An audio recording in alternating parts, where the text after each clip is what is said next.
Rumble. A streak of sword light was flying through the transversal conduit. Jining flew incredibly fast when using the blood drop evasion skill, but the transversal conduit was simply too long. It had taken their group over 3 years to fly from the Brightshore Kingdom to the alternate universe. Still, by now Ning flew twice as fast as he had in the past. Here I am. When Ning saw the light up ahead, he couldn't help but reveal a look of delight as he darted towards it. In the instant that he flew through, Ning could sense Su Yuji. He could also sense his other true body clone. He could also sense the primal twin which was safeguarding the 3 realms. I'm back. Ning laughed. He was home. The Endless Territories. The Badlands Territory. An unremarkable chaos planet. Whoosh. A figure suddenly appeared on the surface of this chaos planet. It was yet another white-robed Jining. I've benefited tremendously from this trip to the alternate universe. I've now perfectly joined 5 supreme Daos together. Although I can sense that this isn't the true apex of the Tao of the Sword, I trust I'll soon be able to break through to that level. Ning had the feeling for some time now that he was very, very close to the true apex. He had spent over 6 million accelerated years in the Tri-Leaf realm, and during that period of time this feeling had only grown stronger and stronger. It looked as though he hadn't improved at all, but in reality he had been slowly accumulating experience in his sword Tao. When it reached a certain level, it would burst forth. If I wish to become a Tao Lord, I must become one with my clone first. It is time for my clone to head off to Vast Heaven Palace. Ning smiled, then strode forwards. Whoosh! He instantly tore a hole in the space around him. By now, Ning's sword intent alone was completely capable of tearing a spatial tunnel open for him, allowing him to enter a different spatial continuum and move even faster through space. His true body and its clone would reunite at Vast Heaven Palace. The Bright Shore Kingdom, the Sword Palace of the 12 Palaces. Within an estate located at the very peak of one of the many awe-inspiring mountains in the Sword Palace. This estate belonged to Jining. Because Ning had yet to return, the gates to the estate remained barred firmly shut. Next to the estate there was a wooden house, with Flame Fairy Su Yuji having taken up temporary residence here. Ever since she had returned from the alternate universe she had lived here, waiting for Ning. Master! Su Yuji had been meditating in the lotus position, but she suddenly opened her eyes, revealing a look of joy with them. She could sense that Jining had returned. The lofty peak of a mountain. This was the other end of the transversal conduit. When Ning exited the conduit, he appeared here. Moments later, a snow-robed old man with 6 horns and a white beard suddenly appeared out of nowhere. Hegemon. Ning was in an extremely good mood due to having returned. When he saw the Hegemon suddenly appear, he couldn't help but be badly startled and hurriedly bow. You are back. The white-bearded elder had a smile on his face. It is good that you are back. You were the last one to return from the alternate universe. Ning was stunned. So Great Joy, Soul Wind, and the others both returned as well. First, return the Arceus medallion to me, the white-bearded elder said. Yes. Ning hurriedly produced the Arceus medallion. It was now of no use to him, but the almighty Hegemon would be able to use it to allow other world-level cultivators to venture through the alternate universe in the future. Great Joy, Soul Wind, and the others have already narrated what happened in the alternate universe to me. You once saved their lives, which is no small thing. As I said long ago, the better you perform, the heavier I shall reward you. The white-bearded man smiled. And I heard that you even managed to enter the inner reaches of the Genesis lands. It was luck, Ning said. It wasn't luck.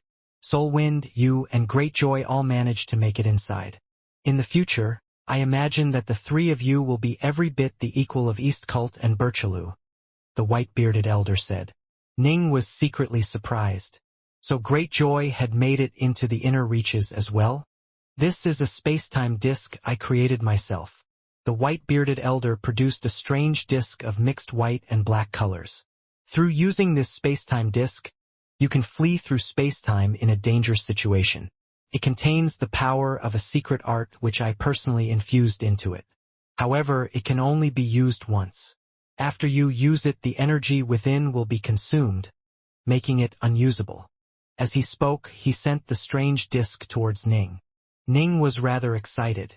Before going to the alternate universe, the almighty hegemon had indeed said that if he provided assistance to Skyfire Brightshore, he would be richly rewarded upon his return.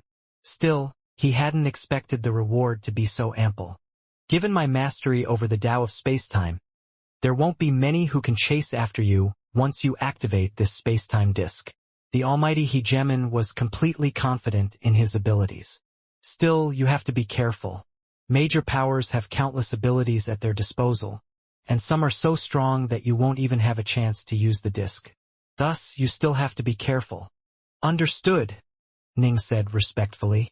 Given how much Emperor Manasil had doted on his disciple, he had most certainly provided his disciple with life-saving treasures. And yet, his disciple had still died by the hands of Emperor Trisilk.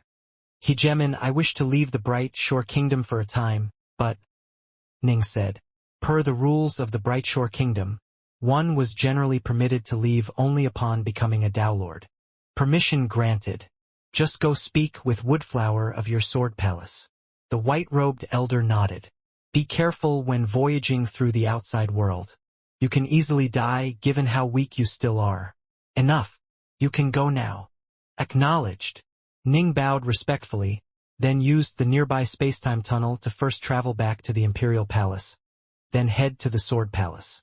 The white-bearded old man nodded slightly as he watched Ning leave. These young fellows have all benefited quite a bit, and Dark North has undergone a truly earth-shaking transformation. Now, even I can only barely sense what his destiny will be like. The Bright Shore Kingdom's grand strategy lay in the production of elites. The Tao Lords of the Bright Shore Kingdom were, on average, much stronger than those of the Tao Alliance. However, they were also much fewer in number. As for Jining, Birchaloo, Greatjoy, and the others, they were the elites of the elites, the cream of the crop. The Bright Shore Kingdom would naturally protect them carefully. Giving Ning a spacetime disk as a form of thanks was just an excuse. Even if he didn't have this excuse, the hegemon would have come up with another excuse to give this monstrously talented kid a protective treasure.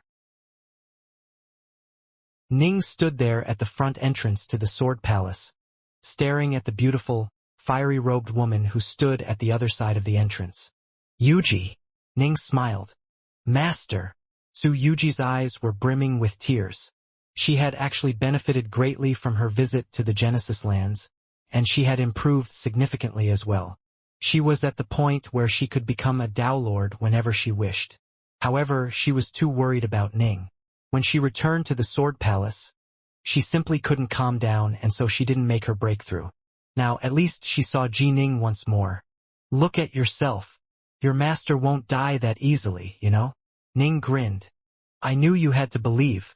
Fire Surge and those other bastards said that you... Su Yuji revealed a brilliant smile. Ning's gaze suddenly turned to someone who stood behind Su Yuji. Ah, it seems I've disturbed the two of you. A figure emerged from behind Su Yuji, a smile on his face. Senior apprentice brother Woodflower. Ning immediately called out. The newcomer was indeed Lord Woodflower. Lord Woodflower smiled as he looked at Ning. I just learned from the hegemon that you've returned. Soulwind, Greatjoy, and the others all returned some time ago. You were the only one left. You really gave me a bad scare. When Ning hadn't returned with the others, Woodflower really had been worried for quite some time. I'm back now, right? Ning laughed. I imagine this trip was quite fruitful for you, Lord Woodflower said. Not bad. Ning grinned. As far as treasures went, the deceased hegemon had bestowed upon him a pair of Tao seals, a suit of armor, and chaos nectar. The most precious treasures, of course, were those 6 lifeblood swords which Emperor Gonflame had labored over. Still, weapons and treasures, upon being bound, could have their auras restrained, making it so that outsiders couldn't tell how powerful they were. Not even the almighty hegemon had noticed how extraordinary Ning's 6 swords and suit of armor were. As long as you benefited from it. When are you planning to become a Tao Lord? Lord Woodflower asked. Soon. I need to make some further preparations, Ning said. Right? Senior apprentice brother. I'm planning to leave the Bright Shore Kingdom on a trip. No problem. Lord Woodflower nodded. If you are going to leave, follow me. We'll go light a heart lamp first. All right. Ning nodded. Heart lamps were lit through one's own true soul. Generally speaking, one would be able to sense right away when its master perished. Once its master perished, the heart lamp would be extinguished as well. But of course, if you entered an alternate universe or some particularly dangerous ruins, it was possible that the connection to the heart lamp would be severed. Still, heart lamps and true soul towers were amongst the best of life-sensing equipment. The connection was almost as perfect as the connection between a true body and a clone. The more casually created items like life tablets had a much smaller area of effectiveness. Ji Ning led Su Yuji to follow Lord Woodflower into the Sword Palace. The Sword Palace had quite a few cultivators within it, but of course most were black-armored Dao Lords. Sword Lord Darknorth has arrived. It's Sword Lord Darknorth. That's Flame Fairy Su Yuji standing next to him. He's been gone for roughly 80,000 years, right? I'm surprised that Lord Woodflower is actually welcoming him back personally. 80,000 years ago, all of the world-level geniuses of the 12 palaces who were acknowledged by the ancient pagodas were ordered to return, then challenged the Dao Lord Cloud World. After that, Sword Lord Darknorth, Prince Greatjoy, Heart Lord Soul Wind, and Water Lord Fire Surge all suddenly disappeared. I heard that they had all gained an incredible stroke of good fortune.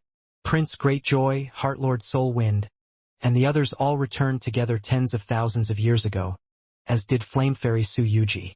I thought that Sword Lord Darknorth must have died. The black-armored Dao Lords all chatted amongst themselves, while the ones closer to Ning all called out in very modest manners, Sword Lord Darknorth. Virtually all of the black-armored Dao Lords had reached that level through using pseudo-samsara pills. It was all but guaranteed that they would forever remain Dao Lords of the first step. They thus didn't spend much time or effort on cultivation, and instead were filled with curiosity about the latest news and going-ons. When the almighty Hegemon had chosen Ning and the others, they were quickly able to deduce what was really happening. In truth, the Hegemon didn't really care that they knew some of the details. So long as the secret of the alternate universe was kept hidden, that was enough. Come on. Lord Woodflower led Ning towards an ancient pagoda. Su Yuji, you can wait outside. Understood. Su Yuji obediently stood outside the pagoda, while Ji Ning entered. The interior of the pagoda was simple and unadorned. Deep within it, atop a stone dais, there were a series of heart lamps that were lit. Heart lamps looked quite similar to lotus flowers in shape, and they contained sparks of true soul flames. So long as the master remained alive, these flames would never die.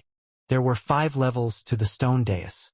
There were many heart lamps on the first level, well over 2,000. The second level had far fewer lamps, just 16 in total. The third level only had 82 heart lamps, the fourth level had merely 35 heart lamps, and the fifth level only had 2 heart lamps. This stone dais has 5 levels. The first level is for Dao Lords of the first step, the second is for Dao Lords of the second step, and so on and so forth. The fifth level is reserved for eternal emperors. Lord Woodflower looked at the 2 heart lamps on the 5th level, then let out a sigh. Our sword palace has only given birth to a total of 3 eternal emperors. One has perished, while the other 2 are out adventuring. Ning nodded. The sword palace only had around 100 real Dao Lords.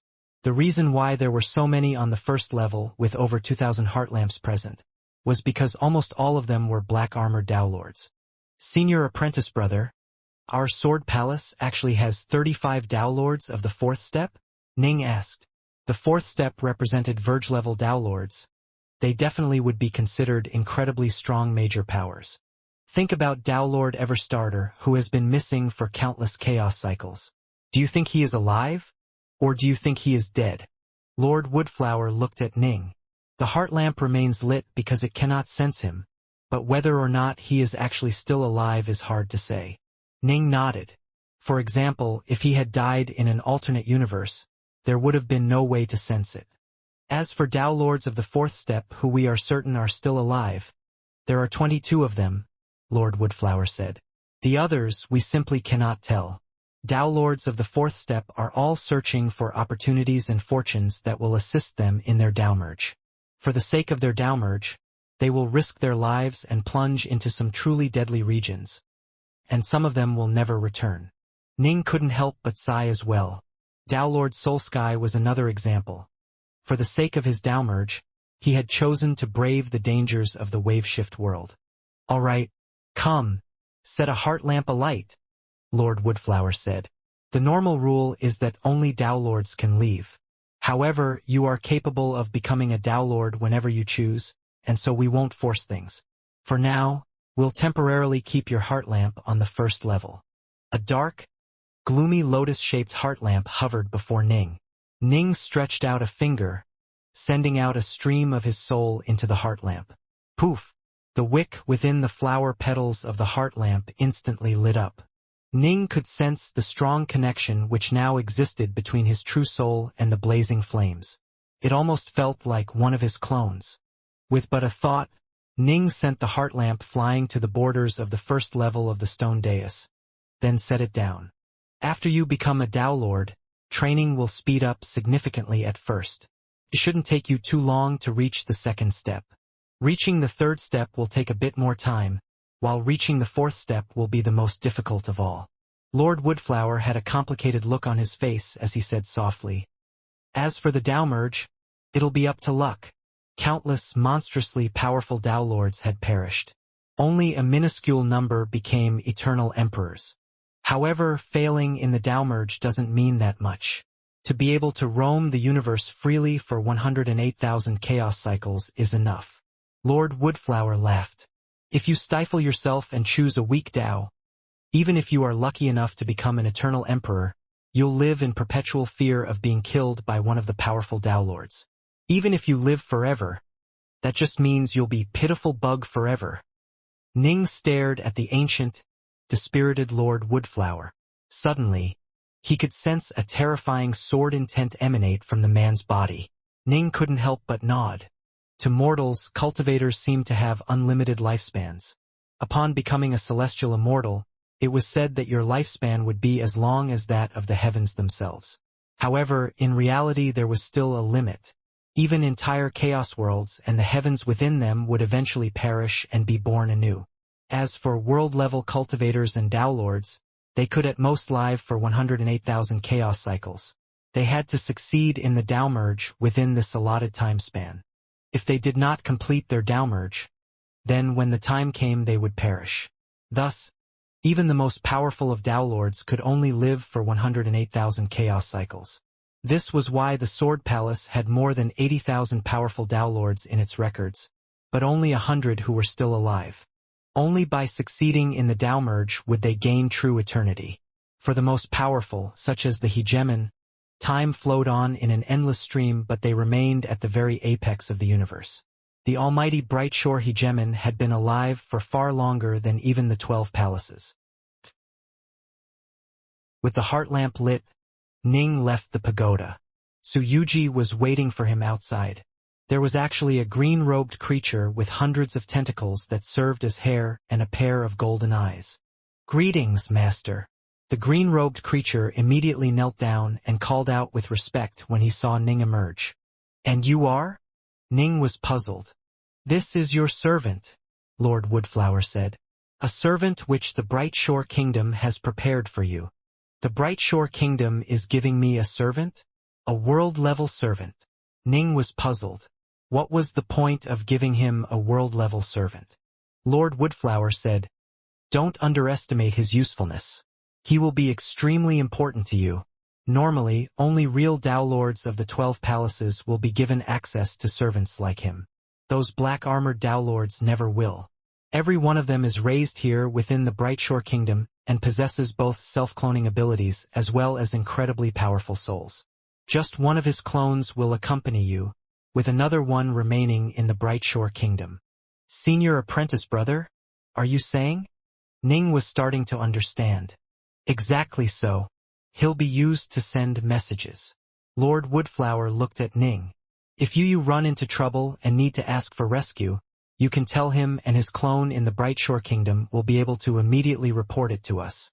The Brightshore Kingdom will immediately spread the word to all of the Tao Lords and Eternal Emperors of the Kingdom who are in the Endless Territories. The ones closest to you will head to you as quickly as possible." Lord Woodflower laughed. Ning's eyes lit up. Absolutely incredible. To use a messenger relay of clones to ensure that the Tao Lords and Eternal Emperors of the Brightshore Kingdom were in constant contact was an effective way of maintaining communication. However, given how truly vast the Endless Territories are, generally speaking it would be difficult for an ordinary world god's clone to be able to sense past 1,000 or so territories. Thus, the Brightshore Kingdom has arranged for this one to work with you. His soul is incredibly powerful, Lord Woodflower said. Ning nodded in understanding.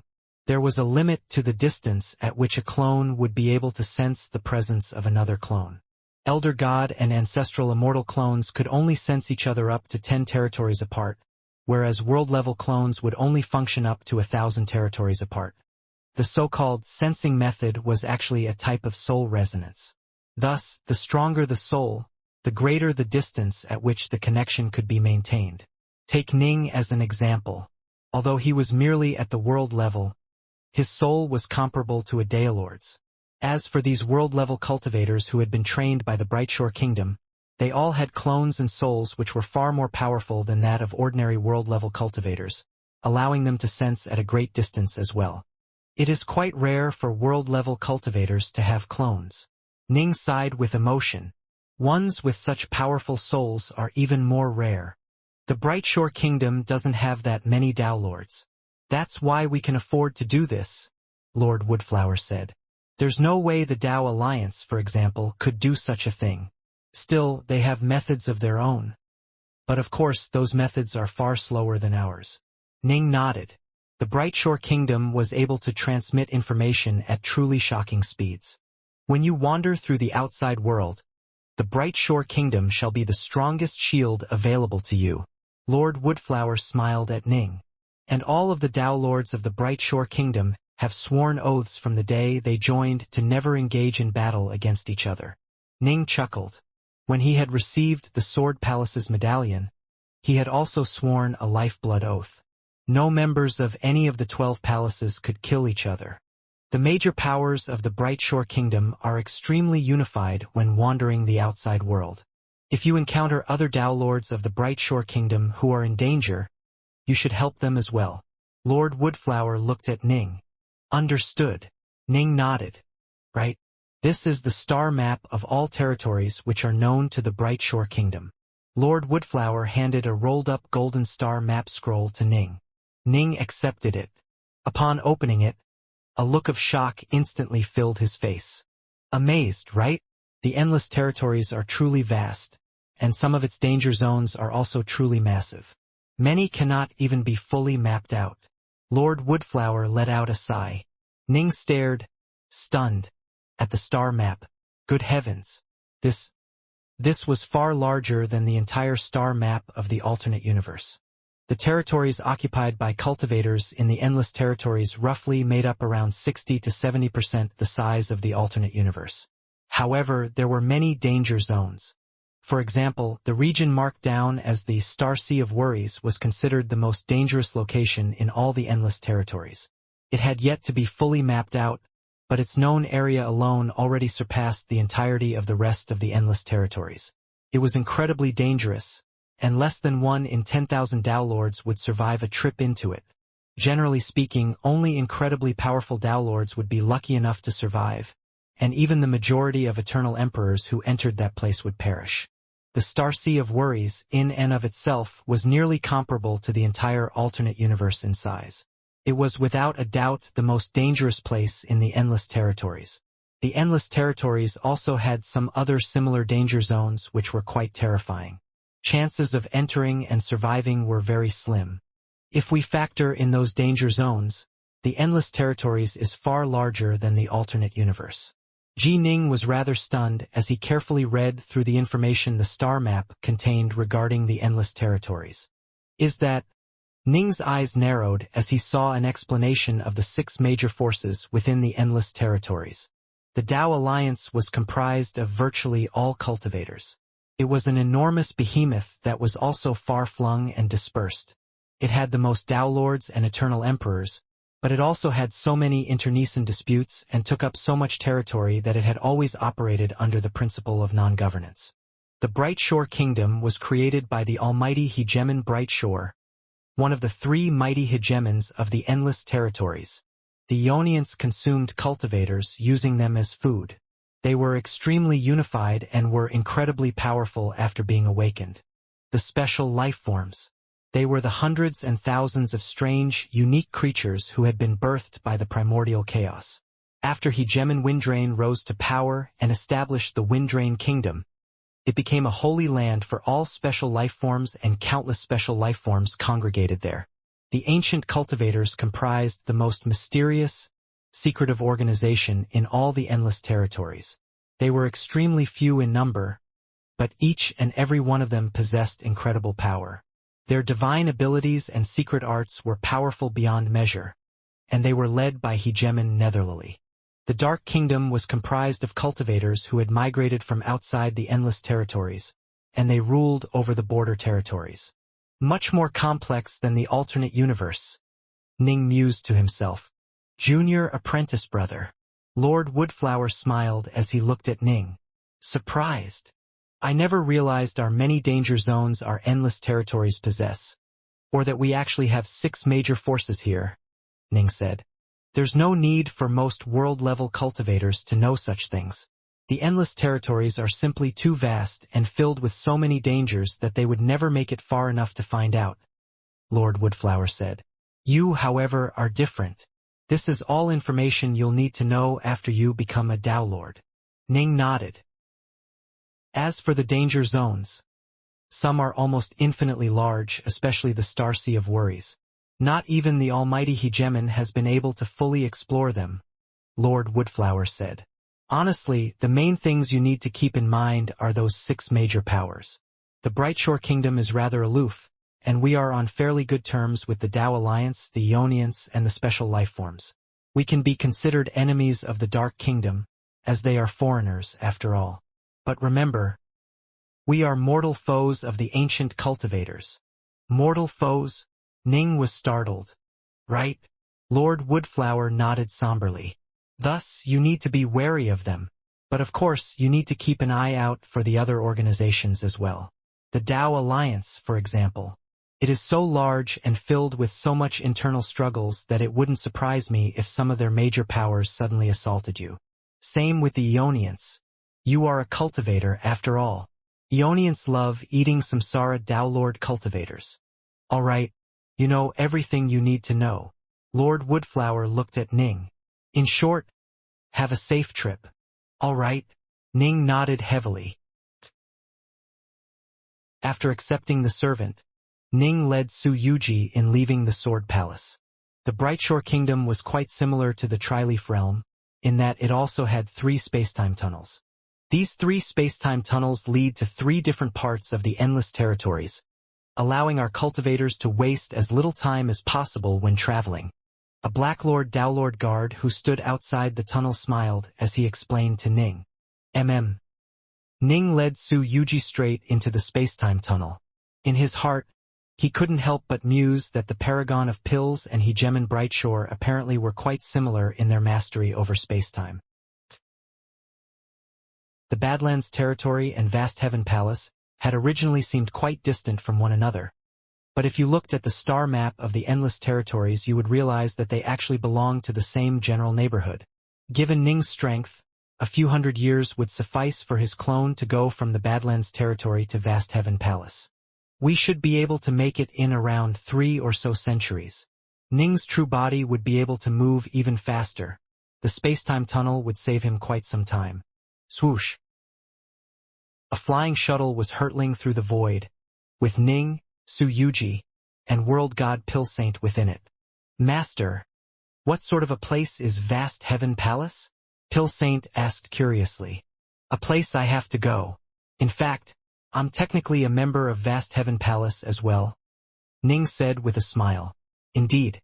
He had to reach that place before he could fulfill his lifeblood oath and return to the three realms. His primal twin had been protecting the three realms for quite some time now, but it had to remain physically outside within the primordial chaos just beyond it, unable to actually re-enter. Yuji, Pill Saint, both of you have made tremendous gains. I imagine both of you can become Dao Lords now, Ning said. Yes, Yuji nodded. After I received the legacy of Facian the Exalted, but prior to visiting the Genesis lands, I was already comparable to a supreme chaos immortal. Thanks to the opportunities the Genesis lands gave me, even if I don't use any treasures at all, I am a transcendent chaos immortal. Ning nodded. To reach that level only through the usage of eternal weapons wasn't that impressive. If you were able to reach a transcendent level of power without needing to rely on magic treasures, you would probably be able to break through to the Dao Lord level whenever you wished. Thank you, Master, for that Arceus medallion. Otherwise, I have no idea how long it would take for me to break through. Yuji felt rather excited. She had never imagined that she would become a Dao Lord as well. I have to thank you as well, Master. If it wasn't for you, I can't even imagine how long it would take before my Dao of Alchemy would have reached its current level. Pill Saint was quite excited. Flame Fairy, I can become a Dao Lord whenever I wish as well. Ning laughed. His two most worthy retainers were both able to become Dao Lords. This was truly pleasing to him. Right? Have Soul Wind, Great Joy, and the others made their breakthroughs yet? Ning asked. Ah, I was so happy to see you back that I forgot to tell you, Yuji said. Prince Greatjoy broke through to become a Dao Lord roughly 3,000 years after our return. Just 2 years after that, Waterlord Firesurge became a Dao Lord as well. Another 12,000 years after that, Soul Wind also became a Dao Lord. Ning was startled. All of them became Dao Lords? Makes sense. They had reached their bottlenecks long ago. The only reason they held back was because they had made some gains in the Genesis lands. Any further improvements would be incredibly difficult. I'm not surprised they broke through to become Dao Lords, Ning said. Master, when will you become a Dao Lord? Yuji asked curiously. Right. Pill Saint was curious as well. It won't take too long, Ning said. No matter what, he had to reunite with his clone first. In addition, he could also dimly sense that there was still a slight flaw with his sword Dao. He had the feeling that he was close to breaking through, but just needed one final stimulus. Since the two of you are both ready to become Dao Lords, how about this? Let's find a quiet, secluded place and have you two break through there, Ning said. Or would you prefer to train for a bit longer and further solidify your foundations? I solidified my foundation long ago. I was just waiting for you to come back, Master. I can break through whenever I wish. There's no need to wait any further. The Flame Fairy smiled. If that's the case, let's just go over there. Ning willed it, and the flying ship quickly shifted into a different dimensional continuum, then landed on a quiet, desolate chaos planet. This chaos planet had no life on it at all, and its surface was a rocky one. Ning waved his hand, causing an immortal estate to descend upon the surface of this planet. With another thought, Ning activated the various layers of restrictive seals and spells on the estate, causing an aura of enormous yet subdued power to cover the entire planet. Anyone off in the distance would never be able to detect any hint of an aura from this chaos planet. Breaking through to become a Dao Lord would cause an enormous disturbance. They had to do their best to dampen their auras and prevent themselves from being discovered, which would cause unnecessary trouble. Make your breakthroughs here. I'll stand guard for you, Ning said. Yes, Master. Both Pill Saint and Yuji were rather excited and nervous. Although they were confident in their chances, breaking through to become a Dao Lord was an incredibly important event in the life of any cultivator. Ning stood before the railings of the immortal estate on this chaos planet, staring off into the starry void. Boom! Suddenly, a roiling aura of power rocketed into the skies, an aura which was powerful, vast, and utterly exalted. This was not an aura which a world-level cultivator could produce. Even for Ning, only the azure flower mist energy in his body could compare to this aura in power. A Dao Lord's aura. Ning smiled. Pill Saint was the first to break through. Breaking through from the world level to become a Tao Lord required the complete rebuilding of the body, which meant that there was naturally no way to keep one's aura hidden during the process. It would erupt with abandon. But of course, Ning had long ago set wards on this planet to prevent the Tao Lord ripples from spreading out. Rumble. A dense whirlpool of chaos energy began to form in the void above the planet. The enormous vortex of chaos energy centered around the planet, gathering in large amounts of chaos energy, and then continuously transmitting it directly into Pill Saint and letting him make use of it. A short while later, yet another Tao Lord aura erupted towards the heavens as the Flame Fairy began to make her breakthrough as well. Soon, yet another vortex of chaos energy began to fill the void outside the world. The enormous chaos vortexes swirled around this chaos planet. As for Ning, he just quietly stood guard in front of the estate. A disruption in the flow of chaos energy alone generally wouldn't attract the attention of major powers because true gods, true immortals, elder gods, and ancestral immortals would cause similar phenomena when they made their breakthroughs. As a result, fluctuations in the flow of chaos energy was fairly common, and the ripples were also quite weak from a distance. The breakthrough process took more than an entire day. Swoosh! A chubby form suddenly rocketed into the skies, then landed before Ning. It was the chubby-faced, white-teethed Pill Saint. Pill Saint's aura was now more natural but also more majestic. Just judging from auras alone, one would believe that he was significantly more powerful than Ning. He had already reached the Tao Lord level. Congratulations, Tao Lord Pill Saint. Ning smiled. I must thank you, Master. If it wasn't for you, I truly do not know how long it would have taken for me to become a Tao Lord. Or perhaps I might have never reached this level. Pill Saint was rather moved as well. He was far more talented in alchemy than he was in combat, but to become a true Grandmaster Alchemist was incredibly difficult. This time, thanks to Ning, he had been lucky enough to attract the attention of the Paragon of Pills in the alternate universe and be bestowed with her techniques, allowing him to find his own path. Only after being guided by an eminent master did Pill Saint know what path he should take. Without an eminent master, only a man of utterly dazzling talent, such as Ji Ning, Soul Wind, and the others would be able to rely on his own thoughts and ideas to enter the Tao Lord level. But of course, this would still be much easier if you had many other legacies and techniques to learn from. If you were able to benefit from the wisdom and experience of your predecessors, you would be able to avoid some of their mistakes. If you wished to see far, you had to stand on the shoulders of giants. Swoosh! Moments later, yet another figure flew into the heavens, her form ephemeral and bewitchingly beautiful. Dressed in fiery red robes, it was indeed Su Yuji, and her beauty and aura of seduction was only even more intoxicating than before. As someone who trained in the Tao of charm and control, Su Yuji's natural grace and charm was becoming increasingly amazing. A single glance from her would be enough to drive most world-level cultivators insane with love, causing them to be willing to sacrifice themselves for her. Master! Su Yuji smiled as she looked at Ning, but she felt a bit disappointed when she saw how Ning's eyes still remained very calm and tranquil. She said with a hint of resignation, I thought I'd be able to affect you a little bit. It seems your ability to resist mesmerization is extraordinarily powerful. As expected, given that you were able to go through the Prim Essence chains. If you used your secret arts, I might be affected, Ning said with a laugh. I would never do that to you, Su Yuji said. In truth, Ning wasn't sure if he would be able to withstand her. She was now a Tao Lord after all. If she used her mesmerization secret arts with her Tao Lord level energy, she might not be able to take control over him, but it was likely that she would be able to affect him. She wasn't an ordinary Tao Lord after all.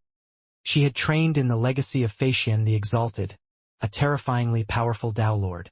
But of course, even if she was able to affect Ning, Ning would be able to summon his quadrescence lightning and water with a thought, using them to easily extinguish Su Yuji. The main problem was that the difference in power between them remained too vast. The Tao of Charm was not a Tao suited to close combat. It was meant to control and beguile foes. Now that you are Tao Lords, everything has changed for you, Ning said. With each step they take, Samsara Tao Lords walk between life and death. You have only taken the first step on your path. In the future, you must be even more careful and meticulous in your cultivation. I won't make any unreasonable requests of you, but I do expect the two of you to at least survive to reach the fourth step. Right? Saint nodded. Failing in the Tao merge is one thing, but if I was to fail and die when breaking through to the second, third, or fourth steps, that would be a joke. Yuji was quite confident as well. For Samsara Tao Lords, every single step they took was akin to groping for a path through the darkness. Elder gods and ancestral immortals, as well as world-level cultivators, would be able to sense the prime essences of the universe. The prime essence of the Tao of the Sword, for example, would emanate an aura with extremely detailed information regarding the Tao, which would allow cultivators to safely train all the way up to the masterclass as a world-level cultivator. After that, you would be searching through the darkness. A single misplaced step would result in death. The Tao merge at the end would prove to be the greatest trial. If your Tao held even the slightest of imperfections, there was no way it could gain true eternity. The only result would be you dying and your Tao vanishing. Not even the likes of Su Yuji, Saint, or Ning were confident in being able to succeed in the Tao merge. Their goal was to first do their best to become Tao Lords of the fourth step. If they couldn't even reach that level, they really would become the laughingstocks of the Brightshore Kingdom. As for the Tao merge, they'd worry about that after actually reaching the fourth step. Now that Su Yuji and Saint were Tao Lords, the journey before the trio would be even smoother sailing than before. Tao Lords were naturally a powerful deterrent to any would-be attackers, allowing them to easily travel for nearly 3 centuries in complete peace. Slumber Lake Star was a place with a space-time transfer array. Whoosh! The array suddenly lit up. The array was activated just a short while ago. Why is it being activated again so soon? The elder gods and ancestral immortals who were responsible for overseeing this space-time transfer array were all puzzled and mumbled to each other. A short while later, 3 figures suddenly emerged from the space-time transfer array. The trio consisted of Ji Ning, Saint, and Su Yuji. When the 3 of them appeared and the Tao Lord auras of the latter 2 wafted outwards, the elder gods and ancestral immortals were so terrified that they didn't dare say another word. By now, there was no way Ning would choose to waste time in order to save a bit of travel expenses. They naturally chose to independently activate the arrays each time. We're fairly close to Vast Heaven Palace by now. We should arrive in about half a year, Ning said with a laugh. Congratulations, Master. Su Yuji smiled. You've been waiting far too long for this day. Yes, it has been far too long. Ning nodded slowly. The reason he cared so much about going to Vast Heaven Palace was because he truly missed his mother and father. Swoosh! A flying vessel appeared out of nowhere. Ning and the others entered the vessel, which then speedily departed. They needed to fly for roughly half a month, then go through a natural spatial vortex to reach a more distant location. This was how traveling through the primordial chaos was. In truth, very little of the time was spent going through space-time transfer arrays. The vast majority of the time was spent going through some rather problematic locations. Rumble. There was a chaos planet located within a region of primordial chaos that was fairly close to Slumber Lake Star. A fierce fight was going on upon the surface of the planet, causing quite a significant disturbance. Ning suddenly had a strange feeling. At his level of power, these feelings were generally quite accurate. Stop! Ning immediately brought his flying vessel to a halt and put it away. Master! Saint and Su Yuji were both puzzled. Why had they suddenly come to a halt? Let's take a look up ahead, Ning said. A battle seems to be occurring upon that chaos planet. Saint and Su Yuji were both puzzled. A battle? So what? What was the point of watching? Still, neither would go against Ning's wishes. They immediately followed Ning in flying over. 3 world-level cultivators and a number of elder gods and ancestral immortals were watching this battle from afar. This place was fairly close to Slumber Lake Star, a space-time transfer array, and so quite a few cultivators had come over to watch. Gentlemen, what is happening on that planet? Ning walked over to them. The watching cultivators all turned their heads, puzzled, towards Ning's group. They saw the white-robed youth, then saw the two figures behind him. Tao Lords? Greetings, Tao Lords. The three world-level cultivators were badly shocked. They hastily bowed. Tao Lords. The elder gods and ancestral immortals were quivering with fear. Ning instructed, "Tell me about the battle going on upon that chaos planet." For him to feel an affinity for it meant there had to be some sort of a connection to himself. One of the world-level cultivators, an elderly man, immediately said, "Right away, Senior." He didn't dare act negligently towards this white-robed youth. The youth looked like a world-level cultivator, but the two Tao Lords were standing behind him. Clearly, this youth's background was extraordinary. That planet has a total of 6 world-level cultivators who are split up into 2 groups, the old man said. I can tell that there are 2 sides. Ning frowned. He was able to see from 10 billion kilometers away that atop that chaos planet, there was a single world-level cultivator who was being assaulted by 5 others. He was just barely able to hold his own. On one side is the Clearwind Temple. The 5 of them are working together to kill a common foe, a world-level cultivator of their mortal enemy, Vast Heaven Palace. The old man hurriedly sped up his explanation. Ning's face tightened. Vast Heaven Palace? No wonder he sensed a connection. Humph. Ning took a step forward, transforming into a streak of sword light that tore through space. Through the blood drop evasion skill, he entered a different dimensional continuum as he charged towards that chaos planet at maximum speed. If one of the brothers of Vast Heaven Palace ended up being bullied by others before his very eyes, what a joke that would be. Senior, that's Clearwind Temple. The old man cried out in alarm. He could sense the killing intent radiating off Ning. Clearwind Temple was a force every bit the equal of Vast Heaven Palace. For world-level cultivators, such organizations were unfathomably vast and powerful. Master! Su Yuji transformed into a streak of light as well. The nearby cultivators were all dazed when they heard her address him as Master. What was going on? Why would a Tao Lord address a world-level cultivator as Master? So what if they belong to Clearwind Temple? Our Master belongs to Vast Heaven Palace. Kill Saint emanated a killing aura as well as he too transformed into a streak of light. The old man and the nearby world-level cultivators, elder gods, and ancestral immortals were all completely stunned. By the time Ji Ning emerged from the different dimensional continuum, he had already emerged directly outside that chaos planet. The 5 world-level cultivators of Clearwind Temple who were surrounding and attacking that lone figure on the surface of the chaos planet immediately noticed the intruder. Their leader, a muscular and tall world-level cultivator, immediately barked out, "Clearwind Temple is in pursuit of a thief. Fellow Taoist, leave immediately." Humph. Ning let out a cold snort, immediately transforming into a streak of sword light. He moved at 4 times the speed of light as he charged over at maximum speed. As soon as Ning began to move, the world-level cultivators on the Chaos Planet were all shocked. 4 times the speed of light? It must be understood that most world-level cultivators weren't even able to move at twice the speed of light, unless they specialized in certain speed-based secret arts.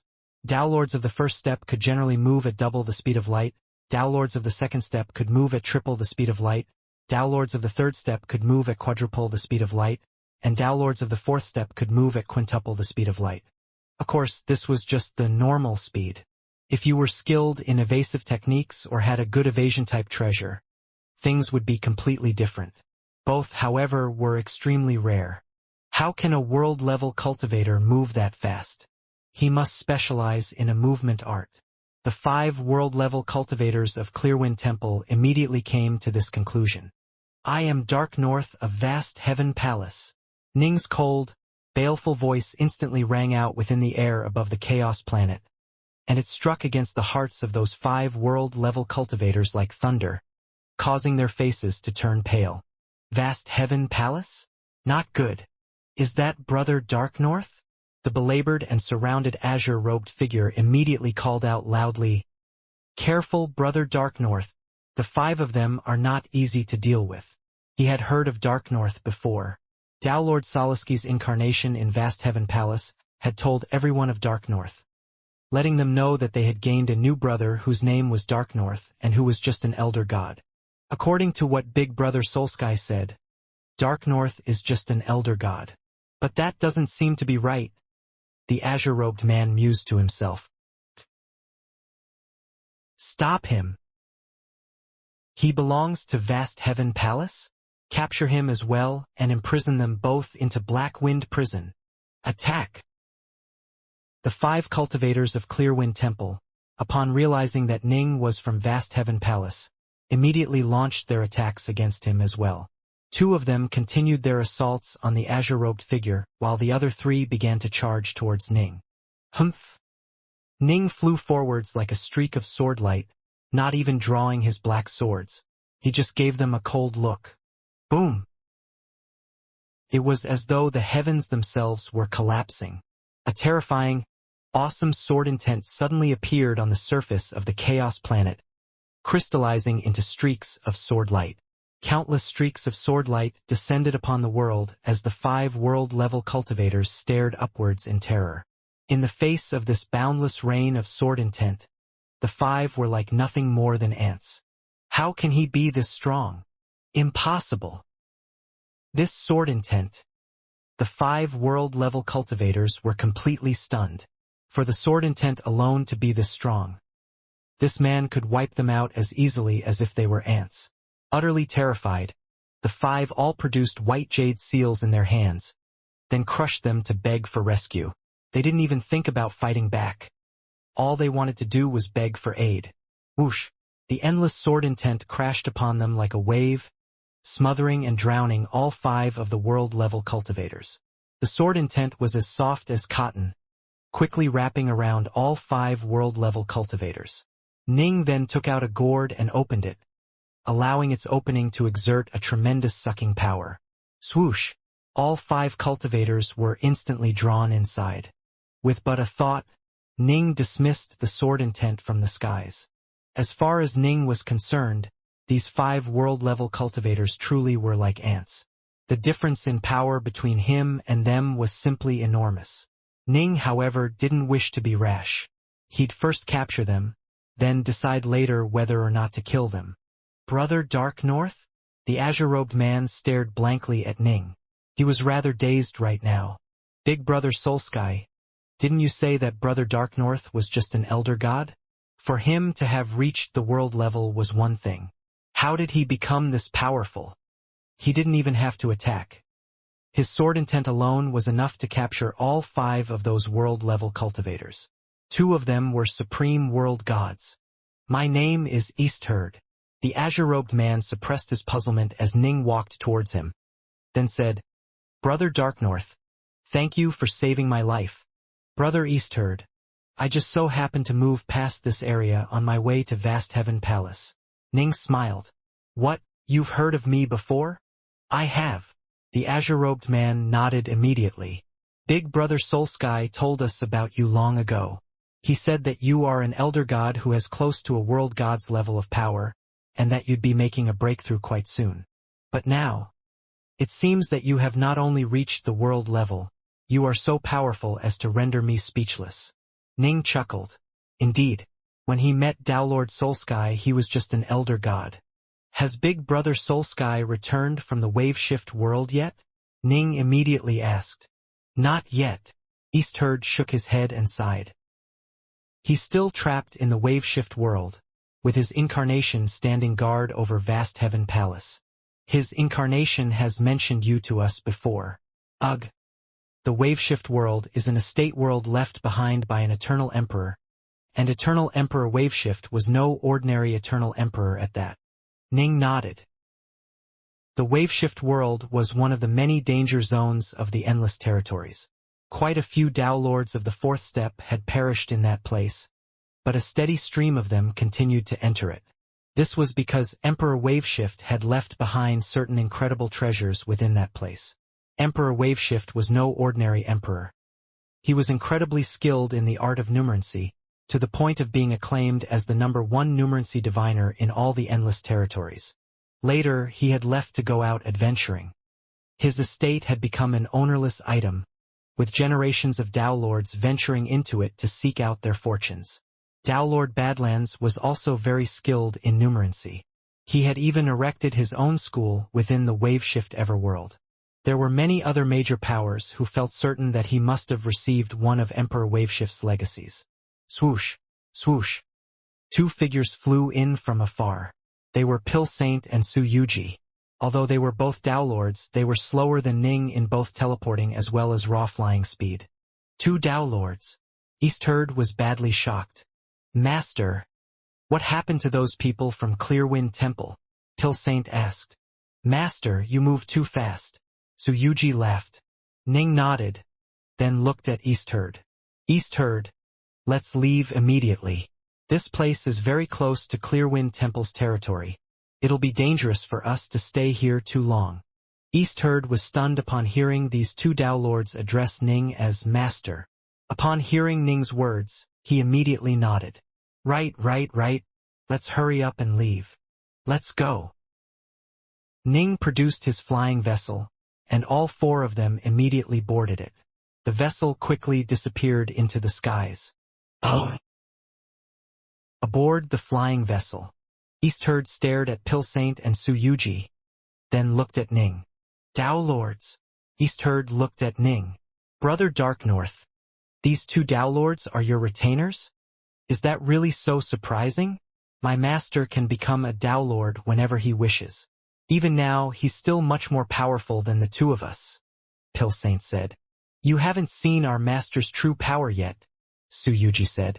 Eastherd was secretly speechless. But it was true. He really had seen nothing at all.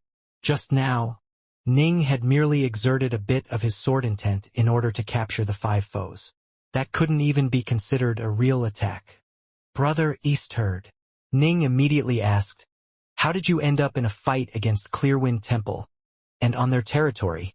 Clearwind Temple was located extremely close to the territory that battle had just taken place in. Vast Heaven Palace, however, was still another 11 territories away. It'd still take them another half-year to reach it. Half a year wasn't a long period of time, given how long most cultivators lived for, but it wasn't exactly short either. Half a year was enough for you to die countless times in a life-and-death battle. These two mighty sects were 12 territories away from each other. They had their own territories and nursed old grudges against each other. They could be considered mortal enemies. As for this matter, it has to do with one of my disciples. Eastherd shook his head. 20,000 years ago, when I was wandering the outside world, I encountered a young fellow who was incredibly talented and also very kind-hearted. I took him on as my disciple and watched him grow, providing some occasional guidance in secret. Who would have thought that he would end up harvesting a treasure that would attract the attention and pursuit of Clearwind Temple? Of course I had to rescue him, but Clearwind Temple is very close to this place, and many world-level cultivators quickly came to aid their forces. That's why I ended up being surrounded and attacked by 5 of them at once. If it wasn't for you, Brother Dark North, I probably... Ning slowly nodded. When I captured those 5 from Clearwind Temple, they all shattered jade talismans. Most likely, they were sending out a distress call, right? They had to have been calling for reinforcements. Eastherd's face turned solemn. Our return to Vast Heaven Palace will probably be a difficult one. Difficult? Ning looked at Eastherd. What difficulties are there? Pill Saint asked. The feud between Clearwind Temple and our Vast Heaven Palace is an old one. Both sides have accumulated countless grievances over the course of many years. You could call us mortal enemies, I suppose. They aren't any weaker than us, Eastherd said. Clearwind Temple has 4 Dao Lords, one of which is a Dao Lord of the 4th step. 2 are at the 3rd step, while 1 is a Dao Lord of the 1st step who only broke through thanks to a pseudo-samsara pill. Just now, when you attacked, those 5 world-level cultivators all shattered their jade medallions to send out distress calls. When Clearwind Temple notices so many of its cultivators sending out distress signals simultaneously, they'll send at least a Dao Lord of the 3rd step. They might even send out their Dao Lord of the 4th step, Patriarch Clearwind himself. A Dao Lord of the 4th step, Pill Saint murmured softly. The nearby Su Yuji looked rather solemn as well. Ning nodded, then smiled. No need to worry. Use generals to deal with soldiers. Use earth to defend against floods. He felt quite confident. He had 5 mighty golems by his side. He truly wasn't worried about most Tao Lords of the third step. In addition, the Bright Shore Kingdom star map was so incredibly detailed that it even included information regarding the Tao Lords of Clearwind Temple. Clearwind Temple only had a single member who would pose a threat to Ning. That person was the temple's founder, Patriarch Clearwind. He was extremely formidable, on par with Tao Lord Soulsky. Even amongst Tao Lords of the fourth step, he was extremely formidable. If we really are so unlucky as to encounter Patriarch Clearwind, I'll have no choice but to use up one of my Tao seals. Ning mused to himself. If that really does end up happening, I'll just chalk it up to helping Vast Heaven Palace get rid of a mortal enemy. The deceased hegemon's Tao seals possessed unfathomable power and could easily slay Tao Lords of the fourth step. Alas, Ning only had 2 such Tao seals. He wasn't willing to use them unless absolutely necessary. These items couldn't simply be purchased anywhere. The flying vessel continued to advance at high speed. Aboard the vessel, Eastherd said with worry, "The Tao Lords of Clearwind Temple can move much faster than us. It'll take us half a year to reach Vast Heaven Palace.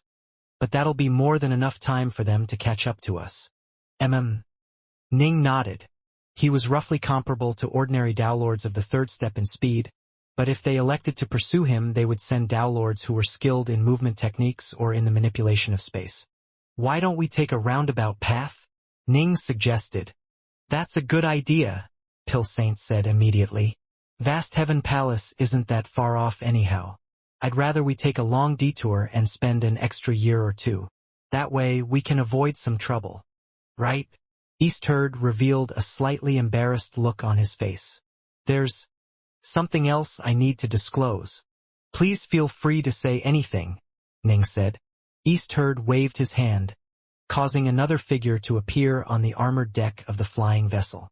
It was a very muscular youth whose skin was tinged with red. Flames were brimming in his eyes, while his head was completely bald. He actually looked like a Fiendgod who had been birthed from flames. "Master!" The youth immediately fell to his knees. "This gentleman over here is your Uncle Master, Darknorth." Eastherd introduced the nearby Ning. "My respects, Uncle Master." The youth was extremely respectful. Eastherd continued, "This is the young disciple I spoke to you about earlier. His name is Sparrow and he's quite talented. To become an elder god within 20,000 years of cultivation. He is indeed quite talented," Ning praised. "This disciple of mine offended Clearwind Temple because he sought to harvest a certain treasure to rescue his Tao companion," Eastherd said. "Save his Tao companion?" Ning's heart suddenly shook. He once more glanced at the flame-wreathed youth before him, his gaze much softer than before. "Just now, he begged me to send him back to his homeland and let him save his Tao companion." Eastherd looked at Ning rather awkwardly. "But my disciple's homeland is within a territory that's close to Clearwind Temple. It's entirely possible that we'll run into one of their Tao Lords." Ning laughed. "Haha. I imagine Clearwind Temple wouldn't expect us to actually dare to double back. And, based on what I understand, none of those 4 are skilled in numerancy. We've already chosen to take a roundabout path. We might as well first pay a visit to young Sparrow's homeland." "Thank you, Uncle Master Darknorth." Sparrow felt tremendously grateful. He actually knew that this request of his was rather excessive. This had started out as a rather minor matter, but things only grew worse and worse, causing the world-level cultivators of both sides to get involved. However, he truly was worried about his Tao companion. He was afraid that if he took too much time, his Tao companion's true soul would disperse. A silver flying shuttle gleamed with light as it hurtled through the emptiness of space. Within this flying shuttle sat a Tao Lord who was dressed in handsome silver robes. Behind him stood 2 world-level cultivators who awaited his commands. The rules of Clearwind Temple were actually quite strict. Darknorth of Vast Heaven Palace? The silver-robed Tao Lord sat there, murmuring softly to himself. Such audacity! This Dark North actually dared to attack within the territory under our control. He really is courting death. One of the world-level disciples below him said. Don't underestimate him. The silver-robed Tao Lord said calmly. Based on what I saw when I inverted the flows of spacetime, Dark North was actually able to defeat the 5 of them with just his sword intent alone. He even has 2 Tao Lords of the first step as his retainers. He most likely has reached incredible heights in the Tao of the sword. He may have even mastered a supreme Tao. But, no matter what, he's still just a world-level cultivator. When facing me, the only result will be his death. The silver-robed Tao Lord was quite confident. He was a Tao Lord of the 3rd step. Not even the likes of Birchaloo or Eastcult would be able to match him unless they first broke through to become Tao Lords of the 1st step. Given what a high level of enlightenment he has reached, he must have had many strange encounters. The silver-robed Tao Lord silently calculated what he should do. I'll capture him first. By then, his treasures will be mine. Swoosh. A flying vessel landed atop an ice-locked, ice-covered region. The cultivators who emerged from the vessel were Jining, Pilsaint, Su Yuji, Eastherd, and Elder God Sparrow.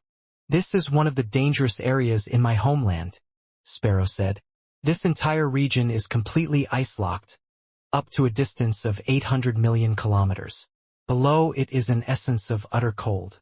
I sent my Tao companion deep into that essence, relying on its power to seal her away into ice and ensure that the poison in her body slows its spread. Ning swept out his god sense, only to discover that there was indeed a cave hidden extremely deep within the ice. Within lay a woman who was sealed in ice. Go. Hurry up and save your Tao companion, Ning said with a laugh.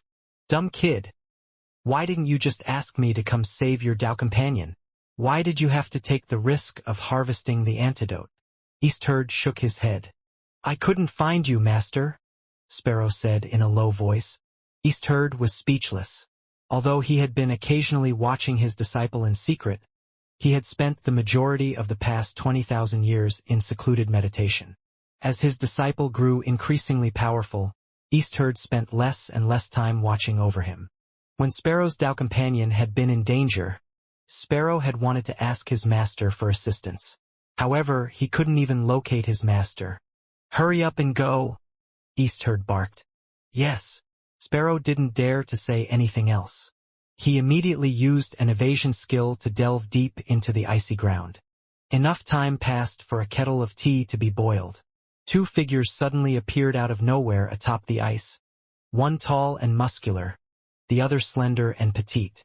The tall one was naturally Sparrow, while the slender one was a green-robed woman. The affection and love between the two was clearly quite deep, and it would only grow stronger after sharing this tribulation together. Thank you, Master. Thank you, Uncle Master. Thank you for saving our lives. Sparrow fell to his knees, as did the green-robed woman next to him. Humph. Eastherd accepted the obeisance in a calm manner. He had nearly died this time, after all. Ning smiled and nodded, but he had a complicated look in his eyes. These 2 Tao companions had been reunited, but how long would it be before him and Yue would be? Su Yuji glanced at Ning, a hint of a blissful smile on her face. Although the person in Master's heart is not me, at least I'm the only one who follows him and am the one by his side from dawn till dusk. It is enough. Because of you, I ended up fighting multiple world-level cultivators of Clearwind Temple. In fact, I'm afraid that even their Tao Lords might be getting involved now. Eastherd continued, Sparrow, my disciple, I'm afraid that Clearwind Temple isn't going to just give up on chasing you. They are now chasing after both me and your Uncle Master, and they'll probably take revenge upon you as well. But it's for the best, I suppose. Come with me to Vast Heaven Palace. As for your homeland, take what you can with you. The Vast Heaven territory is quite vast indeed. Understood. Sparrow and his Tao companion both understood. That very day, the 2 of them teleported away some large continents, mountains, and rivers, then joined Ning and Eastherd in leaving this land and heading forth towards Vast Heaven Palace. In the blink of an eye, More than 4 years went past since Ning's clash against Clearwind Temple. A silver shuttle was halted in midair within the emptiness of space. Master, if we advance any further we'll be in the vast heaven territory. 2 of the world-level disciples were rather uneasy. Vast heaven territory. The silver-robed Dowlord bless wind, stared off into the distance. Indeed, the territory up ahead was the vast heaven territory. Master, what should we do? Should we charge into vast heaven territory? The 2 world-level disciples both looked towards the silver-robed Dowlord. The silver-robed Dowlord smiled coldly. I have 2 ideas. Listen to them and tell me which one you would choose. The first is for us to enter the vast heaven territory, then wait for them at the spacetime transfer array at the vast heaven everworld. That way, it doesn't matter which territory Eastherd and Dark North travel from. In the end, they still have to go through the array to go to the vast heaven everworld. The vast heaven everworld was Vast Heaven Palace's base. If we just wait for them by that spacetime transfer array, we are guaranteed to catch them, the silver-robed Dowlord said. Vast Heaven Palace is some distance away from the spacetime transfer array. Even if we were to be discovered, we'd be able to flee in time. The faces of the 2 world-level disciples turned pale. They were essentially going to enter the enemy base. That was suicide. But of course, Dowlord Battlemaster of Vast Heaven Palace is skilled in numerancy. If and when he discovers that we are within the Vast Heaven everworld, he'll begin to plot against us. His plots are quite terrifying. The silver-robed Dowlord continued.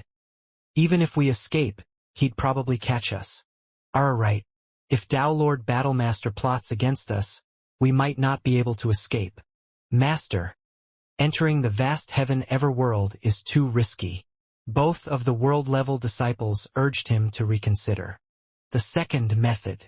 The silver-robed Dowlord waved his hand, causing a furled star map to appear by his side in the air. The star map slowly opened up, and the silver-robed Dowlord stared at it. No matter what path they take, they still have to return to the vast heaven everworld. Although there are 4 possible routes back to the vast heaven everworld, there's 2 main nodes which they have to travel past. One node is right here at the dimensional storms which we went past. The other is over here, through this vortex tunnel. If they wish to return to the vast heaven everworld, they'll either have to go through either the dimensional storms or pass through this vortex, the silver-robed Dowlord said. His 2 disciples both nodded. This was how travel through the vast territories worked. There were many areas you could avoid, but some critical junctures were unavoidable. Your only option was to slowly fly through them or possibly teleport through them. But there are 2 possible places. There's no way we can stop them. The 2 disciples looked at their master. So choose one, the silver-robed Dowlord said. The rest is up to luck. He chuckled. If they are lucky and chose the other route, there's nothing we can do. If they just so happen to choose the place which we are guarding, then we'll be in a position to block their path. Both of these places are fairly far away from Vast Heaven Palace. We'll be in a position of much greater security. The silver-robed Dowlord looked at his 2 disciples. Shall we go to the vast heaven everworld? Or shall we go to one of the 2 nodes on the star map? The nodes. Let's choose the nodes. Both of his disciples immediately chose the nodes. Even an idiot would know that if they chose the vast heaven everworld, they would most likely be forced to wait at the spacetime transfer array for quite some time. Given their master's power as a Dowlord of the 3rd step, he'd be able to immediately capture Eastherd and Dark North once they emerged within the formation, then immediately flee. This solution had a high chance of success, true, but it was simply too dangerous to spend that much time at Vast Heaven Palace's base. Then we'll choose. The silver-robed Dowlord gently tapped at a point on the unfurled star map. This place. The 2 disciples immediately looked at where he pointed.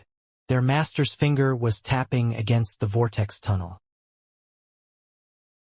Ning's group had taken a very roundabout path, making a journey of half a year become a journey of nearly 2 years. Up ahead is the vortex tunnel. Eastherd was standing at the ship's prow, staring at the emptiness of space before them. He pointed at an enormous, pitch-black vortex off in the distance. Once we go through the vortex, we'll be able to reach Vast Heaven Palace in roughly half a month. Almost there. Ning revealed a smile. Vast Heaven Palace. He had waited far too long for this day. On the vessel, Sparrow and his Dao companion had been behaving in a very low-key manner. There were 4 others on this flying vessel, after all.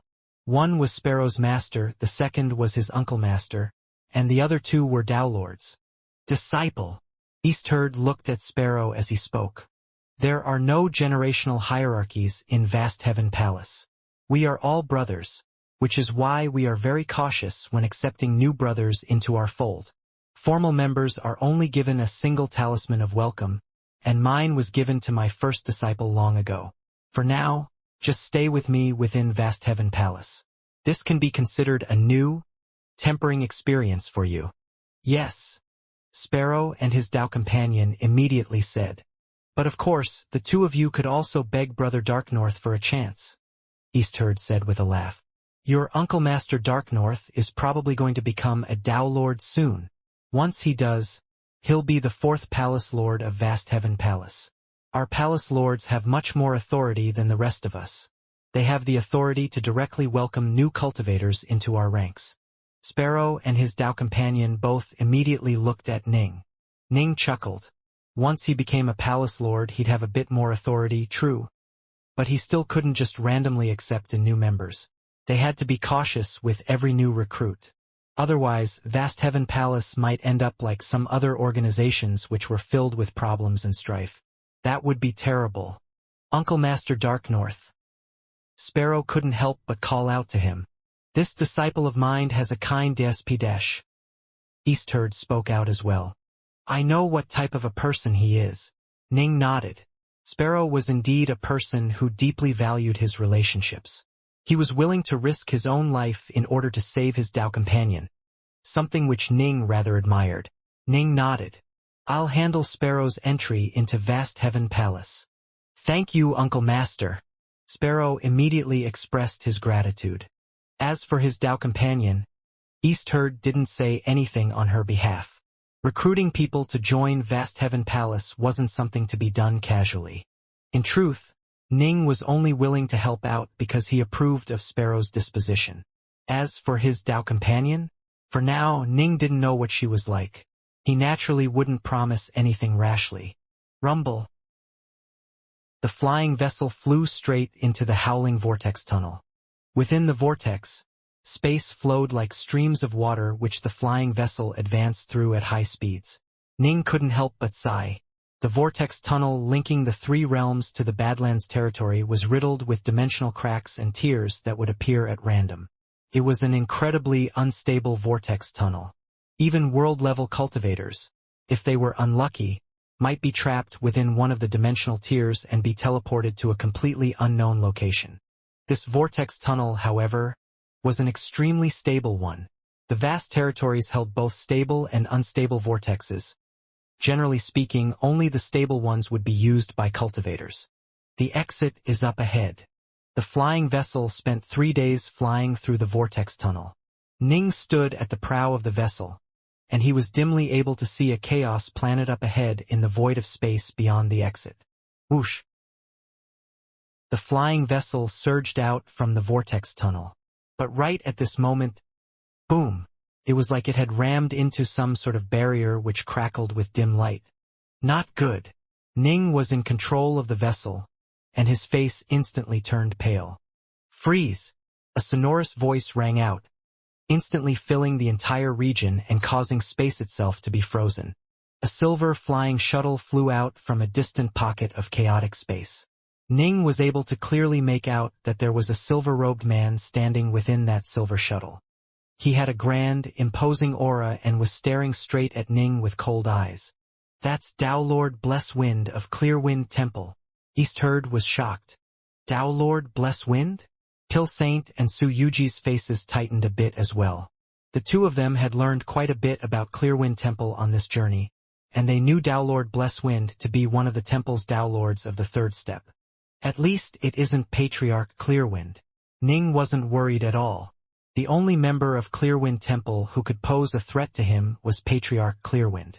But of course, if he appeared, Ning would simply have to use up one of his precious Dao seals to wipe the man out. As for this Dao Lord Blesswind, no need to use one of the seals at all.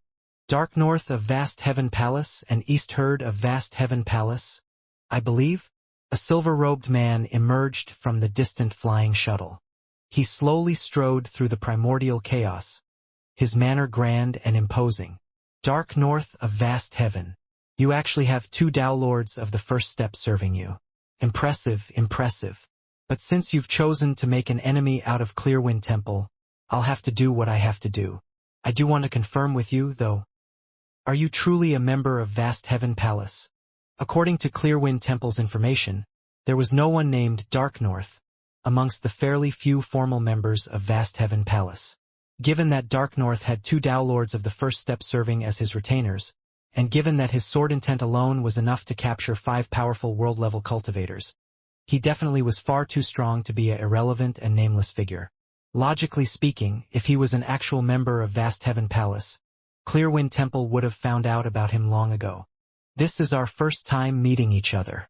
It can be said that we were brought together by karma. The white-robed Ning just stood there at the prow of his flying vessel, his black scabbard on his back. I, Dark North, am indeed a member of Vast Heaven Palace. In the future, Clearwind Temple will remember my name well. In the future? I'm afraid you won't have a future. The silver-robed Dao Lord shook his head and sighed. I just randomly chose a place to wait for you. Who would have thought I'd end up actually catching a genius such as yourself? If you have to blame anything, blame your own bad luck. No, you are the one with bad luck. Ning smiled, but his smile was as cold as ice. Swish. Ning's flying vessel instantly charged towards the silver-robed Dao Lord at high speeds. Impudence. The silver-robed Dao Lord laughed coldly. You really don't know your own limits. As he spoke, he waved his right hand casually through the void of space. His sleeves instantly began to flutter as a black wind flew out from within it, instantly filling the surrounding area for 1,000,000 kilometers around, then sweeping straight towards Ji Ning's charging vessel. Aboard the vessel, Su Yuji and Pil Saint both had solemn looks on their faces. As for East Herd, he was panicking. Sparrow and his wife simply watched. Elder gods weren't even qualified to take part in a battle at this level. Ning just let out a cold snort. Rumble. Lightning and water suddenly surged out of him. The golden lightning and the jade-green water instantly burst out into the void, and they actually seemed to twine around each other in a complementary manner, as they almost instantly transformed into sword light. Endless amounts of sword light furiously merged together, coalescing into the Yin-Yang sword domain. At his current level, Ning's Yin-Yang sword domain was now more brutal, savage, and terrifying than ever before. A Yin-Yang sword domain formed from quadrescence lightning and quadrescence water was more than enough to annihilate a Dao Lord of the second step. Although there was a big difference in power between a Dao Lord of the second step and a Dao Lord of the third step, it would still be quite difficult for the latter to slay the former with ease.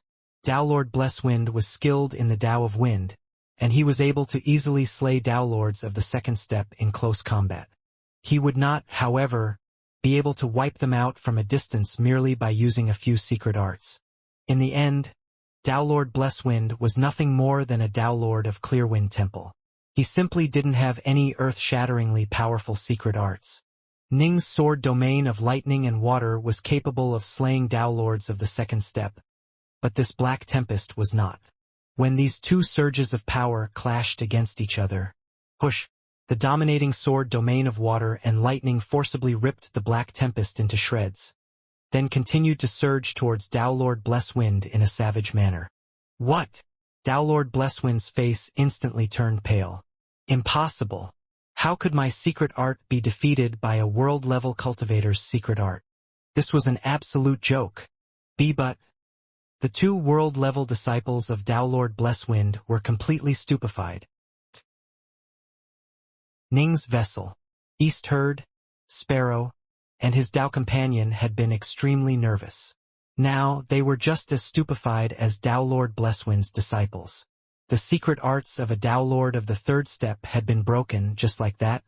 Pil Saint and Su Yuji glanced at Ning, their eyes filled with veneration and awe. This was a Tao Lord of the third step. Their own master had actually won in a competition of secret arts against this figure. It seems you must have had some truly lucky encounters. Your Tao seal was quite powerful, but it won't be able to do anything to me. The silver-robed Tao Lord Blesswind quickly regained his calm.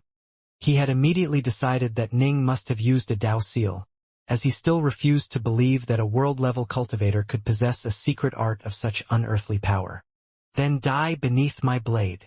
Tao Lord Blesswind suddenly produced an enormous long saber in his hands. Whoosh! His silver robes fluttered as he instantly charged through the skies, holding the long saber in a double-handed grip. Although Ning's sword domain furiously assaulted him, Tao Lord Blesswind charged forwards with incredible valor, his divine power flaring outwards and completely resisting the attacks. Clearly, the sword domain wasn't nearly strong enough to deal with Tao Lords of the third step. All it was able to do was have a bit of constrictive power over him. He moved straight through the sword domain, and his icy gaze was filled with a murderous intent. Upon seeing this, Ning couldn't help but sigh. This Inyang sword domain was already his most powerful attack, on a slightly higher level than even his close combat abilities. Alas, he still wasn't able to do anything to his opponent. In the end, he was still just a world-level cultivator, and his attacks weren't enough against a Tao Lord of the third step. He had no choice but to rely on an outside form of assistance. Die! Tao Lord Blesswind's saber light flashed like the wind, tearing apart everything in its path as he continued to soar towards the vessel. Whoosh! Suddenly, a figure appeared out of nowhere in front of the flying vessel. It was a white-haired, icy-eyed man who held an ordinary-looking longsword in his hands. Go capture him, swordsman, Ning said. The white-haired man nodded, his face quite calm. He was the strongest of the 4 golem servants Ning had acquired from Emperor Mirasno's legacy. Ning had chosen to summon him out of an abundance of caution, wishing to have a higher chance of success. A golem! As Tao Lord Blesswind continued his charge, his gaze fell upon the white-haired man's body. He was able to immediately tell that this was a golem, and a flash of avarice appeared in his eyes. Not only did he have that incredibly powerful lightning water Tao seal, he also has a seemingly strong golem. This world god named Dark North truly must have had some special experiences. I'll wager he has quite a few treasures on him. He might even have more than me. Ha ha ha, golem. You should accept me as your master instead. Tao Lord Blesswind's aura expanded even further. He refused to believe he would encounter a golem comparable to a Tao Lord of the fourth step, as those were far too valuable. He wasn't worried about this golem at all. Humph! The swordsman charged towards Tao Lord Blesswind as well. Rumble! Space tore apart as Tao Lord Blesswind and the swordsman golem began an utterly earth-shaking battle, even as Ning's sword domain continuously launched attacks against the Tao Lord. The swordsman had the power of a peak Tao Lord of the third step, and he was skilled in both unpredictable attacks and assassination techniques. His technique was completely based off of Emperor Mirasno's Heartseal sword art. Tao Lord Blesswind was truly quite formidable in close combat. Although he wasn't exactly a genius, he still had the power of a peak Tao Lord of the third step. He might have been weaker than the swordsman in close combat, making the battle rather difficult, but his secret arts allowed him to hold his own. What a powerful golem! How can it be this powerful? I feel as though he's a bit more powerful than even me. Tao Lord Blesswind was stunned to discover that the golem actually had the upper hand. However, he just barely holds an advantage over me. This golem is using up the chaos jewels inside of him. Once his energy is used up, he'll lose. Ning frowned when he saw this from atop his distant vessel. The swordsman is already the strongest of my 4 golems, but he still can't capture Tao Lord Blesswind? It seems I'll have to have the fisherman and the emperor emerge as well. But right at this moment, Su Yuji suddenly clenched her teeth. She was standing right next to Ning, and her face instantly turned red as a streak of crimson light flickered in her eyes. An invisible ripple of power instantly surged through the skies and shot towards the distant Downlord Blesswind. The distant Downlord Blesswind, who was still engaged in a battle against the swordsman, suddenly moved sluggishly for a brief moment, as though he had been distracted for a moment. Swoosh! The swordsman already held the upper hand. In this moment, his long sword suddenly coiled outwards like a whip, instantly wrapping itself around Downlord Blesswind's body. Downlord Blesswind struggled furiously to break free, but that was no easy feat upon already being bound. Come in!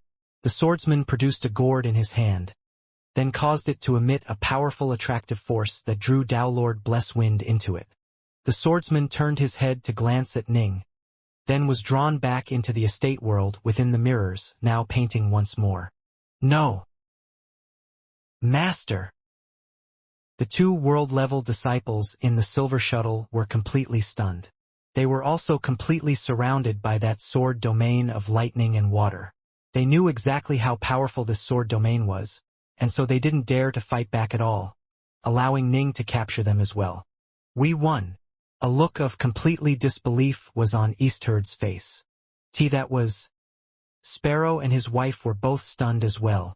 They felt that this Uncle Master was simply far too powerful. He was a world-level cultivator who not only had 2 Downlord retainers, he had even been able to capture a Downlord of the 3rd step. They had never even heard of such power before. Ning chuckled. I had to rely on the power of my golem. I myself wouldn't have been able to defeat a Downlord of the 3rd step. Golems are part of your total power as well, Eastherd said hurriedly. Ning then glanced at the nearby flame fairy Su Yuji. She gave him a very smug wink. Eastherd and the others might not have noticed anything, but Ning was in control of the sword domain that covered this entire region. He was able to sense that ripple of invisible power surge outwards. Quite impressive, Ning congratulated mentally. You were able to shake a Downlord of the 3rd step. Just now, I used the 9th art of Facian. I'm confident in my abilities to shake Downlords of the 2nd step. As for those of the 3rd step, it depends on their mental strength and their heart force. If I encountered someone formidable in this regard, there would be nothing I could do. From the looks of things, this Downlord Blesswind didn't have a particularly impressive Dowheart. Su Yuji sent back. Ning couldn't help but sigh. The legacy of Facian the Exalted truly was incredible. It allowed the user to actually dominate and control those on the same level of power. Even if the target was on a higher level of power, it would still have an effect on that person. But of course, if you encountered someone with a particularly powerful heart, there would be nothing you could do. Heartlord Soulwind, for instance, would have been far more impressive against such secret arts than Downlord Blesswind, even when he was merely at the world level. After capturing Downlord Blesswind, Ning continued to advance. Half a month later, he arrived at the Vast Heaven Everworld. That right there is Vast Heaven Palace. Eastherd pointed at the peaks of a distant mountain range. One could see a cluster of palaces through the many clouds. Vast Heaven Palace? Ning stared at the distant Vast Heaven Palace, his breathing rather irregular. Some tears had appeared in his eyes as well. Ever since he had left the 3 realms, he had been hoping he would be able to make it to Vast Heaven Palace. And now, he had finally made it. His primal twin was finally going to be able to make it back to the 3 realms and search for the souls of his parents within the River of Destiny. Father, Mother. In this moment, Ning's mind was not present here in Vast Heaven Palace. It was completely focused upon his deceased mother and father. Whoosh! Ji Ning's group soared through the void as they flew towards Vast Heaven Palace. I've already sent a mental message to the other brothers of Vast Heaven Palace, Eastherd said. All right. Ning stared towards the direction of the distant palace. As for Pilsaint and Su Yuji, both were quite curious as well. What was it like, this place which their master had been planning to go to for so long? Sparrow and his wife were the most nervous. To them, Vast Heaven Palace was absolutely a sacred place. Is that? As they flew closer and closer, Ning realized that there were quite a few figures congregating around the palace gates of Vast Heaven Palace. 3 of the ones standing at the very front radiated Daylord-level auras. Big Brother Soulsky? Ning immediately recognized Downlord Soulsky, who stood at the very front of the group. But the aura seems a bit different. Ah, this must be his avatar. Gee Ning. Downlord Soulsky laughed heartily, his laughter echoing within the skies. Big Brother Soulsky. Ning was filled with delight as he led Pilsaint and Su Yuji to descend towards them. Long time no see. And you've already reached the world level. Downlord Soulsky nodded in a satisfied manner as he looked at Ning, then turned his gaze to Pilsaint and Su Yuji. The two were standing behind Ning, but there was no way he could ignore their presence. The two were already Downlords, after all. Downlord Soulsky said, Yuji, it's only been a short while since we last met. Who would have thought you'd train even faster than Ning? You've already become a Downlord. Downlord Soulsky and Su Yuji were old friends by now. When he had taught Ning, he had also provided Su Yuji with guidance on occasion. It was all thanks to Master's aid that I reached this level, Su Yuji said. And Master has always been stronger than me. Even though I am now a Downlord, I'm still inferior to Master. Brother Darknorth truly is formidable. The nearby Eastherd hastily interjected. I didn't have a chance to let you know, since I just returned, but I was beset upon by 5 world-level cultivators of Clearwind Temple. Thankfully, Brother Darknorth intervened and helped me out, allowing me to escape that predicament. Just by using his sword intent alone, he was able to easily capture the 5 of them. Clearwind Temple? A white-robed, blue-haired man standing next to Downlord Soulsky suddenly frowned. Battlemaster, we can discuss these minor matters later, Soulsky interrupted. The most important thing for us to do today is to formally welcome Brother Ji Ning into our ranks. Ning felt quite moved. Although he hadn't spent much time alongside Soulsky, the latter truly had treated him in a sincere manner. Ji Ning, it wasn't easy for you to travel all the way here from the Badlands territory. Back then, Su Yuji was an elder god, but now even she has become a Downlord. I imagine you must have experienced many things, Soulsky said. Too true. Ning shook his head, rather wistful. Shortly after I found out that you were trapped in the Waveshift realm, I elected to leave the Badlands territory. Logically speaking, I should have reached Vast Heaven Palace a long time ago. But midway through I was suddenly abducted by the almighty hegemon of the Brightshore Kingdom and taken there. Ning didn't hide anything. Given how strong he had become, there was no way to hide such information. Take Lord Dawnstar as an example. Anyone in the Endless Territories who was even slightly well-informed knew who he was. Who could possibly be unaware that he was the Palace Lord of the Saber Palace of the 12 Palaces of Brightshore? The Brightshore Kingdom? Downlord Soulsky was completely shocked. The Brightshore Kingdom was one of the 6 major powers of the Endless Territories, and the almighty Brightshore hegemon was publicly acknowledged as being the leader of the 3 hegemons. For mighty figures such as Verge-level Downlords, the fact that the Brightshore Kingdom would occasionally abduct a few cultivators wasn't exactly a secret. Being abducted by the Brightshore Kingdom can be incredibly dangerous, but, judging from the looks of things, it turned into quite a blessing for you, Ji Ning. Soulsky looked at him. Haha, it was indeed. I encountered Pilsaint in the Brightshore Kingdom. Ning glanced at the nearby Pilsaint. Pilsaint felt a bit embarrassed. He immediately said, I was probably the first person to fight against Master in the Brightshore Kingdom. Unfortunately, he beat me with ease. To be honest, the Flame Fairy and I only gained our freedom thanks to Master's assistance. While Ning and Soulsky were chatting, the other brothers of Vast Heaven Palace were carefully inspecting this new brother of theirs. When they heard the 2 Downlords address him as Master, they were quite stunned. Monsters like this only existed in legends. Who would have thought that they'd encounter one in the flesh? Brother Ji Ning is incredibly talented, but he's never had a good master. Soulsky chuckled. In Brightshore Kingdom, you truly would have had the chance to soar into the heavens. Ha ha ha. I've been so busy chatting with you that I forgot to make the introductions. Come. This gentleman here is our Downlord Battlemaster, and he is also a Downlord of the 4th step. Ning turned to look at the long blue-haired man dressed in white robes. The man had a warm smile on his face and an extraordinary demeanor. Ning immediately bowed and said, "Dark North greets you, Big Brother Battlemaster." A Dao Lord of the fourth step had essentially reached the apex of a certain Dao. After that was the eternal Emperor level. Dao Lords of the fourth step were never easy to deal with. I once tried to use numerancy to divine your future, Brother Dark North, only to find that everything was clouded and far beyond my abilities to see. Dao Lord Battlemaster smiled. Now that I see you have two Dao Lord retainers, I understand how truly extraordinary you are. If my calculations are correct, these two Dao Lords should have broken through naturally, rather than relying on pseudo-samsara pills. They broke through on their own? The other brothers of Vast Heaven Palace were all rather speechless.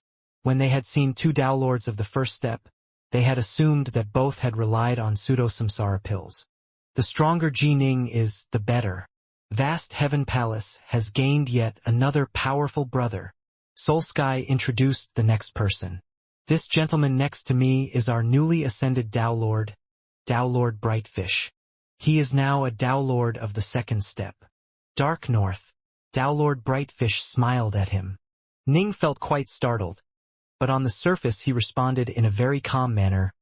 Big Brother Brightfish. Brightfish was absolutely gorgeous. In terms of appearance, he was every bit the equal of Su Yuji. It must be remembered that Su Yuji trained in the techniques of Facian the Exalted, and possessed such great charm that her smiles alone were incredibly alluring. Although Dao Lord Brightfish wasn't that charming, he truly was shockingly handsome, and he was also had a willowy, elegant form. And yet, judging from his aura, Ning was certain that he was male. His face and his body was comparable to that of a peerless beauty. But he was a man? No wonder Ning was so flabbergasted. "This is Brightfish's avatar," Soul Sky said.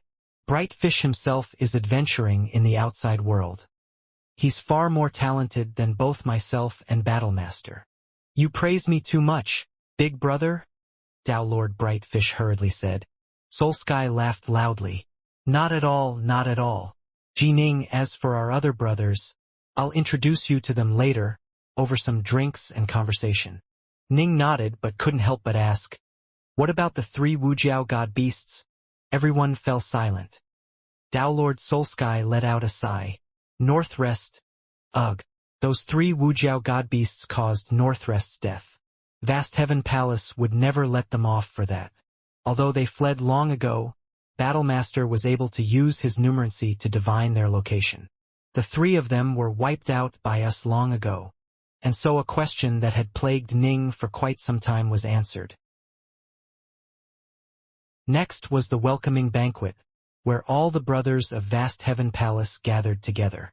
They all drank wine and chatted happily. Vast Heaven Palace had no hierarchies. Every single member was a good brother to the others. Even Dao Lords would merely be respectfully addressed as Big Brother due to their power.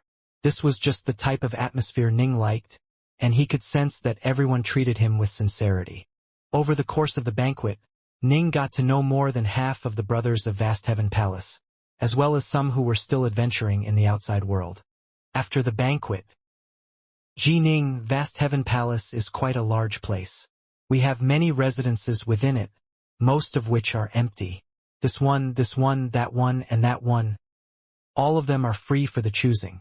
Just pick whichever one you like. After the banquet, Soul Sky personally guided Ning off. "Then I'll choose this one." Ning made his choice. "Right? When do you wish for us to hold the formal welcoming ceremony?"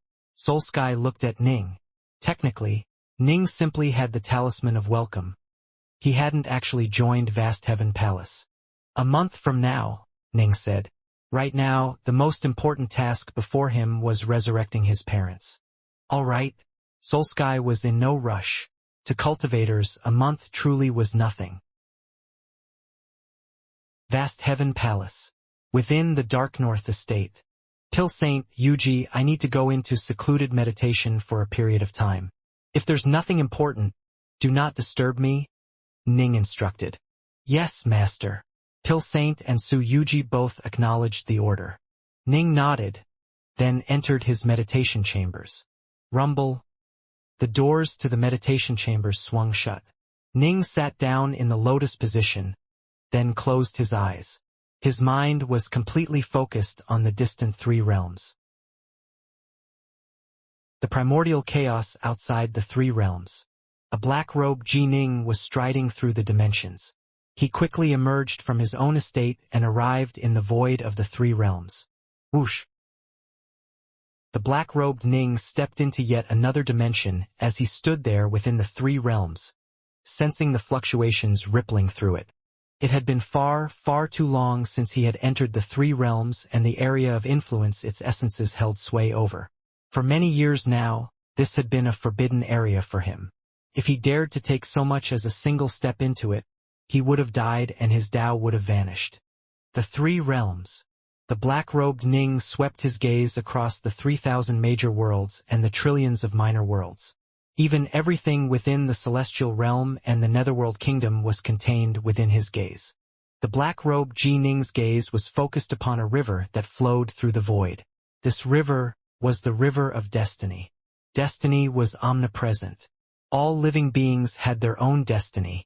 Even powerful cultivators like Ning or mighty eternal emperors had their own destinies as well. So long as you were alive, you would have a destiny all your own. These countless destinies came together to form an endless sea of destiny, with the destiny of the living beings of the three realms being merely a small rivulet of that endless sea. This void river was all but indetectable to ordinary living creatures.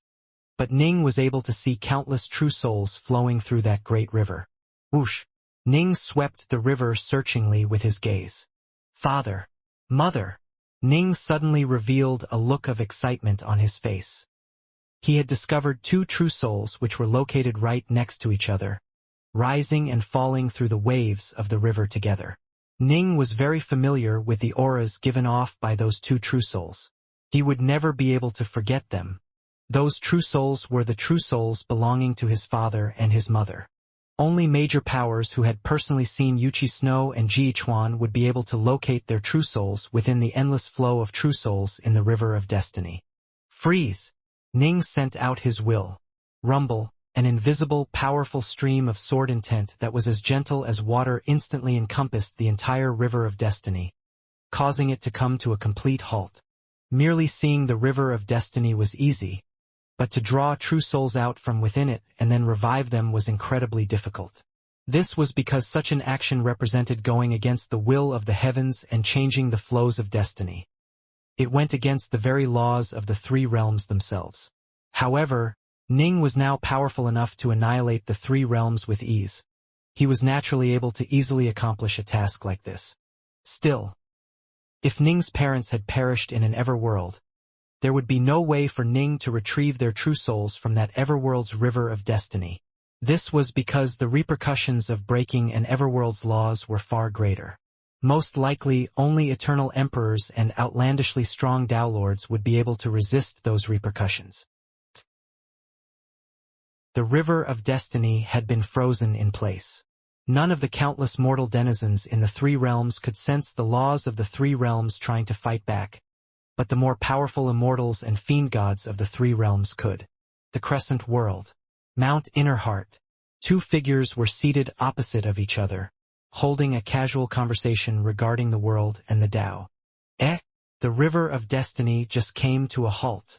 The bearded, azure-haired man suddenly let out a surprised call. Most likely, only my disciple Ning is capable of forcing the river of destiny to come to a halt.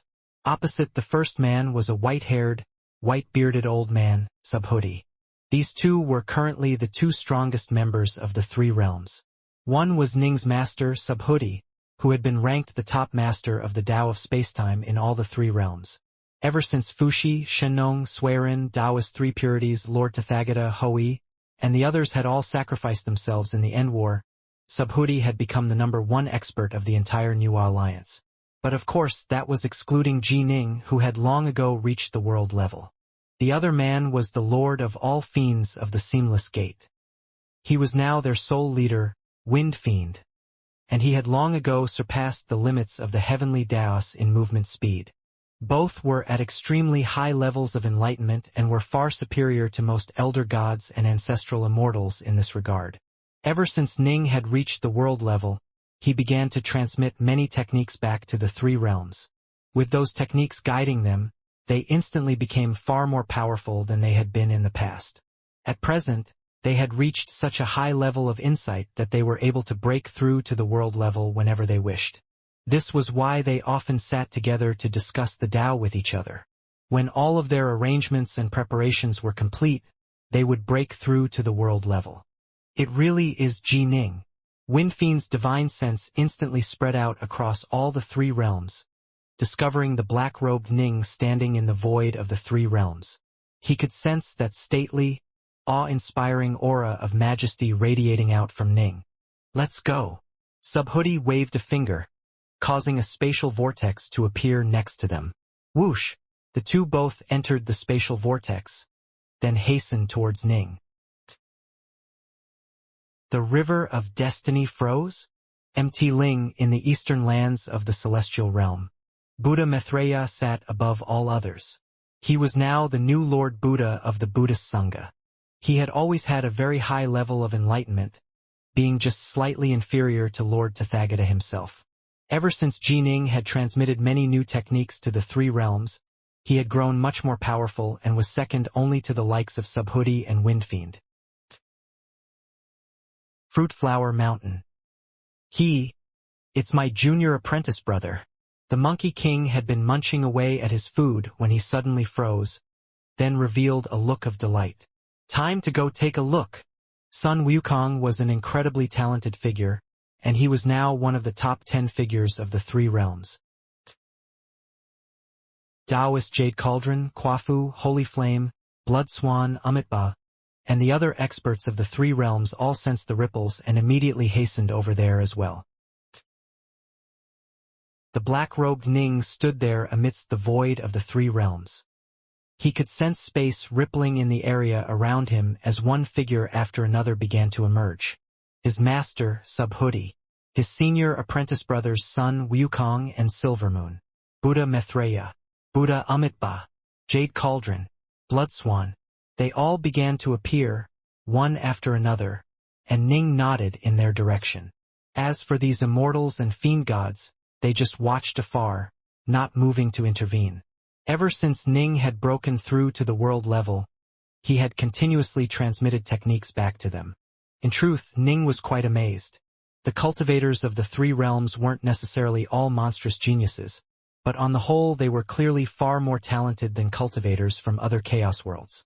The three sovereigns of mankind, Taoist three purities, Tathagata, Hoi, without any guidance or legacies, they had reached such astonishingly great heights in enlightenment that they were able to battle against elder gods despite merely being at the true god level. This meant they were at a far higher level of enlightenment than most elder gods and ancestral immortals. If they were given good techniques or good teachers, the three sovereigns of mankind, Taoist three purities, Lord Tathagata, Hoi, and the others all could have become world-level cultivators. It must be understood that Buddha Jueming originally hadn't been a particularly impressive member of the Buddhist Sangha. His innate talent was far inferior to the likes of Taoist three purities, Tathagata, and the others. It had been very hard for him to even reach the true god level. However, after spending many arduous years in Undermoon Lake as an Empyrean god, he had received the legacy techniques of World God Northrest and had thus been able to reach the Elder God level. This was a testament to how important good techniques and good teachers were. It wasn't just the three realms. Even the experts of the seamless chaos world, such as Everwood, Demonheart, Devilhand, and Windfiend were also extremely spectacular figures who were comparable to Taoist three purities and Lord Tathagata. The Pangu chaos world and the seamless chaos world, the cultivators who arose from it are all far more talented and impressive than the cultivators in other chaos worlds. Ning was secretly amazed. There has to be a reason behind it. The endless primordial chaos was filled with mysteries and secrets. No one would ever dare claim that he or she fully understand it. Not even the almighty hegemon could make that claim, and so Ning didn't spend too much time on this question. I've now perfectly joined 5 supreme Daos together. After I become a Tao Lord, I'll become much more powerful. By then, I should be able to buy some truly precious legacies and techniques, then transmit them to the three realms and strengthen it. Ning mused to himself. If you wish to truly strengthen an organization, you needed all types of techniques and legacies, especially powerful ones. This was no easy task. Prior to today, I've only been able to transmit fairly ordinary techniques back, but the three realms has already strengthened dramatically. Master and Windfiend are about to break through to the world level at any moment, while Methreya and the others might succeed as well. If I was able to transmit better techniques to them, my homeland might give birth to an entire crop of world-level cultivators. Ning eagerly awaited such a day, the day when the three realms truly skyrocketed in prominence. Ning continued to focus upon the River of Destiny. His gentle sword intent moved with incredible softness, but it contained unbelievable power. The gentle sword intent carefully embraced those two true souls within its grip. Rumble. The entire River of Destiny began to roil about in protest as a backlash began. Ning was incredibly careful. He obviously didn't care about the backlash, but he was worried that it might cause collateral damage to his parents' true souls. Even the slightest bit of damage might cause those frail true souls to instantly disintegrate. Humph. Ning's sword intent wrapped those two true souls in protective layers as it slowly drew them both from the depths of the River of Destiny. Rumble. The backlash from the River of Destiny grew increasingly powerful. Towards the end, the entire river began to writhe about as it fought to hold onto those two true souls. Ning's sword intent, however, continuously protected the true souls with layers of barriers, taking on the full force of the backlash head-on. Whoosh! Finally, the mass of sword light flew out from within the River of Destiny. The River of Destiny had failed, and so it quickly regained its normal calm and continued to function stably as it had in the past. Success. Subhoodie, Windfiend, Sun Wukong, Jade Cauldron, and the others all revealed looks of delight when they saw this. Dark North, congratulations. Ji Ning, congratulations. They all called out to express their congratulations. Now that the true souls had been drawn out, the next step of restoring their souls and manifesting bodies would be easy. Ning couldn't disguise his own excitement either. Ji Ning suppressed his excitement, then gently waved a finger and sent two streaks of chaos nectar outwards. His primal twin didn't have much chaos nectar, as it had been here defending the three realms this entire time. It did, however, have at least a few drops. Since Yuchi Snow and Ji Ichuan's souls and bodies weren't particularly powerful, a single drop of chaos nectar each was more than enough. Whoosh, whoosh. The two drops of chaos nectar flew towards the two different true souls. The two drops quickly encompassed the two souls, then immediately and naturally began to build a soul around each true soul. Although it was also possible to use the 6 paths of reincarnation to form souls and bodies, those bodies and souls would be of fairly low quality. At most, they would allow the reincarnated individuals to at most be equivalent to natural-born Xianxia lifeforms. But if one directly used chaos nectar to rebuild a body and soul, it would result in the creation of a completely perfect body. The souls were now fully formed. Instantly, the two souls rose up to stand there within the emptiness of the void. One soul was of Yuchi Snow, the other was of Ji Ichuan. The two had completely regained consciousness, and Ning was using his immortal energy to help them awaken the memories locked within their souls. At his current level of power, Ning was able to help them reawaken their memories with nothing more than a thought, even though Yuchi Snow and Ji Ichuan had actually died 2 lives ago. Ning, son. The two stared at Ning in disbelief. Ning was rather excited. He immediately said, "Father, Mother, don't worry about me right now. Let your fleshly bodies be remade first. All you need to do is wish for it to happen. The chaos nectar around you has marvelous properties and is capable of forming all things." Flesh and even clothes were beginning to form in the empty area around their souls. There was of course no way Ning would leave them unclad. Gradually, Ji Ichuan and Yuchi Snow were able to see many figures off in the distance. Soon, the two had fully materialized. Clad in snowy white furs, the two stood there in the emptiness of the void. The thing was, Ji Ichuan and Yuchi Snow actually had an additional set of memories. This set came from the life they had spent as Willow River Chuan and Eastflow Snow. Snow. Ji Ichuan looked at his wife. Ichuan. Yuchi Snow stared back at him. They had been together in both the past life and the present life. During her life in Swallow Mountain, Yuchi Snow had died due to illness. Ji Chuan had suffered heavy wounds as well. In the end, he felt he had nothing else to live for and so had perished as well. The next life had been an even sadder one. In the end, the curs of the Seamless Gate had captured everyone in their city and used them to refine magic treasures, resulting in their souls being shattered. Ji Chuan and Yuchi Snow held each other's hands.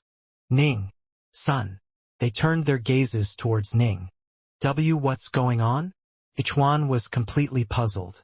The area around them was filled with empty space, and they were even able to see figures who radiated auras of incredible power off in the distance. Snow was both excited and puzzled. She had died, as had Ichuan, right? And how was it that they were able to stand there within the emptiness of space as easily as standing on flat land? What was supporting them? But they felt certain that this all had to do with their son. Father, mother. All those bad things have come to an end. Nothing will be able to separate us ever again. Ning's voice was trembling slightly as he spoke. Snow's eyes immediately reddened and she walked straight forwards to embrace Ning. Ning hugged his mother back as well. His mother's embrace. It was as warm as it had been in his memories. Ning suddenly raised his head. His father, Ichuan, had walked over as well, and Ning reached out to include his father in their joint embrace. Their family of three was together again. As for Subhoodie, Wind Fiend, and the other nearby figures, they all sighed as they watched with looks of envy. Many of them had been born from the primordial chaos or from heaven and earth. They had never had parents before. However, they could sense how deep the relationship between Ning and his parents were. As he embraced his father and his mother, the tension which had been within his soul for so many years was able to finally be released. And in this moment, Ning's heart force broke through to the 5th stage and began to rapidly expand in power. The end war of the 3 realms had resulted in Ning finally understanding the Heartsword realm and using it to slay Old Man Yuan. Logically speaking, he should have been able to step into the 5th stage of heart force at that time. However, he had too many things weighing down his heart, causing him to be stuck at that bottleneck. After leaving the 3 realms, he had entered the Endless Territories. He had experienced many things in the Brightshore Kingdom and the alternate universe, eventually linking 5 supreme Daos together in a perfect manner. His mind and his heart had both been strengthened tremendously, but he still remained stuck at that bottleneck. His heart had never been able to see through to the truth of life. Now, after reaching Vast Heaven Palace and rescuing his parents' true souls from the River of Destiny, Ning was finally able to truly relax. As a result, he naturally reached the truth level of heart force. Ning did have another firm desire in the deepest parts of his heart, reviving Yu Wei. However, he knew exactly how difficult that would be. Even the number 1 expert in the Tao of Seals in the alternate universe, Emperor Manasil, had been unable to revive his own disciple. Ning had never heard of someone successfully doing such a thing, which was a testament to how difficult it would be. But precisely because it was so difficult, Ning was able to face it fairly calmly. Boom! His heart force massively expanded. The many things he had experienced in recent years caused Ning's heart force to instantly skyrocket and reach the apex of the 5th stage. His heart force and his sea of consciousness joined together, causing certain changes to arise. If his heart force was a bit stronger, the fusion between his heart force and his sea of consciousness would have allowed him to establish a heart world. Only by establishing a heart world would one be truly considered a heart force cultivator, and those were truly incredibly frightening figures. Heart force cultivators who had reached the verge as Tao Lords would have heart worlds that were as vast as an entire territory. At this point, the descent of their heart world projection alone would be enough to easily crush to death an ordinary verge-level Tao Lord. But using a heart world projection was merely the crudest way of fighting with heart force. True heart force cultivators had certain mysterious secret arts which were truly formidable. Birchaloo, East Cult, and Great Joy had all mastered and joined multiple supreme Daos together. But Birchaloo was a heart force cultivator. In an actual battle, he would have been stronger than both of the others. If Birchaloo had managed to fully learn the Heart Sword sword art and learned how to perfectly mesh his heart force with his close combat abilities. His powers would have skyrocketed even further. Alas, the heart sword art was extremely difficult. Ning himself was a sword cultivator who was also skilled in heart force, which was why he had been able to reach a basic level of skill in it, but Birchelu was not. The void above the three realms. Ichuan and Snow both released their son, then smiled as they gazed at him. Ning, son, tell us what in the world is going on. Your mother and I are both completely confused, Ichuan said. The story is a long one. I trust both of you know about the Seamless Gate, Ning said. The Seamless Gate. Ichuan and Snow both turned very solemn. We've heard of them. The stories say that they are the ones causing chaos throughout the three realms. The two of them had died due to the machination of the Seamless Gate. Right? That had been a true tribulation, and many of our seniors perished during it, Ning said softly. He couldn't help but think back to that grand final battle and those figures who had calmly sacrificed their own lives. But that war ended long ago. The three realms is now peaceful once more. I was bound by a lifeblood oath, and so I wasn't able to retrieve your true souls from the River of Destiny until today. Only then could I bring you back to life. River of Souls? True soul. Both Ichuan and Snow were a bit dazed. Neither of them had reached high levels of cultivation in either of their two lives. They had no idea that someone whose soul had been shattered could be brought back to life. Father, mother. We can discuss these things later in the privacy of our home. Ning smiled, then turned and looked at the nearby figures. He called out, Master. Subhoodie flew over. Ji Ichuan and Yuchi Snow. The two of you certainly gave birth to a wonderful son. Dao Father, Subhoodie said with a laugh. Father, mother, this person here is my master, Patriarch Subhoodie, Ning said. If it hadn't been for Master's guidance, I never would have reached my current heights. Ahaha. Ji Ning, your accomplishments were due to you and you alone. I didn't help much, Subhoodie immediately said. Ning continued. And that gentleman over there is the leader of the Seamless Gate, the Lord of all Fiends. The distant Wind Fiend nodded towards Ning's parents. With a flicker, he appeared next to Patriarch Subhoodie as well. I was racked by guilt when I learned that Ji Ning's parents died due to the actions of my Seamless Gate. Although it was Demon Heart who instigated that calamity, I'm ashamed to say that I didn't act to stop him. The leader of the Seamless Gate? Ichuan and Snow were both stunned. The Seamless Gate was the major force behind the chaos that had swept the three realms. Supposedly, not even the leaders of the Taoist path or the Buddhist Sangha were able to do anything to them. How was it that their son knew people like this? How powerful had their son become exactly? When the two of them had first perished, Ning hadn't even gone to the Black-White College. This person is Buddha Maitreya of the Buddhist Sangha. This person is Taoist Jade Cauldron of the Taoist path. Ning began to introduce the nearby Immortals and Fiendgods to his parents. Ichuan and Snow were growing increasingly confused. Although they hadn't heard of most of these figures, they had heard of a few of them and knew them to be figures whose reputations shook the three realms. These are now the most elite Immortals and Fiendgods of the three realms, Ning explained to his parents, then turned and said in a sonorous voice, Friends, I'm going to accompany my parents and leave for a time. In a few days, I'll invite you all to a grand feast that I will hold. You are far too kind, Dark North. Haha. This is the first time that Dark North is hosting an immortal banquet. We'll definitely attend. Ning smiled, said a few words to his master Subhoodie, then led his parents away. Father, mother, come with me. An aura of incredible sword intent covered the three of them, then hurtled them through the void to the home where Autumn Leaf, Bright Moon, Uncle White, Little Qing, and Blue Cliff Xiaoyu were residing. The three realms, the Grand Xia world, Swallow Mountain. Long ago, Ji Ning had removed the entire Swallow Mountain area from the Grand Xia for the sake of protecting it from the Great War. Now that the calamity had come to an end, Ning had established his own major world, the Dark North world, and had planted the Ji clan into that world. As for Swallow Mountain of the Grand Xia, this was where Ning had grown up, and so he had rebuilt it. Autumn Leaf, Uncle White, Little Qing, and Bright Moon normally lived here. Serpent Wing Lake. Bright Heart Island. Whoosh. Jining, Jichuan, and Yuchi Snow all appeared in the air above Serpent Wing Lake. It looks just like it did all those years ago. Ichuan and his wife Snow stood there in the air, staring at the lake. Serpent Wing Lake hasn't changed at all. One thing that did change was that the Serpent Wing monster died long ago.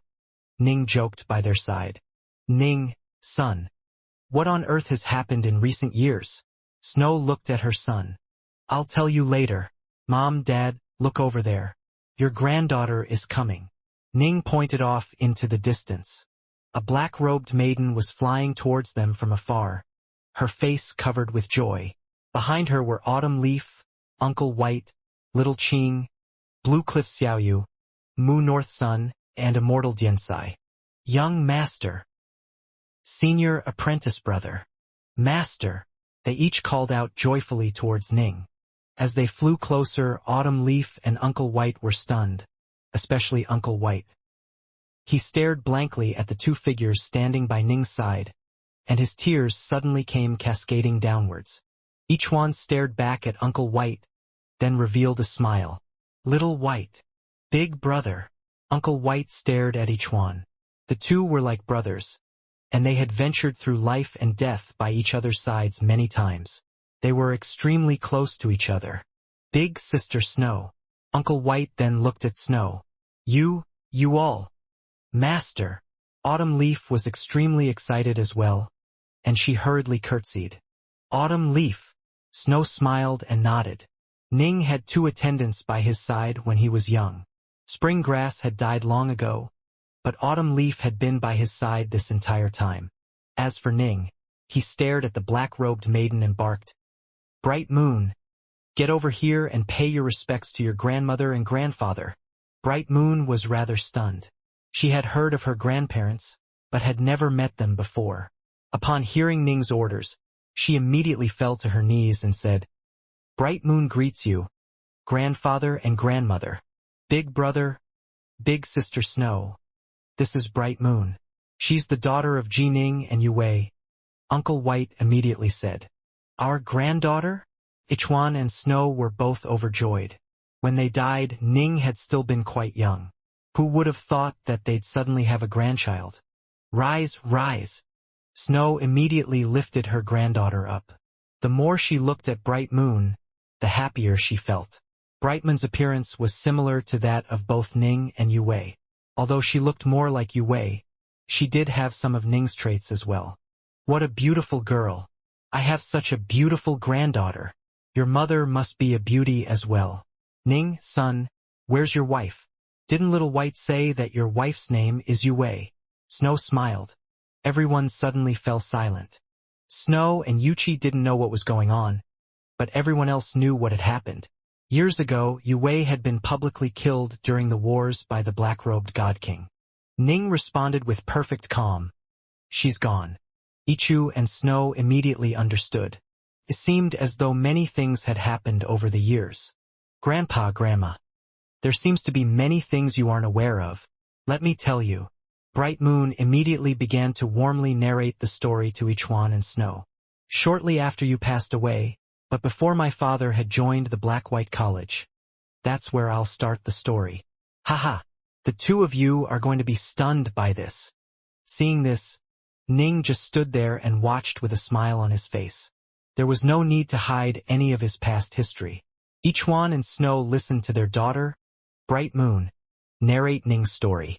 Every so often, Uncle White, Little Qing, or Xiaoyu would add in a few words as well. Even Ning's junior apprentice brother, Mu North Sun, would jump in to explain at some parts, as did Ning's master Immortal Diansai. Ichuan and his wife Snow were completely stunned by this story. This wasn't a story. It was an absolute legend. Although they knew that their son was a genius, how could they have imagined that their talented sword-wielding son of Swallow Mountain would become such a dazzling figure? He not only had reached parity with the highest-level immortals and fiendgods of the 3 realms, he had played a decisive role in ending the war. As for his current level of power, it was completely unfathomable. They also learned about Yue's death. Unfortunately, when her soul was destroyed, ever her true soul was torn apart. There was no way to revive her at present. A few days later, Ning held a 3 realms banquet at Brightheart Island of Swallow Mountain. All of the top-level immortals and fiendgods of the 3 realms came to take part. Of course, many of Ning's old friends came as well, such as the other members of Mount Innerheart, including Crazy G, Sun Wukong, and Redsnow. Even the likes of Northmont Byway and the Sloppy Daoist, who had been their eldest apprentice brother at the Black-White College, had arrived. This was Ning's first time hosting such a sumptuous banquet, and at the end he even expounded upon the Tao, bringing great enlightenment to many of the immortals and fiendgods of the 3 realms. On the other side of the primordial chaos, vast heaven territory, vast heaven palace. In the blink of an eye, more than a month passed after Ning's arrival at Vast Heaven Palace. This was the day of Ning's formal welcoming banquet. Ji Ning! Ji Ning! Tao Lord Soulsky was hollering towards him from far away. Big brother! Ning emerged from his estate, Su Yuji and Pill Saint by his side. Ning smiled. I could hear you screaming at me from far away. I wanted to see you a few days ago, but Pill Saint told me that you were in secluded meditation, Tao Lord Soulsky said with a laugh. My big brother wished to see me? Ning turned to glance at Pill Saint. Pill Saint hurriedly explained. Tao Lord Soulsky said that it was nothing important and told me not to disturb you. Tao Lord Soulsky nodded as well. There is no rush, but, Jining, you really did me wrong this time. You captured Tao Lord Blesswing, a Tao Lord of the 3rd step of Clearwind Temple, a Tao Lord of the 3rd step, and you captured him. How could you hide such an incredible feat from me and not tell me? If it hadn't been for Brother Eastherd giving us a detailed narration a while ago, I would have had no idea whatsoever. Ning was startled. He immediately said, All right, that was definitely my fault. To be honest, Ning truly hadn't considered the capture to be a big deal. In his eyes, Clearwind Temple wasn't a threat at all. Even if Patriarch Clearwind himself came, he wouldn't be able to do anything to Vast Heaven Palace itself. If things really did go south, Ning could simply use one of the deceased Hegemon's Dao Seals to just kill the man. Ning's complete lack of concern regarding this matter was why he hadn't considered it to be relevant. With his mind completely occupied with reviving his parents, he truly had forgotten to tell Vast Heaven Palace about this matter. It won't be much of a problem. With my avatar here, we won't need to fear Clearwind at all. Tao Lord Soulsky was rather excited. But for you to have captured a Tao Lord of the 3rd step, I feel giddy just imagining the look on Clearwind's face. I've already subdued the Tao Lord. Big brother Soulsky, you are free to deal with him as you see fit, Ning said. You were the one to capture him. How can I be the one to decide? Tao Lord Soulsky immediately said. Don't be so courteous, big brother. If you want to use this situation to squeeze and extort Clearwind Temple, feel entirely free to do so. Tao Lord Soulsky shook his head. You don't understand what type of a man Patriarch Clearwind is.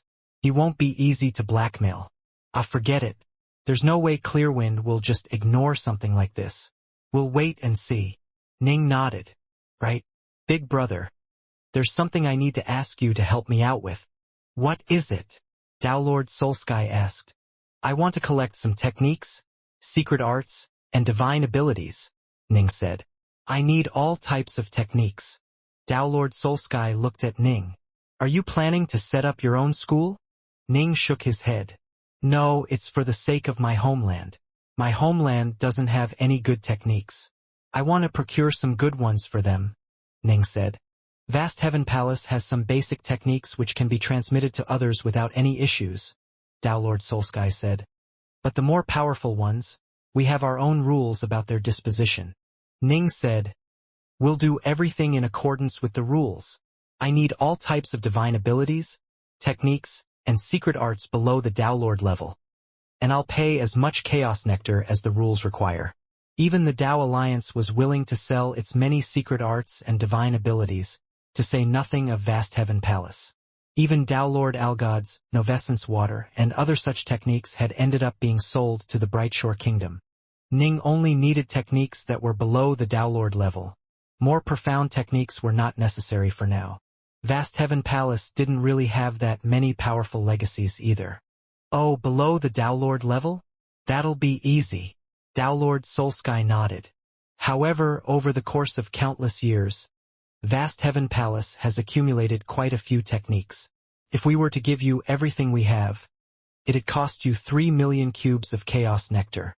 I don't want to take advantage of you. The rules are the rules. These techniques were accumulated by countless brothers over the course of countless years. All right, Ning nodded. 3 million it is. Vast Heaven Palace was an ancient school which dominated the nearby territories and had been around for countless chaos cycles. As a result, it had an ample supply of techniques which were below the Downlord level. This was why this place was considered a holy land for cultivation to many. Now that Ning had purchased all of its techniques, the Three Realms Foundation had been established. Most of the cultivators in the Three Realms were merely at the Elder God or Ancestral Immortal level, after all. To reach the world level and then become a Downlord was far too difficult. In truth, if he couldn't buy what he needed from Vast Heaven Palace, he would have done so from the Tao Alliance. Only that would be more troublesome and likely more expensive as well. As for legacies which Downlords could use, even Vast Heaven Palace only had a very few such legacies, and they had either been left behind by its Downlords or had been acquired by them due to luck. They wouldn't be casually taught to others. They were not casually taught to others.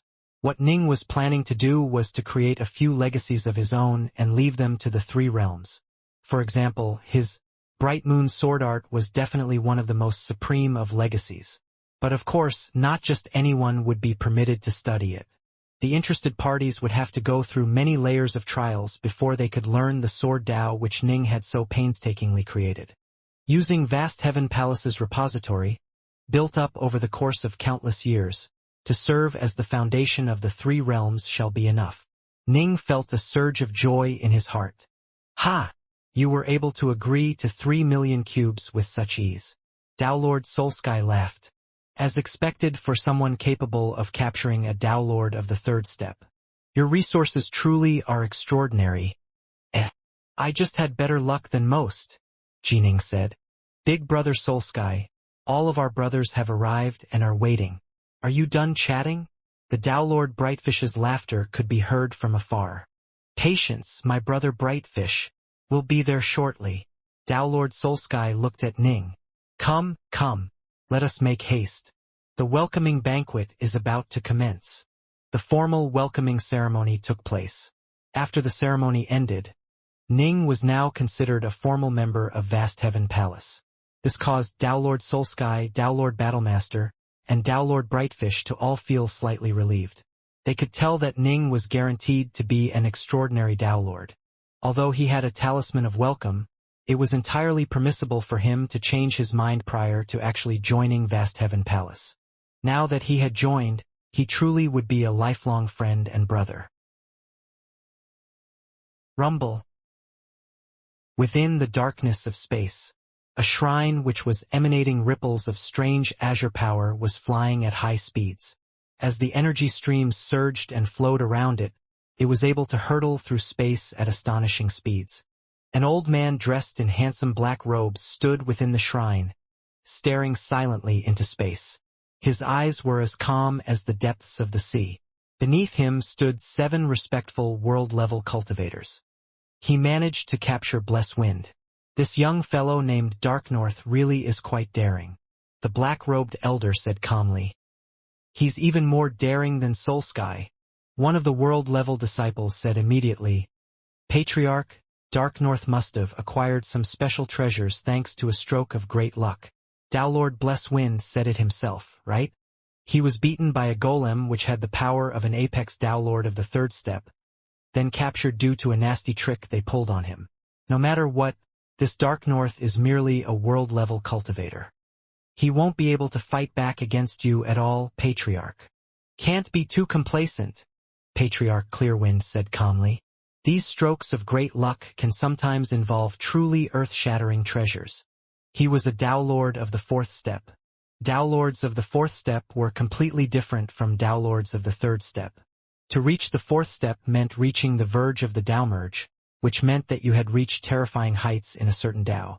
The reason why he was able to feud against Tao Lord Soulsky for so long was because he was at a similar level of power. Both Patriarch Clearwind and Tao Lord Soulsky were extremely powerful, even amongst other Tao Lords of the fourth step. They had both experienced many dangers as well. They naturally were quite skilled in keeping themselves alive and would never underestimate any opponent. When Heartlord Soulwind had shattered that Tao seal, he had been able to easily slay a Tao Lord of the third step. But if he had encountered Patriarch Clearwind? Forget about a Tao seal. Even if the Palace Lord of the Heart Palace struck out, if he wasn't careful, Patriarch Clearwind would probably be able to escape. Soulsky, it's been quite some time since I've sparred with him. Azure light flickered through Patriarch Clearwind's eyes. Vast Heaven Palace had 2 Tao Lords of the fourth step, while Clearwind Temple merely had 1. However, these 2 organizations were equivalent in power. This was a testament to how formidable Patriarch Clearwind was. The 3 Realms. Bright Heart Island. Within Ning's study. The study was filled with rolls of jade slips. Ning casually picked up a jade slip, then infused the set of sword arts he had developed into the jade slip. For elder gods and ancestral immortals, less abstruse sword arts are more appropriate. Ning's left hand was casually demonstrating one sword art after another. He had perfectly joined together 5 supreme Daos. In terms of creating sword art techniques for elder gods or world gods, not even the Brightshore hegemon would necessarily be a match for Ning. 3,600 low-level techniques, 108 decent techniques, and 5 high-level sword arts. The Yin-Yang stance, the Soul Heart stance, the Blood Drop stance, the Shadowless stance, and the Heavenbreaker stance.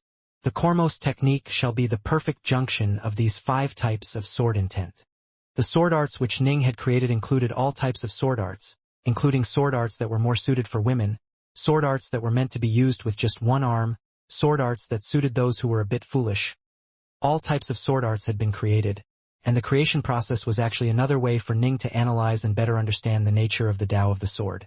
Every so often, he'd raise his head and stare off into the distance. He was able to see to the distant lakeshore, where Ji Chuan was training in sword arts himself.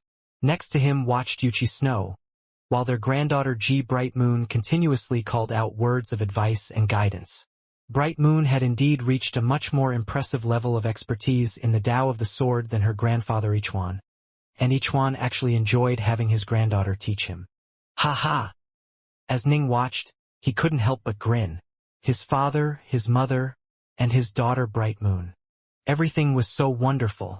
Ning then turned his attention to his sword arts, putting more sword arts on display, then recording them into jade slips. Ning came to a sudden halt. Although his gaze was focused on the distant lakeshore, his heart felt like the rising sun that was appearing above the watery horizon. The sword Tao. That's all there is to it. The sword Tao is simply the sword Tao. Ning started to laugh. Why divide it up into so many different types? Yin-Yang sword intent, Blood Drop sword intent, Shadowless sword intent, Soul Heart sword intent, Heavenbreaker sword intent. What difference does it make? They all belong to the sword Tao. So that's how it is. The question which has puzzled me for millions of years. As the saying went, one who suddenly understood the Tao in the morning would be content even if he died in the evening. This was the sort of satisfaction Ning was feeling right now. It was excitement. It was a sense of contentment. This question had bedeviled him for millions of years in the Tri-Leaf realm, when he first sensed that his sword Tao had yet to reach the limit. Now, with his parents and his daughter by his side, he suddenly had a moment of epiphany as he collated all these different sword arts. Rumble. A wave of strange power was surging forth, resonating with the innermost depths of Ning's soul. Ning raised his head and stared into the skies. He could trace the sensation back to its origins. He could immediately sense that it was coming from incredibly far off within the primordial chaos. This place was so unfathomably distant that it was many times farther away than the entire size of the endless territories or the alternate universe. This was the place where the true prime essences of this universe lay. That place was the place where the prime essence of the Tao of the sword, one of the prime essences of this universe, resided. Rumble. One of the prime essences responsible for stabilizing this entire universe, the prime essence of the Tao of the Sword, was resonating with Ji Ning. Boom! Within the three realms. Ning was still within his study, but a terrifying aura of the Tao of the Sword suddenly erupted from his body. He himself was like a terrifying sword, and his every movement and motion contained the aura of the Tao of the Sword. Am I now the master of the Tao of the Sword? Ning could sense that the unfathomably distant prime essence of the Tao of the Sword was resonating in tune with him. In this instant, he finally understood that this was the truly supreme Tao of the Sword, the true apex of the Sword Tao. This ultimate Sword Tao, this Omega Tao of the Sword, it didn't have multiple versions of itself such as Supreme Taoists did. The Tao of the Sword in and of itself was a complete Tao. It could simply transform into many different things, much like how the single Supreme Taiji gave birth to the duality of Yin and Yang, which gave birth to the trigrams that then gave birth to all things. The 5 perfectly joined Supreme Taoists which Ning had previously developed were like the trigrams. Although the 3 lines of the trigrams were joined together perfectly, they didn't truly represent the ultimate expression of the Tao of the Sword. Only by truly understanding this single source would you be able to truly, completely, and perfectly understand and master the Tao of the Sword. This Omega Sword Tao is the true ultimate Sword Tao. Only now can I be considered a master of the Tao of the Sword. Ning felt as though he had just undergone a complete transformation. Finally, he understood why the difference in power between those who had joined 2 Supreme Taoists, 3 Supreme Taoists, or even 5 Supreme Taoists was fairly small. It didn't really matter how many Supreme Taoists you were able to come up with, because above them was the complete and full Tao of the Sword. All types of sword arts and all of the so-called branches. They were nothing more than parts of this true and complete Sword Tao. Come forth. Ning stepped forwards. Whoosh! He instantly transformed into a streak of light which then completely disappeared as he used the shadowless evasion skill. In an instant, he appeared in the empty space above the 3 realms. The solar star. Ning stood there in space, staring at the enormous and scorchingly hot solar star off in the distance. He looked very ordinary, with his Sword Tao aura completely restrained, but that was what made him so terrifying. He was now fundamentally different from how he had been before. How terrifying. I'm able to tear through space without causing any disturbances at all, and I'm actually able to move 10 times faster than the speed of light. Most Verge-level Tao Lords can only move at 5 times the speed of light. Even Ning was frightened by how strong he had become. Previously, his most powerful attack had been his Quadrescence Thunder and Quadrescence Water. But the power of his Sword Tao now completely eclipsed both of those Quadrescence attacks combined. Now that I have comprehended my Omega Sword Tao, it is time for me to break through to become a Tao Lord. Ning's eyes were filled with blazing eagerness. He had once felt that his chances of reviving Yue were minuscule. Not even Emperor Manasil, an eternal emperor who had reached incredible heights in the Tao of Seals, was able to accomplish such a thing. But in the instant that he discovered and comprehended his Omega Sword Tao, he knew that his chances had just increased dramatically. Vast Heaven Palace. The Dark North Estate. Whoosh! Ji Ning was holding a tankard of wine, and the wine within it was flowing out from the opening and into his glass. Master, you've been really relaxed lately. A while ago you were training in the sword every day. Why have you stopped? Su Yuji walked towards them from afar. Who says I stopped? Ning asked. So long as my heart holds my sword intent within it, I am still training in swordplay. If my heart is void of sword intent, all the physical training in the world would be useless. To you, it might look like I'm just relaxing and drinking wine, but I'm actually training right now. Sophistry, Su Yuji muttered. Ning chuckled. He really did hold his sword intent within his heart. The awesome sword Tao that filled his heart and his complete control over it made Ning feel intoxicated. At his current level, the world level, Ning had already advanced as far as he could. Now, what he needed to do was to become a Tao Lord. Only then would he be able to advance further in his Omega Sword Tao. The Omega Sword Tao represented that the path which Ning had chosen was truly the most ultimate of paths. but he had just barely began to trod this path. Even so, just starting on this path meant that his insights were already comparable to those of many Tao Lords of the fourth step. In some areas, he actually surpassed them. In truth, the fact that Ning could move 10 times faster than the speed of light was a testament to his skills. He didn't have to rely on lightning-type skills or light-type skills to accomplish this. He was flying at 10 times the speed of light solely through his mastery of the Sword Tao. This proved how profound a level of insight he had truly reached. It will be another 30+ years before my main body's clone reaches this place, Ning mused. I suppose I'll have to just wait.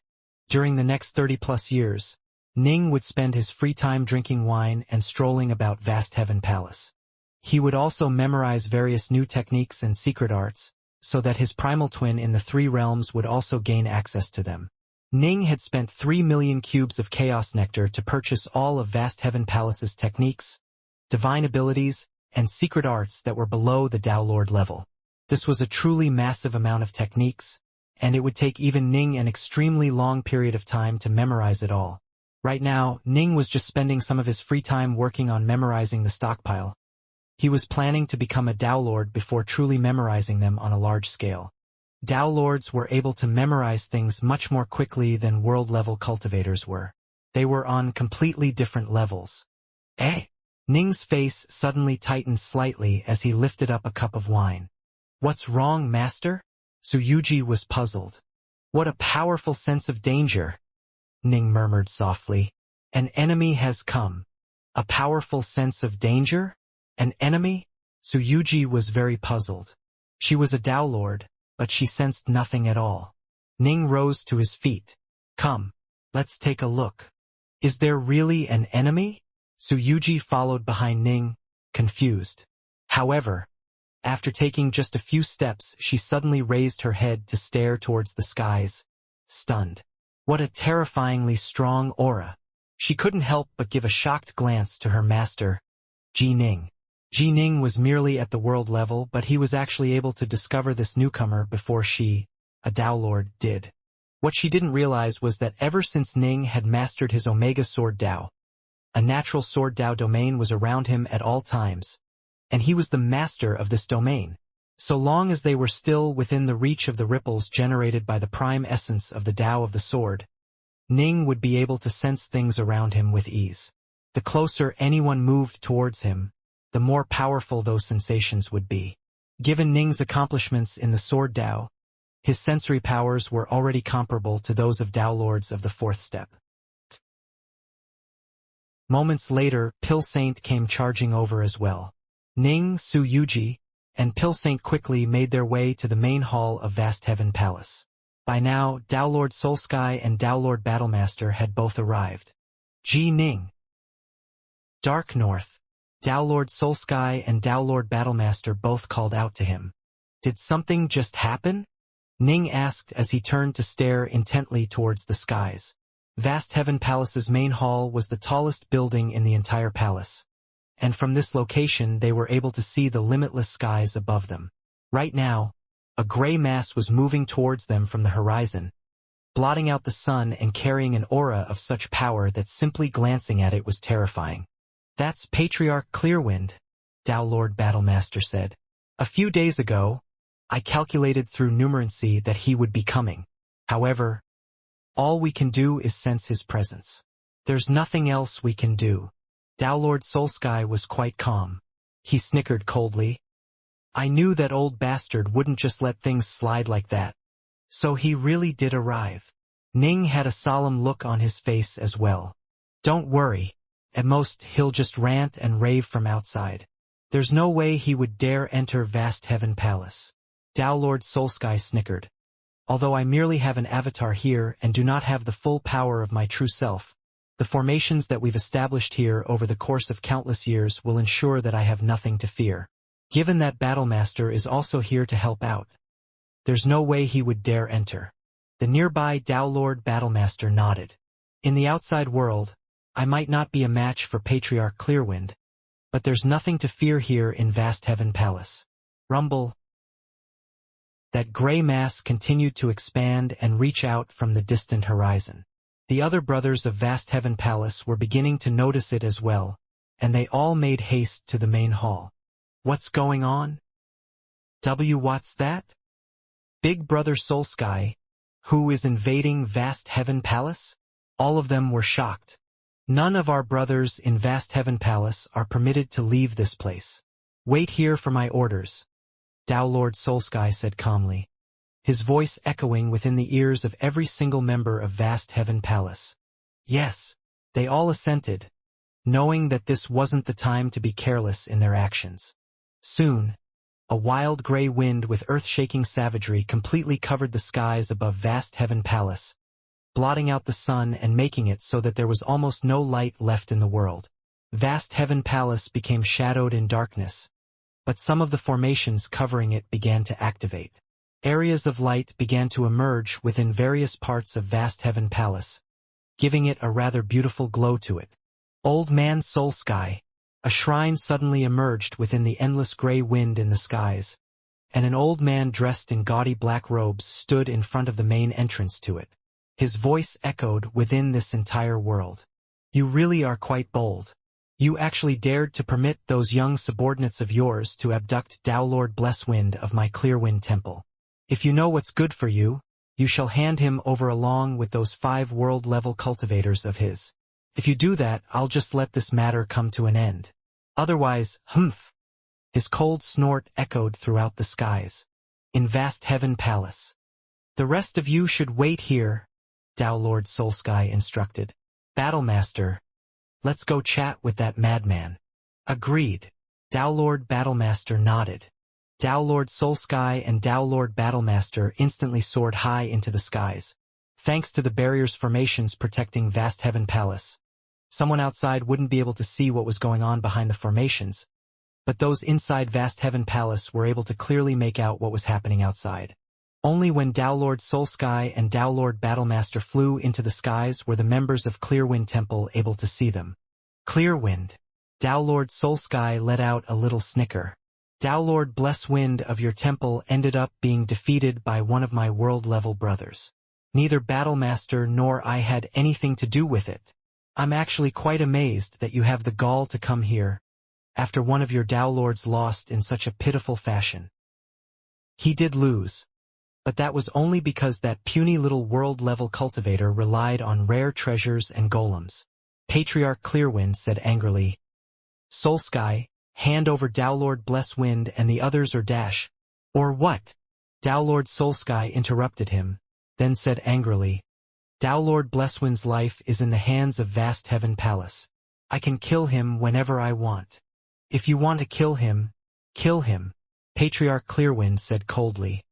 I'll make sure that Vast Heaven Palace pays the price for it. If he wasn't able to bring Lord Blesswind back, then it didn't matter whether Blesswind stayed alive or not. What a nasty, vicious man.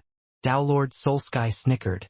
You know my true body isn't here, which is the only reason why you had the courage to run here and show off. Humph! If you are feeling bold, try entering Vast Heaven Palace. I've already opened up the ceiling formation. You are free to come in whenever you wish. Battlemaster, let's go back and keep drinking our wine. Forget about this madman. Agreed, big brother. Let's go back and have some wine. Battlemaster laughed as well. Swoosh! Both flew back downwards. Lord Clearwind had an even uglier look on his face now. Vast Heaven Palace had just completely ignored him. But he truly wouldn't dare to actually barge into Vast Heaven Palace. In the outside world, he would hold an advantage over Lord Battlemaster and Lord Soliski's clone. In Vast Heaven Palace, however, he would be completely dominated. Within Vast Heaven Palace. Big Brother Soul Sky, are we just going to let him wait there? Ning asked. Forget about that madman. Let all of our brothers just drink here. Come. Let's drink our wine and just wait to see what that madman will do. Lord Soul Sky said loudly. Everyone present let out shouts of approval. The brothers of Vast Heaven Palace were all quite bold figures, but they also kept a close eye on the outside. They had heard of Patriarch Clearwind's mighty reputation for countless years, after all. Excellent. The skies echoed with Patriarch Clearwind's enraged voice. From this day forth, all of the cultivators of Vast Heaven Palace can just forget about leaving it. I'll kill anyone and everyone who exits it. None of the cultivators of Vast Heaven Palace shall be able to re-enter this place either. I shall execute anyone who tries to enter Vast Heaven Palace. If you refuse to hand over Downlord Blesswind, I'll stay here and keep everyone trapped within Vast Heaven Palace. 1 chaos cycle, 10 chaos cycles? We'll take it slowly. Let's wait for my true body to return. I want to see if you would dare try and surround Vast Heaven Palace once that happens. Downlord Soliski's cold voice rang out in reply as well. The Vast Heaven Everworld. A fur-clad youth was flying through the skies of this place. He stared at the distant gray storm that was blotting out the sun in the distance. That was the direction of Vast Heaven Palace. I finally made it, Ji Ning mused to himself. The fur-clad youth was Ning's clone, which had traveled all the way here from the Badlands territory. Now that he knew that Patriarch Clearwind was besieging Vast Heaven Palace, he changed his appearance. Even though Patriarch Clearwind has never seen me, he probably knows what I look like, Ning mused. Swoosh!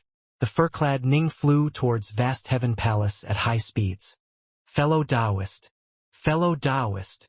A black-robed figure suddenly appeared in the distant skies, and he used his immortal energy to transmit his voice to Ning from afar. The Tao Lords of Clearwind Temple have already surrounded Vast Heaven Palace for 30 years. From the looks of things, they'll probably be here for a very long period of time. You must not travel any further, fellow Taoist. I personally witnessed a weak little elder god who was instantly slain once he moved in that direction. Even elder gods are slain? Ning frowned. Anyone who dares to travel there will be slain.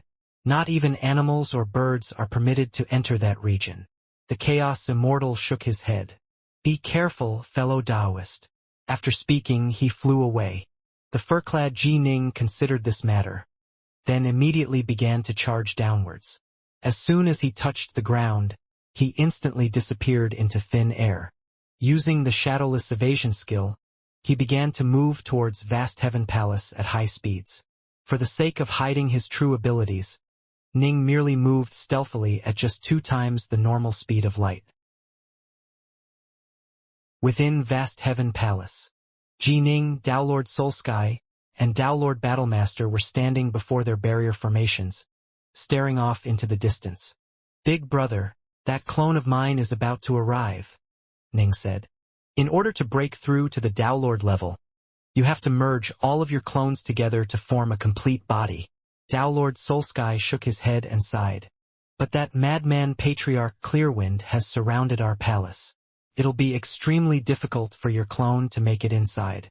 As I see it, you should just give up that body. You'll still be able to become a Downlord, and your strength will only be minimally impacted. Ning shook his head. That clone was one of the 18 clones that had been created thanks to his Tao 18 Fiendgods. His main body was actually created from the merging of 17 of those clones. If it died, his spare clone would be able to recreate the main body by remaking the other 17 clones. If the spare clone died, there was no way his main body would be able to rebuild it. Still, once the spare clone died, the main body would become independent and complete, but it would have an 18th less divine power than its maximum potential. It was true that this wouldn't have a significant impact. Just wait a bit, big brother, Ning said. All right, Downlord Soulsky laughed. I'll eagerly await your display of power, Ji Ning. Ning was flying low, very close to the ground.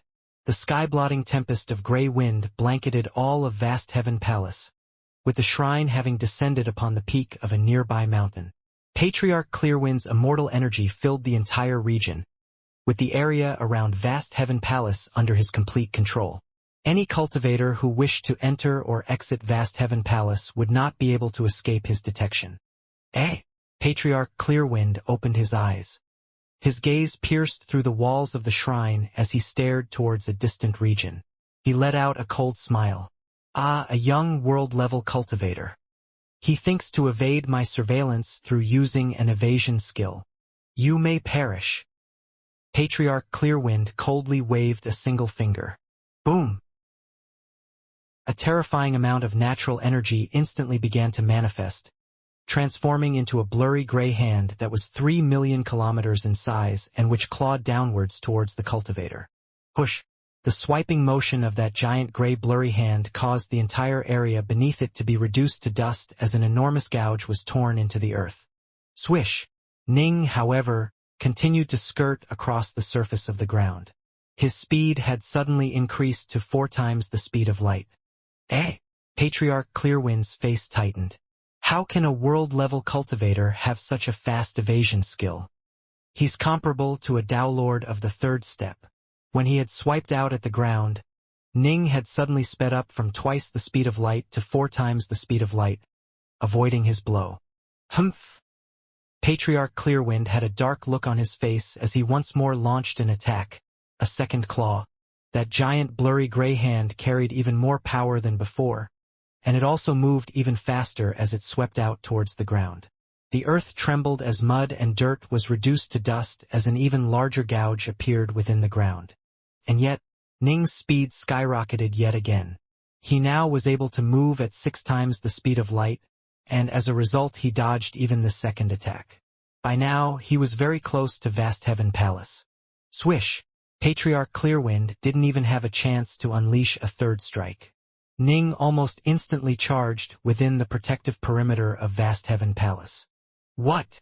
Patriarch Clearwind shot to his feet, causing his 7 world-level cultivators under his command to all be shocked. None of them even knew that a world-level cultivator was using an evasion skill. All they knew was that their Patriarch Clearwind had just clawed twice at the ground. He actually escaped, and that final burst of speed brought him to move at 6 times the speed of light? That's faster than many Verge-level Tao Lords. Patriarch Clearwind had a look of disbelief on his face. How could a world-level cultivator be that fast? What sort of special encounters has he had? If Ning was riding Chaos Lightning, he would be able to move at 10 times the speed of light. There were actually quite a few similar evasion skills, but they were all extremely difficult to train in. Many Verge-level Tao Lords didn't have access to such evasion skills. Given his speed, could that have been the Dark North fellow which Bless Wind spoke of? Patriarch Clearwind mused to himself. But logically speaking, that world god named Dark North should have reached Vast Heaven Palace long ago. Could it be that Vast Heaven Palace has a 2nd world-level cultivator who moves at those speeds? Patriarch Clearwind was truly mystified. Vast Heaven Palace, however, was a hubbub of celebration. Swoosh! The fur-clad Ning charged past the barriers of Vast Heaven Palace. In doing so, he had reached a position of perfect safety. He flew straight towards the white-robed Ning, returning to his usual appearance while doing so. Impressive, impressive. Tao Lord Soulsky let out an amazed sigh. Patriarch Clearwind struck out twice but still wasn't able to halt your clone. That evasion skill you used at the very end. It let you move at 6 times the limits of the heavenly Daos, right? He was overconfident. He didn't know about my true abilities. Ning chuckled. He had actually been quite relaxed this entire time, and he had only been forced to move at 6 times the speed of light. His current limit was actually 10. However, he only needed to move as fast as was necessary to escape and safely enter Vast Heaven Palace. There was no need for him to let the enemy know everything. If you move that fast, it won't be an easy thing for him to kill you, Tao Lord Battlemaster said. Ning immediately said, Big Brother Soulsky, Big Brother Battlemaster. Now that my clone's arrived, I'm going to merge my clone with my main body and break through to become a Tao Lord. Right? Soulsky and Battlemaster both turned solemn. You must be careful, Soulsky instructed. Breaking through to become a Tao Lord of the 1st step might be easy for you, but given how formidable your sword intent is, you'll definitely become at least a Tao Lord of the 4th step. That makes it even more important for you to solidify your foundation.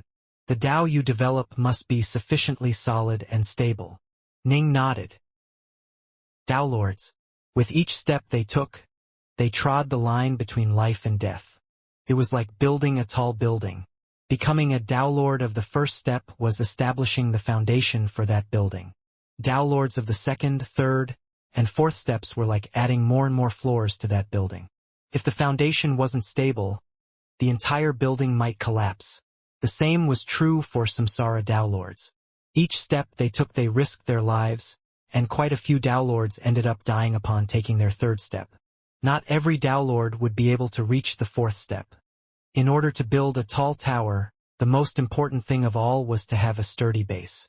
As for gaining eternity, not even the slightest error was permissible. Even the smallest of flaws would ensure that you would never be able to gain eternity.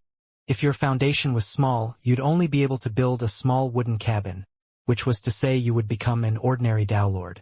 Each step they took would be easier, and it would be easier for them to become eternal emperors. However, they would be weak. If you had an incredibly deep foundation, you would be ready to build a massive palace atop it. Every floor would be quite difficult to construct, and to gain eternity would be even harder. However, if you succeeded, you would be unfathomably stronger than your peers. This was true for Birchaloo, Eastcult, Greatjoy, and the others. As for Ning, his foundation was the deepest of them all. Don't worry at all, big brother. Ning smiled. Then both he and his clone both transformed into streaks of light that flew towards his distant estate as Dao Lord Battlemaster and Dao Lord Soulsky both watched from behind. Brother Ji Ning truly has improved by an astonishing amount. Dao Lord Soulsky sighed.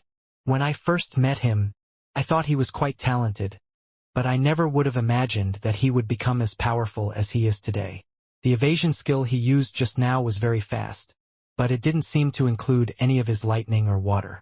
I have no idea what evasion skill he used, but just by relying on his sword intent he was able to capture 5 world-level cultivators. Dao Lord Battlemaster nodded as well. I tried to use numerancy to divine his future, but I wasn't able to divine anything at all. He's too monstrously talented, even more talented than Brightfish. Calculating his future is far too difficult. Forget about him. Even the Paragon of Pills was only able to use numerancy to get the vaguest of ideas as to how long it would be before they met again. Vast Heaven Palace. The Dark North Estate. The white-robed Ji Ning and the fur-clad Ning were traveling side by side. Master! Su Yuji and Pill Saint stared in astonishment. My clone has already returned from the Badlands territory. It is now time for me to break through to become a Dao Lord as well, Ning said. Starting right now, do not disturb me unless something very important happens. Understood. Both Su Yuji and Pill Saint immediately acknowledged the order. They were unable to prevent looks of excitement from appearing on their faces. As they saw it, Ji Ning truly was an incredible figure. Once he broke through to become a Dao Lord, his status would truly skyrocket even more. Whoosh, whoosh.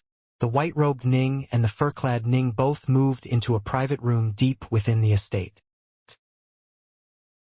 Within the secluded room, rumble formations began to activate, causing barriers of light to begin to appear around the entire Dark North estate, preventing any outsiders from looking into it.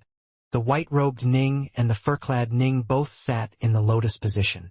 Both shut their eyes, then began to use the one true body technique. Whoosh!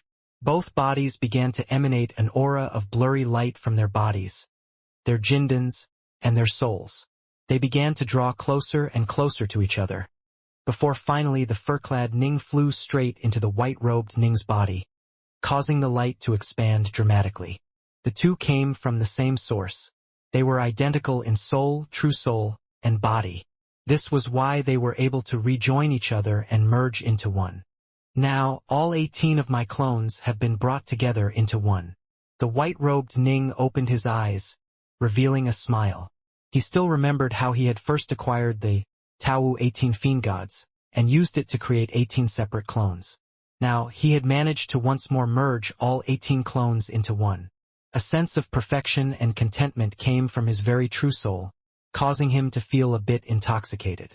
Immortal energy and divine power flooded into the azure flower mist region within his body, and it actually began to transform into more of that mist energy. For 18 of those bodies to come together meant that his divine body had only become more powerful than it had been in the past. His divine power was also slightly purer than before as well, allowing him to endure and hold a bit more of that mist energy. 120 drops. He had accumulated a total of 120 drops of water within the azure flower mist region. This was quite a bit more than the 108 drops he had accumulated previously. Within an estate located in the primordial chaos directly outside the distant three realms. The black-robed Ning was seated there, next to another black-robed Ning. They simultaneously used the one true body technique as well and merged to become one. A short while later, there was only one seated black-robed Ning. His aura, however, was a bit stronger than before. From this day forth, he would only have one true body and one primal twin, with no clones of either. Let it begin. Both the white-robed Ning in Vast Heaven Palace and the black-robed Ning in his Chaos Estate nodded, their eyes filled with resolve. Boom!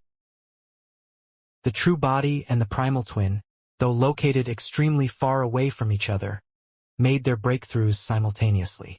They could even sense a strange resonance between them, and in this moment they both established a Tao that belonged to them and them alone. Samsara Tao Lords walked a path of their own devising, and with each step on their Tao they trod the line between life and death. Each time he made a breakthrough, both his true body and his primal twin would have to make the breakthrough at the same time. Trying to break through with just one would result in being stifled by the other. There was no way for it to succeed. Consider the Tao merge. Even a Tao Lord of the fourth step who had a primal twin would only have one shot at the Tao merge. There was no way to simply allow the true body to fail the Tao merge, then allow the primal twin to use that experience to succeed. The true body and the primal twin would have to face it all together, and with each step they would risk death together. This was how things worked. If you weren't extremely determined, you would never be able to succeed. Rumble. The primordial chaos outside the three realms began to rumble and churn with unearthly power, forming a chaos whirlpool of terrifying power and inconceivable size. The ripples caused by it actually affected even the insides of the three realms. What? What in the world? What are these terrifying ripples? Patriarch Subhuti, Windfiend, and the other elites of the three realms all flew to the void above the three realms. They stared towards the distant place where the ripples were coming from. They could sense that the normally calm and tranquil primordial chaos was now rumbling and roaring like a dragon in flight, churning with such power that they were all utterly amazed. Vast Heaven Palace. The Dark North Estate was completely calm. Although a Daelord's aura was bursting forth from this place, the barriers which Ning had activated earlier made it so that the aura was completely blocked from escaping. As for the energy which he needed to break through from the world level to the Daelord level, Ning was able to simply generate it from the Chaos Jewels which he carried with him. This was a decision he had made ever since he comprehended his Omega Sword Tao. Whoosh! The Jindan Chaos region within his body. The Tao tree, which had been 108,000 meters tall, began to draw nourishment from Ning's insights into his Sword Tao. It quickly began to grow, and with a rumbling sound it started to expand. Although it was very slow in growing taller, it was beginning to thicken at an absolutely incredible speed. The Tao tree was growing thicker and thicker, but it was growing taller quite slowly.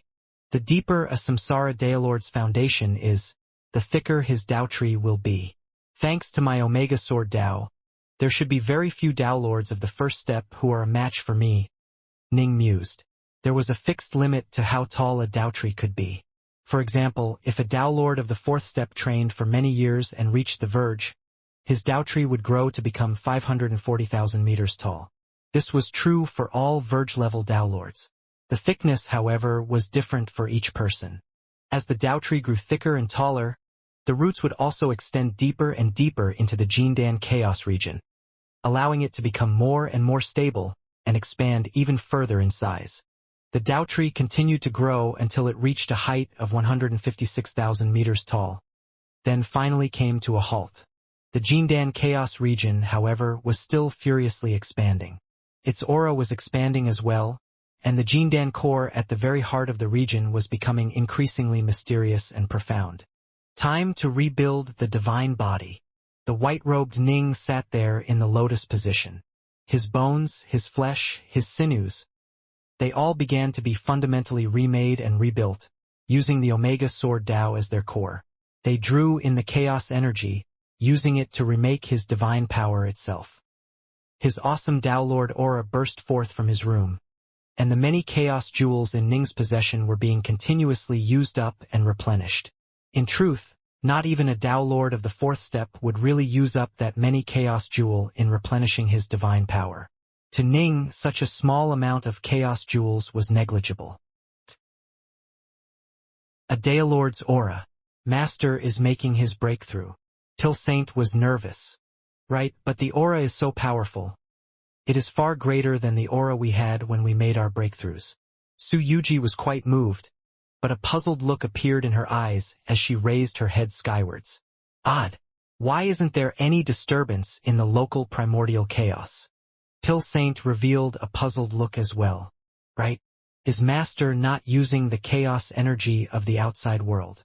Only when breaking through would you be able to absorb an enormous amount of chaos energy in a very short period of time for free. When you normally broke through to become a Tao Lord, you would make use of that free chaos energy from the outside world. Ning, however, was so filthy rich that he didn't care about that at all, and he had his own reasons for not wishing to draw upon the chaos energy of the outside world. Master probably has other things on his mind, Su Yuji suggested. Just 2 hours later, the true body had completed its breakthrough. Given that he had an unlimited supply of chaos jewels, the breakthrough was naturally incredibly fast. As for the primal twin, its breakthrough would take significantly more time, as it was still furiously drawing upon the energy of the primordial chaos outside of the three realms. So this is what it is like to become a Tao Lord? The white-robed Ning sat there, a smile on his face. His aura was noticeably much more powerful than it had been in the past, and it was actually on par with that of Tao Lord Brightfish, a Tao Lord of the second step. Anyone who saw Ning and sensed his aura would judge him to be a Tao Lord of the second step. In truth, this actually wasn't that impressive. All ancient cultivators and members of the Brightshore Imperials were comparable to Tao Lords of the first step when they were actually at the world level. Once they broke through, their divine bodies would be comparable to Tao Lords of the third step, and their auras would be far stronger than Ning's. As for Kilostar, who had trained in the Thousand Bodies Sutra, he would be every bit a match for those ancient cultivators and the Brightshore Imperials. However, there were very, very few ancient cultivators and Brightshore Imperials. As for cultivators who both trained in the Thousand Bodies Sutra and were able to break through to become Tao Lords, they were probably even rarer than Brightshore Imperials. Thus, in the outside world, people usually judged a person's power based on his aura. Ning used his Omega Sword Tao to serve as the basis and core of his divine power, and had combined 18 bodies into one. This was why he had a body comparable to a Tao Lord of the second step after making his breakthrough. In the future, I'll just pretend to be a Tao Lord of the second step. In the end, my Omega Sword Tao is simply too powerful, far more powerful than the Taos of East Cult, Great Joy, or the others. Based on what I know, not even figures like the almighty Brightshore Hegemon or the Paragon of Pills have encountered world-level cultivators who had as unearthly a Tao as I do. Ning knew that in everyone's eyes, being able to master and then join together multiple supreme Taos meant that you were the most supreme of geniuses. And yet, he was even more powerful than the most supreme of geniuses? If others found out about this, there might be some benefits for him, but it would also bring quite a deal of trouble. It was better to be cautious. On the surface, being just one of those other supreme geniuses was enough. After making his breakthrough, Ning could sense that he had undergone an earth-shaking transformation. He felt certain that thanks to his Omega Sword Tao, even as a Tao Lord of the first step, he would be comparable to the likes of Great Joy and East Cult once they became Tao Lords of the second step. There were very few Tao Lords of the fourth step who could do anything to him. This made Ning feel a sense of uncontrollable heroism and valor. In the past, any powerful Tao Lord could pose a threat to him. Now he would pose a threat to them instead. The secluded room was completely silent. Ji Ning simply sat there, visualizing the insides of his body. His reserves of immortal energy and divine power were as deep as those of a Tao Lord of the second step. Ning's focus, however, was on the azure flower region within his body. The azure flower mist energy. This was what Ning was looking at. The azure flower region was a mist of haze. Droplets of golden water were slowly rolling together as the area emanated an aura of fog and mist. There was a total of 11 of those golden drops. Every single drop contained far more energy than Ning's divine power and immortal energy combined. It actually evolved once again. My azure flower mist energy is far stronger than my own divine power or immortal energy. How could it be this much stronger? This should be the power of a Tao Lord of the fourth step. Ning was truly stunned. The 9 chaos seals seemed like a very ordinary technique, but it was actually inconceivably strong. For it to be able to convert the energy of elder gods and ancestral immortals was one thing. Even the conversion of world-level energy, fine. But it was actually able to convert even Daelord-level energy. To this very day, Ning still wasn't able to grasp some of the mysteries behind the conversion process.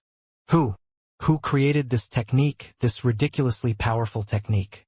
The deceased hegemon bestowed numerous techniques, divine abilities, and secret arts upon me as well, but none of them can compare to it. Ning was secretly stunned.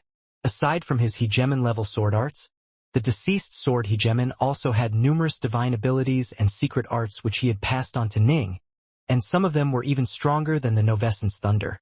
And yet, they were all vastly inferior compared to the 9 chaos seals. The legends say that the most powerful bodies are those of the Brightshore Imperials, certain top-tier special life forms, ancient cultivators and cultivators who trained in the Thousand Body Sutra, Ning mused. But my 9 chaos seals allows me to be on par with them.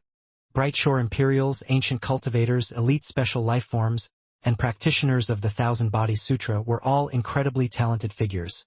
Even at the world level, their bodies were comparable to the bodies of Tao Lords.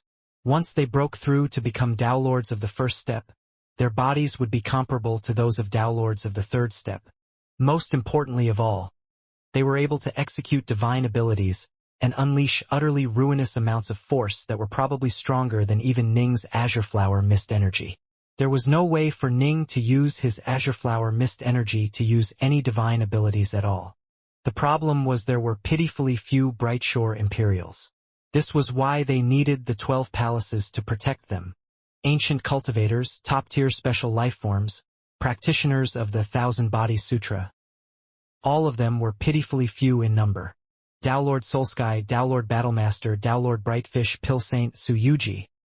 When they were at the first step, they would have auras of Tao Lords of the first step. Once they took their second step, they would have auras of Tao Lords of the second step. This was normal. People like Ning, who had an Omega Sword Tao and 18 clones, were incredibly rare even amongst Tao Lords. Ancient cultivators and Brightshore Imperials who are Tao Lords of the first step might be able to surpass me in power when they fully unleash all of their abilities, but I'm capable of lasting much longer in combat. In addition, the higher a level you reach, the more important the strength of the Tao you have created is. Ning nodded slowly. For Samsara Tao Lords, their Tao was their foundation. It mattered most of all. Ning, for example, was in control of an Omega Sword Tao. Even without using any divine abilities or techniques, his sword intent alone would be enough to easily suppress Tao Lords of the third step. Thanks to this Omega Tao, he would be able to move 10 times the speed of light. His Omega Tao allowed him to enter higher dimensions and move through them at truly astonishing speeds. This was the nature of the Tao. If you simply relied on brute force and strength, the end result would be that you would be trampled. This was why certain incredibly powerful Tao Lords were able to easily slay Brightshore Imperials, ancient cultivators, and even eternal emperors, even though they were nothing more than ordinary cultivators without any particularly special bodies. The Tao of the Sword. Ning was using his Omega Sword Tao to serve as the template for remaking his divine body. Once his Tao tree stabilized, he was immediately able to vaguely visualize the upcoming path for his Omega Sword Tao. The higher you stood, the farther you would be able to see. Many different sword Taos filled his mind, as did his Heavenbreaker sword intent, his Soul Heart sword intent, his yin-yang sword intent, his blood drop sword intent, and his shadowless sword intent. Ning was beginning to get some insights and ideas into the mysteries they would hold in the future. No wonder they all say that going from the first step to the second step as a Tao Lord is the easiest step. Ning revealed a smile. If I was merely in control a single supreme Tao, I'd probably break through to become a Tao Lord of the second step in just a few hundred years. It was very quick for Tao Lords to go from the first step to the second step. Even the absolute slowest of Tao Lords would at most take a few chaos cycles, and this would already be considered an incredibly long period of time. According to the stories, there were some who would be able to move faster, breaking through within 1,000 years. However, the later steps would be much more difficult and breaking through would be much slower. However, I need to first make further breakthroughs in my 5 supreme Taos. Only then will I be able to develop an even more profound Omega Sword Tao. Ning understood that his path would be a more difficult one. Others, however, would have no idea. I'll stay in seclusion for 10 years.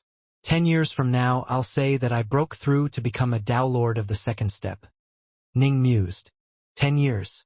Under temporal acceleration, this would translate into over 1,000 years. Given Ning's level of talent, for him to break through to become a Tao Lord of the second step in roughly 1,000 years wouldn't be that surprising to others. As a Tao Lord of the second step, for him to possess a Tao on the level of his Omega Sword Tao would make sense. If others knew that a Tao Lord of the first step possessed such a terrifyingly powerful Sword Tao, news would quickly spread throughout the endless territories. Ning truly didn't want to see this happen. In the next 10 years, I need to finish mastering the Novescence Thunder and the Novescence Water, as well as the protective divine ability the deceased hegemon gave me, the Sword Tao Body. Ning came to his decision. Of the various divine abilities and secret arts which the deceased hegemon had given him, the only one he could use for now was the protective divine ability. This was because Ning had already reached the apex of power in the Golden Idol technique, and his body was comparable to a supreme Tao weapon. That was the highest limit possible for world-level cultivators. Only now, after becoming a Tao Lord, was he able to use the deceased hegemon's Sword Tao Body. When trained to the apex, it would make his divine body comparable to a supreme eternal treasure. Given his life would be a life surrounded by battle, if he wished to live a long life he had to be able to take a beating. The primordial chaos was filled with all types of dangers, and one's enemies were capable of all sorts of insidious attacks. If your divine body was able to take a beating, your chances of staying alive would improve dramatically. All Tao Lords of the fourth step had extremely powerful and unfathomable techniques. These were terrifying powers gained after your personal Tao had reached an extremely high level. Time continued to flow on, and 12 years passed in the blink of an eye. The Dark North Estate. Although Pill Saint and Su Yuji continued to train with their main bodies, both left incarnations there to await Ning's return. It's been quite some time since Master became a Tao Lord. Why hasn't he come out? Pill Saint was quite puzzled. It's been 12 years. Even Tao Lord Soulsky has come to ask about this, but all the two of us can do is wait here like fools. 12 years. 12 years is nothing. Your true body is using the temporal acceleration treasure inside the estate to train, right? Su Yuji said, even if it takes 1,000 years or 10,000 years, you have no choice but to wait. I know. I'm just mumbling to myself, Pill Saint said hurriedly. Generally speaking, people will quickly emerge from secluded meditation after becoming Tao Lords. Our master has been in seclusion for far too long. True, Su Yuji nodded. It has been quite a while. Suddenly, boom! An utterly terrifying Sword Tao aura suddenly surged outwards. However, the restrictive spells surrounding the Dark North Estate prevented it from leaving the estate, making it impossible for anyone outside to notice what was going on. This Sword Tao aura was so lofty, exalted, and fierce. Both Su Yuji and Pill Saint couldn't help but quiver upon sensing it. Faced with this aura, they couldn't even think about resisting it. The only thing they felt was fear. This Sword Tao. Both of them were completely shocked. A period of time went past, but they remained unable to calm down. Rumble, the doors to the room swung open, and a white-robed youth who carried a black sword scabbard on his back emerged from within. Master! Both immediately rose to their feet. Master, you? Su Yuji stared at Ning and the aura around him. It seemed rather different from that of most Dao Lords of the first step. After I became a Dao Lord, I suddenly gained many new insights, and so I chose to train for a period of time. Who would have thought that I'd break through and become a Dao Lord of the second step? Ning said. A Dao Lord of the second step? Both Su Yuji and Pill Saint were quite astonished. Ning, however, felt a bit ashamed. Since he chose to hide his true power, he had to hide it from everyone. Only then would he be secure. Ning's subconscious had whispered to him repeatedly that pretending to be a Dao Lord of the second step was the best choice. Only then would his path of cultivation be a safe one. Master, I've heard many say that advancing from the first step to the second step is quite fast, with some succeeding in just 1,000 years, but I didn't imagine you would be that fast as well. Su Yuji said excitedly. Master, you truly are incredible. All right, no need to tell others about this, Ning said. He then raised his head to stare towards the skies. With but a thought, he dispelled the formation spells surrounding the Dark North Estate. As soon as he did so, both Dao Lord Soul Sky and Dao Lord Battlemaster sensed it right away. Ah, Ji Ning, congratulations on making your breakthrough. A wave of God sense swept towards him, bringing a mental chuckle with it. Oh ho, this aura of yours. Have you become a Dao Lord of the second step? Just a short while later, Dao Lord Soul Sky, Battlemaster, and Brightfish all arrived at the Dark North Estate. They stared at Ji Ning in astonishment. What's with the looks on your faces? Ning immediately asked. To advance from being a Dao Lord of the first step to a Dao Lord of the second step within 1,000 years. We've only heard of such things in legends. Dao Lord Soul Sky beamed merrily as he looked at Ning. But today, I've witnessed it myself. See that, Brightfish? That's what a true genius is. Dao Lord Brightfish looked at Ning, then nodded and grunted in assent. Ning raised his head staring at the dark gray wind which was blotting out the skies above them. Big Brother Soul Sky, what are Patriarch Clearwind's strengths and weaknesses? You've been feuding against him for ages. You should know better than anyone else. Please tell me everything you know. His strengths and weaknesses? Dao Lord Soul Sky looked at Ning puzzled. What are you planning to do? Ning's copy of the Brightshore Kingdom star map had information regarding the Dao Lords in each territory, and it also had fairly detailed information on Patriarch Clearwind. Based on that information, Ning felt confident that he could give Patriarch Clearwind a run for his money. However, Dao Lord Soul Sky had been battling Patriarch Clearwind for so long that he probably had far more information than the star map did. This was going to be a big battle. He had to prepare for it as best as he could. You? The nearby Dao Lord Battlemaster first frowned, then stared towards Ning in shock. You are preparing to give Patriarch Clearwind a fight? What? Brightfish, Soul Sky, and even Pill Saint and Su Yuji were both shocked as well. Ning gave Dao Lord Battlemaster a surprised glance, then nodded. Big Brother Battlemaster's numeracy skills truly are formidable. Indeed, I've become much more powerful and wish to test myself against Patriarch Clearwind. But you are just a new Dao Lord of the second step. Dao Lord Soul Sky grew nervous. How could you be so rash as to challenge Clearwind? He's every bit a match for me. Even though Battlemaster is also at the fourth step, he's still a level weaker than Patriarch Clearwind. Do you think you are invincible now that you have broken through from the world level to become a Dao Lord of the second step? Ji Ning, I don't want to criticize you, but you have to be cautious when roaming the endless territories. If you act this rashly, you will probably die. Dao Lord Soul Sky really was panicking. Had his brother gone mad? Big Brother. Ning didn't try to argue with him. Receive a blow from me. Eh? Dao Lord Soul Sky looked at Ning, then nodded. Very well. Strike with your full power. I want to see how strong you are. Whoosh. Ning suddenly disappeared into thin air. Dao Lord Soul Sky had been quite calm, but now his face turned pale. Swish, swish, swish, swish, swish, swish. Sword shadows formed from finger strikes suddenly appeared everywhere and stabbed towards Tao Lord Soul Sky, every single one of them moving with incomprehensible speed. Fast. Too fast. How? Tao Lord Solosky's hands instantly transformed into two streams of water that swirled around each other, completely covering the area around him as they strove to defend against Ning's sword shadows. Despite that, Tao Lord Soul Sky was rendered completely off balance and forced to take on the attacks head-on, causing waves and splashes of water to explode around him. This caused the nearby Tao Lord Battlemaster and Tao Lord Brightfish to both feel tremendous shock. Whoosh! Ning's form appeared once more standing off in the distance.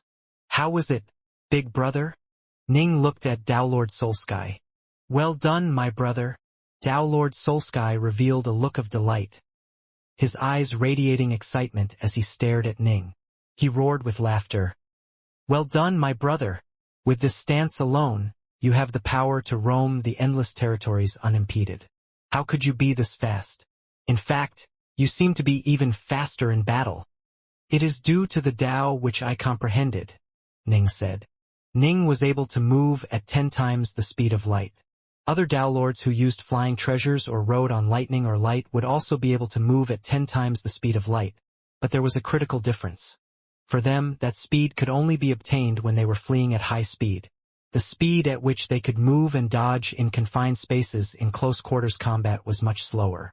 Ning, however, had launched more than 60,000 frenzied attacks within this region in that brief moment, and he was actually able to move and dodge at the incredible speed of 10 times the speed of light in battle.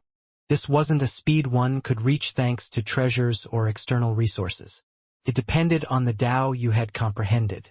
Some who trained in the Tao of lightning, the Tao of wind, or the Tao of light would be able to move dozens of times faster than the speed of light once they became Tao Lords of the fourth step. This was what made them so incredibly formidable in battle. But of course, people like them were incredibly rare. Less than 1 in 100 Tao Lords of the fourth step would have such skills. But of course, the other Tao Lords might be skilled in other areas. Formidable.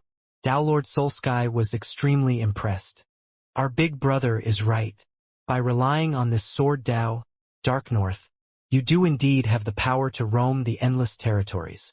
Tao Lord Battlemaster nodded in praise as well. Incredible. Tao Lord Brightfish sighed in amazement. Soul Sky immediately asked, Right, Ji Ning? When you were in the Sword Palace of the Bright Shore Kingdom, you should have been given the title of Sword Lord, right? Yes. Ning nodded. My master became a Sword Lord shortly after he entered the Sword Palace. He was one of the top-ranking ones in the 12 palaces at that. Till Saint immediately spoke up proudly. Ha! The Bright Shore Kingdom is one of the 6 major powers. You've only been training for a short period of time, yet you managed to rank amongst the top world-level cultivators of the Bright Shore Kingdom? No wonder you are such a monster despite having just reached the 2nd step. Tao Lord Soul Sky nodded. You might be a bit weaker than Patriarch Clearwind, but your speed alone guarantees that he won't be able to take you down.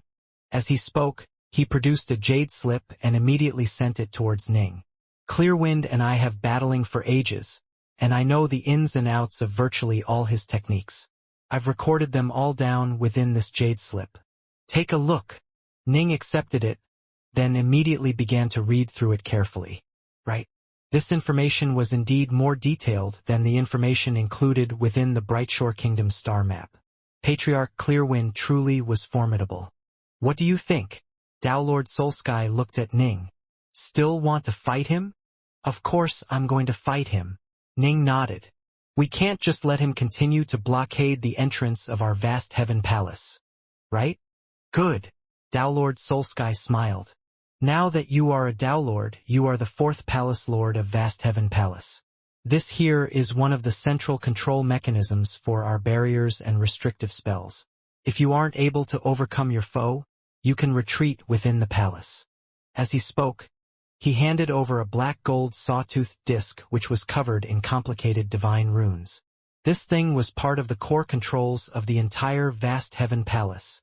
These core controls can only be bound a single time, Tao Lord Soul Sky said.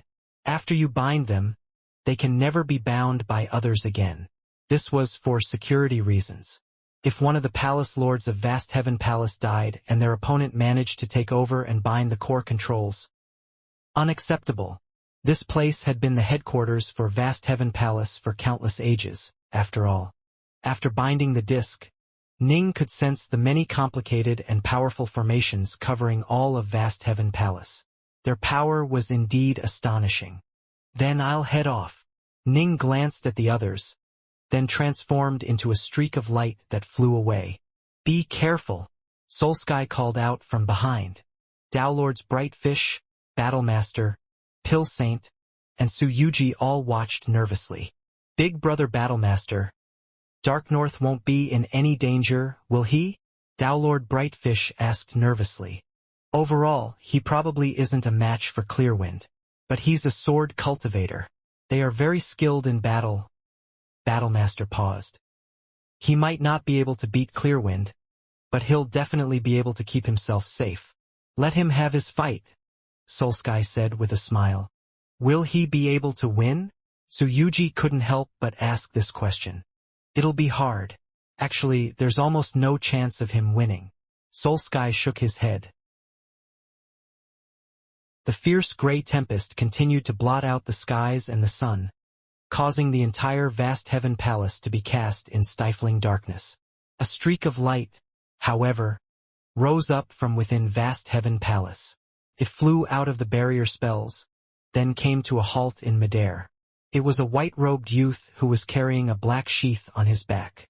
Clearwind, Ning barked out, his voice echoing and reverberating in the air, causing innumerable sword shadows to appear. The trillions of sword shadows all simultaneously shot out towards the distant shrine. When the sword shadows collided against the blurry gray storm, a series of eruptions could be heard. The blurry gray wind began to splinter and break apart, as did many of the sword shadows. However, more and more of the sword shadows were born as they continued to press the attack. As for the blurry gray wind, it also continued to be remade and surge out as well. The wind was an external manifestation of Patriarch Clearwind's Tao, while Ning's sword shadows were external manifestations of his own Omega Sword Tao. The two Taos began to clash against each other, harder and harder. This entire time, the man dressed in handsome black robes had been seated within the shrine, his eyes closed. He suddenly rose to his feet and then walked to the entrance of the shrine, where he stared downwards at the white-robed figure in midair, ensconced by those countless sword shadows. So you are Dark North? Patriarch Clearwind immediately recognized the man. I am, Ning replied. Patriarch Clearwind said, a Tao Lord of the second step already? Or were you just pretending to be at the world level earlier? I will admit that your sword Tao is extraordinary, and it's impressive that a weak Tao Lord of the second step like you could have such an incredible sword Tao.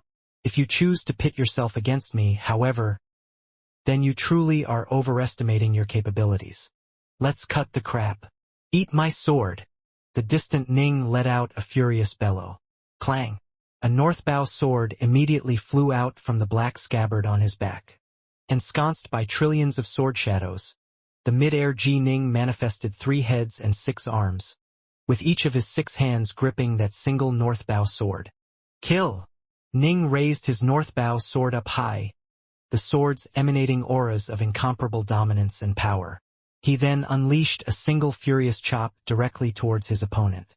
It was like the northbow sword was cutting an utterly massive yet extremely neat chasm through space. Sword light immediately filled those chasm, almost instantly chopping directly towards Patriarch Clearwind. The power of this strike suddenly exploded, as though a volcano that had been building towards an eruption suddenly erupted in an instant. Ning was using his Omega Sword Tao Heavenbreaker. The Omega Sword Tao could be gentle or savage, insidious or dominating. It was all up to his personal decision. Once the many mysteries of the Tao of the sword were truly merged together, they instantly exploded in power. Ning had chosen to fight head-on with his first strike, which was why he had merely used a single sword. For such a wild, furious strike, a single sword was actually better.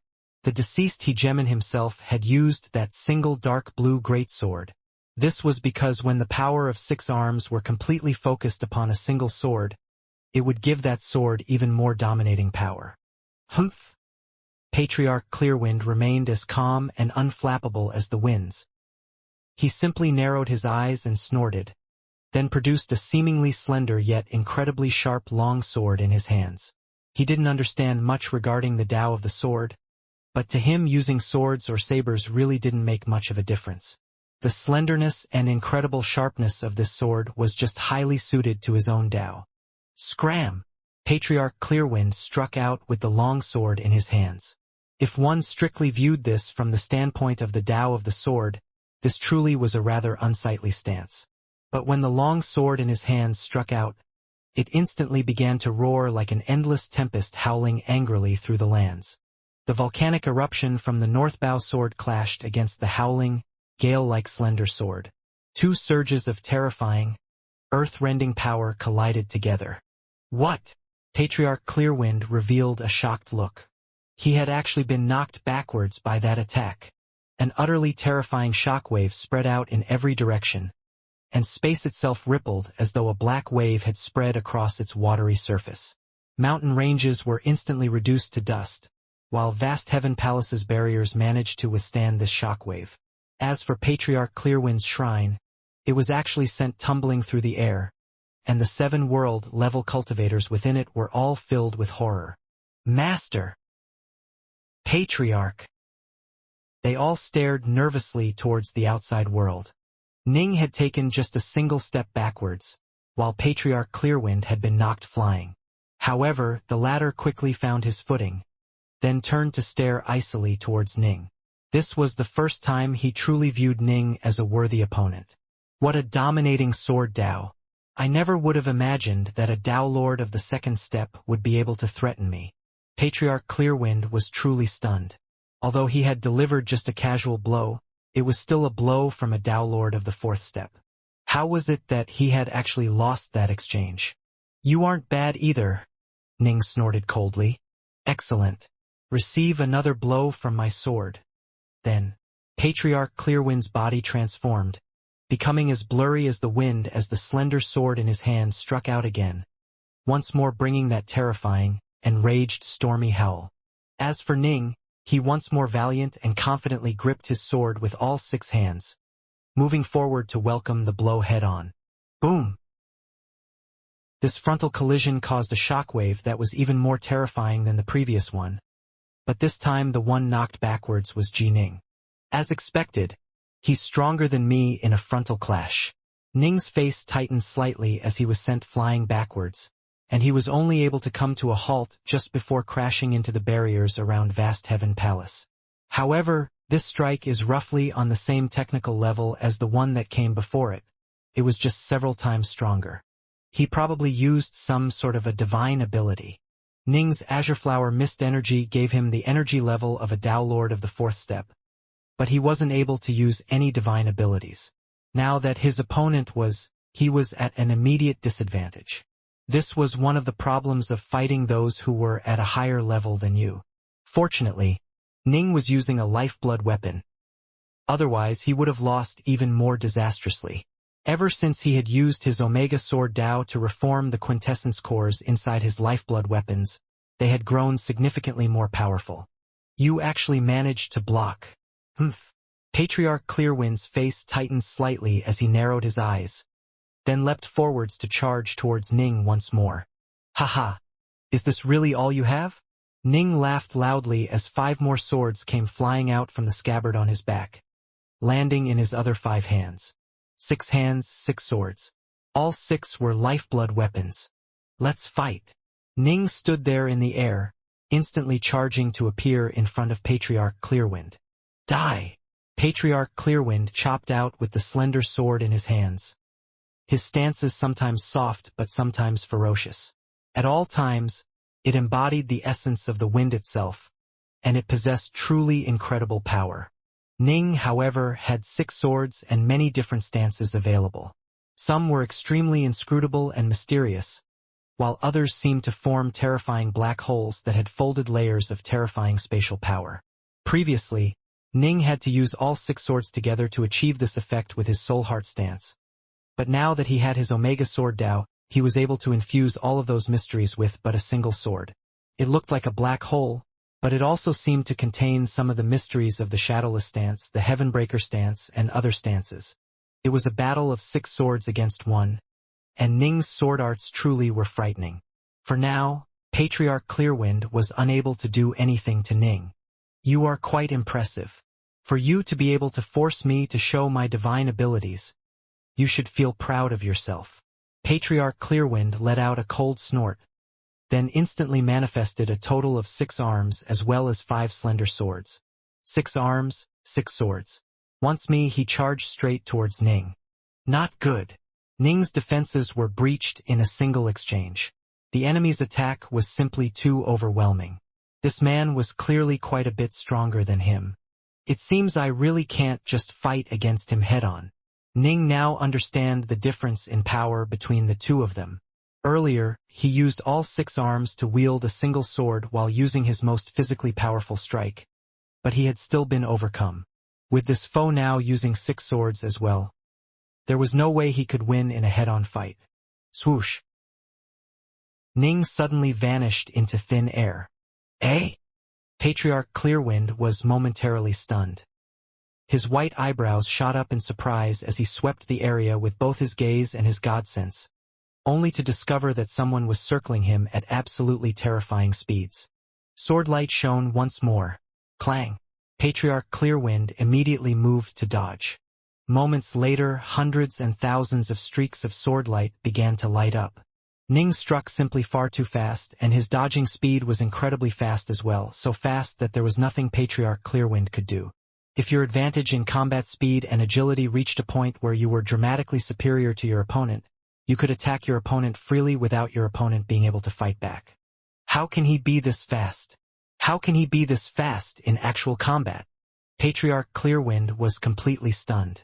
To be able to move at 10 times the speed of light in combat was extremely rare. He never would have imagined meeting someone capable of it who was merely a Tao Lord of the second step. Where the hell did this freak come from? He must be one of those freaks who has mastered and joined together multiple supreme Daos. And his Daos must be as freakishly strong as he himself is. For the first time, Patriarch Clearwind was beginning to view Ning as a true equal, not just as a worthy opponent. Dark North. Surrounded by Ning's attacks, Patriarch Clearwind used his 6 arms to defend in an almost whirlwind-like manner. He called out in a cold and deep voice, "You are indeed a worthy opponent for me. Unfortunately, in the end, you are just a Tao Lord of the second step. Have a taste of my 6 winds' secret art." As his voice echoed in the skies, rumble. Patriarch Clearwind's long, handsome black robes began to flutter as a series of gales sprang up. There were 6 types of wind: azure wind, red wind, blue wind, violet wind, white wind, and black wind. The 6 furious gales immediately began to erupt after appearing, filling the skies as they swept towards Ning. As Patriarch Clearwind saw it, even if he was unable to kill Ning, he'd still be able to shut him down and make it so that he wouldn't be able to move so quickly. Seeing this, Ning came to a halt in midair. Clearwind, parlor tricks like this really won't cut it. Ning's body instantly began to emit streaks of electric light. The lightning was dark gold in color, so dark as to be almost black with just a few flickers of gold within. At the same time, he also unleashed a turgid stream of water that was completely icy white in color. As soon as it appeared, it emanated an aura of coldness that caused even space itself to freeze. Septessence thunder and septessence water. Go! Ning's gaze turned cold as the dark golden lightning thundered downwards apocalyptically, and the infinitely cold stream of water froze all within its path. Even worse, they swirled and coiled about each other, forming an utterly terrifying and enormous vortex world. This was the power of the Yin-Yang sword domain of Ning's new Omega Sword Dao when used in the form of a lightning water domain. It was at least 10 times stronger than merely using Septessence Thunder and Septessence Water normally. The dark lightning water domain seemed to be capable of breaking apart everything within its range. As soon as it clashed against the 6 types of wind, the 6 types of wind emanated terrifying howls of rage as it began to splinter apart. Clearly, it was actually weaker, What? Patriarch Clearwind's face finally turned pale. Within vast heaven palace, Downlord Soulsky, Battlemaster, Brightfish, Pill Saint, and Suyuji had been watching this entire time. All of them were stunned as well. This battle involved utterly ruinous levels of power, and both sides were using nearly apocalyptic techniques. Patriarch Clearwind had long been a famous figure. Who would have thought that Ji Ning would actually be able to fight him to a standstill?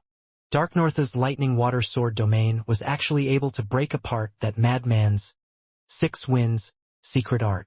Downlord Soulsky sighed in amazement. Oh, this is really impressive. I thought that he would definitely be at a disadvantage in this fight, and would have to rely on his speed to keep himself alive. Now, it seems as though the difference in combat power between the two of them isn't that great, and he even has an advantage in terms of secret arts. It won't be easy for that madman to win this fight. He'll probably have to unleash his desperation attacks if he wants to win. He's actually able to find Clearwind to a standstill. Downlord Battlemaster sighed in amazement as well. Master! Suyuji's eyes were shining with excitement as she watched this fight. A terrifying vortex world of lightning and water filled the skies, emanating an aura of absolute annihilation as it swirled around Patriarch Clearwind. How could his secret arts be this strong? He's merely a Downlord of the second step. What type of unearthly, shocking legacy did he manage to uncover? Patriarch Clearwind was truly stunned. His divine body began to turn blurry as gusts of wind began to swirl around him, striving to ablate the crushing power of the Sept Essence Thunder and Sept Essence Water. Kill! Ning transformed into a streak of light as he once more charged towards Patriarch Clearwind. Humph! You think a minor secret art like that is enough to deal with me? Patriarch Clearwind let out an angry roar. Although he was being suppressed by the water lightning domain, the furious winds surrounding him made it so that the lightning and water found it difficult to actually strike against him. Given Patriarch Clearwind's power, most likely only the full Novessence Thunder and Novessence Water would be enough to injure him. But of course, Ning had never planned on using his sword intent domain alone to injure his foe. What he wanted to do was to use it to suppress and bind his foe, making his foe slower and allowing himself to further maximize his advantage in speed. Die! Ning stood there within the awesome domain of lightning and water, then suddenly vanished without a trace. One streak after another of terrifying swordlight began to appear and attack Patriarch Clearwind. Some of the swordlight possessed terrifying penetrative powers. Some were unfathomable and mysterious. Given that Ning already had an absolute advantage in terms of speed, for a time Patriarch Clearwind found himself stifled quite miserably. All he could do was rely on his 6 arms to defend as best as he could. You young brat! Patriarch Clearwind's eyes suddenly shone with azure light, and the power of the howling gale surrounding him instantly increased, making it so that the lightning and the water were completely unable to penetrate his defenses. Not good. Downlord Battlemaster, watching from within the distant vast heaven palace, couldn't help but narrow his eyes. The madman's starting to use his killer attacks. Downlord Soulsky had a solemn look on his face as well. Brother Ji Ning was able to force this madman into using this attack far sooner than I had expected. Still, Brother Ji Ning is incredibly fast. If he chooses to retreat, there's nothing which Clearwind can do to him. Clearwind can't maintain his berserk state forever. It uses up far too much divine power. Master isn't retreating? Suyuji was panicking. Ah! Downlord Brightfish and Downlord Battlemaster began to panic as well. That jade slip I gave him contained detailed information on Clearwind's killer attack. He should have been able to recognize it right away. Downlord Soulsky was frantic as well. The battle in the heavens between these two mighty figures was absolutely terrifying. His avatar alone would not be able to make it there in time to help out, nor did it have the strength to. Die! Patriarch Clearwind's eyes were ice cold, and all 6 slender swords in his hands simultaneously chopped out in a deceivingly simple stance. Once the strike was unleashed, it seemed as though the world itself was falling apart. The wind howled furiously as countless gales buffeted Ning, completely smashing through the lightning water domain of sword intent, which was incapable of stopping them in the slightest. The difference in power was glaring and overwhelming. It was this killer technique which allowed Patriarch Clearwind to be famous throughout the endless territories. Without it, he was just a fairly strong Dowlord of the fourth step. With it, he was capable of threatening the lives of the vast majority of other Dowlords of the fourth step. The reason why Dowlord Battlemaster did not take part in this battle was precisely because he was worried about being killed by this attack. Ning was entirely capable of retreating from it at high speeds. Battlemaster, however, didn't have Ning's speed. This sort of killer technique was actually a type of forbidden art which used up an absolutely shocking amount of divine power. He isn't fleeing from it? Patriarch Clearwind's eyes grew even colder. Clang! Ning valiantly struck out with all 6 swords in a defensive posture, using the mysteries of the soul heart stance of his Omega Sword Dao to form a domain of absolute darkness around him. Boom! The terrifying winds blew through his defenses as though they were paper, destroying all in their path. They slammed straight into and through the dark domain around Ning, instantly shattering this abyssal domain apart and then smashing directly against the true body of Ning behind the domain. No! Back in Vast Heaven Palace, Su Yuji revealed a look of panic in her eyes. What? Why? Soulsky couldn't believe it.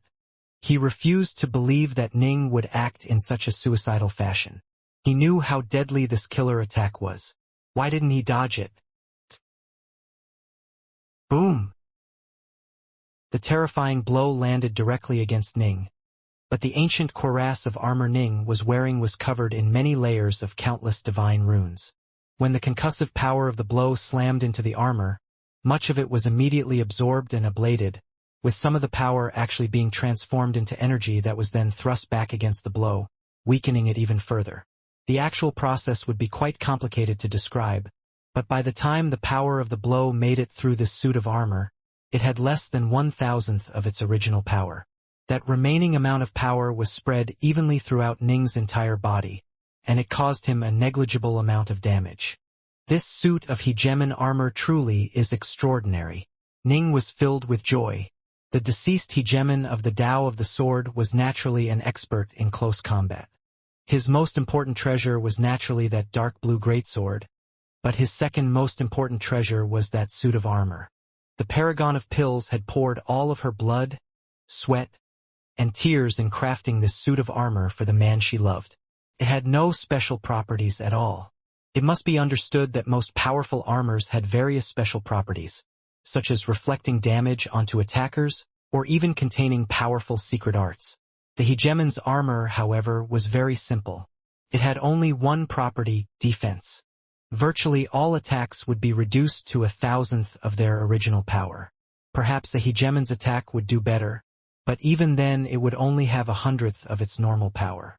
Thanks to this suit of armor, the sword hegemon's body had been completely undamaged.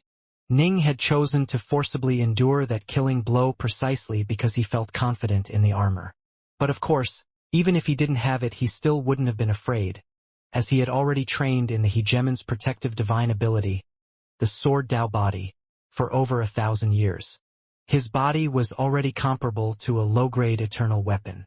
If he wanted to keep training, he'd need to use certain treasures.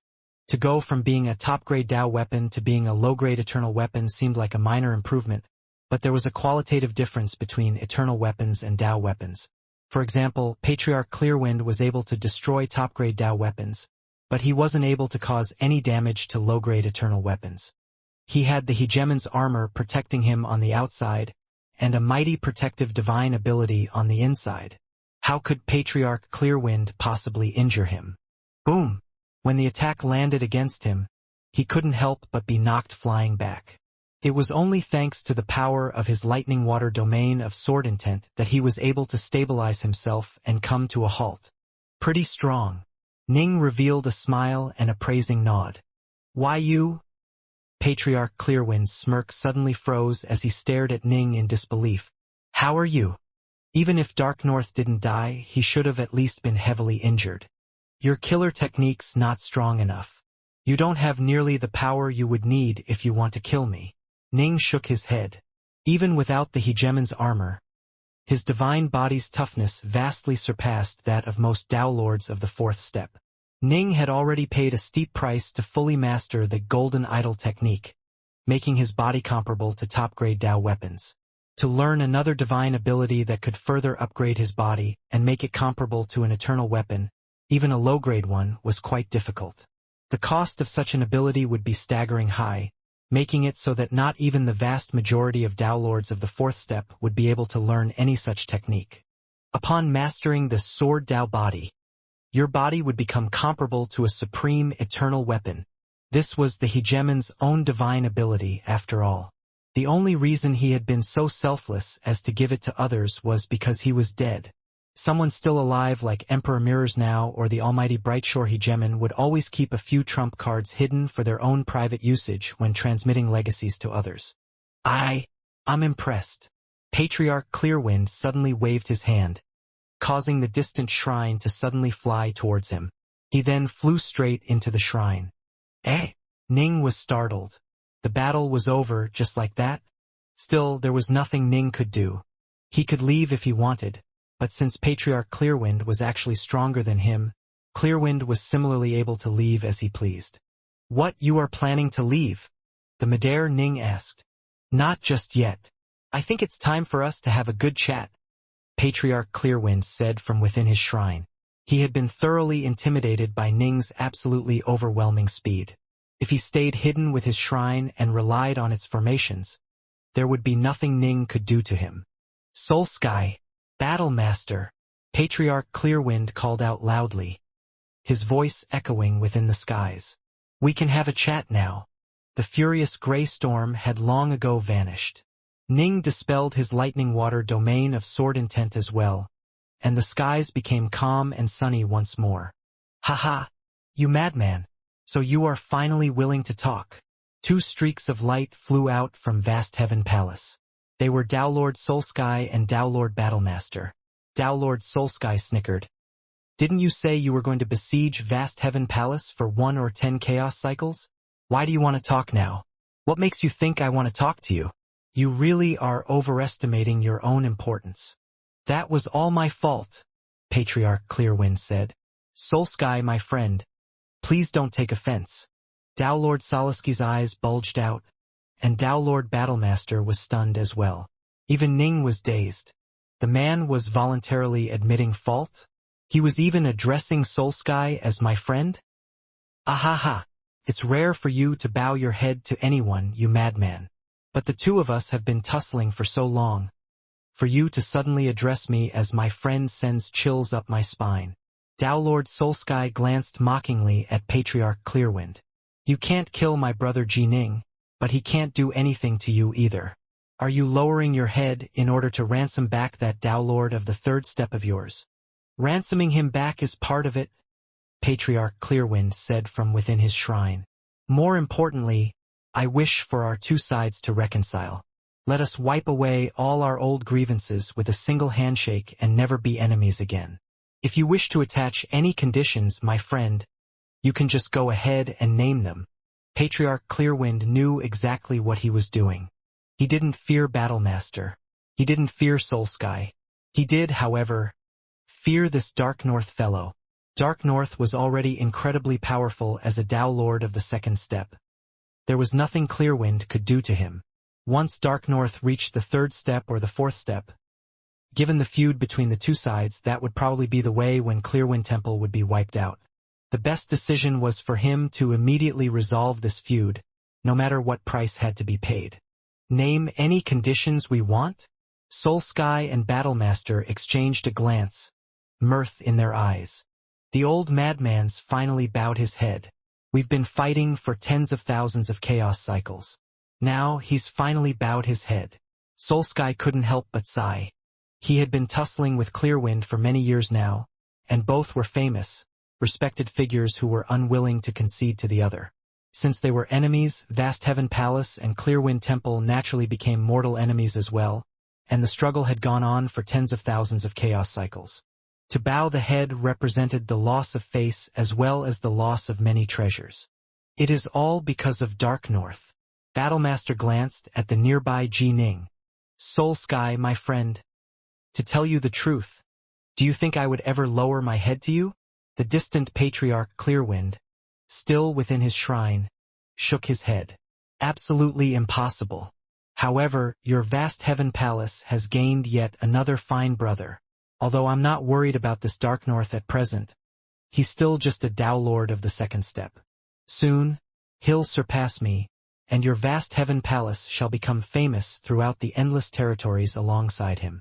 Soul Sky and Battlemaster both laughed. In the future, vast heaven palace would be guarded by a truly unearthly Tao Lord.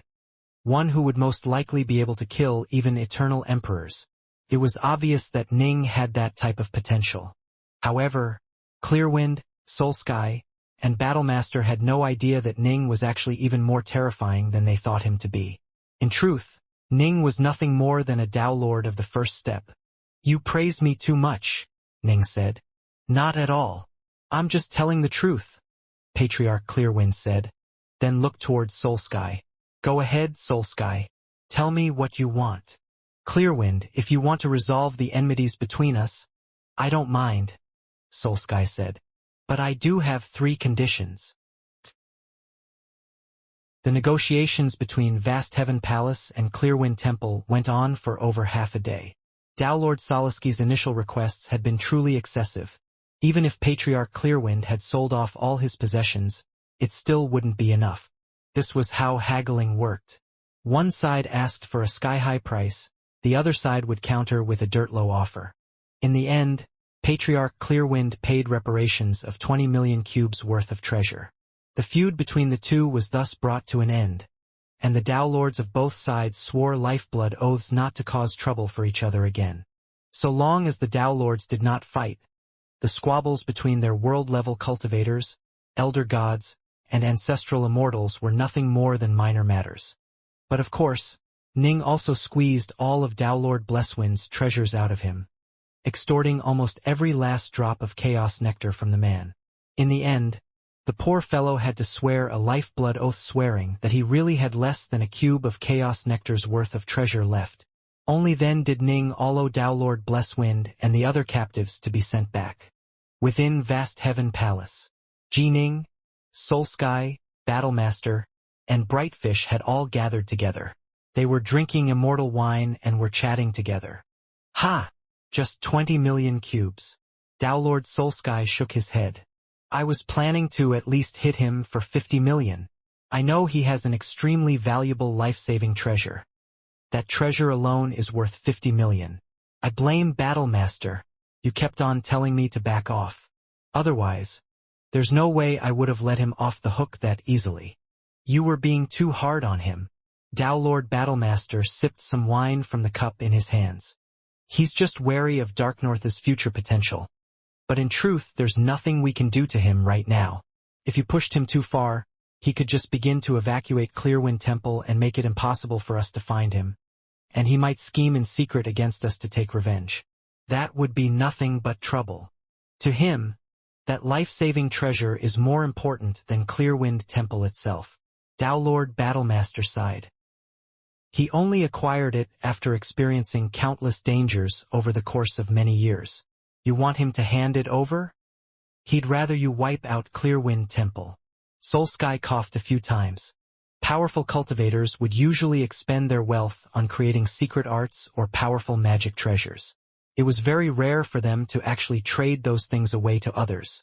For example, the treasures which Tao Lord Soul Sky and Tao Lord Clearwind had, all combined, were definitely worth over 100 million cubes each. The problem was that the actual amount of liquid wealth they had was much less, as some of those treasures they needed for combat. Ning's 6 lifeblood weapons, his hegemon armor, and his hegemon Dao seals. They too would not be traded to others. It was all thanks to Ning. Soul Sky looked at Ning. Ning, take the 20 million. As he spoke, he sent a storage treasure flying towards Ning. No way. Ning was badly shocked. How could he accept all this? You are just a Tao Lord of the second step. You'll need more treasures in the future. Just take it, Tao Lord Soul Sky urged. But Ning steadfastly refused. The nearby Battlemaster said, Brother Dark North, you are a brand new Tao Lord. You'll need to spend money to create an avatar for yourself. A perfect avatar will cost roughly 10 million cubes, all by itself. You'll need to spend money in other areas as well. Just take it. Ning could tell that saying no was not an option. He said, "Then I'll take half for now. If you keep pressing me, I won't take anything." Haha. Fine, fine, fine. Soul Sky shook his head. "We won't press you, all right? Brother Brightfish, you are also a Tao Lord of the second step. Take 5 million. Battlemaster, the rest is yours." "Big brother." Battlemaster immediately protested. "This isn't necessary, big brother. You can't do this," Tao Lord Brightfish immediately said. "My true body is in the waveshift world.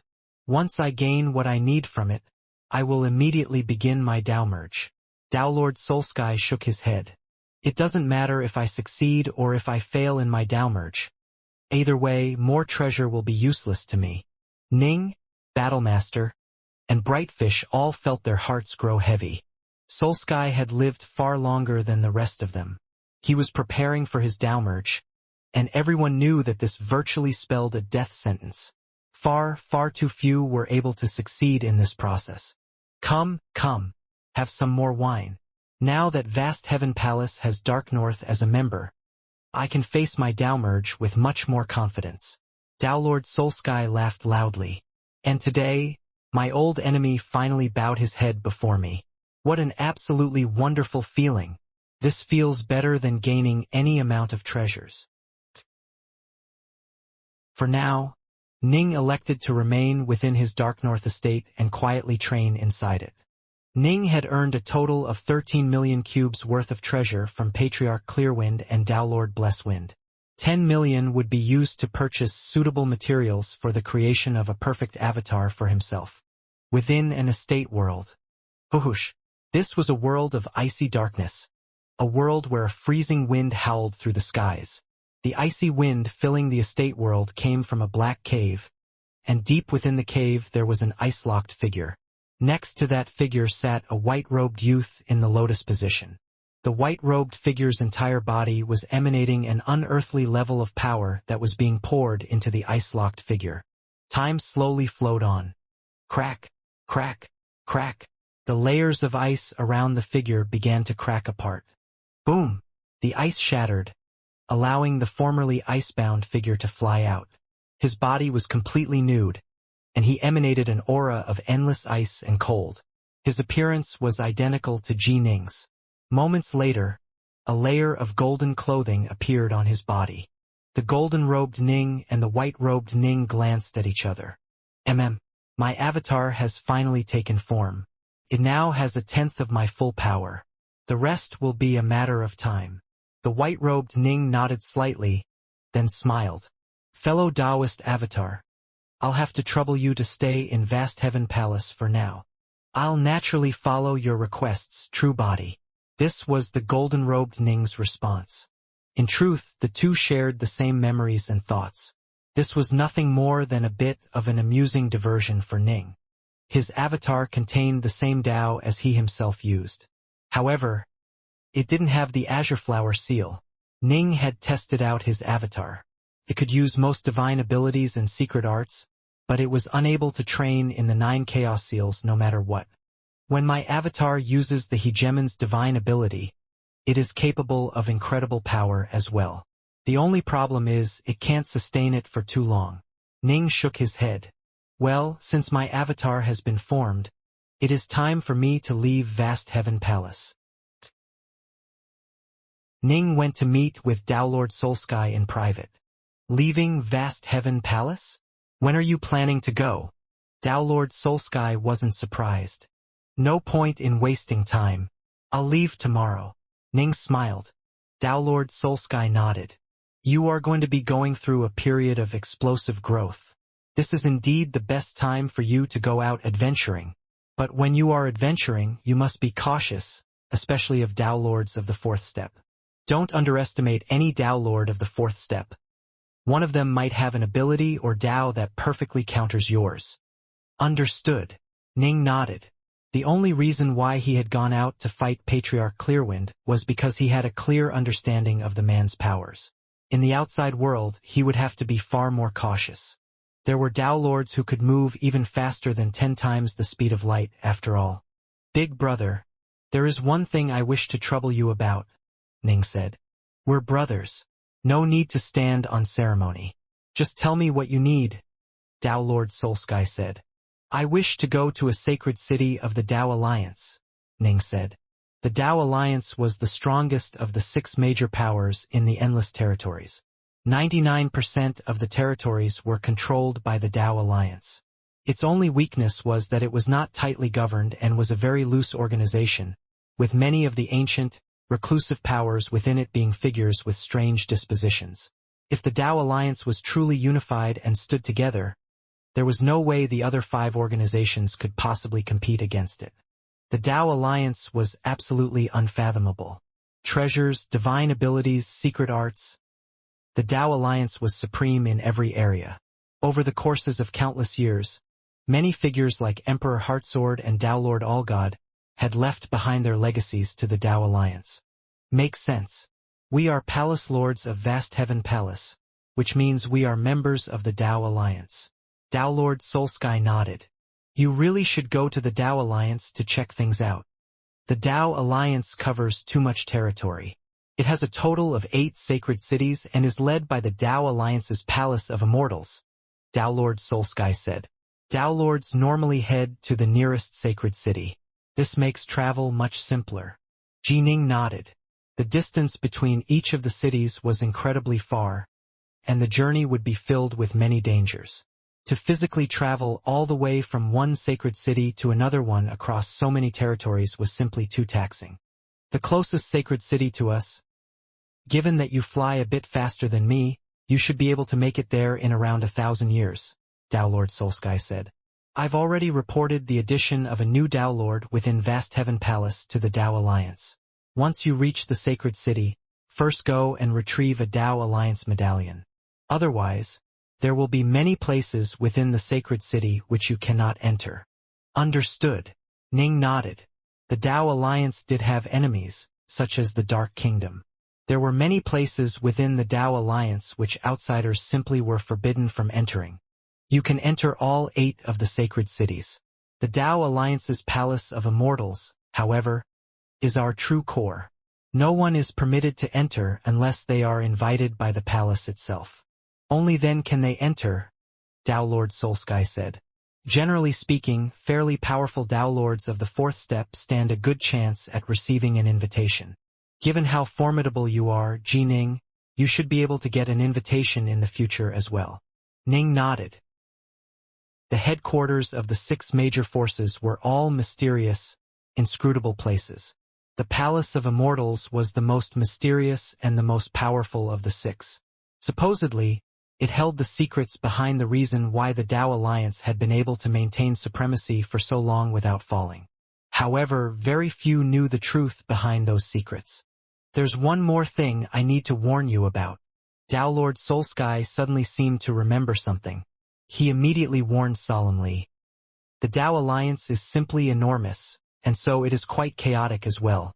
It holds many different organizations within it, and the 8 sacred cities are all led by different organizations. Every single sacred city has certain ancient, powerful freaks ruling them from the shadows. No matter what, you must not let yourself get dragged into the internal battles of the Tao Alliance. My guess is, once your true power is revealed, they'll definitely try to recruit someone as talented as you into their fold. The 8 sacred cities all belong to different organizations? Ning was amazed. So there are at least 8 different competing branches? 9 main ones, actually. There are also many smaller organizations as well. To put it succinctly, the Tao Alliance is incredibly chaotic, Tao Lord Soulsky said. Supposedly, this involves some of the deepest secrets of the Palace of Immortals. Tao Lords of the 4th step like me and Battlemaster would never dare to get involved in these matters. Only those old freaks and some truly unearthly Tao Lords would dare to get involved. Even if you do wish to get involved, you should only do so after becoming a Tao Lord of the 4th step yourself. Otherwise, you'll end up dying without even realizing what is happening. The civil wars that erupt within the Dao Alliance are more vicious than anywhere else. Ning was speechless. The reason why the civil wars within the Dao Alliance were so frenzied was actually because the other 5 major forces in the Endless Territories were too weak. They might occasionally take a few provocative actions against the Dao Alliance, but they would never dare to launch any large-scale wars. Whoosh! A vessel was soaring through the space of the primordial chaos. Atop the flying vessel were Su Yuji, Dao Lord Pilsaint, and the white-robed Ji Ning. They had already departed from Vast Heaven Palace and had embarked upon an even greater journey. Master, this doesn't seem to be the way to the sacred city, is it? Pilsaint was puzzled. We're going to take a detour first. We're going to my homeland first. Ning smiled. It isn't too far away. We'll go to the sacred city of the Dao Alliance after that. Your homeland? Su Yuji was curious. Where is it? You'll know when you get there. Ning chuckled. However, you aren't allowed to tell others as to where my homeland is located. Understood. Su Yuji and Pilsaint both said. Ning nodded. It would take 1,000 years to get to the nearest sacred city. By comparison, heading back to the 3 realms, given his current speed, would only take a century. Master and Windfiend are planning to leave the 3 realms after making their breakthroughs. They wish to go explore the Endless Territories and gain a better understanding of the greater world outside. Ning frowned. The spatial tunnel leading from the Badlands territory to my homeland isn't very stable, and there are many dimensional tiers within it. If they aren't lucky, they might end up being sucked into one of the tiers and be teleported to who knows where. It has been so many years, but I've heard no news of Mother Nuwa at all. I'm afraid that she must have been trapped within one of those tiers and was teleported away. This was Ning's hypothesis. That unstable vortex passageway was extremely dangerous. Given Ning's level of power, he could use his sword intent to suppress and stabilize the vortex, but how could Subhuti and the others possibly be strong enough to do the same? It seems I'll have to engage in a bit of trailblazing. I'll have to establish a safe and secure route from the Badlands territory to the 3 realms. Ning mused. The many safe routes on the star maps of the Endless Territories had all been discovered by countless generations of exploring cultivators. My primal twin is in the 3 realms while I am outside of it. I can sense its rough location, Ning mused to himself. If I continue to go forwards, I'll reach it sooner or later, and the path I cleared would be safe for future travelers. Since I'm as strong as a Dao Lord of the 4th step and have the hegemon's armor on me, a bit of trailblazing shouldn't be too difficult. 100 years later, they reached the borders of the Badlands territory. Forward ho! The flying vessel ventured deep into the unknown, unexplored parts of the endless primordial chaos. Trailblazing was quite a dangerous decision, as you might encounter certain dangerous locations along the way. Ning only dared to do this because of how powerful he had become. Ning sat there in the lotus position on the deck of his vessel. He could sense some of the dangers that were located within a certain distance from him. He was the master of the Omega Sword Dao, which was why he could in fact be titled as the Master of the Dao of the Sword. The prime essence of the Dao of the Sword filled every inch of the universe, and it served as Ning's eyes. The stronger Ning's soul became and the higher level his insights into the Dao of the Sword reached, the greater distance he would be able to see using the Dao of the Sword. After much nurturing from the Azure Flower Mist energy, Ning's soul was now comparable to that of most Dao Lords of the 4th step. Ning raised his head to stare off into the distance. There is some danger roughly 60 trillion kilometers away from us. Most Dao Lords who enter that place will perish. A star map was located across Ning's legs. Ning put down a marking on that star map. He was marking down the various chaos stars and dangerous areas he encountered and saw on this journey. That way, those who used this map wouldn't worry about getting lost. To travel from the Badlands territory to the 3 realms was quite a long journey. The trailblazing ended up taking more than 300 years, but along the way Ning was able to sense only one place of incredible danger. The other areas, a bit of vigilance would suffice. But of course, that was only true for someone like Ning. For world-level cultivators, those places were all death traps. Haha, we're almost there. We are about to reach the three realms. Ning could sense that his primal twin was fairly close now, and he revealed a smile. We should make it there in just a few more decades. Establishing a safe passageway out would benefit the members of the three realms for countless years to come. So long as this passageway was kept secret, outsiders would have no idea how to enter and exit the three realms securely. Not even Dao Lords of the fourth step would have a way to locate the three realms with ease. Ning was only able to accomplish it thanks to his primal twin serving as a guidepost for him. He was able to sense where his primal twin was at all times, thus ensuring that he wouldn't get lost. Master, in the past 300 years we've discovered quite a few dangerous areas. So Yuji couldn't help but raise this issue. The area around your homeland is a bit too dangerous, isn't it? It is rather dangerous, yes? Ning nodded. He too felt that the density of dangerous areas around the three realms was abnormally high. The universe is vast and mysterious. All things are possible.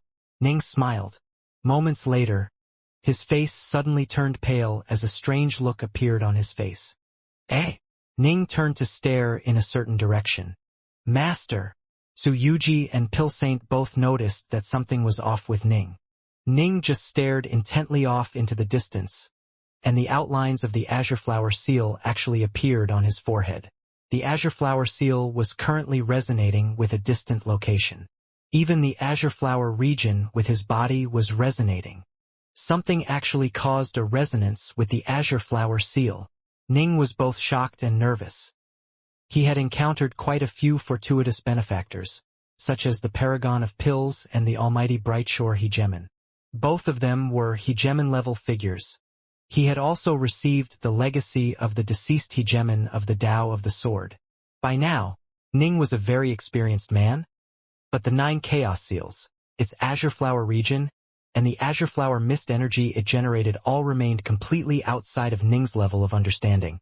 In addition, it had been Taoist 3 Purities who discovered the 9 Chaos Seals floating outside the 3 realms.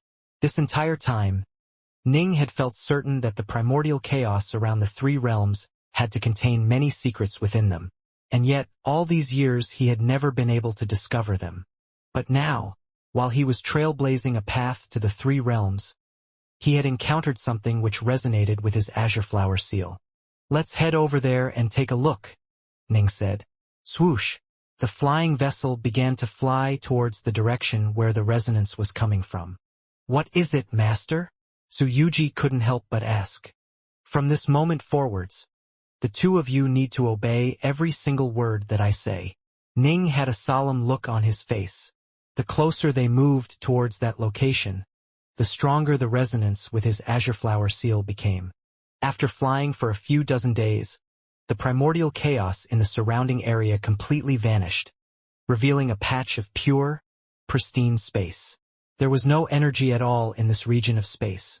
In fact, even the power of the universal prime essence of the Tao of the Sword had been suppressed and rendered unable to enter this region. And it wasn't just the Tao of the Sword. None of the other universal prime essences were able to enter this place at all. Is that? Ning stared at the vast patch of empty space before him. It was completely pure and pristine, and at its very end he was able to see some golden mist. Upon seeing that golden mist, Ning had a sudden feeling of incredible danger. Yuji, Pilsaint, the two of you must wait here. Do not move any closer, Ning barked. Master! Pilsaint and Yuji both started to grow nervous. The area up ahead contained a region of pure space, with nothing within it whatsoever. Not even the prime essences of the universe held sway there. And yet, when they stared at that region of pure space, the two of them felt their very souls shiver in fear. They had the feeling that if they barged into that place, it was virtually guaranteed that they would die. Master, I can sense that this is no ordinary place. Don't enter rashly, Yuji said immediately. Master, you should first come up with a method to test it out. Only then should you enter it, Pilsaint agreed. Ning stared towards the front, a solemn look on his face. He was supremely confident in his abilities to handle even the likes of Patriarch Clearwind. Although the empty field of pure space in front of him seemed rather special, he was certain it posed negligible danger to him. But that region of golden mist, his subconscious was screaming of danger. Ning knew that the depths of the golden mist had to hold something that was terrifyingly dangerous. This region of space is quite extraordinary. All techniques and spells have been kept at bay by it. Even the prime essences of the universe avoid this place. Ning said, I can't scan it with my God sense either, nor can I scan it with my Tao of the Sword at all. There are no other options. Then don't go in, Su Yuji argued. Right, Master. Forget it. Don't go in. Pilsaint said the same thing. The endless primordial chaos was filled with dangerous places. If you knew it was dangerous, why did you have to go inside? But Ning only shook his head. The 9 chaos seals remained the most inconceivably powerful technique he had ever encountered. Now that his azure flower seal was resonating so strongly with this location, it was obvious that there was something calling to him from the depths of the golden mist. Ning had already placed his lifeblood Tao seal by the side of his avatar in Vast Heaven Palace. Even if he died, he would be able to use that Tao seal to come back to life. Taking on a bit of risk for the chance to learn some of the secrets of the azure flower seal was worth it. Just wait for me here, Ning barked. Acknowledged. Pilsaint and Su Yuji had no choice but to accept his order. But be careful, Su Yuji added. Ning nodded gently. Moments later, a vortex world formed by dark gold lightning and icy white water appeared around in the area around him. Swoosh! Ning stepped into the region of pure space, and everything around him for 10,000 kilometers became drawn into that lightning snow vortex. Whoosh! Whoosh! Whoosh! As soon as he entered that region, a stream of invisible energy instantly swept towards Ning. This surge of invisible energy was flowing through the empty region at all times. It seemed almost ephemeral as it passed straight through the lightning water vortex world, then brushed against Ning's body. It was able to just barely make it through Ning's hegemon armor, but it was dramatically weakened in the process. It then brushed against Ning's soul itself, but Ning's soul remained very stable. It was as though a gentle breeze had blown across it. A direct soul attack? Ning was quite wary of this.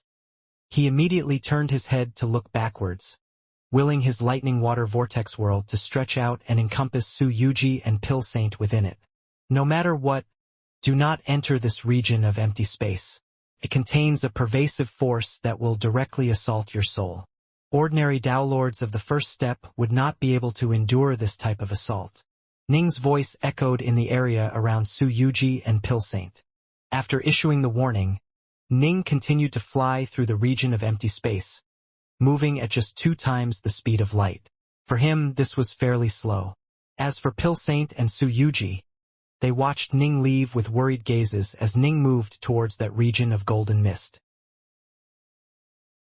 A short while later, Ning reached the region of golden mist. This mist completely covered this side of the empty region, and Ning could sense that the thing which was resonating with his azure flower seal was on the other side of the mist. What is this mist? Ning reached out with his hand and formed a stream of swordlight. The stream of swordlight stretched out to become 30,000 meters long. It delved straight into the golden mist in front of Ning, slicing through it without encountering any impediments at all. The mist doesn't seem to be dangerous or offensive, in and of itself, Ning mused. The sense of danger should be emanating from deeper within the golden mist. Ning then reached out with his right hand, making it expand to become more than 30 meters long before plunging it into the golden mist. Ning was right to be so cautious. The strong sense of danger coming from his subconscious, as well as the marvelous properties of the 9 chaos seals, ensured that Ning would not dare to be negligent in dealing with this matter. As Ning saw it, anyone capable of creating the 9 chaos seals had to be at least as strong as the likes of the almighty Brightshore Hegemon or the Paragon of Pills. There really does seem to be no danger here. This is nothing more than a metallic form of energy. Ning was unable to use his God sense to scan the place. His only option was to use these fairly crude ways to test everything out. Whoosh! Ning flew into the golden mist. With the golden mist completely surrounding him, even Ning was only able to see out to a distance of roughly 10 million kilometers. He carefully advanced at the speed of light. 10 million kilometers might seem like a long distance, but if Ning moved at his full speed of 10 times the speed of light, he'd pass that distance in the blink of an eye. It'd be too risky. Ning swept the region before him with his gaze. Within this region of 10 million kilometers, he saw a strange beast that looked like a giant golden pangolin. Its entire body was covered in armor plates, and it was gracefully flying through the air. Each time it glided through the air, it moved at 3 times the speed of light. Ning couldn't sense this creature posing much of a threat to him. Still, best to avoid it. No reason to cause any unnecessary trouble at a time like this. With but a thought, Ning suddenly vanished entirely. Ning had just used the shadowless evasion skill, becoming one with the golden mist and completely invisible to the naked eye. Given how distant that carapaced creature was, it naturally wouldn't be able to discover Ning. Ning spent 16 full hours flying through the golden mist, and the resonance with his azure flower seal only grew stronger. However, he remained within the golden mist region. What's with all the beasts? Ning swept the area before him with his gaze, only to discover 23 golden beasts congregating together roughly 10 million kilometers away from him. Some were large, some were small, but all of them caused Ning to feel a hint of danger. The sense of danger isn't that strong. I should probably be able to deal with them, but the ones I encountered earlier were all by themselves. Why are 23 of them here? The strangest environments always gave birth to the strangest and most unique life forms or animals.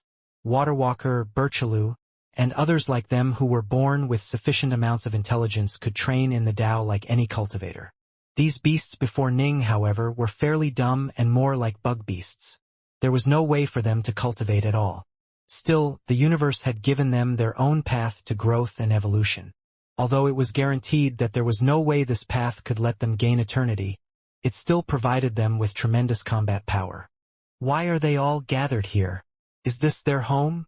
Ning felt quite curious, and so he used his shadowless evasion skill to move closer to them.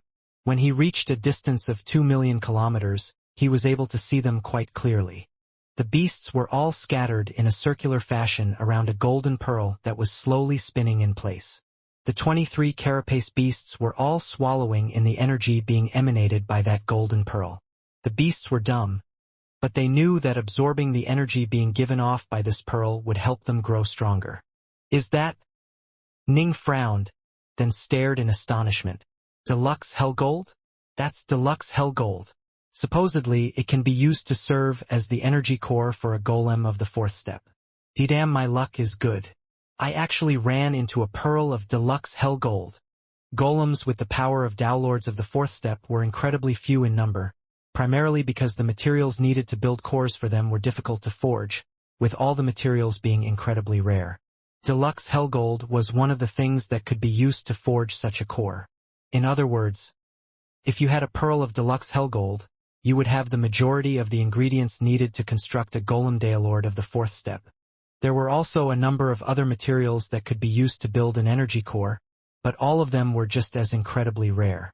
When Deluxe Hellgold was used to forge magic treasures, the magic treasure in question could change freely. It could even switch from being a suit of armor to a sharp sword, and it would have the power of a top-grade eternal treasure in any form. But of course, using such a precious material to forge a magic treasure was a very wasteful act. Generally speaking, people would save it for creating golems. The golem itself would be as tough as a top-grade eternal treasure, one which could change and transform at will. It would be the perfect meat shield, and eternal emperors would use them to keep themselves alive. Once I get enough materials, I'll invite a true Grandmaster Artificer to work on one for me, Ning mused. Many organizations have permanent, by orders for Deluxe Hellgold, with the price set at 30 to 40 million cubes of Chaos Nectar. There were many major powers who would go out of their way to buy this material, but, well, the sellers weren't fools either. Everyone knew how rare this material was. Generally speaking, sellers would only be willing to trade it for similarly rare treasures. Everyone had Chaos Nectar. Who cared about that? Not everyone, however, would necessarily have high-quality treasures. Some unique ones simply couldn't be found anywhere else.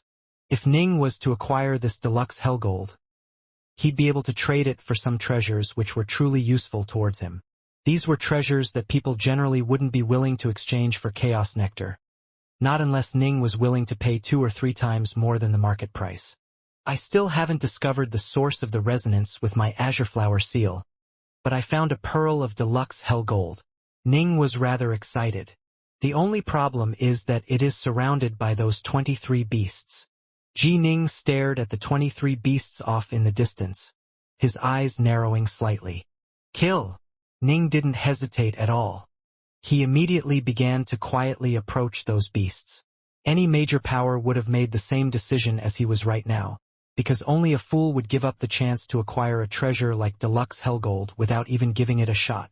It must be understood that even the deceased sword hegemon had only left Ning with 50 million cubes of Chaos Nectar, which wasn't that much more than the deluxe Hellgold was worth. This pearl of deluxe Hellgold was far more valuable than even the Eternal Blood had been. Whoosh! Ning used the shadowless evasion skill as he continued to stealthily advance. 1 million kilometers. 500,000 kilometers. 300,000 kilometers. The physically largest member of the carapace beasts that were absorbing energy from the Hellgold suddenly turned its head to stare in Ning's direction, a look of rage appearing within its deep eyes. Moments later, it let out a furious roar. Rare! Its roar was ear-piercing and rent the skies, causing countless streaks of heaven-destroying energy to sweep straight towards Ning. Looks like I've been discovered. Attack! Ning's speed increased dramatically as he sped up to move at 10 times the speed of light, and streaks of dark gold lightning and icy white water erupted from his body. An awesome vortex world of water and lightning instantly appeared in front of him, encompassing all of the strange beasts within it. Boom! Boom! Boom! It sounded like stones cracking apart. Explosions appeared on the bodies of 11 of the smaller beasts as the carapace-like bodies burst open. Moments later, they disappeared as their bodies were transformed into dust. Nearly half of the 23 beasts had died from Ning's first strike. Kill the invader! The largest beast let out a frenzied howl as the other carapace beasts all charged furiously towards Ning as well. Clang! Clang! Clang! Ning immediately activated 3 heads, 6 arms. He wielded his 6 northbow swords in his hands as he blocked multiple strikes from the swarming beasts. While blocking their attacks, Ning was able to sense several streams of strange, penetrating power be transmitted into his body. The power dug through the hegemon armor and invaded deeper into his body, making him feel rather numb. What a strange attack. Even with the hegemon armor protecting me, I still feel a bit numb.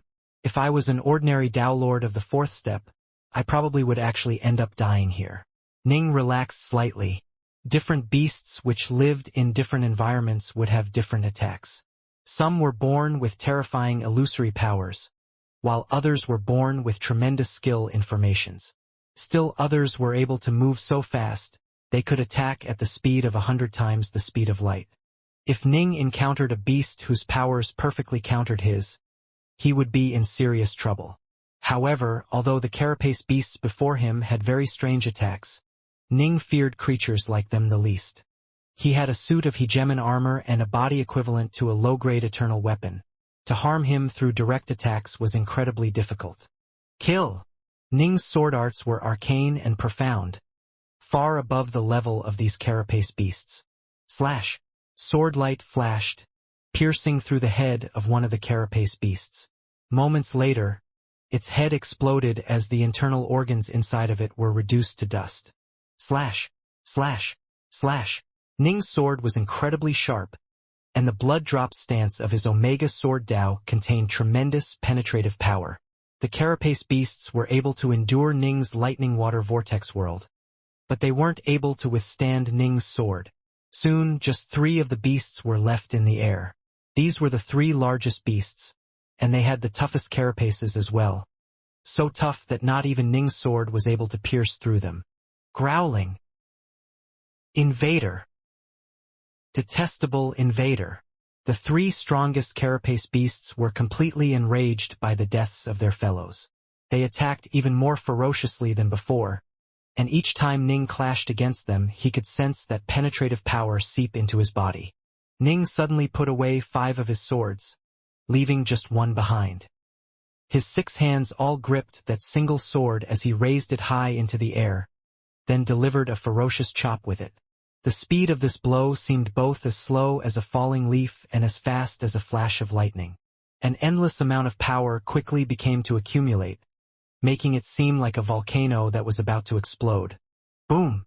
Ning's sword seemed to strike out in a head-on blow, but it actually fluttered out in an unpredictable arc that skirted past the claws of the carapace beasts, then smashed one of them on its head. Ning was taking advantage of the fact that these beasts had low levels of comprehension and technique. If he was fighting against Dowlords of the 4th step like Patriarch Clearwind, the latter would be able to block even a maximum speed attack from Ning. A low, rumbling explosion rang out and the carapace beast's body trembled. Although its internal organs were very tough, in the end they couldn't compare to those of a cultivator who had trained in a protective divine ability. For cultivators, the strength and endurance of every part of their body was identical. As for these carapace beasts, they had incredibly tough shells but somewhat more fragile internal organs. Under Ning's most powerful sword strike, the creature's organs were reduced to smithereens, and it died on the spot. Its body turned soft as it fell backwards, then simply hovered there in the air, its body twitching every so often as blood flowed out of its nostrils. Next, it was as though Ning was riding on a sharp sword. With a swoosh, he moved at 10 times the speed of light and appeared next to another one of the carapace beasts, and the beast bellowed in rage and fear as he approached. Boom! Yet another explosion rang out. The beast had tried to fight back. But so what? It was still struck on the head, and it too fell backwards as all signs of life disappeared from its corpse. And that leaves you. Ning turned his gaze towards the largest carapace beast, the one who had been the first to discover Ning. Invader, you shall die for invading our racial lands. The carapace beast let out a low growl. Its armored carapace was clearly thicker than those of the others, and it was noticeably stronger as well. Boom! Ning struck out with a furious chop.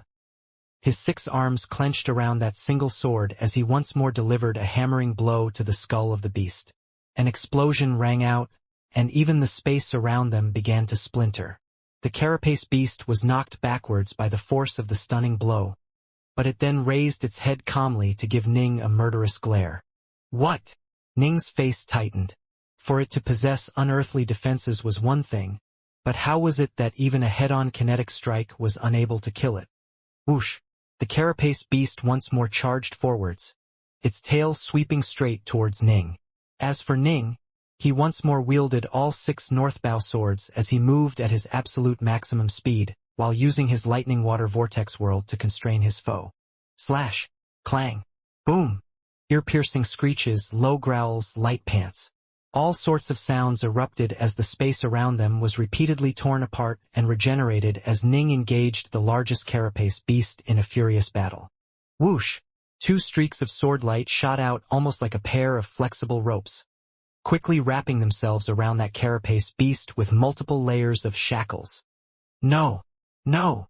The carapace beast had been completely bound. It immediately struggled to break free, only to no avail. Even I would laugh at myself if you were able to break free from this. Ning revealed a smile. It seems using softer methods is more appropriate for dealing with crazed beasts like this.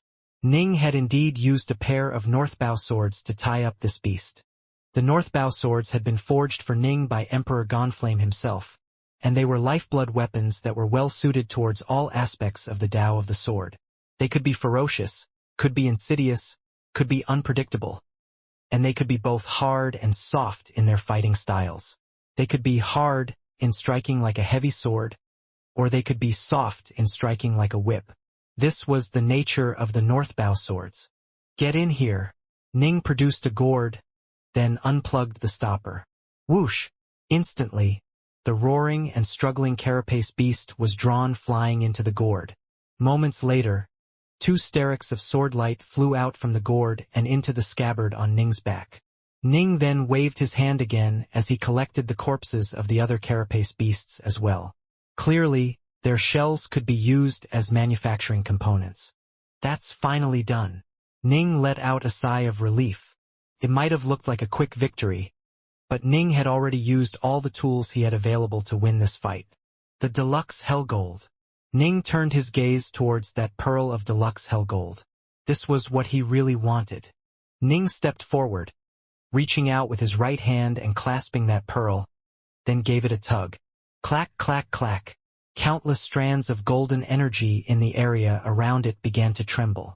It was as though invisible ropes were connected to the deluxe Hellgold, preventing its removal. What's going on? Ning stared, then gave it another tug. Once again, the deluxe Hellgold seemed to be rooted down and immovable. The golden mist for 10 million kilometers around him once more began to shudder. Only when Ning stopped tugging did the golden mist go back to normal. It seems the golden mist is connected to the deluxe Hellgold. Now that Ning understood the connection, he tugged at it one final time with all his force. Boom!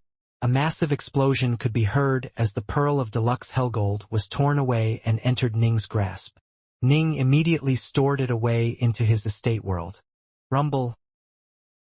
The endless amounts of golden mist instantly began to roil about as they furiously flooded towards a certain direction, becoming sparser and sparser until it completely disappeared. Soon, the area around Ning became completely pristine, with not a hint of golden mist remaining. Ning stared at his surroundings in amazement. The golden mist had vanished up to a distance of 10 billion kilometers around him. Only outside the 10 billion kilometer range could more of the golden mist be seen. Ning immediately turned to look towards the direction of the resonance with the azure flower seal.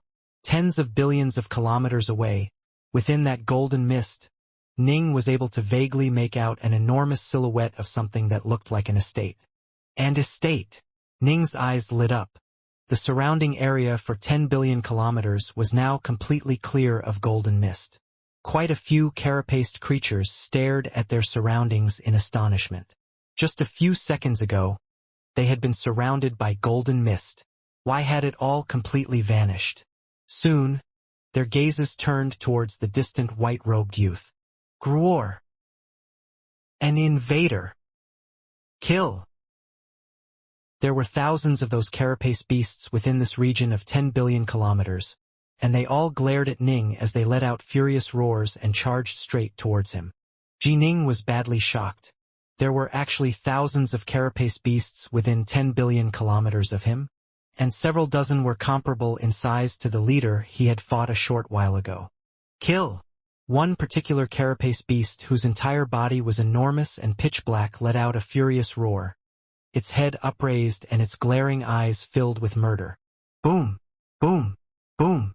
The roars generated shockwaves that were visible to the naked eye that smashed through everything before them, reducing everything 100 million meters ahead of the creature to be reduced into dust. When Ning looked at the pitch-black carapace beast, a sense of tremendous danger arose within his heart. The sense of danger was far stronger than the feeling Patriarch Clearwind had given him a short while ago. He realized that if he actually engaged this creature in combat, he would probably lose his life here. Time to leave right away. Ning immediately used the shadowless evasion skill and disappeared without a trace. The thousands of carapace beasts were all stunned. Due to the strange force permeating this area, even the prime essences of the universe were held at bay here, and Ning was unable to use his god sense to scan the place at all. This meant that the carapace beasts were similarly unable to scan Ning. Even the beast closest to Ning's location was tens of millions of kilometers away from him. There was simply no way to lock onto Ning's precise location from such a great distance. Swoosh! Ning continued to stealthily flee at 10 times the speed of light using the shadowless evasion skill. He secretly celebrated. Thank goodness there's no way to scan this empty area. Otherwise, there's no way I would have been able to escape. Grarer! After being unable to locate Ning, the pitch-black carapace beast lifted its head and let out a furious howl that completely shattered space in the area around it. Even carapace beasts which were located close to it all retreated from it in fear.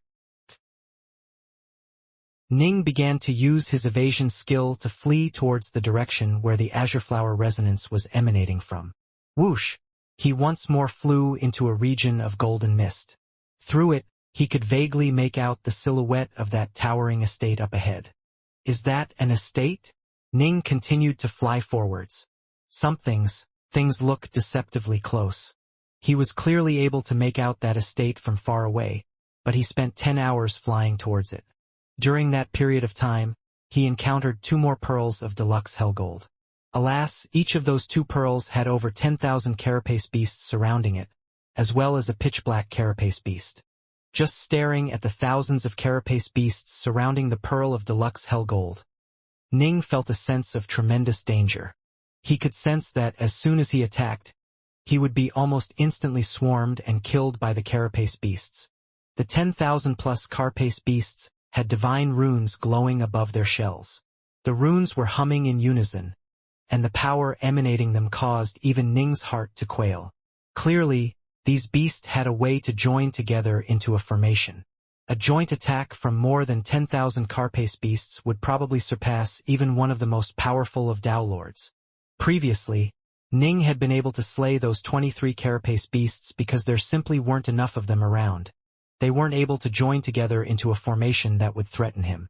It seems that my decision to take away one of those pearls of deluxe hellgold has put the other carapace beasts on high alert, Ning mused. Still, to be able to acquire 1 pearl is already quite lucky. Ning became more cautious as well. What in the world is this place? Even the energy of the prime essences of the universe is forced to avoid this empty region. And the Golden Mist region holds treasures like deluxe hellgold within it. I found 3 pearls, but there has to be far more than that. And those carapace beasts, the strongest ones are definitely on par with Dao Lords of the 4th step. As for the ones with the pitch-black shells, they can crush the vast majority of Dao Lords. If all of them gather together, I suspect that even eternal emperors would find it hard to gain victory against them. Ning was feeling rather nervous. He hadn't even entered the estate yet, but the outside perimeter was already filled with terrors. What, then, would the estate itself hold? Whoosh! Roughly 10 hours after acquiring the deluxe hellgold, Ning finally reached the towering estate. The estate itself was emanating an endless aura of golden mist. What's this? Ning stared at the utterly enormous estate in front of him, and its walls were like mountain ranges. The powerful ripples emanating from the walls ensured that Ning didn't even think about trying to scale over them. The main gates are over there. Ning immediately flew towards the gates of the estate. A short while later, Ning reached the main gates. Directly above the main gates there was an image of an azure flower that was slowly swiveling in midair. It radiated a sacred, natural aura which seemed to whisper that even if the universe itself changed or if time itself ended, this flower would remain here forever. What in the... Ning raised his head to stare at the image of an azure flower. He trembled, a look of shock in his eyes. That azure flower? Only after he had managed to combine all of the 9 chaos seals had he been able to manifest the azure flower seal, then gain an azure flower region in his body. The azure flower seal okayed absolutely identical to the azure flower image hovering above the gates taught his estate. It seems as though there has to be some sort of connection between my 9 chaos seals and this estate, Ning mused to himself. I wonder how Taoist 3 purities ran into those seals in the past. Given the level of power he was at, there's no way he could have traveled from the 3 realms to this place. This place was quite a distance away from the 3 realms, and back then Ning obviously hadn't blazed a trail out from the 3 realms. In addition, even weaker Dao Lords would perish within the empty region and within the golden mist. The gates? Ning turned his gaze from the azure flower to the estate gates. The towering estate gates were covered with carvings that looked like tree roots. The carvings looked chaotic and complicated. But when Ning's gazed towards them, he could sense an invisible power surge out from the diagrams and sweep around Ning's heart. Whoosh! Ning continued to stand in front of the estate gates, but he closed his eyes. The deepest pains within his heart were once more dragged out from where he had hidden them. I wouldn't dare beg that you send my senior apprentice sister back to my side, God King.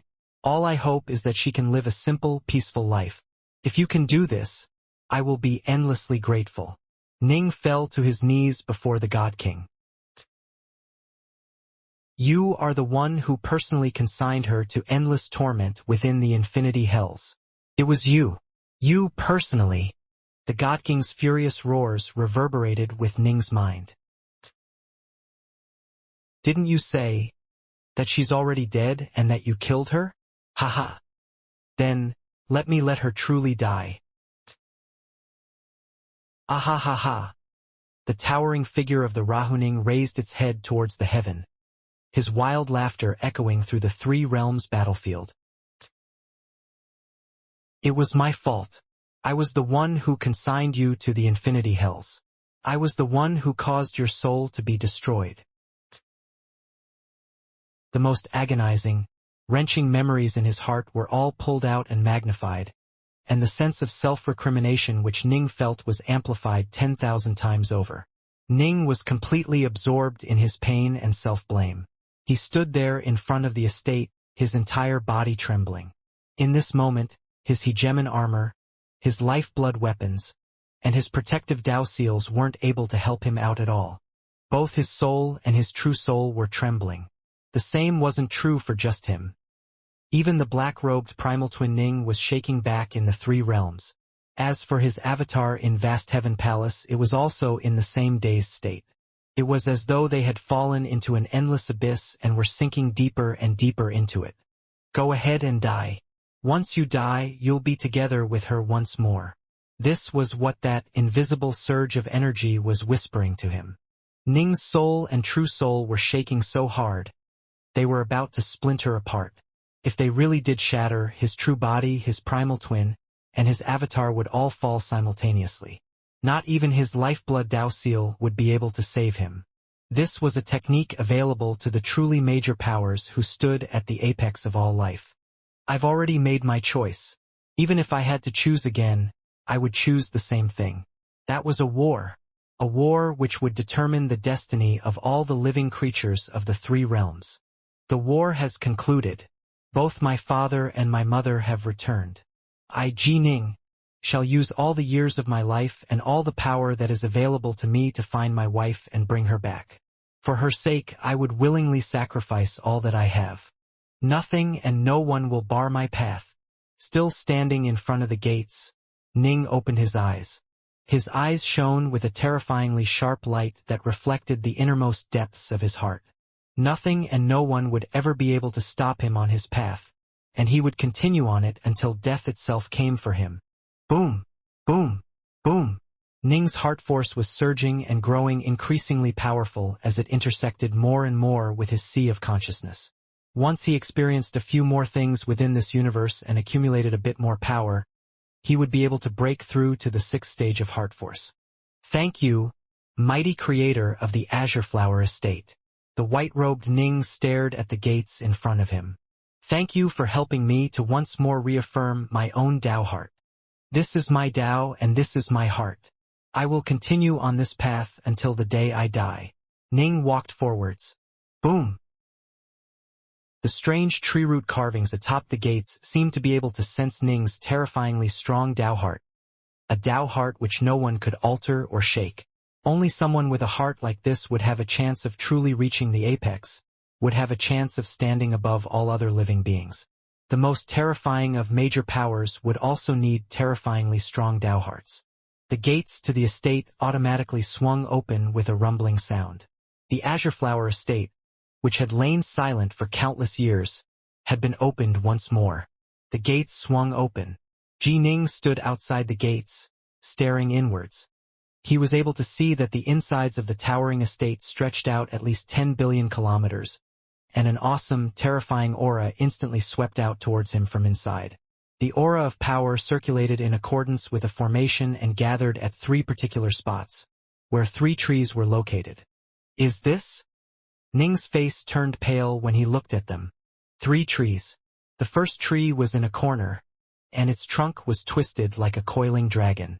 The entire tree, including its leaves, glowed with a faint blue light. It had 3 fruits hanging off its branches, and the fruits were snow-white in color and fist-sized. The fruits were surrounded by surges of flowing blue energy. The second tree was the largest tree and had the most foliage. It was like an enormous canopy of flowers that covered an area of tens of millions of kilometers. And as soon as Ning saw it, Ning realized that this tree only had 2 fruits on it. Both fruits were completely blood-red, and they looked as though blood would flow out of them if anyone touched them. The third tree was the smallest one, so small it could simply be described as a sapling. It was roughly just 3 meters tall, and it looked semi-translucent and as cold as ice. Every single leaf was like a work of art, while the sparse branches held 9 fruit that glowed with light. Each fruit was like a miniature sun that glowed dazzlingly. Is that one of the 8 sacred blood fruits? The sky jewel blood fruit? When Ning's gaze fell upon the 2 blood-red fruits located on the second and largest tree, he couldn't help but feel stunned. This was insane. Insane. The 8 sacred blood fruits. Most likely, people like Downlord Soulsky had never even heard of them. Ning only knew of them because of the 7-leaf pill chapters. The 7-leaf pill chapters had contained a great deal of information regarding rare ingredients, including the 8 sacred blood fruits. Every single one of the 8 was incomparably rare, and a single sacred blood fruit tree would drive eternal emperors wild with lust and could incite warfare amongst hegemons. Sky jewel blood fruit. That means this is a sacred blood fruit tree? Ning stared at the awesomely large tree before him, then turned to look at the other 2. The first tree was the one with a twisted trunk that looked like a coiling dragon, while the other tree was the sapling. However, Ning had the feeling that the aura of power emanating from these 2 trees was every bit the equal of the central sacred blood fruit tree. I only recognize the sky jewel blood fruit. Ning shook his head. I don't recognize the other 2 at all. The only reason he even recognized the former was because of the 7-leaf pill chapters. Otherwise, he wouldn't recognize any of them at all. I wonder, can I take them away? Ning could feel his heart rate speed up. Won't know until I find out. Ning walked over, quickly arriving at the large tree at the very center. Ning reached out with his right hand, which expanded to become so large that it blotted out the skies itself. His hand was now 1,000,000 kilometers in size, and it reached out and grabbed the tree by the main trunk, seeking to uproot it. Ning's movements were very slow. If any danger appeared, he would have ample time to react. Boom! Suddenly, a surge of power emanated from the surface of that tree, knocking Ning's hand aside. Seems I can't take it with me after all. Ning actually laughed. This was as he had predicted. These 3 trees had clearly been planted here by the major power who had set up the Azure Flower Estate, after all. How could that major power have allowed others to so easily rob him of his trees? I wonder if I can harvest the fruit or not. Ning then reached out to one of the fruits. He was able to easily harvest a completely blood-red fruit. Pop! The fruit fell into his hands. So one sacred blood fruit has fallen into my grasp. Just like that? Ning was rather amazed. He had just wanted to give it a try. He hadn't expected to actually succeed. What about another one? Ning reached out to try and harvest the other blood fruit. But this time a wave of power swept out from the sacred blood fruit tree's trunk, preventing Ning from succeeding. So stingy. Still, one is enough. Thank you, Senior.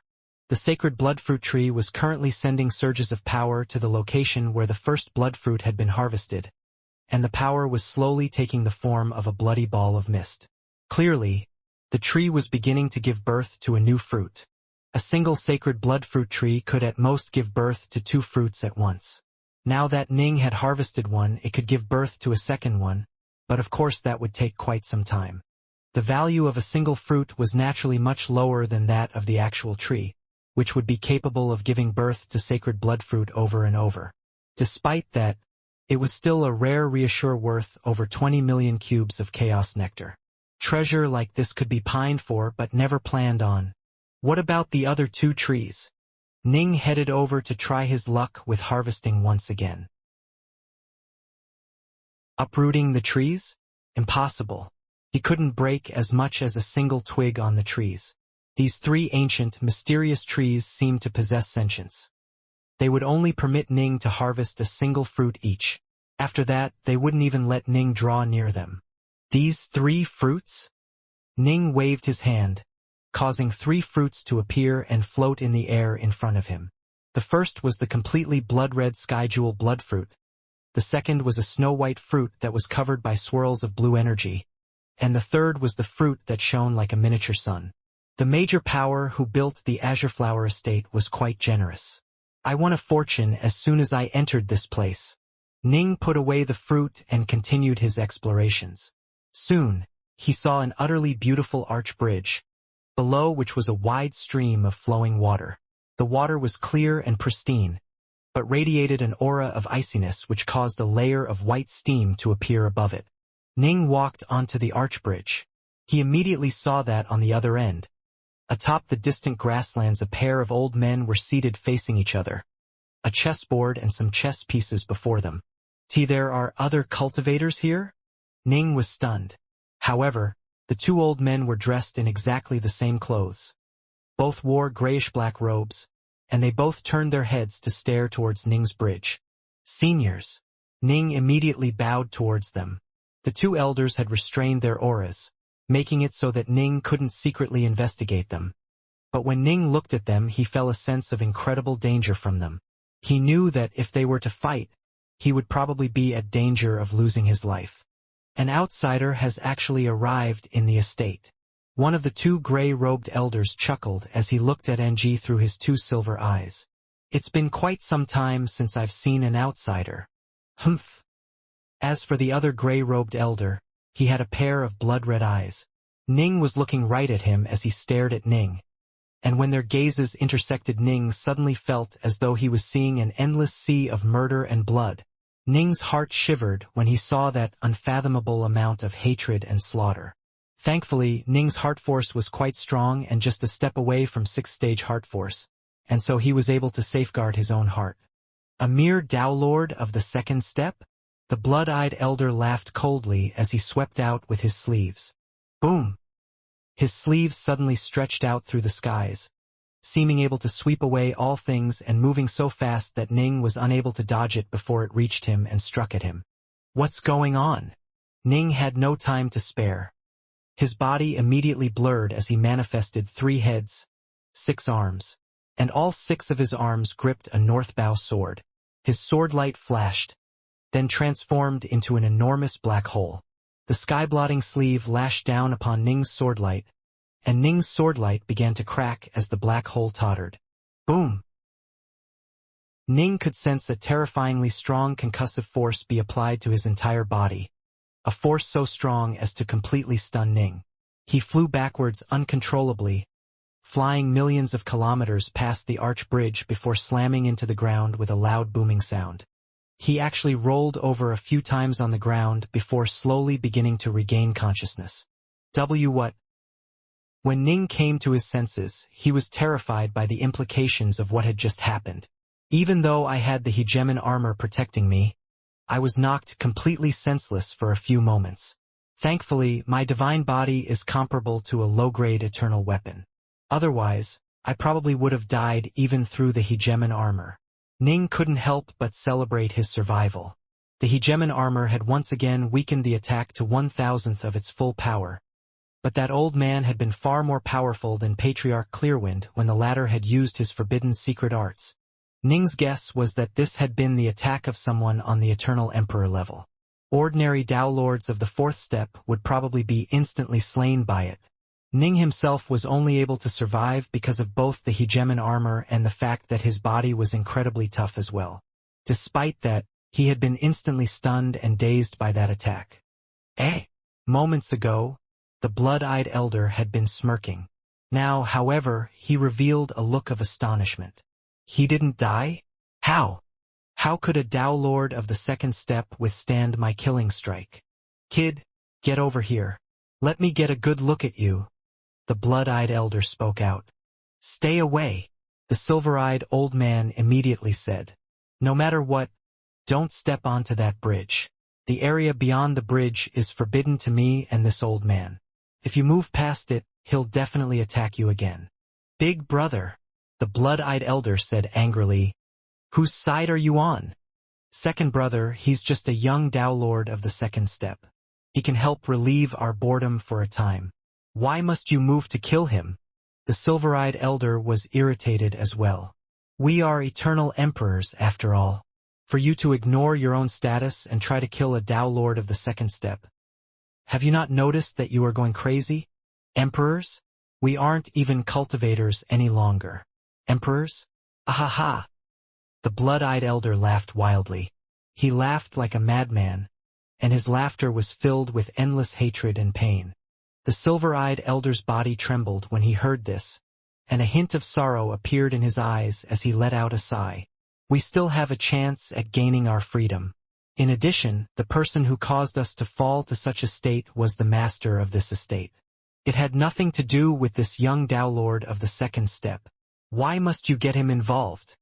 The master of the estate? Yes, he's the one who caused all this, the blood-eyed elder howled. And I know that he's the one we should hate, but what can I possibly do to him? We stand no chance against him whatsoever. He captured us as easily as capturing ants, then transformed us into our current state. I want to take revenge, but I have no chance of succeeding whatsoever. He said that he would give us our freedom once he returned. But how long has it been? He left more than 30 million chaos cycles ago. He'll probably never be back. On the other side of the arch bridge, Ji Ning was speechless when he heard the conversation between the two. 30 million chaos cycles? That was an incredibly long period of time.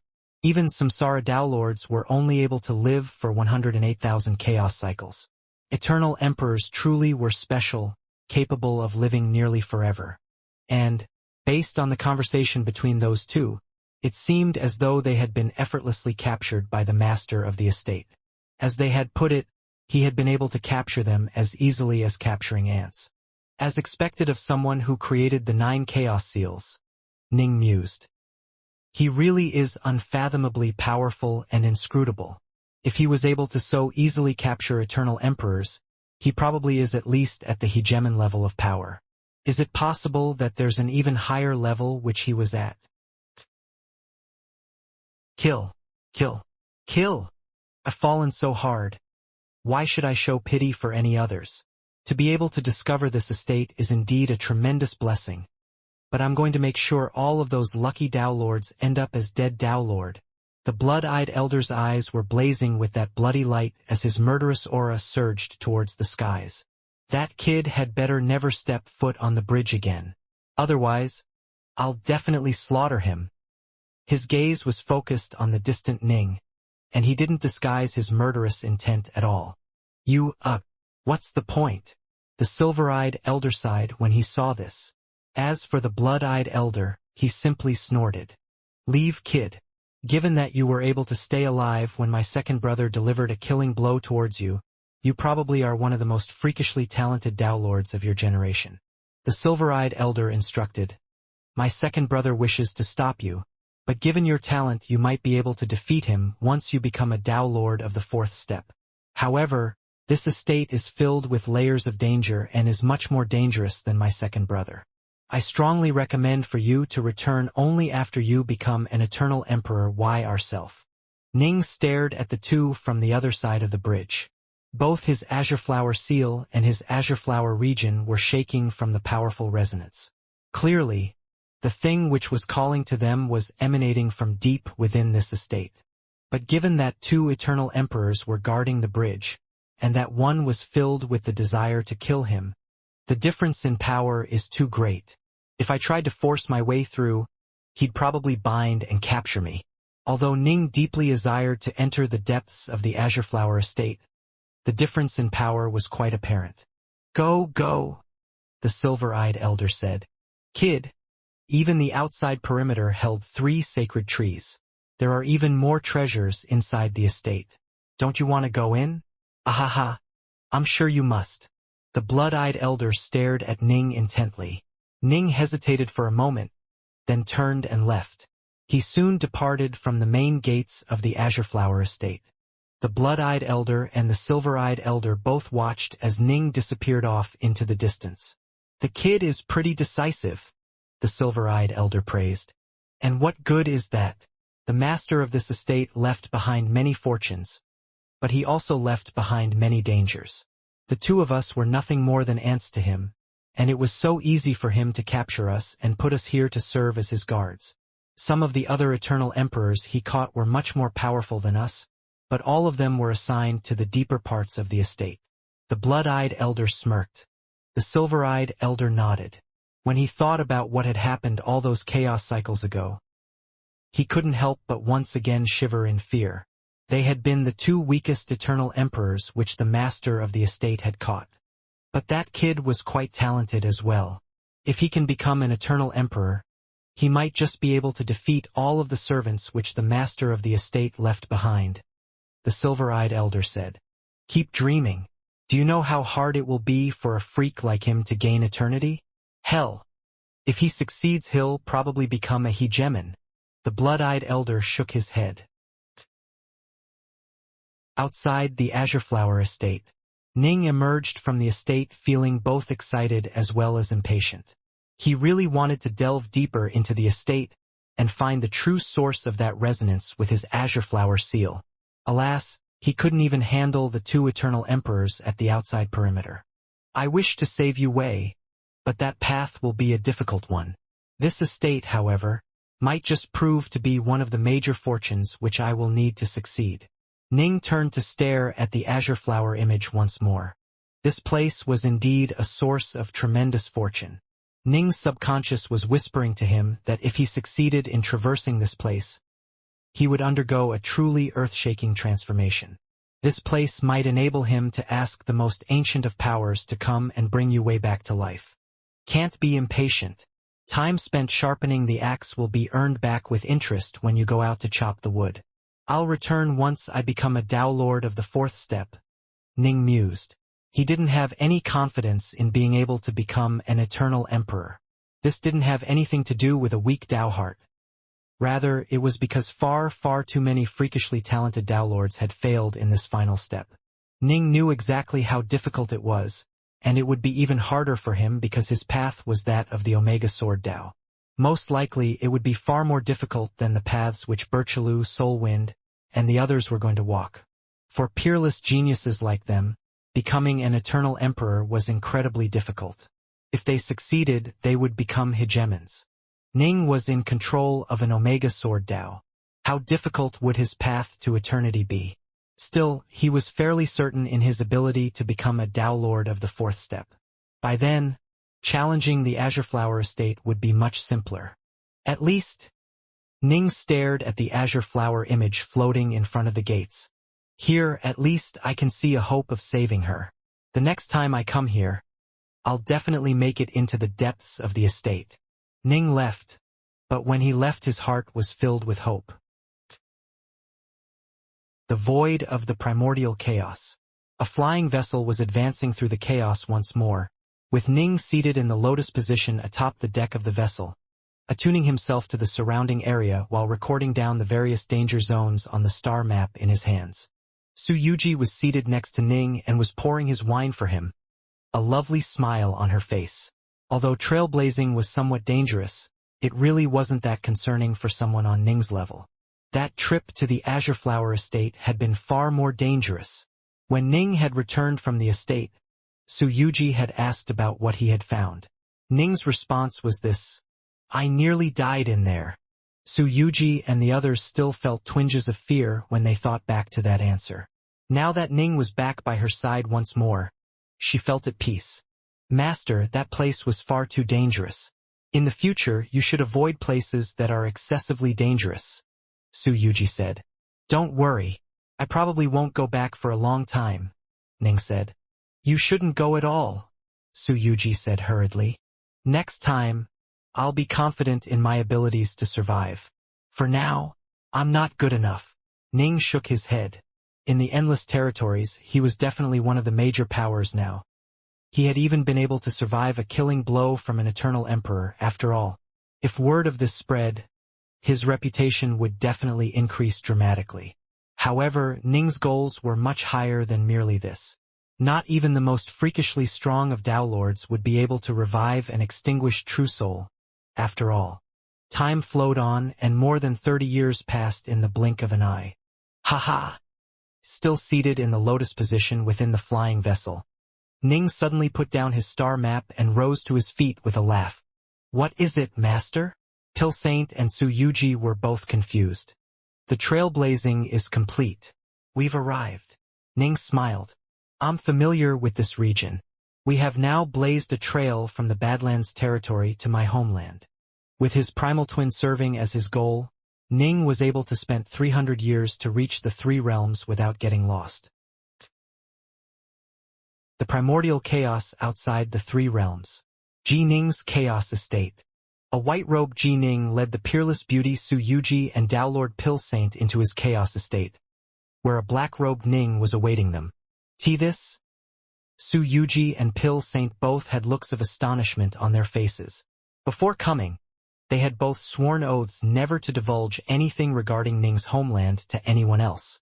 The trailblazing, the region of empty space, the three realms. They were not permitted to discuss anything they saw.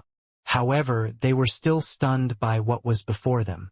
What's wrong, Pill Saint, Yuji? Don't you recognize me? The black-robed Ning laughed. A primal twin? Su Yuji and Pill Saint couldn't help but blurt out these two words. There were very few Tao Lords who had primal twins.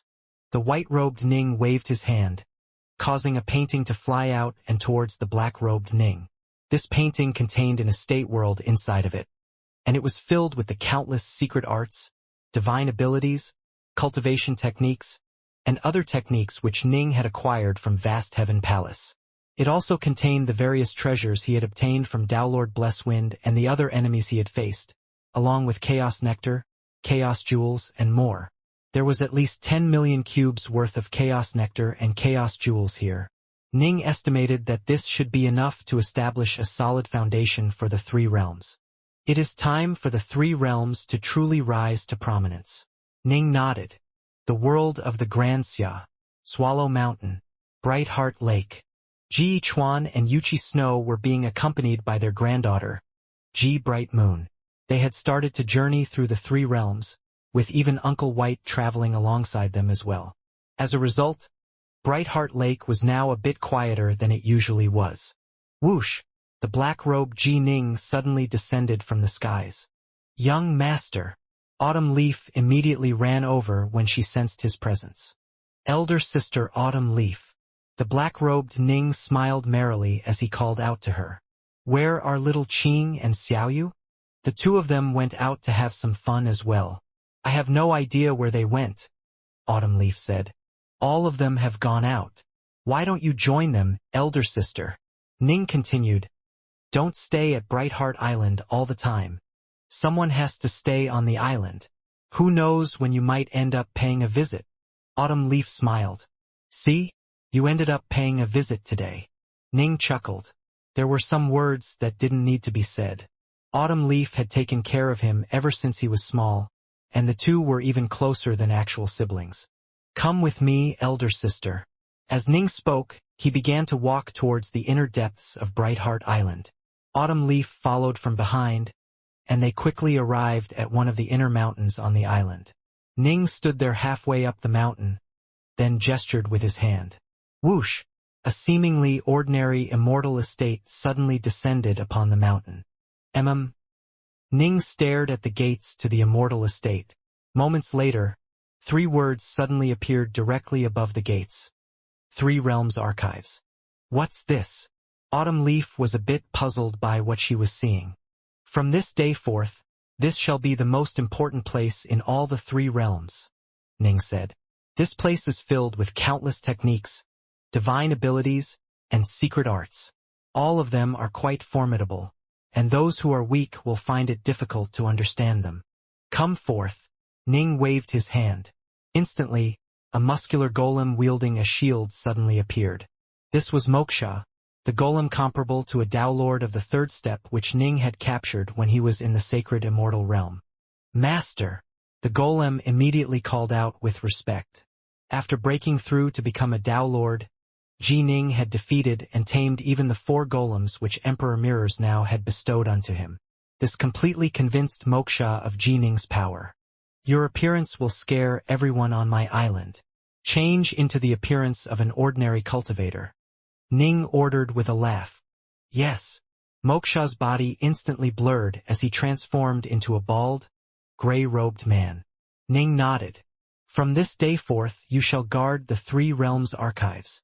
No one is permitted to enter this place unless I have given them permission. This woman here is my elder sister, Autumn Leaf. She is permitted to enter the archives and study all of the techniques within it whenever she wishes. Young master, you can't just do whatever you want. This will be an important place for all the 3 realms, Autumn Leaf said hastily. I am the creator of the 3 realms archives. So what if I decide to let you view everything in it right now? Just don't teach its contents to others, Ning said. Right now, there is no specific system or rules for studying in the 3 realms archives. Later, I'll chat with my master and set down a few rules. When there are no rules, there's no such thing as rule breaking. Later on, though, all of you including Bright Moon and my parents will have to abide by the rules. I understand that much. Autumn Leaf nodded. Even Ning's closest family members would have to follow some basic rules. However, they would definitely be given the most latitude, with virtually all of the techniques available for them to study. The only true rule was that they couldn't teach these techniques to others without a good reason. This was how things worked in any organization within the Endless Territories.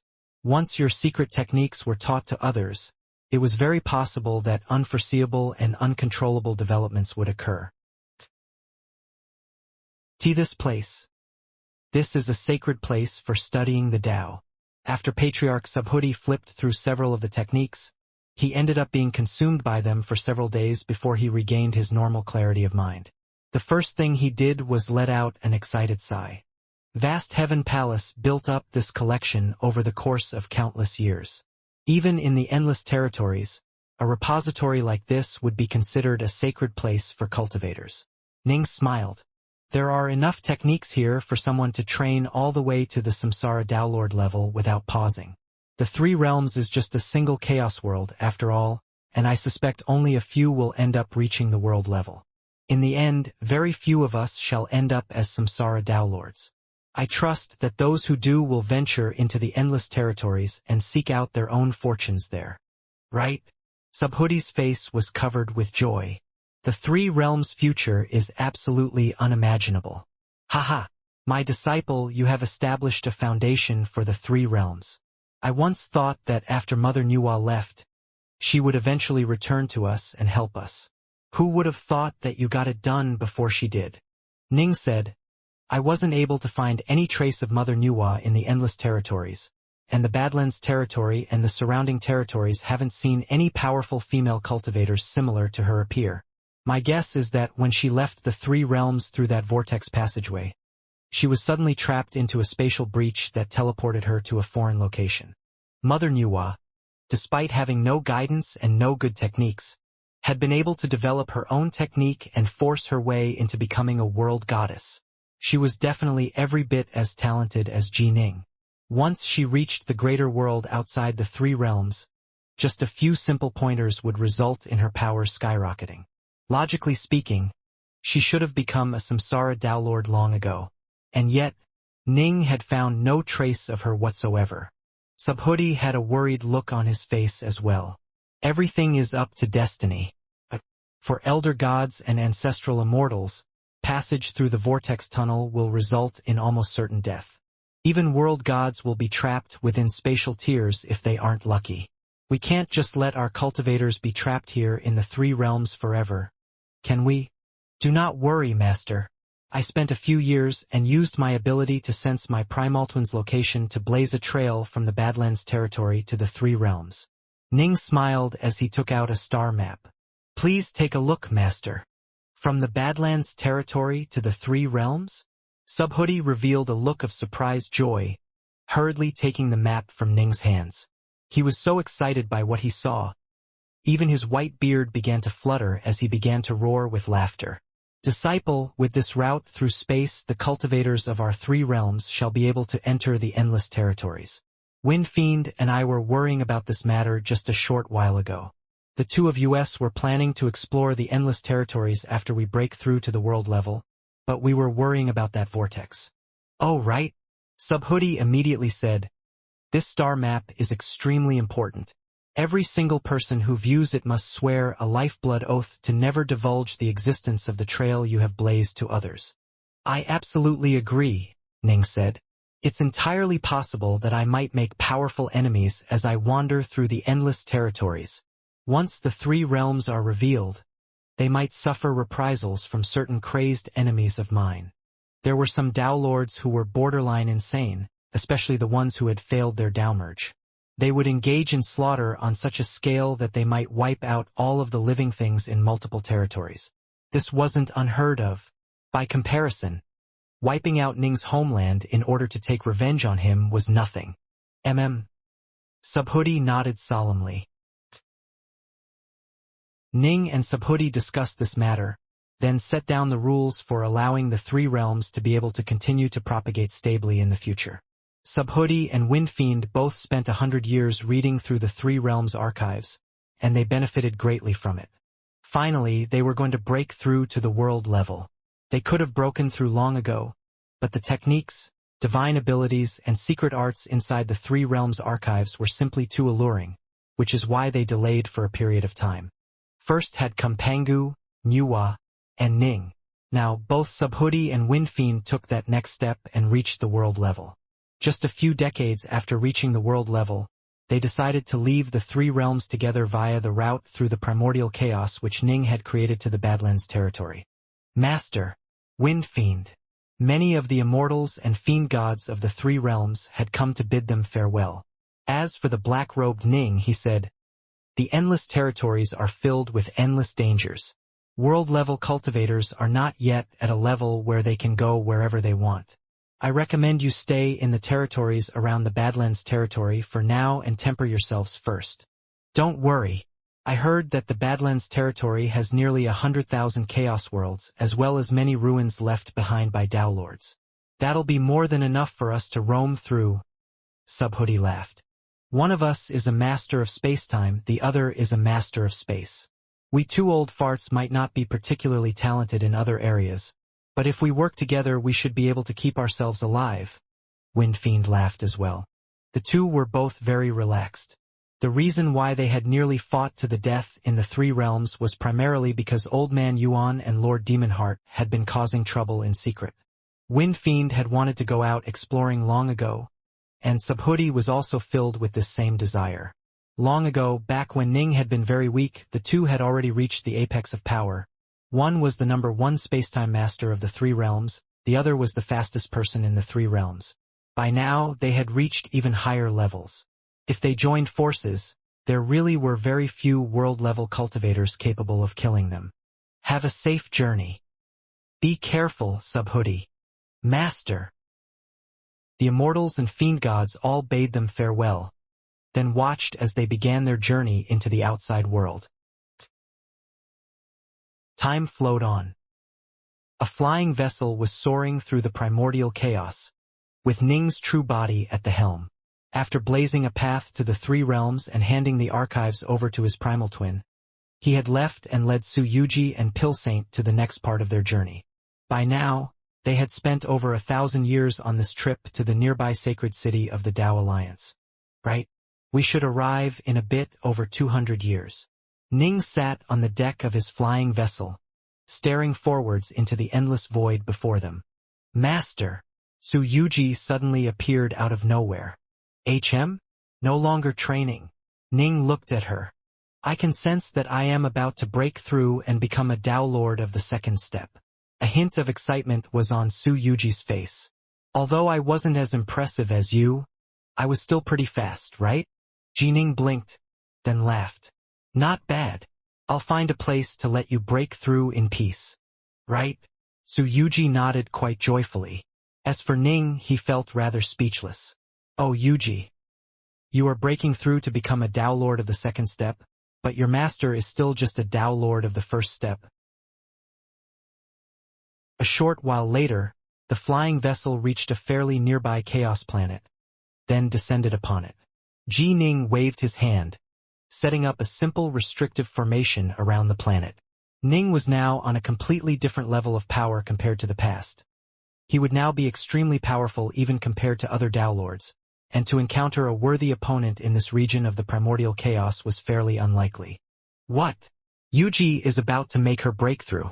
Pill Saint had a look of astonishment on his face. Right? Ning nodded. So you have to work hard as well. Pill Saint nodded repeatedly. I need to refine more pills in order to improve my Tao of alchemy, but to gain insights from repeated actual alchemy attempts will require quite some time. Still, since both you and Yuji have made breakthroughs already, I really do need to pick up the pace. Samsara Tao Lords. With each step we take, we walk the line between life and death. Do not be rash or push too hard to make a breakthrough. Speed isn't the most important thing. Ning said a few words, then fell silent. Judging from the situation, he would probably be slower than both of his subordinates. Whoosh! Ning waved his hand, causing an enormous boulder to fly off of a distant mountain of the Chaos Planet. The boulder landed in front of Ning, who simply looked at it. Crack! The boulder was sheared flat. Ning then sat down in the lotus position atop the boulder, beginning to meditate. In the past 1,000 years, I've only been able to improve my blood drop sword intent slightly. Ning chuckled self-deprecatingly. It seems I really am going to be slower than both Yuji and Pill Saint.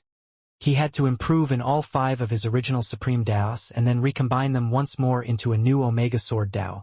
This was how his Omega Dao would improve. Ning's eyelids slowly swung shut, but streaks of swordlight could be seen flickering through the cracks of his lidded eyes. Tiny spatial tears repeatedly appeared and disappeared within a few meters of him as well. Clearly, Ning was visualizing and training in sword arts. A long while later, boom! A wind arose in the skies above the Chaos Planet, and an awesome vortex of chaos energy began to form and be absorbed by Su Yuji and I large quantities. Clearly, her breakthrough had begun. Pill Saint watched intently, but Ning simply considered to meditate in the lotus position, continuing to visualize his sword arts.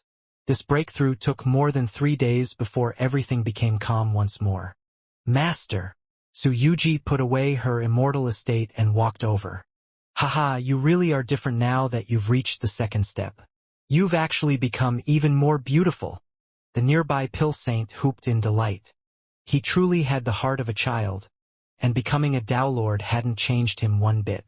It was actually because of his pure, guileless heart that he had been able to become a Dao Lord. The 7 leaf pill chapters had assisted him, but at the core was his own Dao heart. Su Yuji glanced at Pill Saint, and the latter was instantly enraptured. Pill Saint, address me as Big Sister. Su Yuji continued to stare sweetly at Pill Saint. Big Sister. Big Sis dash. The spellbound Pill Saint suddenly came back to his senses, then pointed at Su Yuji and stammered, Hey. Su Yuji said smugly, Pill Saint, it seems your Dao heart isn't strong enough yet. Oh man, I am doomed. I was enraptured almost instantly.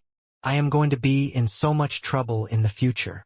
A miserable look was on Pill Saint's face. It isn't that Pill Saint has a weak Dao heart. It's that he's still just a Dao Lord of the first step. Ning arose from his boulder, then stepped down. Pill Saint's path is the Dao of alchemy, which means he will indeed be a bit weaker in combat. You, on the other hand, have the legacy of Feishin the Exalted. It would be laughable if you couldn't expel a Dao Lord of the first step despite having reached the second step. But Yuji, you really shouldn't do that to Pill Saint too often. I know. I was just excited because I broke through. Su Yuji nodded repeatedly, then looked towards Ning with some excitement. Master, why don't you give my charm skills a try? Ning revealed a smile. Go ahead and try. Su Yuji immediately said. Then Master, you must. Halfway through her words, she immediately used her secret arts. She had already been beautiful enough to cause the downfall of kingdoms.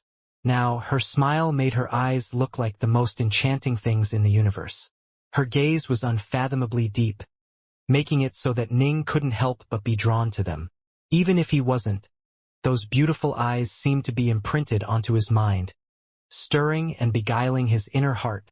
Ning's gaze slowly grew more and more distant. "Master," Su Yuji said softly.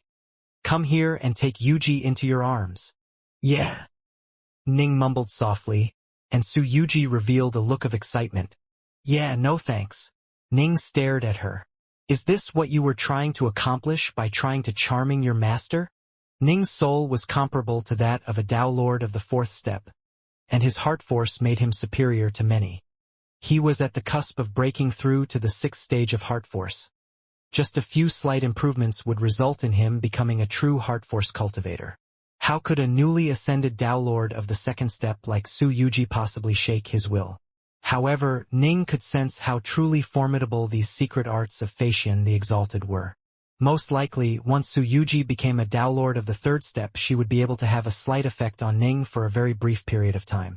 If she reached the fourth step, Su Yuji as a Tao Lord of the fourth step would be truly frightening. And yet, this path held both strengths and weaknesses, with the weaknesses being quite obvious. If she encountered a heart force cultivator, she would be in serious trouble. "I could sense that I wasn't able to beguile you, so I just wanted to joke around with you a bit, Master," Su Yuji explained hurriedly. She then mumbled to herself, "Can't I even make a joke? All right, time to head out. We're pretty close to the sacred city," Ning said with a laugh. "Joking around now is fine, but don't cause any trouble once we enter the sacred city. That is one of the 8 sacred cities of the Tao Alliance, after all." "Understood." "Don't worry, Master." Ning once more began to advance with Pilsaint and Su Yuji in tow. They traveled for another 200+ years, then finally reached the fabled city of Skywood, one of the 8 sacred cities. "So that's Skywood." Ning stared off into the distance. Although Skywood was described as a city, it didn't have any walls. It was actually a collection of staggeringly large edifices which hovered together above the clouds. It was filled with towering palaces, ancient estates, and strange buildings. Every single building glowed with the light of restrictive spells, causing it to radiate with a plethora of colors. Most dazzling of all were the completely jade-green city gates, which were 3 million meters tall. Quite a few figures could be seen soaring through the clouds and into the gates, with some figures flitting into the various palaces and estates. One of the 8 sacred cities. Pilsaint was rather excited.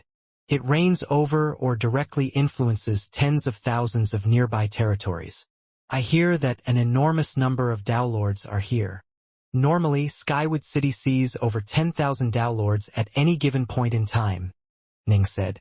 "In terms of raw numbers of Tao Lords, the ancient cultivators, the Bright Shore Kingdom, the Ionian race, the aberrant special life forms, no one could compete with the Tao Alliance in this area. Any of the 8 sacred cities of the Tao Alliance held more Tao Lords than any of the other organizations held in their main headquarters. The Bright Shore Kingdom's 12 palaces had thousands of Tao Lords, excluding the black-armored ones, but most of them were outside adventuring, and so only a few hundred powerful Tao Lords were actually within the borders of the Bright Shore Kingdom at any point in time. Skywood City, however, held more than 10,000 cultivators who were training in seclusion, and this represented just a tiny fraction of Skywood's total area of influence. If all of the Tao Lords of the tens of thousands of nearby territories were gathered together, there would probably be far more of them. The vast majority of Tao Lords were wandering the outside world or in their own sects, after all. Only a small amount were within Skywood City. Skywood City is controlled by one of the 9 great sects of the Tao Alliance, the Skywood Sect, Ning said. This place is operated in accordance with the laws of the Skywood Sect. The 8 sacred cities are all quite interesting. Pilsaint laughed. 8 sacred cities which are under the control of 9 different organizations. The Tao Alliance really is rather chaotic. "Master, I hear that the governor of Skywood City is also the sect leader of the Skywood Sect, the legendary Emperor Skywood, right?" Su Yuji asked curiously. Eternal Emperor Skywood was extremely famous, and she had heard of him long ago in the Bright Shore Kingdom. Ning chuckled and nodded. On the surface, the Tao Alliance had a total of 8 mighty emperors who were the governors of these 8 sacred cities. However, even the likes of the Brightshore Kingdom and the Ionians had multiple eternal emperors, despite being far smaller organizations. Could the exalted Tao Alliance truly have just 8 eternal emperors? Who would possibly believe such a thing? However, the 8 governors of the sacred cities had lived for countless chaos cycles and had reigned over their respective sacred cities. Without question, they were incredibly strong even amongst eternal emperors. Not even the most powerful of eternal emperors were able to shake the positions of the 8 governors. Not only were the governors themselves powerful and given great authority within the Tao Alliance, they were also secretly supported by many reclusive old experts. This was why they were referred to as being the 9 major organizations which reigned over the Tao Alliance. The gates of the sacred city were towering and dazzling to behold. Ji Ning's group of 3 flew straight towards the gates. In truth, Skywood City had no walls at all, and so there was no real reason to go through the gates. However, this was the first time Ning's group had ever come to a sacred city, and they needed to procure a Tao Alliance talisman. Otherwise, they wouldn't be considered true members of the Tao Alliance and would be forbidden entry into many places within the sacred cities. Fellow Taoists. There was an unprepossessing little pavilion right outside the doors, and a black-robed woman immediately walked out of it with a smile on her face. This is our first trip to the sacred city. We would like to pick up a Tao Alliance talisman, Ning said. The black-robed woman before him had a very weak aura. Most likely, she had relied on a pseudo-samsara pill in order to break through to become a Tao Lord of the first step. Tao Lords like her would generally be given fairly menial tasks within the larger organizations and sects. Oh, a Tao Alliance talisman? Please follow me. The black-robed woman guided Ning into the pavilion. Within were a number of white-robed men and women, as well as a few alien outsiders. Judging from their auras, they were at most at the world level. Where have the 3 of you come from? And what school do you belong to?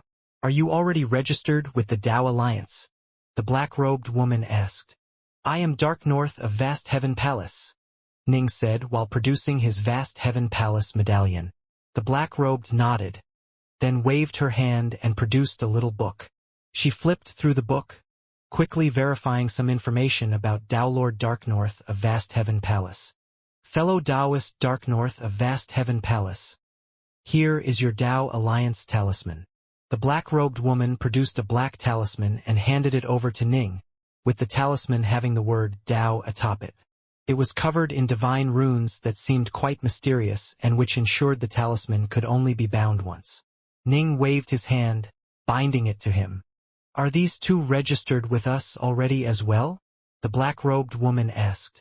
Ning shook his head and replied, They are not. These 2 are my retainers.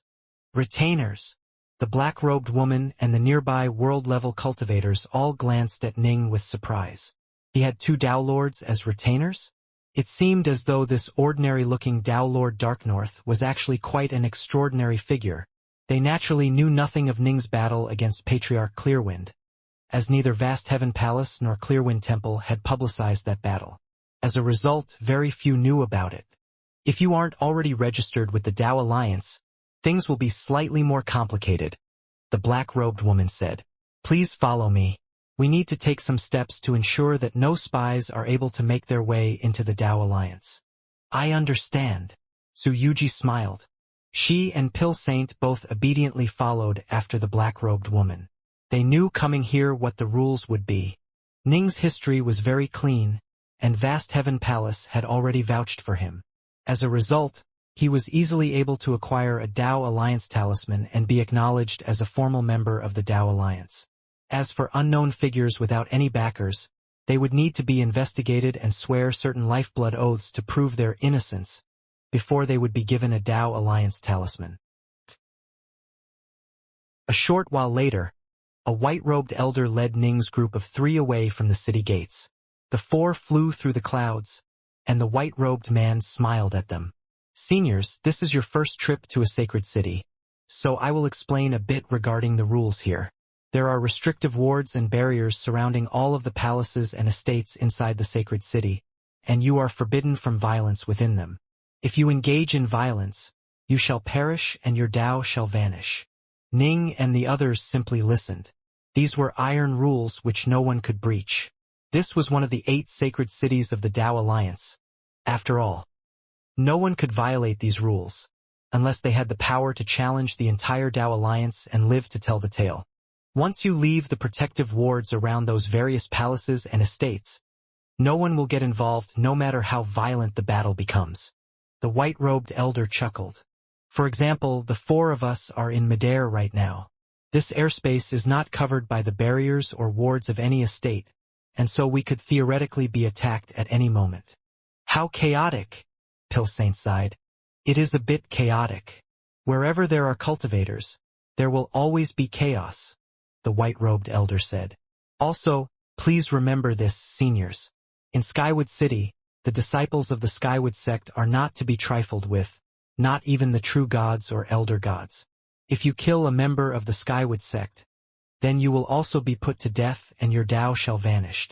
Su Yuji asked, how can we tell if someone belongs to the Skywood sect? That's very easy. The white-robed elder smiled. Members of the Skywood sect are all dressed in unique robes that emanate the unique aura of the Skywood tree. If for some reason they aren't wearing their robes and they end up being killed, their killers won't be blamed. Ning and the others nodded. The Skywood tree was the sacred tree that stood guard over the entire Skywood sect. It served as the foundation for the entire sect. Ning and the others were now able to notice that there was indeed a unique, ancient, and eternal aura radiating from the robes of the Skywood sect disciples they had met thus far. It was immediately recognizable. Let me tell you a bit more about the important places within Skywood City. Those 100,000+ estates hovering in the air over there all for cultivators to dwell in. They belong to our Skywood sect, and the 3 of you can spend a bit of chaos nectar if you wish to temporarily take up residence in one of them. It'll be fine even if you want to stay for 100 chaos cycles. All you need to do is pay a bit of rent in the form of chaos nectar. No one will ever dare to disturb you. The white-robed elder pointed off into the distance, where there was a group of ancient palaces that radiated mighty auras. That region over there is where our Skywood sect is located, and the Eternal Emperor resides there as well. No matter what, you must not trespass there. The white-robed elder introduced one place after another to the group. We'll go over there. Ning pointed at a distant hall that was constructed within the clouds. The spell world. The white-robed elder was startled. Yes, we shall go to the spell world first, Ning said. The spell world contained countless techniques within it. Every single one of the 8 sacred cities of the Tao Alliance contained a spell world within it, and cultivators of the Tao Alliance were permitted to learn many precious techniques and divine abilities within those spell worlds for a fee. There were even techniques belonging to eternal emperors, and supposedly hegemons as well. However, the more rare a technique was, the greater a price one would need to pay to learn it. Nothing in this world was free. The spell world contains countless techniques. You can choose from them as you please. A guardian golem was standing in front of the hall, and it said in a calm voice, "Come speak to me after you have chosen." This guardian golem was left here by the Tao Alliance. It is incredibly powerful, the white-robed elder said immediately. In the end, golems were more loyal than anyone or anything else. If they were assigned to guard a place, they would never allow even the slightest of slip-ups. Pilsaint, Yuji, the 2 of you should go inside and take a look as well. See if there's anything you need. I'm going to enter now. Ning immediately strode in after finishing his words. Sure. Let's take a look inside. Let's see what this place has to offer. Both Su Yuji and Pilsaint followed Ning inside. When Ning stepped into the hall, he felt space twisting around him, as though he was entering a different world. This was a world with canyons, with rivers, with towering mountains, and with waterfalls. Jade scrolls were lying on boulders, floating in the air above deserts, hanging from tree branches, and scattered throughout the world in a casual fashion. This was a world created by an ancient power of the Tao Alliance, and it was quite mysterious and profound. Not this one. Nor this one. Nope, not this one either. Ning stood there at the top of a mountain, stretching out his god sense as he began to scan through the various jade slips. Every single jade slip contained some basic information regarding the techniques which were available as well as the price one needed to pay. Ordinary techniques could be purchased by using a bit of chaos nectar. But truly core techniques were much more difficult to procure. Here it is. Ning suddenly revealed a look of delight. Swoosh! Ning's body flickered as he instantly flew from the mountain peak to a prairie that was tens of thousands of kilometers away. There was a thatched cottage on this prairies, and there were 9 jade slips that had been casually tossed inside that cottage. These 9 scrolls were the Novescence Water, Novescence Fire, Novescence Wood, Novescence Earth, Novescence Metal, Novescence Wind, Novescence Thunder, Novescence Light, and Novescence Void. That's what I need. As a new Tao Lord, these are the secret arts which fit me perfectly. Ning nodded slowly. Although he had gained the secret arts left behind by the deceased sword hegemon, it was far too hard for him to make any headway into them. Even if he put all of his efforts into training in them, for now it would be very hard for him to reach a high level of power in them. The 9 secret arts created by Tao Lord Allgod, however, were a perfect fit for Ning. If I can master the full Novescence Thunder, I should be able to slay most Verge-level Tao Lords with it. If I can merge all 9 secret arts together, even the likes of Patriarch Clearwind would probably die. Even if he survived, he would be very heavily wounded.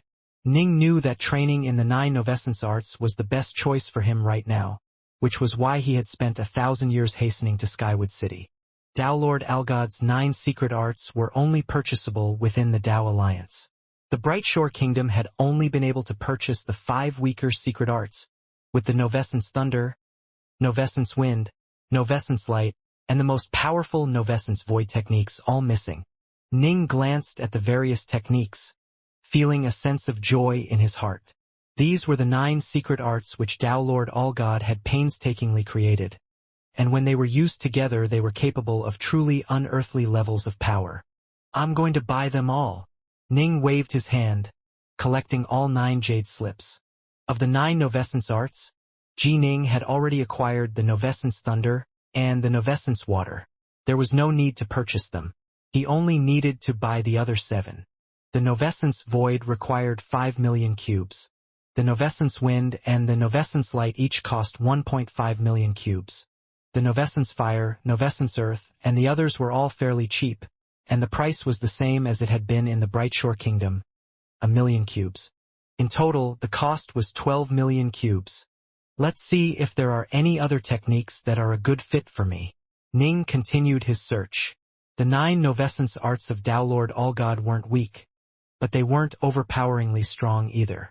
This was because, even trained to the absolute apex, the techniques were not able to kill an ordinary Eternal Emperor.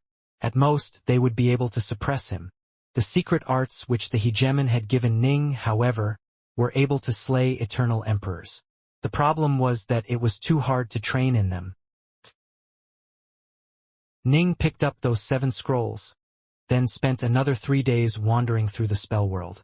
This truly broadened his horizons and let him understand how many formidable techniques there truly were. It really was true that the Brightshore Kingdom could not come close to comparing to the Tao Alliance in terms of number of techniques. The countless generations of Tao Alliance experts had left behind plenty of techniques that were far more powerful than the 9 Novescence arts. Still, for the present Ji Ning, the 9 Novescence arts were indeed still the most appropriate art for him to train in, and they would allow him to unleash the maximum level of power possible. Why didn't you spend more time inside? When Ning exited the spell world, he saw Su Yuji and Pill Saint waiting for him at the entrance. There really weren't many techniques or spells that we need. 2 or 3 days was plenty, Pill Saint said. The 2 of us already have our own techniques which we haven't finished training in, Su Yuji said. I have. Ning walked to the Guardian Golem, then waved his hand and produced those 7 jade scrolls. The golem turns its flaming gaze towards those jade slips, then said calmly, "These 7 secret arts will cost a total of 12 million cubes of chaos nectar." That much? Su Yuji and Pill Saint were both speechless. Take it. Ning produced a jade bottle. The Guardian Golem accepted it, examined it, then nodded as it waved a finger towards the 7 jade slips. Instantly, layers of light appeared on the surface of the 7 jade slips. The restrictive spells over them had been temporarily removed. Ning immediately sent his god sense into the jade slips.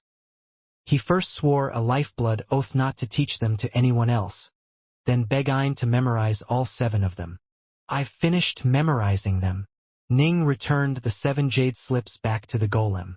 "Good." The golem accepted the slips, then waved its hand and caused the restrictive spells to reappear. The golem then gave them a toss, returning them into the spell world. "Let's go." Ning was in quite high spirits. The world-level white-robed elder belonging to the Skywood sect had been waiting for them this entire time, and he now continued to lead the way. "How many places which sell magic treasures does Skywood City have?" Ning asked.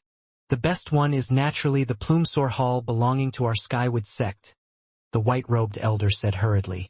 Engaging in the trade of magic treasures could result in significant profits.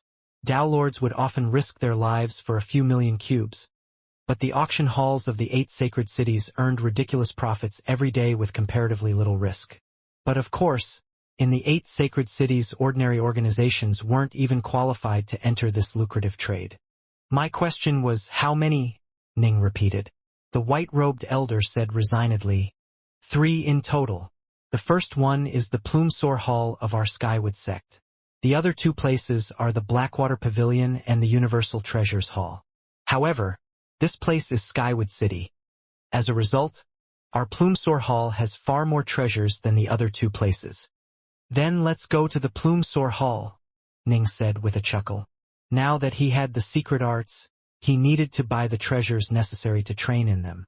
He was still lacking in Dao Lightning and Dao Water, for example. "Plumesore Hall of our Skywood sect is over there." The white-robed elder pointed towards the extremely beautiful 9-storied tower which rose up into the clouds. An aura of light rose up 30,000 meters above the tower, and it was protected by layers of protective spells. The Plumesore Hall was the place where the Skywood sect stored its countless treasures. It naturally was tightly protected. Plumesore Hall often holds treasure auctions. "There will be another one roughly a month from now," the white-robed elder said. "You can go take a look when the time comes." No need for the treasure auction. Ning flew straight towards Plumesore Hall. Places like Waveshift City of the Badlands territory rarely held treasure auctions, but this was Skywood City, one of the 8 sacred cities of the Dao Alliance. Plumesore Hall, Blackwater Pavilion, and the Universal Treasures Hall would hold one every so often. After Ning flew past the protective barriers, he could sense a flood of treasure auras sweep towards him like a tidal wave. There really is a mountain of treasures here. Ning took a glance past the main gates of Plumesore Hall. He saw an utterly amazing number of magic treasures inside the hall, far more than 10 times as much as any of the 12 palaces of the Brightshore Kingdom.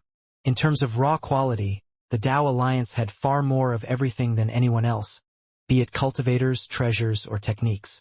Till Saint Yuji.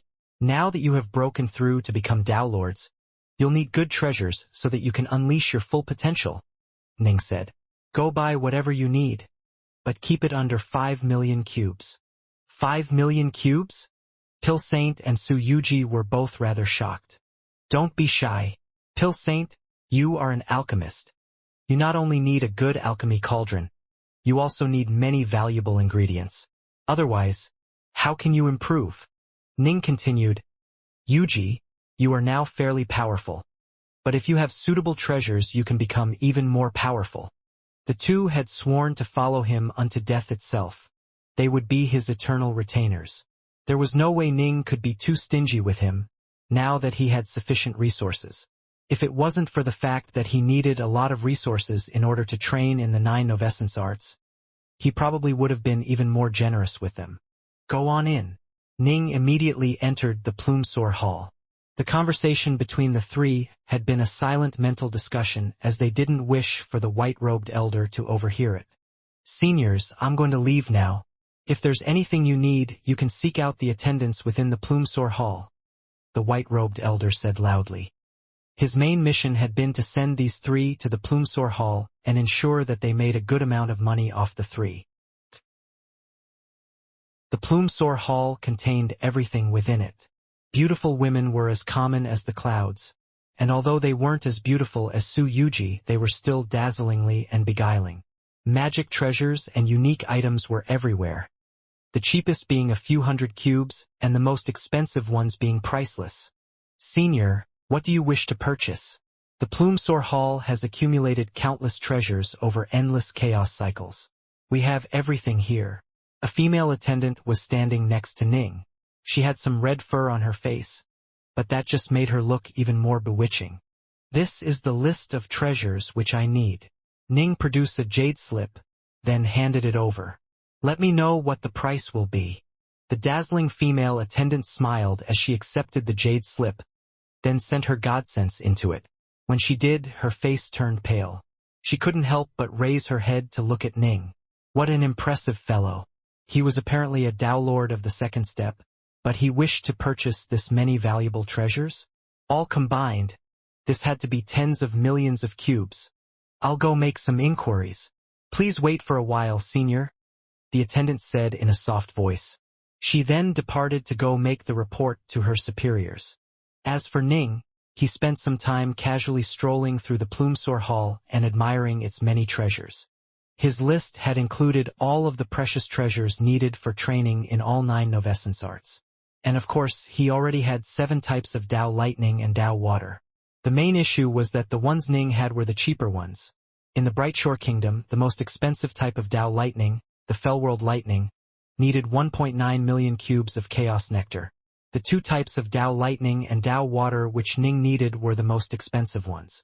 As for the other 7 novescence arts, he needed everything. Fellow Taoist. A silver-robed Dao Lord walked over. When he saw Ning, he sent a mental message to him. You really need a large number of magic treasures. However, Plumsor Hall can provide everything you need. Ning nodded. These items existed in the Brightshore Kingdom as well. Ning wasn't surprised that the Skywood sect, the ruler of one of the 8 sacred cities, was also able to procure them. How much Chaos Nectar will it cost? Ning asked. Some of the Chaos Fire and Chaos Wind we can just give to you as gifts. The others, though, in total, it'll cost roughly 38 million cubes of Chaos Nectar. The silver-robed Dao Lord looked at Ning. He was actually quite curious. Would a Dao Lord of the second step really be able to produce that much? It must be understood that even when Vast Heaven Palace extorted Patriarch Clearwind for his treasures, it had only been able to gain roughly 20 million cubes. That's too expensive. Ning shook his head. I could purchase these things in the Brightshore Kingdom for less than that. The Brightshore Kingdom? The silver-robed Dao Lord was startled. He immediately said, Then how about 36 million cubes? This is a very low price. I think you know, fellow Taoist, what the rough price for these things are. Ning was secretly speechless. If he had purchased these items in the Brightshore Kingdom, the price would have indeed been around 36 million cubes. I'll go pay a visit to the Blackwater Pavilion and the Universal Treasure Hall first. I have to find the best price, of course, Ning said. The silver-robed Daelord's face twitched slightly. After haggling for a period of time, they ended up settling on the price of 34 million cubes. There was some competition amongst the 3 markets, after all. It was indeed possible to lower the price substantially. All your treasures are ready. Fellow Taoist, you can simply pay me in Chaos Nectar. The silver-robed Dao Lord looked at Ning. Do you accept payment in precious minerals? Ning suddenly asked. Minerals? The silver-robed Dao Lord was startled. Ning nodded. Right. Minerals. For example, dark space flamestone. Ning didn't really want to do this, but all of his Chaos Nectar and Chaos Jewels combined was not enough to reach the price of 34 million cubes. Although the deceased sword hegemon had left him 50 million cubes, he had left 10 million of them back in the 3 realms. The 3 realms would need that money for its development. As for the money he had gained from Patriarch Clearwind, that was reserved for the creation of his avatar. The total amount of Chaos Nectar and Chaos Jewels Ning had totaled roughly 30 million cubes or so. and he had already promised up to 5 million for Su Yuji and Pilsaint for them to purchase what they needed. Thus, Ning was lacking quite a bit. He'd have to throw in his Dark Space Flamestone or... Dark Space Flamestone or... Of course, Plumsor Hall would be willing to purchase it. Follow me. A different Dao Lord is designated as the purchaser for special items and valuable treasures. The silver-robed Dao Lord. All right. Ning followed behind the silver-robed Dao Lord and began to move deeper into Plumsor Hall. They traveled through a wide passageway, and a short while later a thin, gray-robed man emerged from another part of the passageway. He glanced sideways at the two of them, then walked past them. When the gray-robed man exited Plumsor Hall, a hint of avarice appeared in his eyes. That Dao Lord of the second step was actually being invited into the important parts of Plumsor Hall? The gray-robed man pondered to himself. That place is used for selling valuable treasures that are worth more than 10 million cubes. He had been to Plumsor Hall on multiple occasions, and so he was quickly able to deduce what was happening. I never would have imagined that a puny little Dao Lord of the second step would have more than 10 million cubes worth of treasure. The skinny gray-robed man narrowed his eyes, both greed and violence filling his thoughts. I've followed Master for countless years and gone into many dangerous locations, but I only have a few million cubes worth of treasure. If I can kill him, all of his treasures will be mine. But the problem is, if he has that much treasure, he definitely must have experienced extraordinary events. Should I attack him or not? The gray-robed man pondered for a while, then made up his mind. The path of cultivation is a dangerous path by nature. I am a Dao Lord of the third step while he's merely a Dao Lord of the second step. How strong could he possibly be? I'll attack him. If I win, his treasures will be mine. If I lose, I should still be able to escape. After having pondered for a while, the gray-robed man decided to give it a try. As he saw it, even if this Dao Lord of the second step was a freakishly talented genius, he should be able to retreat unscathed. The gray-robed man immediately flew towards a nearby cloud-shrouded palace, preparing to keep watch from there. He didn't plan on asking anyone else for assistance. Asking someone weaker to help out was pointless, while someone stronger than him would probably demand the lion's share of the loot. He certainly didn't wish to let that happen. This was the nature of cultivation. Some cultivators focused on the Tao, tempering themselves through dangerous experiences. Others, however, preferred to plunder the possessions of their fellows. This was the fastest way of accumulating treasures, after all. But this path was a very dangerous path, because you never knew what secret killing techniques or trump cards your target might be holding. There are trade-offs in all things. Plundering offered great rewards, and so there were still many Dao Lords willing to engage in such activities. A single successful kill might result in astonishing rewards, after all. There were a few who were able to keep true to their own hearts and not engage in murder or robbery, with Ning being one of them. If other Dao Lords didn't cause him problems, he wouldn't antagonize them either. Ning had no idea that he had just become a target. He was happily selling off his stockpile of Dark Space Flamestone for the princely sum of 9.2 million cubes of Chaos Nectar, and he then purchased a number of things for Pilsaint and Su Yuji. Now that I have this heart spiral, I am much stronger than I was before. Su Yuji happily held the white shell-shaped treasure in her hands, then looked at Ning. Thank you, Master. Wee hee hee. Pilsaint was celebrating his new treasures as well. As for Ning, he felt both happy and resigned. The heart spiral was extremely powerful, and it was a perfect fit someone who walked the path of charm like Su Yuji. However, it had cost him 5.8 million cubes of Chaos Nectar. Su Yuji had lingered over the heart spiral for quite some time, wanting to buy it but knowing that it cost more than the 5 million cube limit. In the end, after Ning had finished buying the materials he needed for his 9 Novescence arts, he saw her staring at the heart spiral and agreed to buy it for her. As for Pilsaint, he had purchased a good furnace and various alchemical materials, which cost a total of around 2 million cubes. Ugh, I only have a few 100,000 left.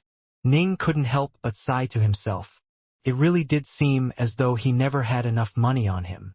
For example, he really wanted to study the full copy of Emperor Heartsword's Heartsword technique, but it was far too expensive. The cost of that technique was many times higher than the 9 novescence arts. There was no way he could afford it. In addition, Ning had already acquired the first 10 stances of the Heartsword stance long ago. The truly valuable aspect of Heartsword lay in teaching its wielders the mysteries of how to truly merge one's heart force with one's sword arts. The first 10 stances would already be plenty for Ning to research, especially given that Ning still wasn't a full heart force cultivator yet. There was no rush. In the future, as he continued to grow more powerful in his path of cultivation, he would definitely need to perfectly merge his heart force techniques with his Tao of the sword. Only then would he grow more powerful. Sooner or later, he would have to acquire the full Heartsword manual. Time to leave, Ning said with a smile. Right? Su Yuji held the heart spiral in her hands very happily. Where are we going, master? Pilsaint asked. First, let's go rent out an estate within the Skywood sect, Ning said. Skywood City had more than 100,000 estates for rent that were made available to local cultivators. All one needed to do was spend a bit of chaos nectar for them. This really didn't amount to much. The several 100,000 cubes of chaos nectar which Ning had on hand was enough for him to stay here for more than 10 chaos cycles. All Ning really wanted to do was to just reside within the estates, giving him a safe place to master all 9 novescence arts. He now had his techniques and his treasures. It was time to master the 9 novescence arts. He came out. The skinny, gray-robed man was staring intently at Plumsor Hall from his distant palace perch. Ning's group of 3 had just flown out of Plumsor Hall, smiles on their faces. They were chatting as they flew through the clouds. Ning was in an excellent mood, because he had come here precisely for the sake of those 9 novescence arts. Although he had all but depleted his store of chaos nectar, he had done everything he wanted to do. Eh? Ning suddenly frowned. A thin, gray-robed Tao Lord was flying straight towards him. It was normal to encounter Tao Lords in Skywood City, a sacred city of the Tao Alliance, but what caused Ning to go on his guard was the fact that this Tao Lord was the one he had encountered earlier in Plumsor Palace. Although he was immediately put on high alert, on the surface he continued to smile as he led Su Yuji and Pilsaint forwards. Boom! A black mist suddenly spread outwards, so thick that one couldn't see through it with the naked eye. It instantly covered an area of tens of thousands of kilometers around them, and as it did, an invisible surge of power swept across Ning. As for Ning, as soon as he saw the black mist coming, he immediately drew Su Yuji and Pilsaint into his estate treasure. The surge of invisible power struck directly at Ning's soul. If Ning really was just an ordinary Tao Lord of the second step, he would have fallen prey to this trick. But unfortunately, the gray-robed Tao Lord's opponent was Ji Ning. A soul-shaking technique? It doesn't even match up to Yuji's. Although Ning didn't really worry about the attack too much, he was still prepared to unleash his full power in his counter. When a lion hunted a rabbit, it would still strike with full force. Die! The gray-robed man manifested a total of 6 arms, each wielding a curved scimitar. The light of his scimitars howled through the air as he chopped towards Ning with them. The area around Ning began to crack and shatter as saber light appeared everywhere. First a secret art to shake my heart, then close combat to ensure my death. What a nasty fellow. Ning waved his right hand, causing a northbow sword to appear. Break! Ning stabbed out with his sword. His strike seemed ordinary in every respect. And yet, although the gray-robed man had clearly been the first to strike, Ning's sword had stabbed through his forehead before his saberlight had even gotten close to Ning. Fast. Indescribably fast. This was the blood drop stance of Ning's Omega Sword Tao. Of Ning's 5 Supreme Taos, the only one which had made further breakthroughs thus far was his blood drop sword intent. And so his blood drop stance of his Omega Sword Tao was currently his most powerful strike. He was now a bit more powerful than he had been when he fought Patriarch Clearwind, and the power of the strike was close to Patriarch Clearwind's killer attack. How can? A look of horror and shock appeared in the gray-robed man's eyes. How could it be that his 6 scimitars weren't even able to touch or block this person's sword? How could his opponent be this fast? Bang! The blood drop stance's full, penetrating power stabbed deep into the gray-robed man's body, instantly reducing it into dust. The man died on the spot. It must be remembered that Patriarch Clearwind's killer attack was able to kill weaker Dao Lords of the fourth step. This attack of Ning's wasn't much weaker. I never would have imagined that I'd be attacked as soon as I left Plumsore Hall. Ning waved his hand, collecting the treasures which the gray-robed man had left behind. Not even cultivators are immune to the allure of treasures. Boom! Suddenly, a surge of terrifying black mist shot out of one of the 100,000-plus estates off in the distance. Ning turned to look, only to see a pair of eyes emerge from the mist and stare towards him with a murderous look. Seal! An invisible ripple of power spread out from afar. Although this attack came from a great distance, the region which Ning was in was almost instantly locked. Ning's subconscious immediately began warning him that a terrifying threat was approaching, and the level of the threat was every bit the equal of the one posed by the Eternal Emperors Ning had encountered in the Azure Flower Estate. Ning's heart began to tremble. He knew that the situation was dire, and could vaguely sense that the Dao Lord of the third step he had just slain had to have had some sort of connection to a truly major power. What the hell is going on? Ning had been in a wonderful mood just a few moments ago, but now his face immediately turned pale. Hide! Ning was out of options. He immediately transformed into a streak of light, moving 10 times faster than the limits of the heavenly Daos as he charged right back into the nearby Plumsore Hall. Plumsore Hall was very close, and so Ji Ning was able to almost instantly fly back inside it. Per the rules of the Dao Alliance, it was absolutely forbidden to engage in acts of violence inside the restrictive spells protecting the various palaces and estates within the 8 sacred cities. Anyone who violated this rule would be slain and their Dao destroyed. This fellow is pretty strong, but he probably wouldn't dare to violate the rules of the entire Dao Alliance. Ning relaxed slightly after hiding himself within the Plumsore Hall. Even figures like Palace Lord Dawnstar or historical legends like Dao Lord Allgod hadn't dared to challenge the Dao Alliance. The Dao Alliance's roots were immeasurably deep, and it was the greatest organization of the entire Endless Territories. Challenge the Dao Alliance? The 3 hegemons might have the power to do so, but even they wouldn't actually carry it out. What an enormous disturbance! What is going on? The customers and servants inside Plumsore Hall all stared outside. Although the battle between Ning and the gray-robed man had concluded quite quickly, it had caused quite a disturbance as well. As for Ning, he had no time to waste on the gazes of others. His attention was focused on what was happening outside. Whoosh! Far away, a ball of black mist suddenly appeared at the margins of the frozen space. Moments later, that black mist solidified into a human figure. This was a man dressed in long, beautiful black robes. He had fiery red hair and fiery red eyes that were filled with an evil, murderous intent. He was currently staring at Ning, hidden away within Plumsore Hall. Ning was staring right back at this man. Their gazes collided in midair. Quite bold. No wonder you dared to kill the disciple of myself, Kongsan. Dao Lord Kongsan stood there calmly in empty space, emanating an aura of transcendent dominance. This was an aura that came from overwhelming self-confidence, which was in turn born from a person having reached an extremely high-level cultivation that allowed him to roam the endless territories without meeting any superiors. Kongsan. When Ning heard this name, his heart turned cold. His star map had some records regarding some of the more famous Dao Lords of the endless territories. Although the records he had on Kongsan weren't very detailed, he still had a rough idea as to how strong this person was. Dao Lord Kongsan. Ning remained within the protective embrace of the Plumsore Hall's barriers as he said in a loud voice, I imagine, given your power, you know what happened just now.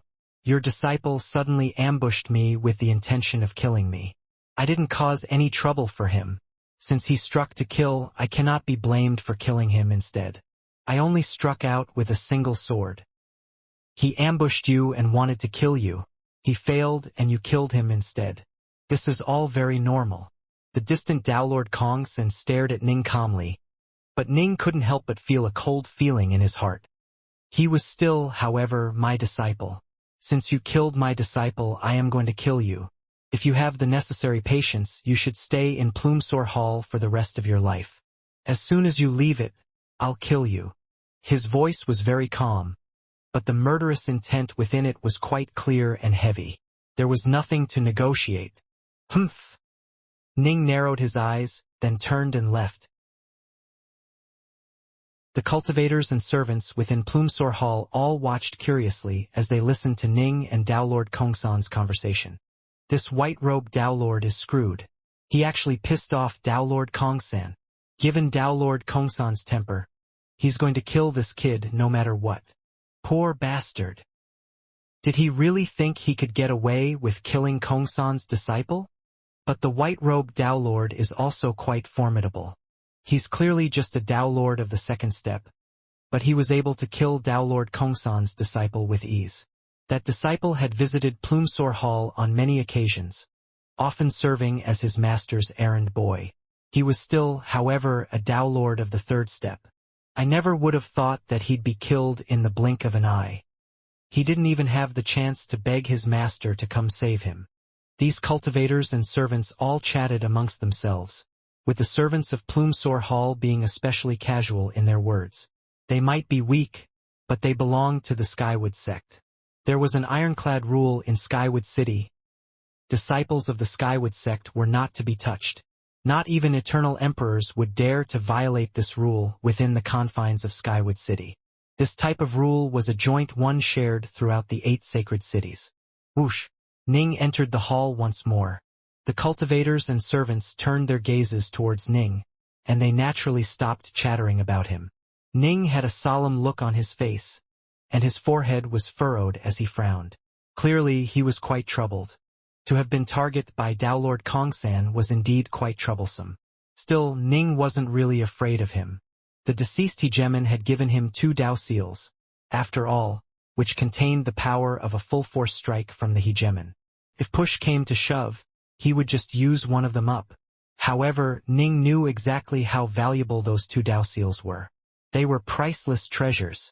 The sword hegemon had only been willing to pay the price necessary to make them once he realized that he was definitely going to die. These 2 Dao seals would be protective, life-saving talismans for Ning for a long time to come. Ning wouldn't use them unless he truly had to. Senior. The female attendant who had received Ning earlier walked over to him once more. Right? I heard that in a month from now, Plumsor Hall will be holding a treasure auction. Ning suddenly asked with a laugh. The nearby guests and attendants were all secretly amazed. This Daolord of the second step was still able to laugh at a time like this? The female attendant immediately replied, "Yes, senior. A month from now, Plumsor Cloud will indeed hold a treasure auction.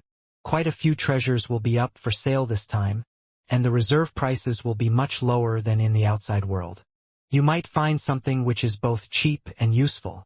The low reserve prices of the treasure auctions was a main reason why they were so attractive to cultivators. I'm being targeted by Daolord Kongsan, so I can't leave for now. I have nothing better to do, so I figured I'd go check this treasure auction of yours out. Ning laughed. Give me a private room. I'll wait a month for that treasure auction to begin. Done. The female attendant nodded repeatedly. Please follow me. There were some very cheap seats for each treasure auction, but there were also private, secluded rooms. If you wished to purchase some extremely valuable treasures while keeping your identity private, you would generally use one of those private rooms. No one would disturb you so long as you remained inside. This was one of the rules which Plumsor Hall had established long ago. The attendants and guests once more began to speculate as they watched Ning leave with the female attendant. The white-robed Daolord looks pretty calm. Agreed.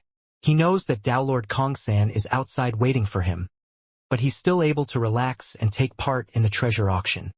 In my opinion, he's probably going to stay inside this hall for a very long period of time. Ning couldn't be bothered to respond to the gossip going on around him. Soon, he and the attendant both reached a private room. Daolords lived for extremely long periods of time. For them to arrive a few months early for a treasure auction was quite commonplace. Senior, while you are in this private room, no one will disturb you unless you summon them first. Not even the members of Plumsor Hall itself will disturb you, to say nothing of Daolord Kongsan. The female attendant said. I have faith in the Skywood sect. Ning nodded. Now, there's something I need you to do for me. Please tell me what you need, Senior, the female attendant said. Ning nodded slowly. I need an intelligence report regarding Daolord Kongsan's abilities. The more detailed, the better. It needs information on all his techniques and secret arts, as well as information on his previous opponents. I need as much information as your Skyward sect can provide. The female attendant couldn't help but feel shocked, but she nodded. As detailed as possible? The price will be quite high. It'll probably cost around 100,000 cubes of chaos nectar. 100,000 is fine. Ning nodded. The more powerful a cultivator was, the more expensive intelligence reports about them would be. The Brightshore Kingdom's star map held information on virtually all the Daolords of the Endless Territories. But that information was fairly cursory in nature. To procure much more detailed individual intelligence reports was extremely difficult. Give me a moment, the female attendant said respectfully, then retreated. Within the private room, Ning was originally there by himself, but moments later Pilsaint and Su Yuji appeared by his side. Master, what happened? Su Yuji immediately asked. Why did you put the two of us into the estate world? Pilsaint was puzzled as well.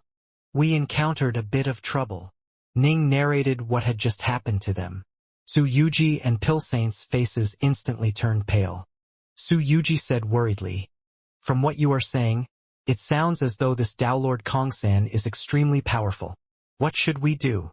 Haha. No need to worry too much. We have all the food and drink we want here. Why worry about him? Ning picked up a nearby canteen of wine and poured himself a cup, then began to sip it in a relaxed manner as he glanced sideways at Pilsaint and Su Yuji. Don't just stand there like idiots. Sit down and have a cup with me. Su Yuji and Pilsaint were both feeling rather nervous, but they still sat down. After a short period of time drinking together, the sound of the door being knocked rang out. Come in, Ning said. The female attendant was outside. She handed a JD slip to Ning, then said respectfully, Senior, all the information we have regarding Daolord Kongsan is here. Skyward sect not only engaged in the treasure trade, it also engaged in the intelligence trade. Ning put down his wine cup, then picked up the jade slip and began to read it carefully. As he read through the information, he tossed a storage treasure to the outsider woman. You can leave now. The attendant looked through the storage treasure, then left obediently. If there's anything that you need, just summon me whenever you wish, Senior. Ning nodded and she shut the door behind her. Kong-san. Ning picked up the jade slip once more, studying all of the information regarding Daolord Kongsan which was within that jade slip. Ji Ning began to frown as he stared at the jade slip. What a formidable figure. He was so strong that he was most likely ranked amongst the second tier of Verge-level Daolords. Based on what Ning knew, the first-tier Verge-level Daolords included the likes of Palace Lord Dawnstar, Daolord Allgod, and other similar figures. Palace Lord Dawnstar had once slain an Eternal Emperor with 3 chops of his saber, while Daolord Allgod had sent Emperor Malobo fleeing in terror. It must be remembered that Emperor Malobo was not only an Eternal Emperor, he was also an awakened member of the Ionian race who was still alive today. Ordinary Eternal Emperors simply couldn't compare to him in power, and yet, in the face of Daolord Allgod, he was only able to flee. In a true duel, Daolord Allgod was a bit inferior to Palace Lord Dawnstar in ferocity of attacks, but he was actually superior in tenacity and endurance. The Dao of the Sword and the Dao of the Saber were offensive Daos, after all. Daolord Kongsan is a bit weaker than Palace Lord Dawnstar, but not even Palace Lord Dawnstar would be able to slay him. Ning frowned. He's skilled in the Dao of Darkness and can transform into darkness itself. He's virtually unkillable. His ability to transform into darkness means that he has incredible control over space. When fleeing, he's able to move at 36 times the speed of light. The darkness, by nature, is inscrutable and mysterious. This Dao can be used to affect the soul, but it's particularly dangerous in close combat. He's an untamable, unruly figure with no clan and no sections. He is also an extremely selfish person, and at least 16 Daolords of the 4th step have died to him. He's currently living in an estate within Skywood City. The more Ning read, the bigger his headache became. Dao Lords who were skilled in combat weren't terrifying. Dao Lords who were skilled in staying alive were. Kong San was one such person. His ability to dissolve into darkness made him virtually unkillable, and he was incredibly fast and skilled in spatial teleportation. He could flee whenever he wished, but was also dangerous in close combat. He had no obvious weaknesses. "Master," Su Yuji called out softly. "Master, is Kong San a tough nut to crack?" Pil Saint asked. Ning put away the jade slip, then nodded. "A very tough nut indeed. He's one of the toughest Dao Lords to deal with. Not even Palace Lord Dawnstar would be able to kill him." "He's that powerful?"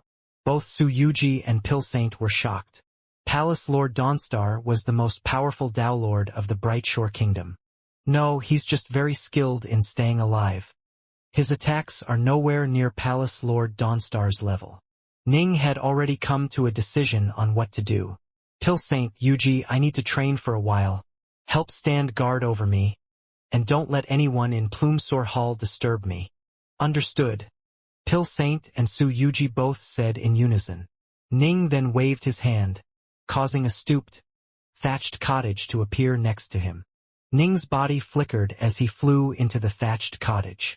This was actually a small temporal acceleration estate world, and by using up a bit of immortal energy Ning would be able to maintain a rate of 100 times the normal flow of time. Within the thatched cottage, Ning was seated here in the lotus position. With a wave of the hand, he caused a series of black gourds to appear. Each black gourd contained Dao Lightning, Dao Fire, and other similar materials that he needed to train in the 9 novescence arts. Pop! Pop! The stoppers popped out of 2 of the gourds. Instantly, 2 streaks of Dao Lightning flew out towards Ning. One was a streak of gray lightning that was filled with endless destructive power, while the other was a streak of white lightning that seemed to emanate an endless aura of hope. These 2 streaks of Dao Lightning instantly surged into Ning's body and were easily absorbed into their respective lightning bases. "I now have all 9 lightning bases I need. Time to give it a try. If my prediction is correct, I should stand a good chance of mastering the full novescence thunder." Ning immediately began to try it out. Crack! Bang! Boom! It was a scene of utter chaos. Bang! Boom! Crack! Explosions rang out unabated. You couldn't force things when trying to control them. You had to find and follow the flow, then slowly nudge them together, making it so that although they seemed to remain as wild and unruly as ever, they were acting in accordance with the will of an incredibly sly hunter and were drawn into one trap after another. Ning spent a full 2 months guiding and nudging the Octessence Thunder and the Fellworld Lightning, and during this period of time he could not slack of in the slightest. Boom! In the end, a sudden explosion blasted out as the Novescence Thunder was formed. This was a streak of beautiful black lightning, and its black surface was covered with tiny silk strands that were like a layer of fur.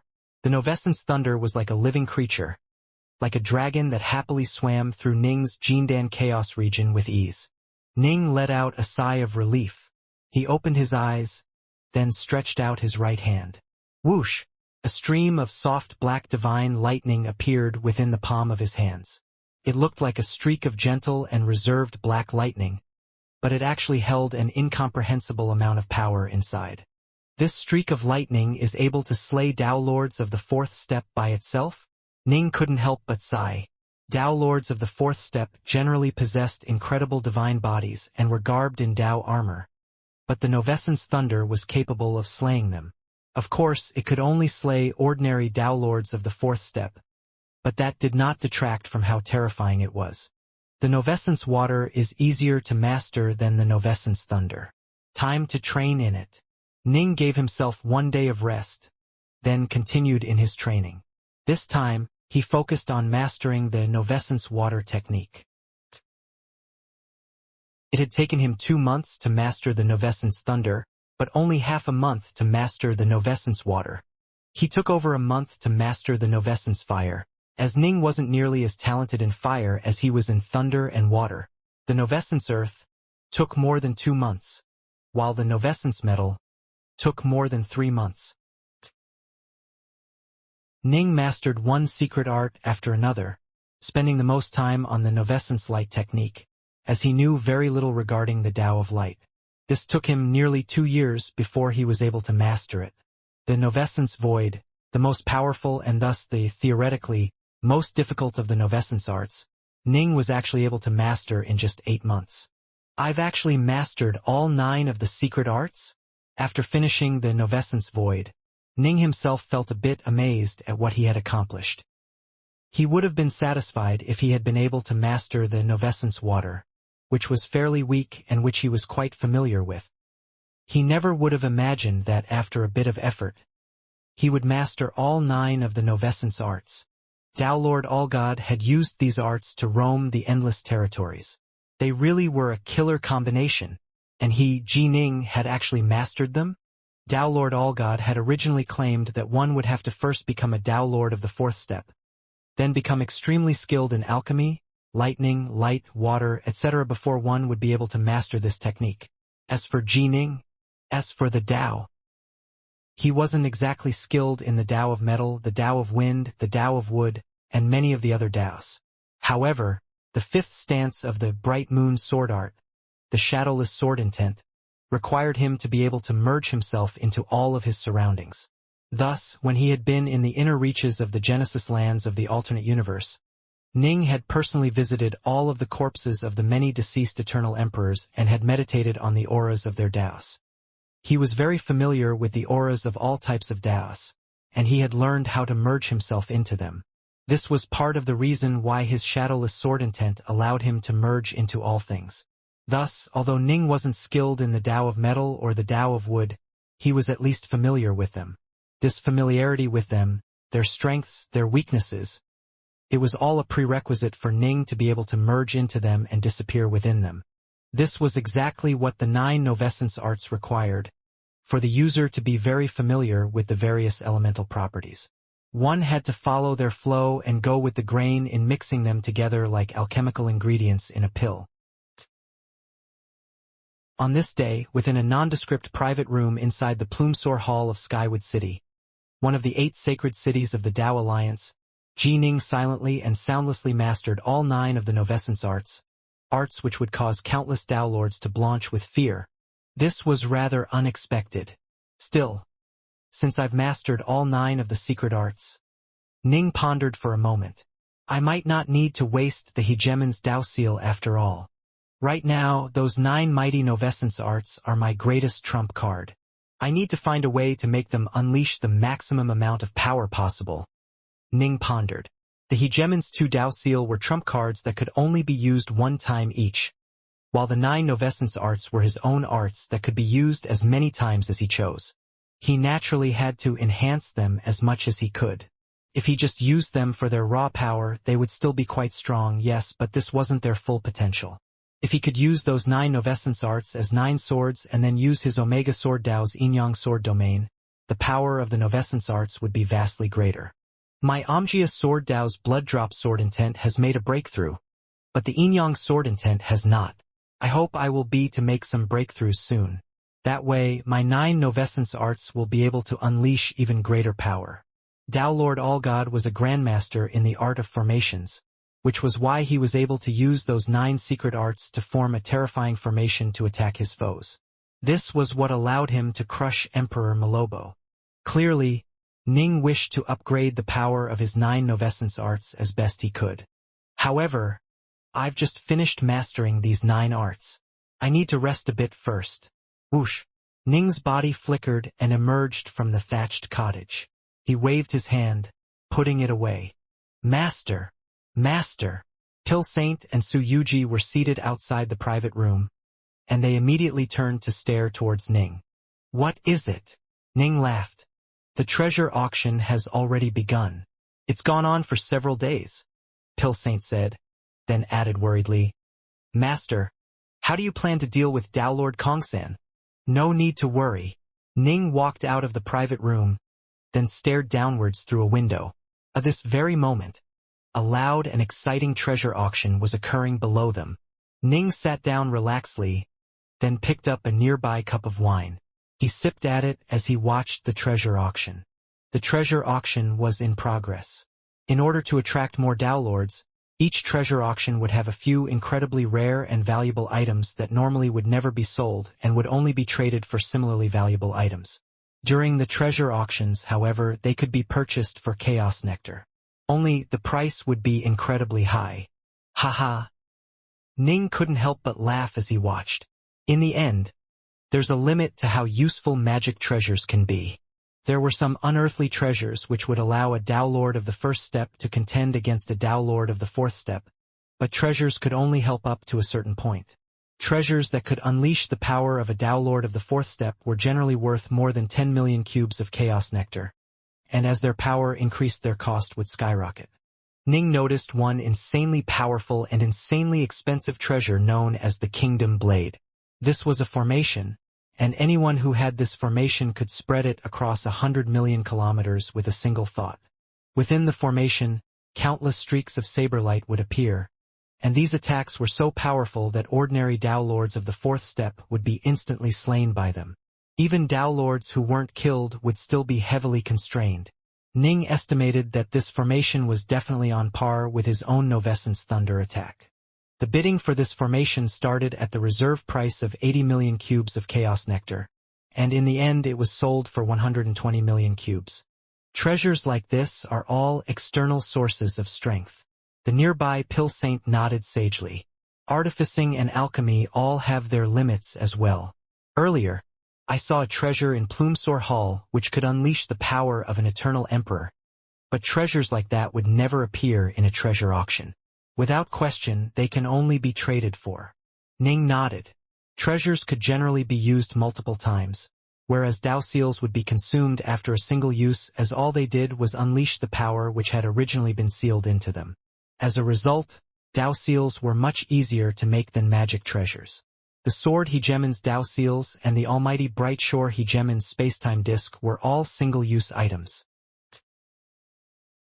A few days later, yet another incredible treasure appeared within this treasure auction. Generally speaking, each treasure auction would have 10 or so treasures like this. Fellow Taoists, the ancient elder standing before the dais called out in a loud voice. This treasure is an important item which was personally forged by Emperor Millcloth. The many Dao Lords seated below were all stirred. Even Ning's eyes lit up as he stared downwards from his private room. Emperor Millcloth was one of the top 3 artificers of the entire Endless Territories. Whoosh! A palm-sized black flying vessel suddenly appeared in the air above the elder's hands. Although the flying vessel was small, it naturally emanated an aura of such terrifying keenness that anyone who saw it knew it had to be incredibly fast. This is a flying vessel which is perfectly suited for soaring at high speeds. The Emperor forged it just a short while ago, and has yet to even choose a name for it. The person who purchases it shall have the right to name it. The elder smiled, but the Dao Lords didn't really care about this. What a treasure's name was didn't matter. What really mattered was the amount of power it could unleash. This magic treasure can move 100 times the speed of light, the elder said softly, but his quiet words drove the many Dao Lords below him into a state of frenzy. The reserve price is 60 million cubes. 60 million cubes. A deep voice instantly rang out from one of the private rooms up above. 65 million cubes. One of the Dao Lords seated in the corner of the main hall below, a golden-robed man, calmly made his offer. 68 million cubes. This was one of the 8 sacred cities, after all. It had many Dao Lords within it. Evasion-type treasures were extremely valuable to begin with vessels that could move at 10 times the speed of light generally costing more than 10 million cubes. Ones which could move at 100 times the speed of light could generally only be traded for. Although there were technically a number of master artificers in the Endless Territories who were capable of creating evasion-type treasures that could move at 100 times the speed of light, the actual creation process was extremely difficult. Powerful Dao Lords were extremely interested in treasures like this, as there were very few who could move at 100 times the speed of light. In fact, there weren't even many eternal emperors who could move at that speed. Ning suddenly rose to his feet within his private room. Master! Pill Saint and Yuji both looked towards Ning, but Ning walked towards to the window, then pushed it open. Outside was that female attendant, who had been awaiting his summons this entire time. Senior, although she had been waiting here for months, she immediately addressed him with respect. I wish to use a treasure to trade for that flying vessel which is currently being auctioned off, Ning said. The female attendant was startled. That was one of the top 10 treasures of this treasure auction. She immediately said, I've already sent your request forwards. A Dao Lord will arrive shortly. Whoosh! Just as she finished saying this, a figure suddenly materialized directly in front of Ning. It was the silver-robed Dao Lord who Ning had interacted with just a few months ago. Fellow Taoist, you truly do business on a grand scale. The silver-robed Dao Lord smiled, quite amazed by the white-robed youth in front of him. The man looked like a Dao Lord of the second step, but he was able to kill Dao Lords of the third step as easily as crushing an ant. He had already brought 40 million cubes worth of business to Plumsor Hall. Now he was planning to acquire that flying vessel? Come inside and chat, Ning said. Wait outside. The silver-robed Dao Lord instructed the female attendant, then followed Ning into the private room and shut the door. Within the private room, the silver-robed Dao Lord walked to the windows as well. He glanced downwards, then said merrily, that flying vessel can move at 100 times the limits of the heavenly Daos. That's the maximum speed any flying vessel can obtain, and they are generally only exchanged for goods of similar value, never sold. When they do appear during our treasure auctions, the price has already reached 70 million cubes, but I wager it'll at least hit 90 million cubes. Plumsor Hall will never engage in a losing business transaction, no matter what. Ning nodded. He also felt certain that the final price would be at least 90 million cubes. I know that Plumsor Hall has more than a single flying vessel that can move that fast, Ning said. I wish to trade for one. Trade. The silver-robed Daolord's eyes lit up. He delighted in engaging in this type of trade. Flying vessels of this quality were generally only traded for similarly valuable treasures, as only the most valuable of items could possess such amazing properties. Ordinary treasures won't cut it, the silver-robed Dao Lord reminded softly. Take a look for yourself, Ning said, then waved his hand, causing a golden pearl with a flowing surface to appear within it. Deluxe hell gold? The silver-robed Daolord's eyes lit up. This was a core for creating a golem equivalent to a Dao Lord of the fourth step. Items like this could only be hoped for, not hunted down. But a single pearl won't be enough. The silver-robed Dao Lord shook his head. Ning waved his hand again. This time, a small, light green jade bottle appeared within it. A single blood-red fruit that looked like an actual drop of blood flew out from the jade bottle and hung there in the air. Is that? The silver-robed Daolord's face began to turn pale as he stared at the item. A sacred blood fruit? A sky jewel blood fruit? This thing was even rarer than the deluxe hellgold, because sacred bloodfruit trees were generally controlled by the ancient, truly supreme powers of the endless territories. Even hegemons would fight over such trees. Thus, the sacred bloodfruit which came from these trees would generally fall into the hands of hegemon-level individuals. Although every single major organization was willing to spend roughly 20 million cubes to purchase a single sacred bloodfruit, those ancient powers who owned them cared little for chaos nectar, and would generally only exchange them for other valuable treasures. These two treasures combined are still a bit lacking. The silver-robed Dao Lord looked closely at Ning. A pearl of deluxe hellgold and a sky jewel bloodfruit, if sold on the treasure auction, should have a reserve price of at least 60 million cubes of chaos nectar, Ning said. Tell me, what do you think the final price would be? The silver-robed Dao Lord was startled by the question. Although flying vessels that can move at 100 times the speed of light are rare, there are a number that are available for sale, Ning said. If you aren't happy with my offer, I'll go take it somewhere else. Why, you are seriously such a... The silver-robed Dao Lord laughed helplessly. The deluxe hellgold and the sky jewel bloodfruit were indeed quite intriguing, but a flying vessel that could move at 100 times the speed of light was also extremely valuable. The two really were worth roughly the same. Fine. Plumsor Hall is willing to enter this deal with you. The silver-robed Dao Lord nodded, then glanced downwards. By now, the bidding war had already reached a price of 90 million cubes. but the bids were clearly slowing down. 95 million cubes, the silver-robed Dao Lord called out. 95.5 million cubes. A different Dao Lord gritted his teeth and called out. 98 million cubes. The silver-robed Dao Lord wasn't interested in wasting time. He immediately raised the price once more. Ning, Su Yuji, and Pill Saint were all a bit surprised. The silver-robed Dao Lord glanced at the three of them, then chuckled. Making bids on our own treasures is actually quite common. If the real bids on the best treasures aren't high enough, we'll just buy some of them ourselves.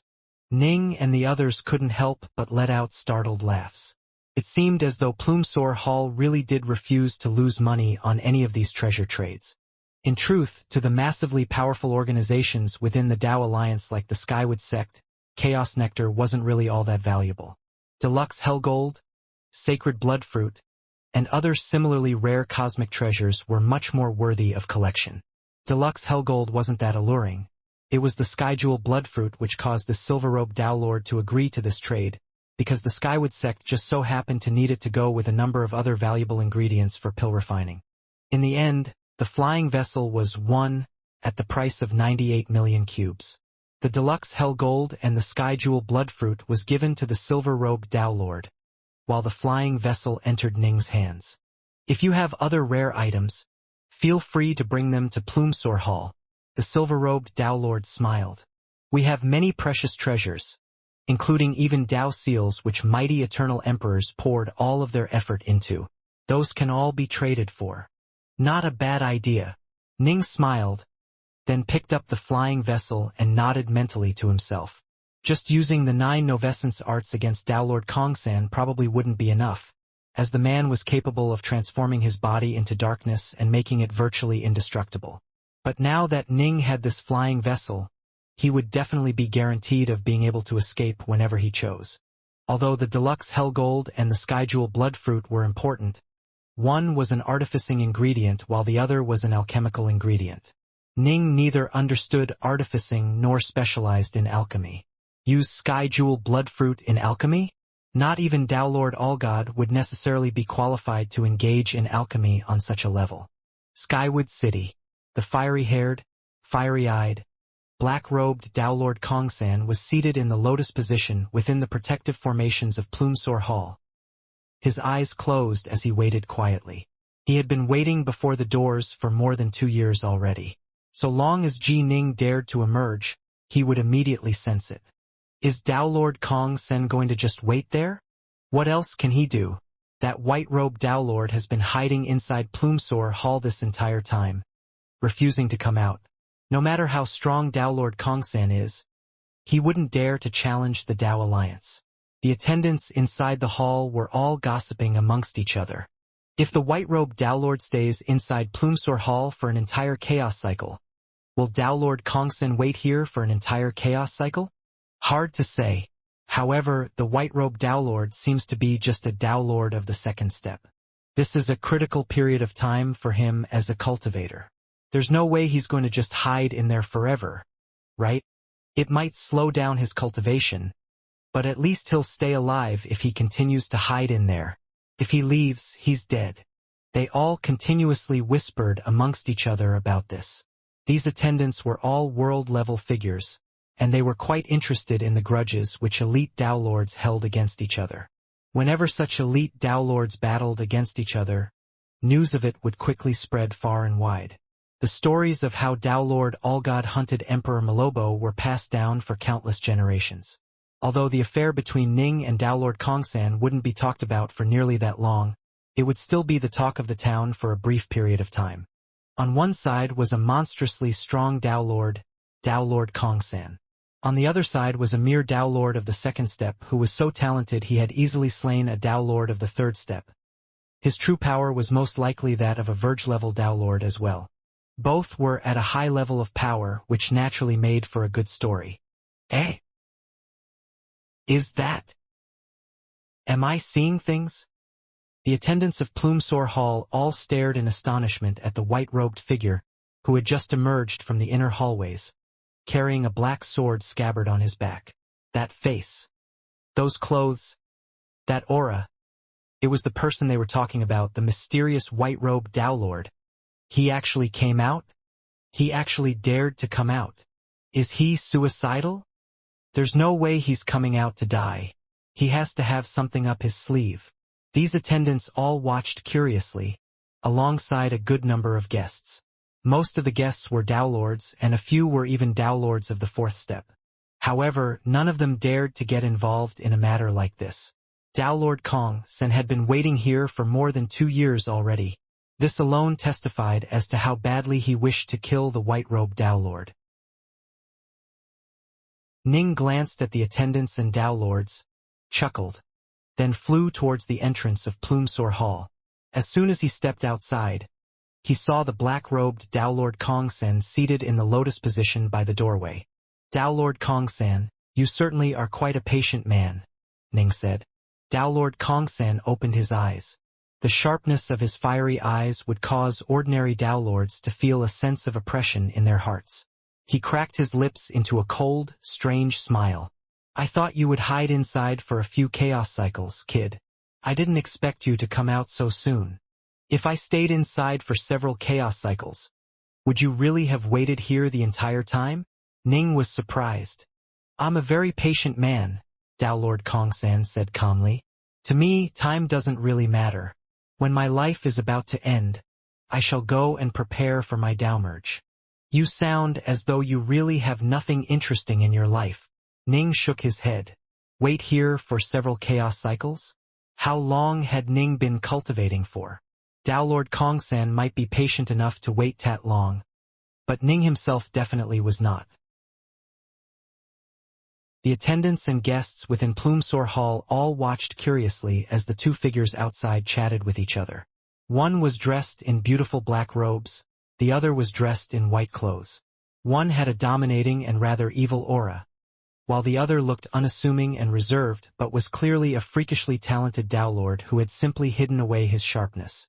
The white-robed Tao Lord doesn't look scared at all. Their words are tit for tat against each other. The customers all listened quietly, and many of them couldn't help but feel admiration for the weaker white-robed Tao Lord. Nothing interesting in my life? You don't understand. Waiting is a way to temper one's Tao heart, and as such is a form of cultivation. Tao Lord Kong Sen wasn't the slightest bit irritated, and his eyes remained as cold as ice. What, are you going to stay within the protective barriers this entire time? Both of them were inside the barriers of Plumsor Hall, and combat was forbidden here. I'm not as bored as you. I wouldn't waste time coming out here just to tease you a bit. Ning shook his head. I'm going to be leaving now. Follow me if you can. Swoosh.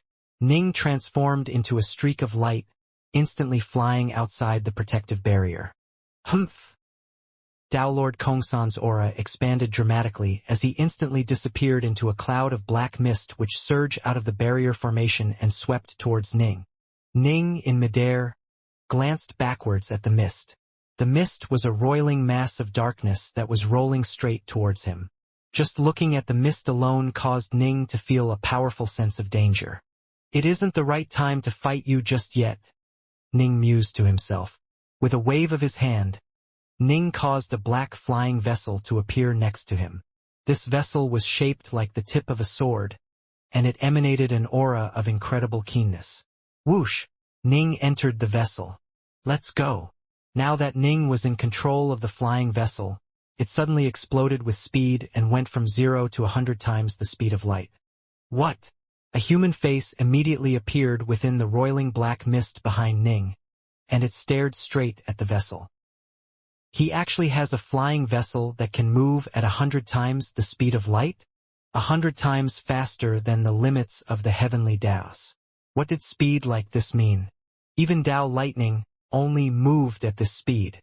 This was a level of speed which Samsara Dao Lords generally were unable to aspire to. There were many freakishly talented Dao Lords who weren't even close to being this fast, even when they reached the verge. Kong San himself, for example, could only move at 36 times the speed of light. Palace Lord Dawnstar had reached incredible heights in the Tao of the Saber, but if he merely relied on his Tao to travel, even he would only be able to move at 50 times the speed of light. Even those who were skilled in speed-oriented Daos, such as the Tao of Lightning, the Tao of Wind, or the Tao of Light, were rarely able to reach 100 times the speed of light. To exceed that level of speed, you had to reach an absolutely unimaginable level of insight into a speed if you wished to do so. For flying treasures, vessels like the one which Ning had purchased represented the apex of speed possible for treasures. Flying treasures could at most move at 100 times the speed of light. If you wanted to go faster than that, you'd have to focus on your own training and cultivation. The vast majority of eternal emperors weren't able to move that fast. 100 times the speed of light? Tao Lord Kongsan was truly stunned. But moments later his murderous intent began to boil once more. Excellent. It seems this kid has many treasures on him. Far more than most Tao Lords of the fourth step. It must be remembered that Tao Lord Kongsan had 16 verified kills of Tao Lords of the fourth step. He loved to kill others and seize their treasures. No wonder he dared to come out. Unfortunately, he's still too young.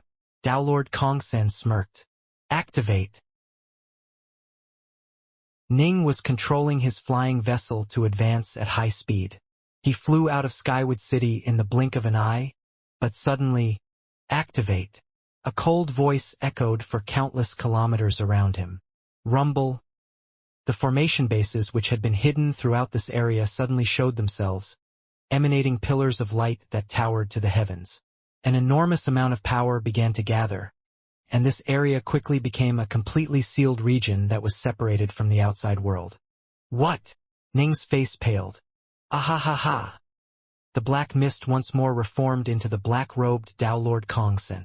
He said with a cold laugh, Kid, did you really think you were a match for me? I knew that you would only leave once you were fully prepared. But did you really think that you were the only one who could make preparations? I've already set up 4 rings of formations in the area outside of Skywood City. No matter which way you fled, you'd still end up inside one of them. Space has been completely locked within this formation. No matter how fast you are, you won't be able to escape. The only path still open to you is the path to hell. Ning stood there within his flying vessel. He stared at the distant Tao Lord Kongsan, then let out a chuckle. Tao Lord Kongsan, I didn't expect that you would surreptitiously set up 4 sealing formations while keeping watch on the gate. I had thought that you would arrange for attendants of Plumsor Hall to keep an eye on me, which was why I stayed at the gates. Tao Lord Kongsan shook his head. While keeping them distracted, I ordered my eldest disciple to quietly set up these formations. Now, it seems the subterfuge was unnecessary. I overestimated you. You certainly went to a great deal of trouble. Ning shook his head. I'm impressed at how calm you are, given your situation. Tao Lord Kongsan laughed coldly. Prepare to die. Boom! He shot through the air at high speeds, his robes fluttering with an aura of dark mist that made him move incredibly fast. But no matter how fast he was, he still couldn't move as quickly as Ning did. Swoosh! The black vessel easily and quickly pulled away from him, and Ning's voice rang out once more. Tao Lord Kongsan, even though we are both inside this formation, you won't be able to catch up to me or do anything to me. Is that so? Tao Lord Kongsan suddenly barked. Disciple, come out! Whoosh! A figure suddenly emerged on the other end of the sealing formation, passing through it and appearing within the sealed region. This was a female green-robed alien outsider, and the area around her was flooded with green mist that caused space itself to hiss and crackle. Disciple, stand guard on the other side while I chase him down from this side. We'll catch him and kill him. Tao Lord Kongsan said these words aloud, not worried that Ning might overhear them. Yes, master. The green-robed woman immediately assented to his orders. Trapping me between the two of you? Ning glanced at the two sides. No matter which way he flew, either Tao Lord Kongsan or his eldest disciple would be able to move closer to him. His free space would slowly lessen no matter what. Oh, my dear Tao Lord Kongsan, your eldest disciple is quite formidable, and if I hadn't mastered the 9 novescence arts I wouldn't be able to do anything to her. But now, a cold light flashed through Ning's eyes. Whoosh! The green mist twisting around the green-robed woman began to spread out as a number of long ropes began to reach out in every direction, with her at the very center. Every single rope-type magic treasure was able to stretch out 100 million kilometers, and she was charging straight towards Ning. Clearly, she wanted to use these ropes to further lower Ning's area of free mobility. As for Tao Lord Kongsan, he transformed into that endless black mist that billowed straight towards Ning. Tao Lord Kongsan, do you really think your eldest disciple will be able to capture me? Ning's voice rang out. Even if she can't, she can at least tie you down, Tao Lord Kongsan replied coldly. There's nowhere for you to run. No matter where you go, you will die. The green-robed woman was quite strong, fairly close to Patriarch Clearwind in power when he wasn't using his killer attack.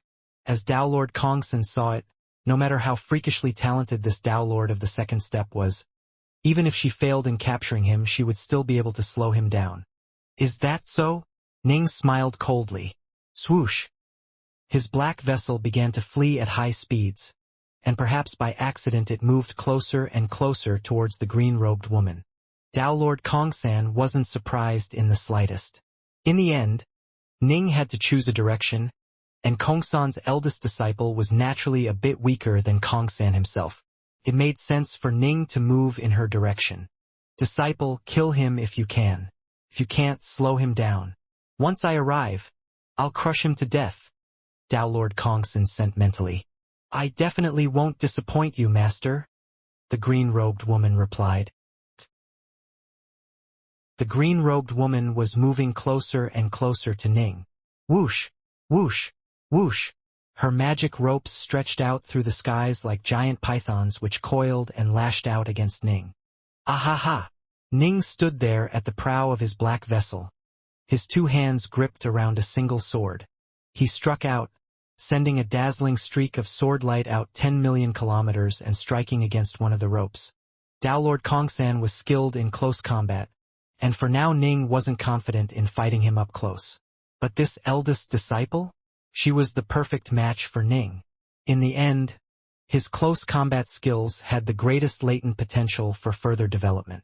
His 9 novescence arts were more powerful, true, but they had already reached the level of complete mastery. In the future, he would only be able to strengthen it by making it fit into his sword arts, but there was a limit to how much stronger they would grow. This kid, Tao Lord Kongsan couldn't help but feel shocked by what he was seeing from AFR. What incredible sword arts! Ning and the green-robed woman had moved closer and closer to each other, and the two had entered close combat. The green-robed woman actually reduced the range of each rope to be merely 1,000,000 kilometers, causing them to grow noticeably more powerful.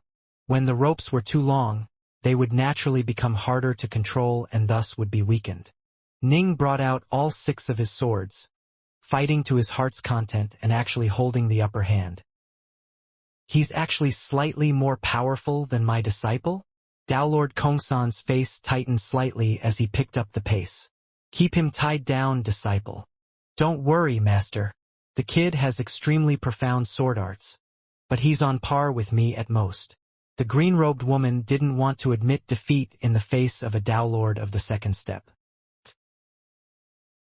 Time slowly trickled on. The green-robed woman's techniques were softer and more insidious, and a battle on this level gave Ning a few deeper-level insights into his own Tao of the sword. Life and death battles, especially ones against different types of opponents, were of great benefit to him training in the Tao of the sword. Ning glanced backwards, only to see that the fast-moving black mist was about to reach him. A pity. Ning turned to look back at the green-robed woman, then laughed. I wanted to tussle with you for a bit longer, but your master has arrived. A pity indeed. The green-robed woman spoke out as well. You are a freakishly talented Tao Lord who should have been able to rise to the heavens and stun the endless territories. But today, you shall die and your Tao shall vanish. Ning shook his head. Suddenly, boom, boom, boom, boom, boom. One surge of incredible power after another began to blast out from the area around Ning. Each contained unbelievable amounts of force. Generally speaking, Tao Lords of the fourth step would immediately die if touched by a single one of these streaks of power, and there were 9 of them roaming around in the skies. Moments later, they swiftly began to twine around each other, transforming into 2 dazzling streaks of sword light. The Novescence Fire, Novescence Water, and rest of the 5 elements techniques all joined together under the leadership of the Novescence Water. Water supported all things without complaint, and was able to tolerate everything. The Novescence Thunder, Novescence Wind, Novescence Light, and Novescence Void were led by the Novescence Void. The Novescence Void technique was the most powerful of the 9 Novescence arts, and it was actually capable of commanding all 8 of the other arts. For it to merely command 3 was simplicity itself. The 2 groups transformed into 2 enormous streaks of sword light, which then gave birth to the yin-yang sword domain of Ning's Omega Sword Dao. What the hell is that? Dao Lord Kongsan was still trying to catch up, but his face instantly tightened when he saw this. He could tell that this was a technique of incredible power, but for a brief moment he wasn't able to recognize it. The Endless Territories held far too many secret arts, and in the past he had never battled against experts who had mastered the 9 Novescence arts. But the green-robed woman's face turned completely ashen as she called out, "Master, save me! He won't make it." Ning glanced at the green-robed woman. Whoosh! The 2 enormous streaks of sword light formed into an awesome, enormous vortex that instantly encompassed and surrounded the green-robed woman. She frantically tried to use her ropes to defend against them, but the power of the 9 Novescence arts when applied through the yin-yang sword domain of Ning's Omega Sword Dao was simply too powerful. There was no way she could possibly endure such an attack, and her magic treasures were knocked flying away like duckweed in a raging river. As for the green-robed woman, she frantically tried to use other spells or magic treasures to buy herself some time, but alas, they were all knocked flying away. In the blink of an eye, the enormous whirlpool had ground its way to her body. No! The green-robed woman let out a resentful howl. She truly couldn't accept this outcome. Her master was an extremely selfish and vicious man, but for the sake of growing and improving herself she had still chosen to become apprenticed to him. Now, she was a Dao Lord of the 4th step. She was planning on helping her race survive and flourish. She couldn't die. She couldn't die. Boom! She had tried everything she had, but there was nothing she could do in the face of this overwhelming disparity in power. Her skills were stronger than those of ordinary Dao Lords of the 4th step, but there was no way she could possibly endure Ning's killer strike. Her body was instantly disintegrated, and as she died a hint of agony and despair flashed through her eyes. Moments later, she was stunned, because part of her body was actually left undamaged. Although the terrifying vortex of sword intent surrounded her, it no longer pressed the attack. If it did, she would be totally destroyed. Hurry up and get in here. Otherwise, I'll take your life. Ning tossed out a gourd which instantly flew to the green-robed woman's side and sent out a surge of overwhelming strong sucking power towards her. What remained of the green-robed woman's body didn't dare to resist, and it allowed Ning to suck her into the gourd. If Ning was going to capture her, at least she wouldn't die right away. Ning waved his hand, causing the gourd to return to him. He then turned to look at the attacking Dao Lord Kongsan. Dao Lord Kongsan, your eldest disciple is now in my hands, Ning said. Damn! Dao Lord Kongsan had an ugly look on his face. Withdraw immediately and I'll spare her life, Ning barked.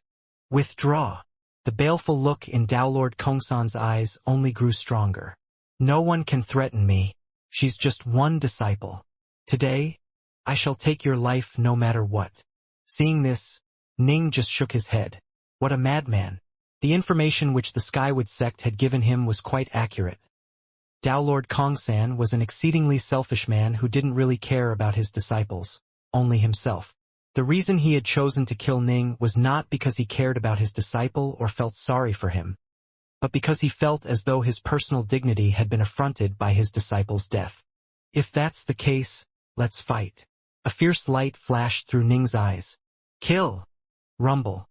Those 9 Novescence arts once more formed into those 2 enormous streaks of sword light, and they illuminated each other as they intertwined and lashed out through the skies towards the distant Dao Lord Kongsan. Attacks on this level are useless against me. Dao Lord Kongsan was filled with a desire to kill, and he revealed his true form as the black mist roiled around him. He stretched out with his right hand, producing an enormous pitch-black scimitar within it. Slash. The enormous scimitar swept out, carrying a hint of black light on its edge. Space itself parted in a natural way in front of that edge, but not a single iota of his power leaked out. It was like space was nothing more than butter, with his knife cutting neatly through it. The scimitar chopped out towards those 9 rampaging novescence arts as the two began their midair clash. What a terrifying scimitar! Ji Ning could sense that the flows of his 9 novescence arts were being parted as though they had been split in half. But my secret arts were formless to begin with. If you cut a stream of water with a knife, the water would continue to flow. Ning's 9 novescence arts of lightning, wind, fire, void, and everything else were all types of formless energy that could assume whatever shape he chose. In the face of that terrifying scimitar, the rampaging flood of the novescence arts was instantly split in half. Despite that, the power of the secret arts didn't lessen at all, and 2 dragon-like streams of swordlight continued onwards towards Dao Lord Kongsan. Not good. Dao Lord Kongsan's face paled, and the black mist around him instantly became far denser and thicker than before. Boom! Boom! Boom! Boom! The swordlight formed by the novescence arts were able to transform into many forms. They instantly transformed into 18 different streams of swordlight, each of which was violent beyond care. Filled with the sword intent of the Omega Sword Dao's blood drop stance, they forcibly pierced through the black mist. In truth, Ning's 9 novescence arts were far stronger than Dao Lord Kongsan's darkness-based secret arts, and so penetrating them was very simple. Heaven Breaker! As soon as those 18 streams of sword light pierced through the black mist, they suddenly transformed. They became like 18 whips of flowing water that furiously lashed out, striking Dao Lord Kongsan on his body. Ever since Ning had come up with his Omega Sword Dao, he had been able to perfectly join together all different types of sword arts and sword daos. This was why his attacks could seem incredibly soft and yet unleash a dominating display of sword intent. Boom! Boom! Boom! Boom! These 18 streaks of swordlight contained both the crisscrossing power of the Yin-Yang stance as well as the ferocity of the Heavenbreaker stance. Dao Lord Kongsan was forced to instantly transform his body into darkness itself. The swordlight roamed through the darkness unimpeded, causing his form to shudder a few times, but he was able to easily endure the strike. What formidable secret arts! Your sword intent roams everywhere, letting no opening go untouched. Dao Lord Kongsan's face suddenly appeared from that pool of darkness, and he had a cold smile on his face as he spoke. It does indeed leave no opening untouched, the distant Ning said. My secret arts are formless like water. Of course they flow over and into everything, but precisely because of that, they aren't particularly powerful when I use them to display these sword arts. You could use a stream of water to stab or to whip someone, but there was no way it would ever hit as hard as an actual weapon meant for those purposes. Weapons were both tougher and sharper. Omega Sword Dao Yin-Yang. Ning's gaze turned cold. Rumble. Instantly, the energy of the 9 novescence arts began to crush and grind down upon everything within 100 million kilometers. Yin and Yang crisscrossed with each other, grinding away at each other and everything between them. Even though Dao Lord Kongsan had transformed into darkness incarnate, he could still sense how terrifying this Yin-Yang sword domain was, and it was suppressing and restraining him from every possible angle. Damn! Dao Lord Kongsan felt as though he had been trapped in quicksand. Ning's secret arts were simply too strong, and they were omnipresent. There was no way Dao Lord Kongsan could completely block them, or at least, there was no way he could use his secret arts or magic treasures to block them. I had thought that by using my 9 novescence arts, I would be able to cause him serious injury even though I probably wouldn't be able to kill him. Dao Lord Kongsan truly does have a virtually indestructible body. There's no way to injure him at all. Ning couldn't help but sigh. He had already unleashed his most powerful attacks, but all he was able to do was to suppress this foe. In the end, Ning simply was at too low a level. His Omega Sword Dao might be formidable, but he was still just a Dao Lord of the first step. Dao Lord Allgod was a Grandmaster of Formations and had reached a much higher level than Ning was currently at. When he used those 9 same arts alongside his formations, his power was much greater than Ning's was. While Ning was sighing to himself, he had no idea just how stunned and furious Dao Lord Kongsan was. Dao Lord Kongsan was a venerable Verge-level Dao Lord who had roamed the endless territories for many years. But today he was actually being beaten down by a Dao Lord of the second step. Gra! The endless darkness suddenly released a low, furious growl. Instantly, the darkness quickly began to solidify into a black silhouette that had a noticeably more powerful aura than before, and which was wielding an enormous scimitar. Kid, you should feel proud that you've forced me to use my supreme attack. Now die! The blurry black silhouette instantly charged towards Ning as he furiously chopped towards Ning with that enormous scimitar. This chop caused space-time to freeze. It was filled with a towering killing intent that struck out from incredibly far away, slamming directly through Ning's body as it struck against his soul.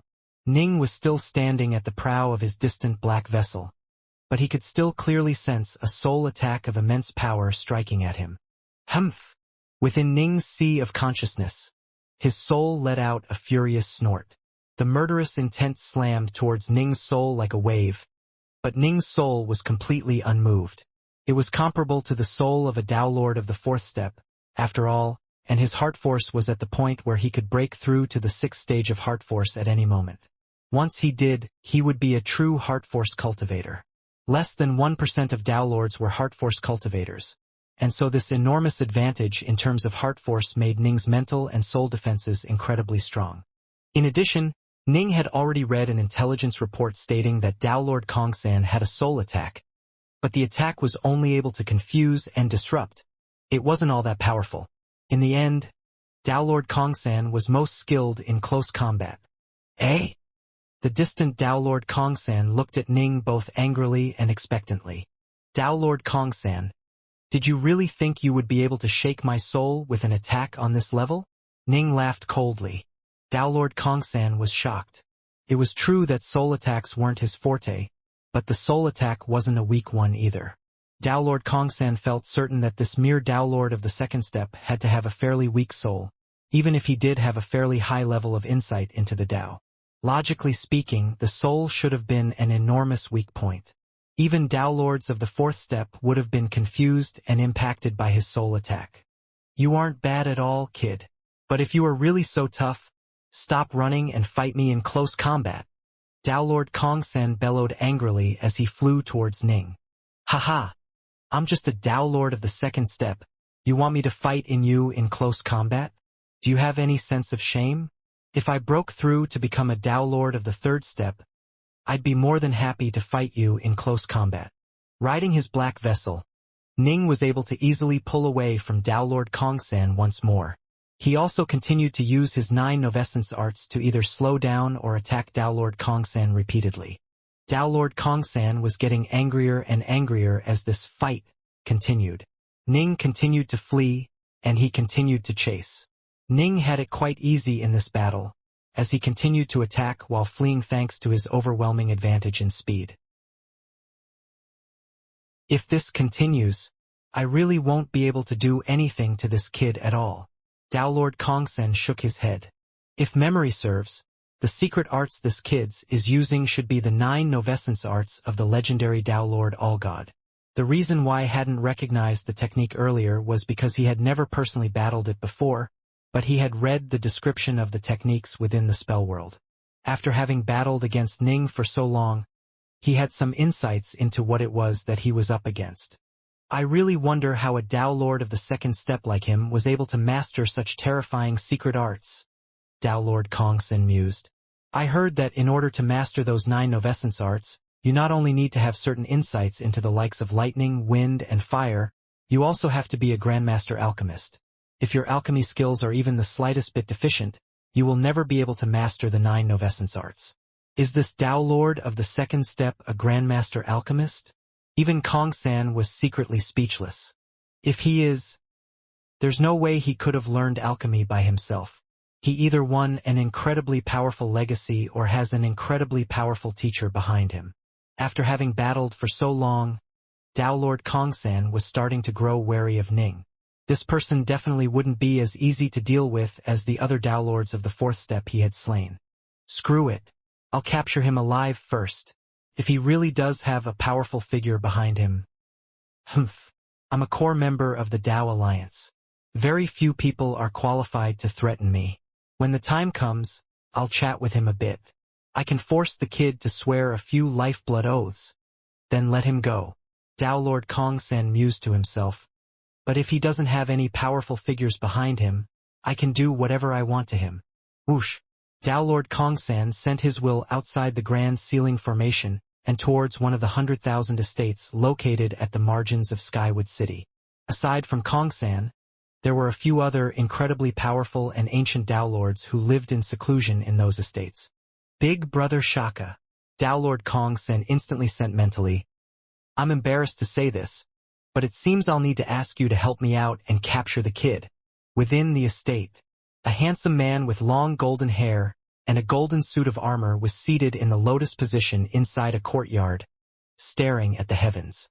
He looked like an ordinary cultivator, but in truth he was a terrifyingly strong aberrant. Amongst the ancient figures who lived in seclusion in Skywood City, he was reputedly the fastest of them all. The Tao Alliance was an extremely welcoming and open organization, allowing members of the Brightshore Kingdom, the aberrants, and even the ancient cultivators to live within their cities. Only their mortal enemies, the Ionians, were refused entry by the Tao Alliance. And of course, the Dark Kingdom. Kong San, he seems to just be a Tao Lord of the second step. You really can't catch him yourself. A gleam of purple light flashed through Tao Lord Shaka's eyes. I really cannot. This kid has way too many tricks up his sleeve, which is why I've come to ask you for help, Big Brother Shaka. Describe all of his abilities to me in detail, Tao Lord Shaka said. He wouldn't agree to a request like this lightly. He had to first see what sort of abilities this Tao Lord of the second step possessed. I'll narrate to them to you. Since Tao Lord Kong San was asking this man to help out, it wasn't appropriate for him to hold anything back. He gave a quick explanation, then continued, Don't worry, Big Brother Shaka. I also have the feeling that he probably has a significant background, given how talented he is. To be safe, we should first capture him and then see if anyone comes to save him. If an emperor comes for him, we'll ransom him for a pretty price. If no one comes from him, we'll just kill him. Tao Lord Shaka nodded. All right. Neither of the two were the cowardly, trouble-fearing type.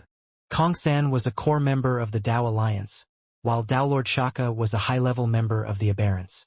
The kid might have powerful backers, but so did they. The only reason they were planning to capture Ning first was to avoid causing unnecessary trouble. I'll agree to help you here, Tao Lord Shaka said. Thank you, Big Brother Shaka. Tao Lord Kong San was delighted. Swoosh! Tao Lord Shaka instantly transformed into a streak of light that disappeared into the skies as it hastened towards the Grand Ceiling Formation. Within the Ceiling Formation, Tao Lord Shaka continued to chase after the fleeing Ji Ning as the two continuously exchanged attacks against each other. He can't do anything to me. Ning was extremely clear-headed despite the battle's progression. Tao Lord Kong San himself knows this quite well. He won't just let things drag out like this. He must be coming up with a plan. But it won't matter what he has up his sleeve. I won't let him do as he wishes.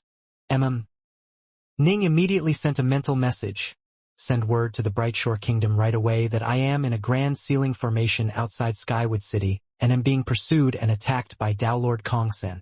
I would like to ask the fellow Taoists of the Brightshore Kingdom to help out. The duration of this request is a single day. Yes, Master.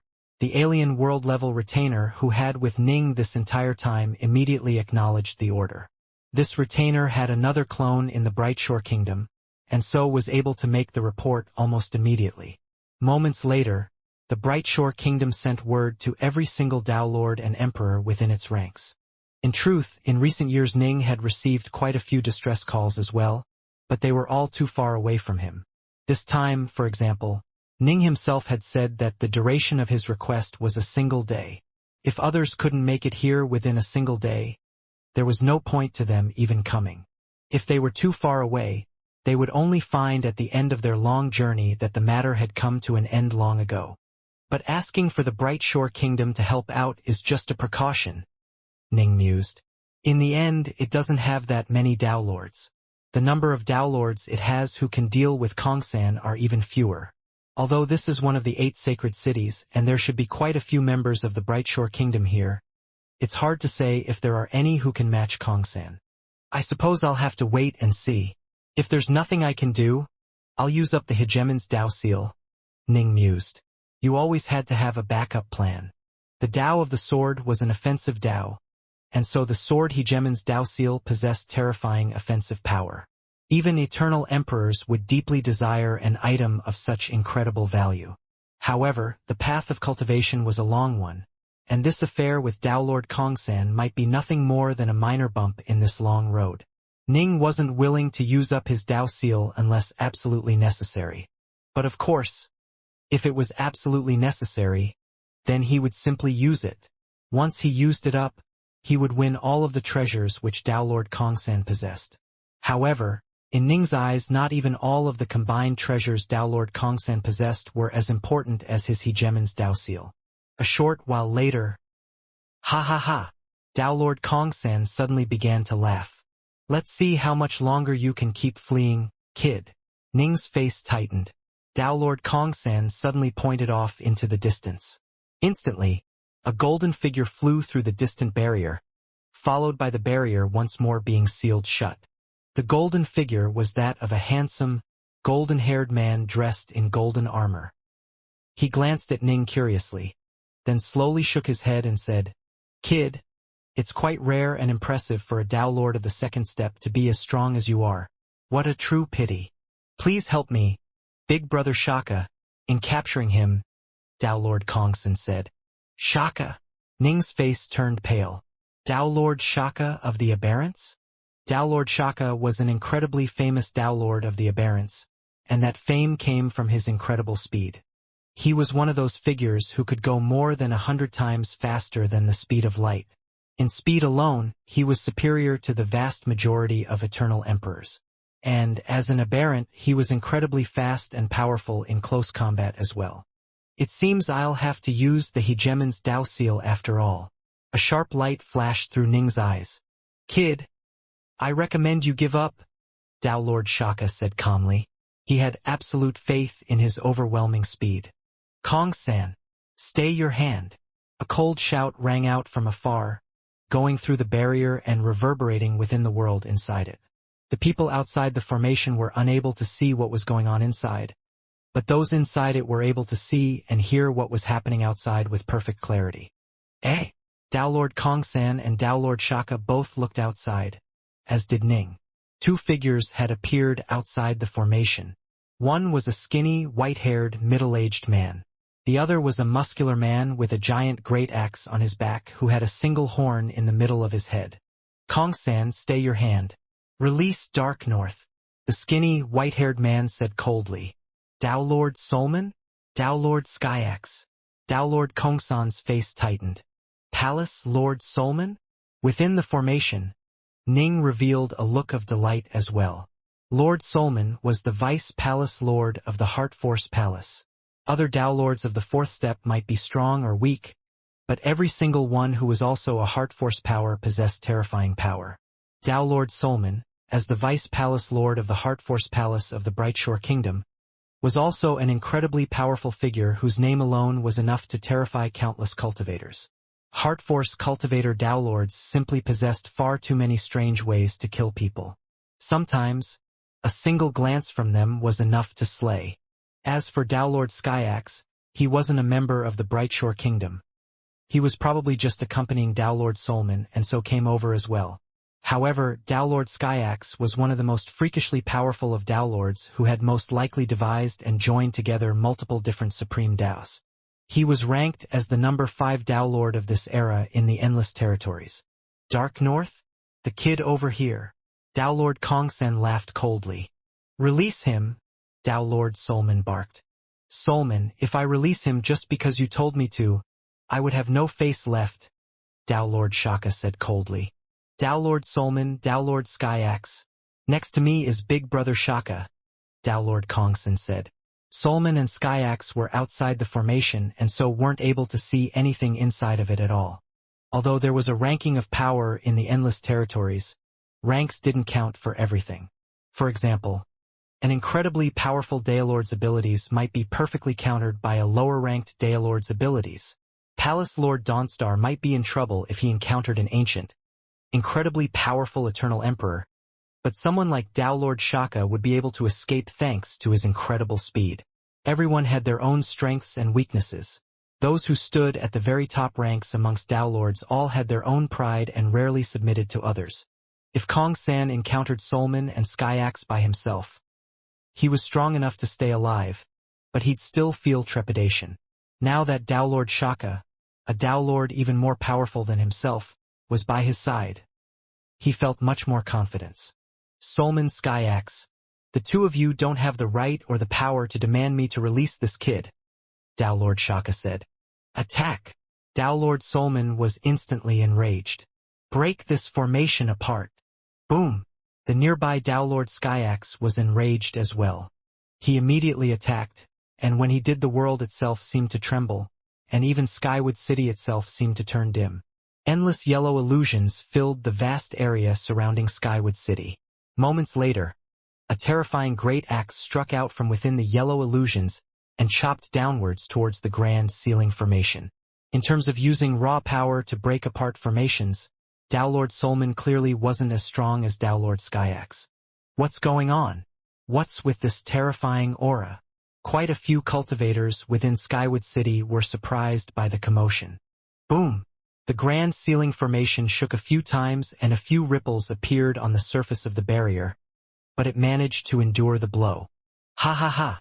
Dao Lord Skyax, if I was forced to fight you in combat I would have no choice but to turn tail and flee. It would be a joke, however, if you could overwhelm me even through these formations I've set down. Dao Lord Kongsan's voice echoed from within the formation. Damn! Dao Lord Skyax was infuriated. They won't be able to help you. Dao Lord Kongsan turned his head to stare at Ning, still aboard his black vessel. If you aren't willing to just surrender, then we'll be forced to simply capture you alive. Let's see what Solman and Skyax can do about it. Last time we met in the Terror Star Sea, he caused me to lose face. Does he really think I'll just give way to him this time?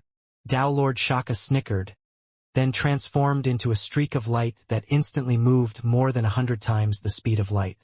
Aboard the black vessel, Ning let out a long sigh.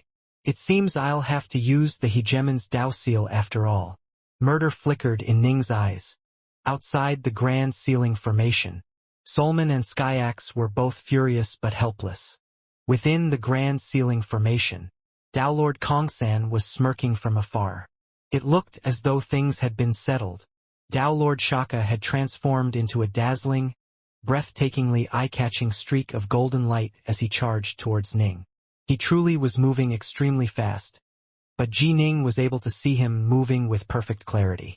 There was a sensation of time itself being distorted, which caused Ning to feel rather uncomfortable. Ning continued to calmly fly forwards on his black vessel, and a dark blue crystalline leaf suddenly appeared in his hand. Crack! A seemingly simple action, the crushing of a leaf, but the terrifying, overwhelming amount of power hidden within that leaf-shaped Dao seal was finally unleashed. The deceased sword hegemon had paid an enormous price to create this terrifying Dao seal before his death, and the power within it was truly inconceivable. What terrifying power! So this is the might of a hegemon. When Ning crushed the seal, he instantly sensed a surge of unfathomable power flood through him and come under his control. He was the guide, the conduit for this power. He had the right to tell it where to strike, and that was where it would strike. He could also allow the power to voluntarily disperse. Go then. Kill them. Ning turned his gaze to Dao Lord Shaka, soaring towards him like a streak of golden light, as well as the distant Dao Lord Kongsan. Boom! An awesome display of power burst forth. It was like the darkness before the dawn was suddenly split by the first rays of the sun, which cast its radiance over the land. The streak of sunlight shone down upon the hearts of both Dao Lord Shaka and Dao Lord Kongsan. No! Looks of utter horror appeared on the faces of both of them. As soon as that overwhelming burst of force first revealed its true, terrifying luster, both of their hearts were filled with the utmost terror. They wouldn't feel such terror even in the face of death itself, but the overwhelming power of a hegemon caused them to feel a sense of uncontrollable terror. This was something which came from the very depths of their souls. Outside the formation, the faces of Dao Lord Solman and Dao Lord Skyax both changed as well. Although they weren't able to see what was happening inside the formation, a sensation of complete and utter terror filled their hearts. Retreat. Retreat immediately. This was the only thought which entered their minds. Get as far away from this place as possible. They could sense that something terrifying was about to happen within the formation. Perhaps the terrifying power within it wasn't aimed directly at them, but they still couldn't help but feel a sense of fear. Whoosh! Whoosh! Both retreated immediately. Within Skywood City, most of the cultivators were too distant from the Grand Sealing Formation, and so when Ning shattered the hegemon's Dao Seal, they didn't sense much when its power was unleashed. The two most powerful figures inside the city, however, able to sense it clearly. I just sensed an enormous burst of power. Emperor Skywood turned his head, staring towards the distant Grand Sealing Formation. Yes, the power is tremendous. The old man with tousled blue hair facing him nodded solemnly as well. I can sense that it is strong enough to threaten the two of us. Skywood, this is your territory. How could there be such a strong burst of power here? It must have been generated from one of those strange treasures that was brought back from the Terror Star Sea. That, or it had to be a single-use Dao Seal or another similar type of treasure which was personally created by a hegemon. Emperor Skywood nodded as well, then chuckled. It's been a long time since I've sensed anything that could threaten me. Let's go take a look. Kill! Ning guided that terrifying surge of sword Dao power forward. Boom! The enormous, terrifying illusion of a great sword suddenly appeared in the area around Ning. As soon as the great sword appeared, both space and time were completely squeezed and compressed. Dao Lord Shaka and Dao Lord Kongsan were both so terrified that they went numb. This was a level of power which they were completely unprepared to handle. Damn that Kongsan. How could he have offended a freak like this? Dao Lord Shaka's heart was filled with shock, rage, and resentment. What sort of incredible fortune did this freak stumble upon? How could he have such a monstrously powerful treasure?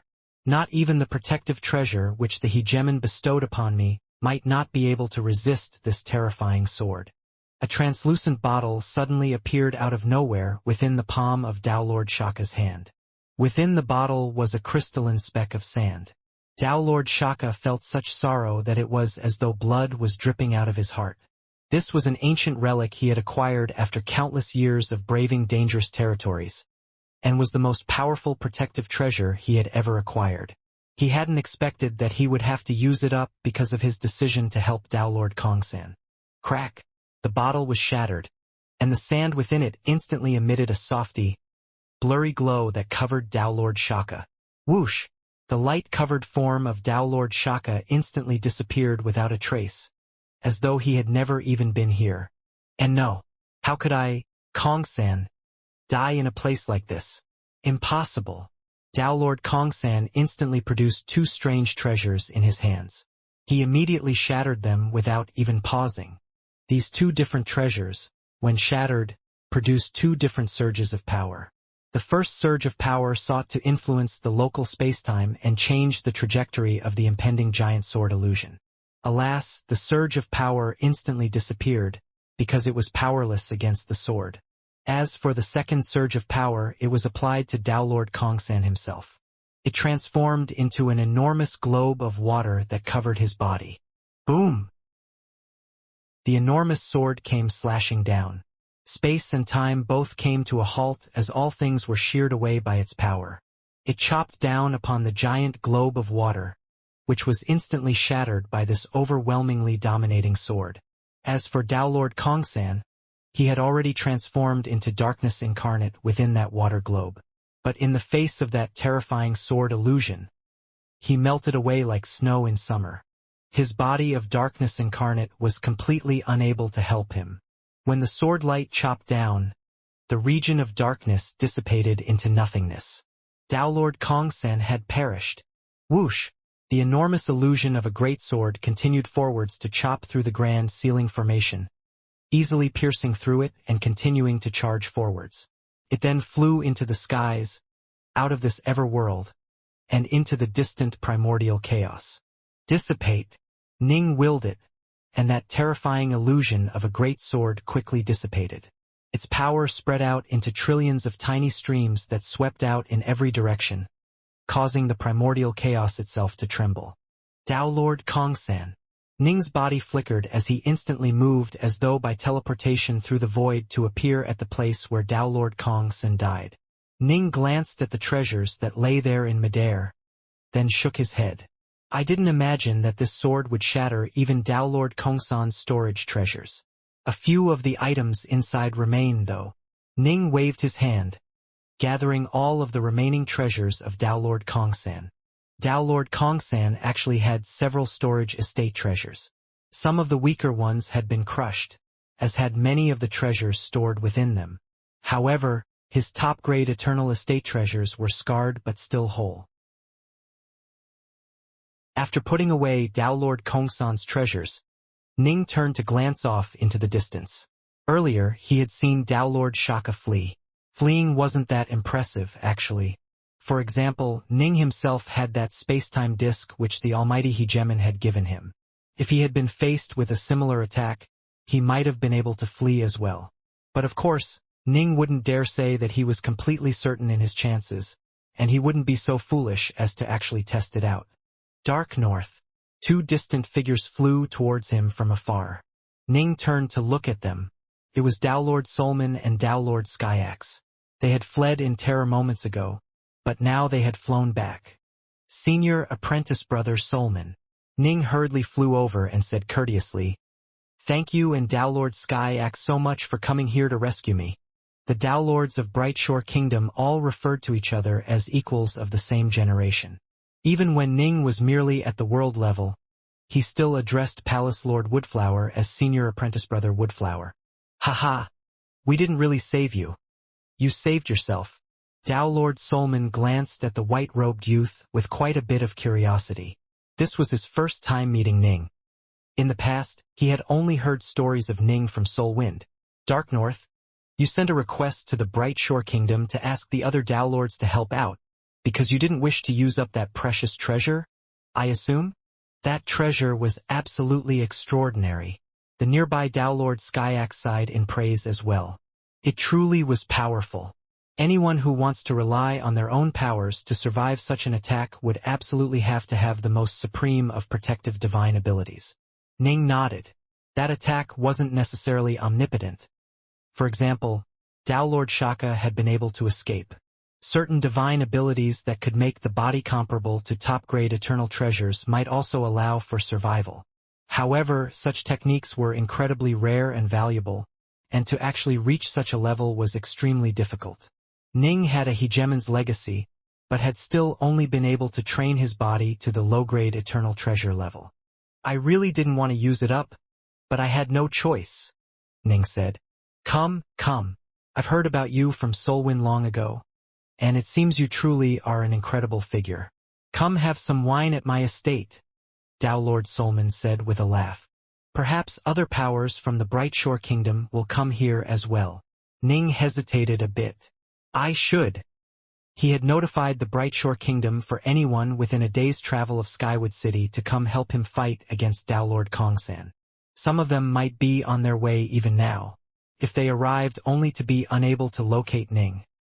That would be inappropriate of Ning. Simple.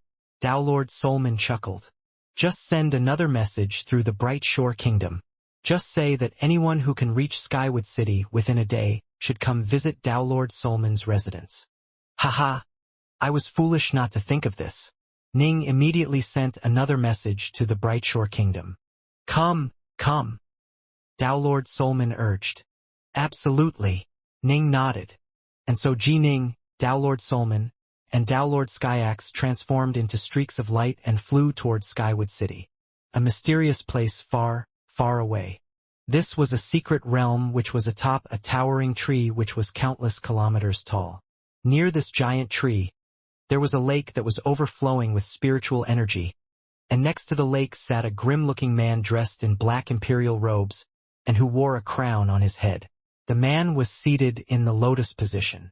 This was Prince Greatjoy, and with every single breath he took he seemed to draw the spiritual energy of the lake into his body.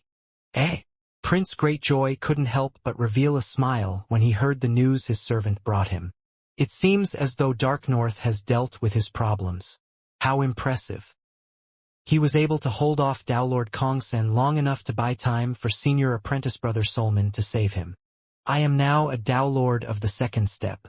I have gone through many dangerous places and profited from them, but I wouldn't be able to survive Lord Kongsan if I fought him head-on.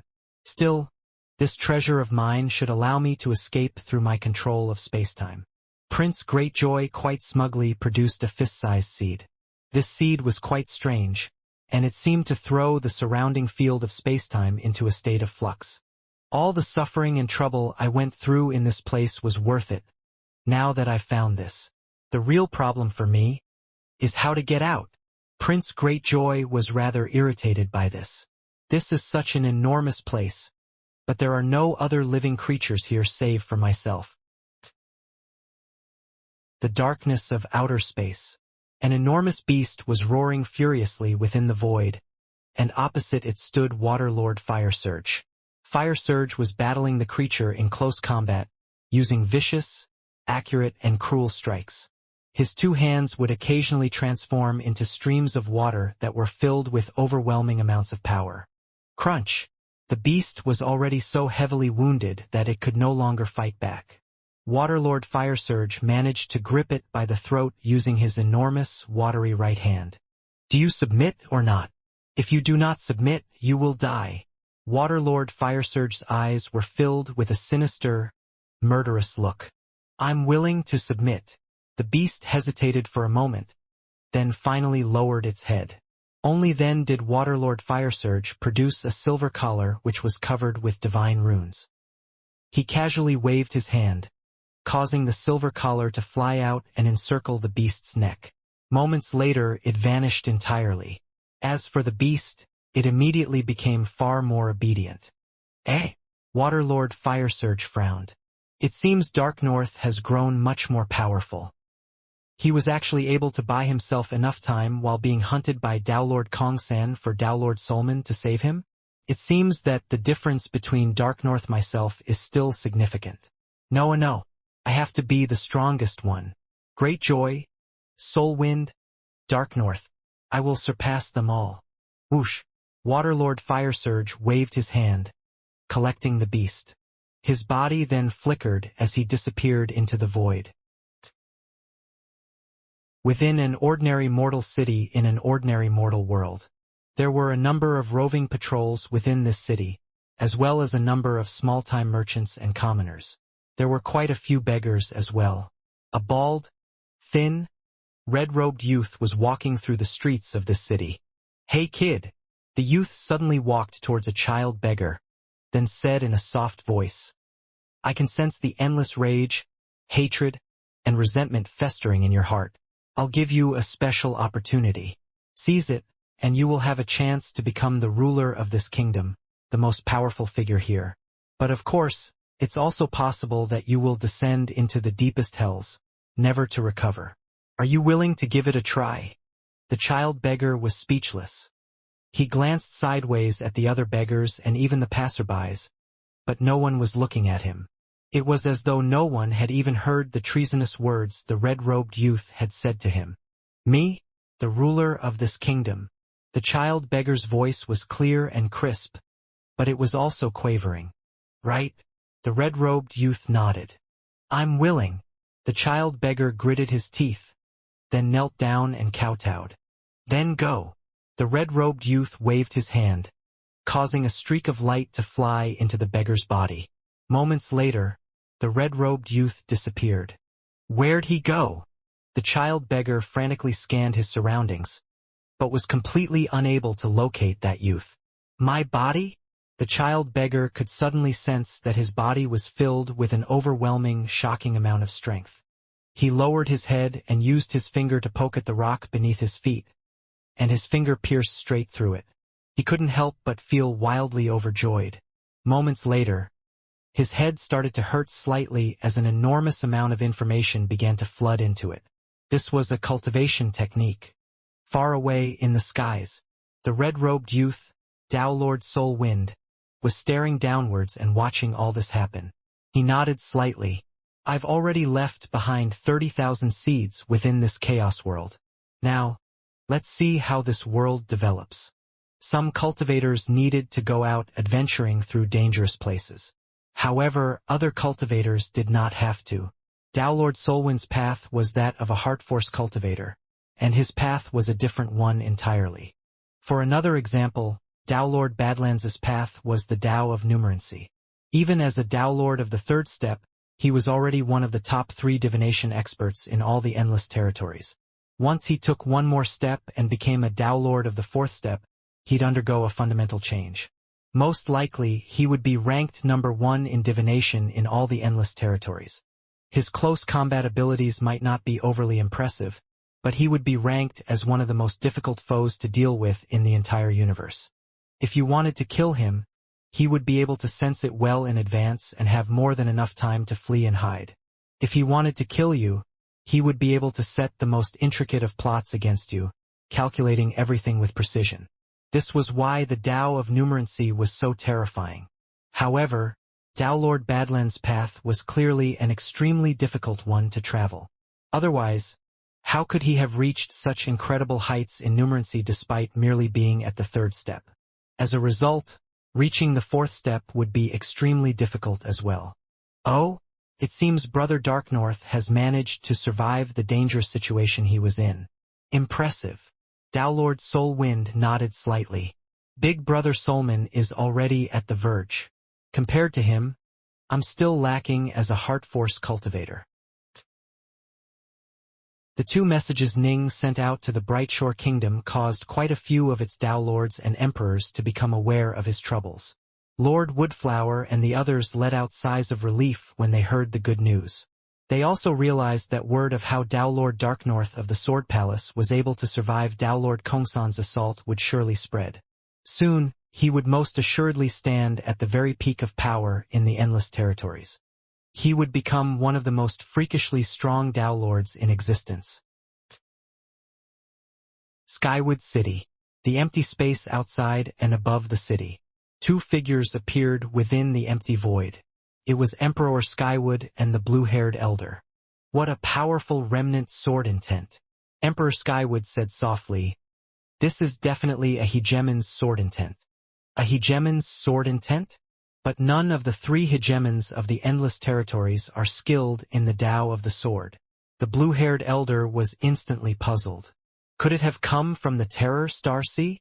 Yes, it most likely was generated from one of the curios that can be found in the Terror Star Sea. Emperor Skywood nodded. Let me take a closer look. Whoosh! The surrounding field of spacetime quickly began to flow in reverse.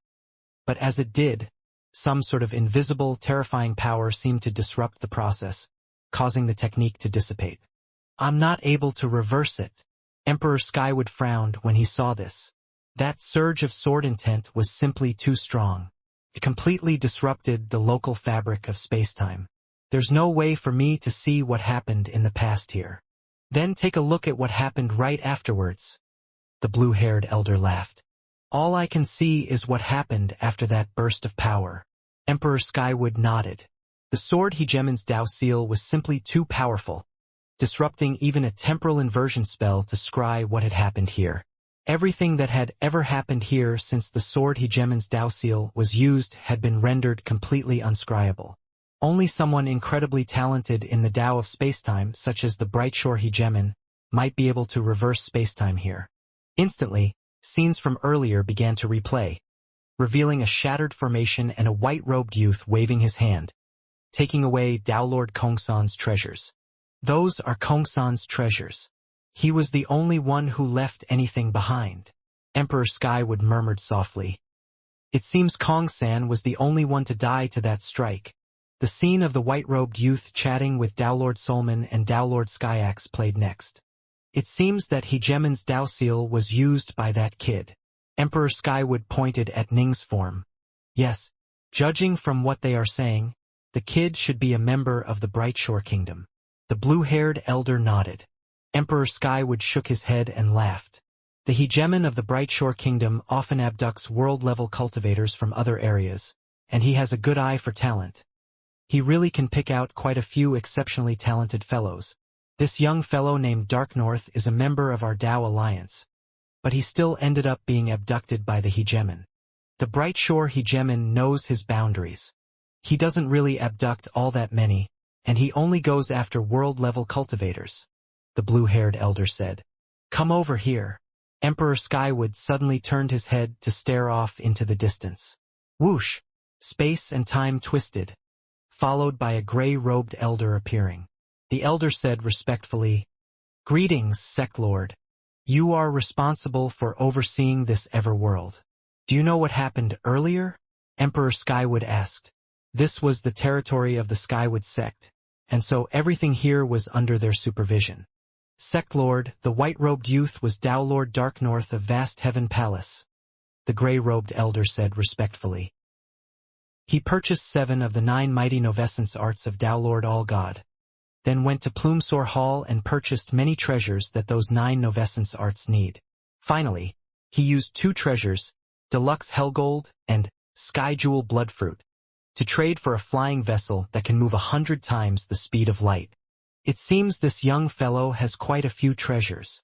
Emperor Skywood chuckled as he praised Ning. He actually found Sky Jewel Bloodfruit? Ha-ha! The blue-haired elder nodded as well. The gray-robed elder continued. Outside Plumsore Hall, he was ambushed by the disciple of Downlord Kong-sen. He was able to slay that disciple, a Downlord of the 3rd step, with a wave of his hand. As a result, he ended up being chased and assaulted by Downlord Kong-san, who failed in his pursuit and so asked Downlord Shaka for assistance. A short while later, Downlord Solman and Downlord Skyaxe arrived as well, but they weren't able to breach the Grand Sealing Formation. As for what happened afterwards inside the formation, there was no way for me to tell. I imagine Downlord Darknorth must have used some sort of special killer technique that slew both Downlord Shaka and Downlord Kong-san. Kong-san died, but Shaka probably did not, Emperor Skywood said. They only saw the scene picking up Downlord Kong-san's treasures, not Downlord Shaka's. The kid is quite impressive, and he seems to have had some incredible luck, Emperor Skywood instructed. Make the arrangements for Downlord Darknorth to be given a Palace of Immortals medallion. He's qualified to enter it. Understood, the gray-robed elder said respectfully. The gray-robed elder departed. You actually chose to proactively hand out a Palace of Immortals medallion. It seems you have taken a liking to the kid, the blue-haired elder said. He's just a Downlord of the 2nd step.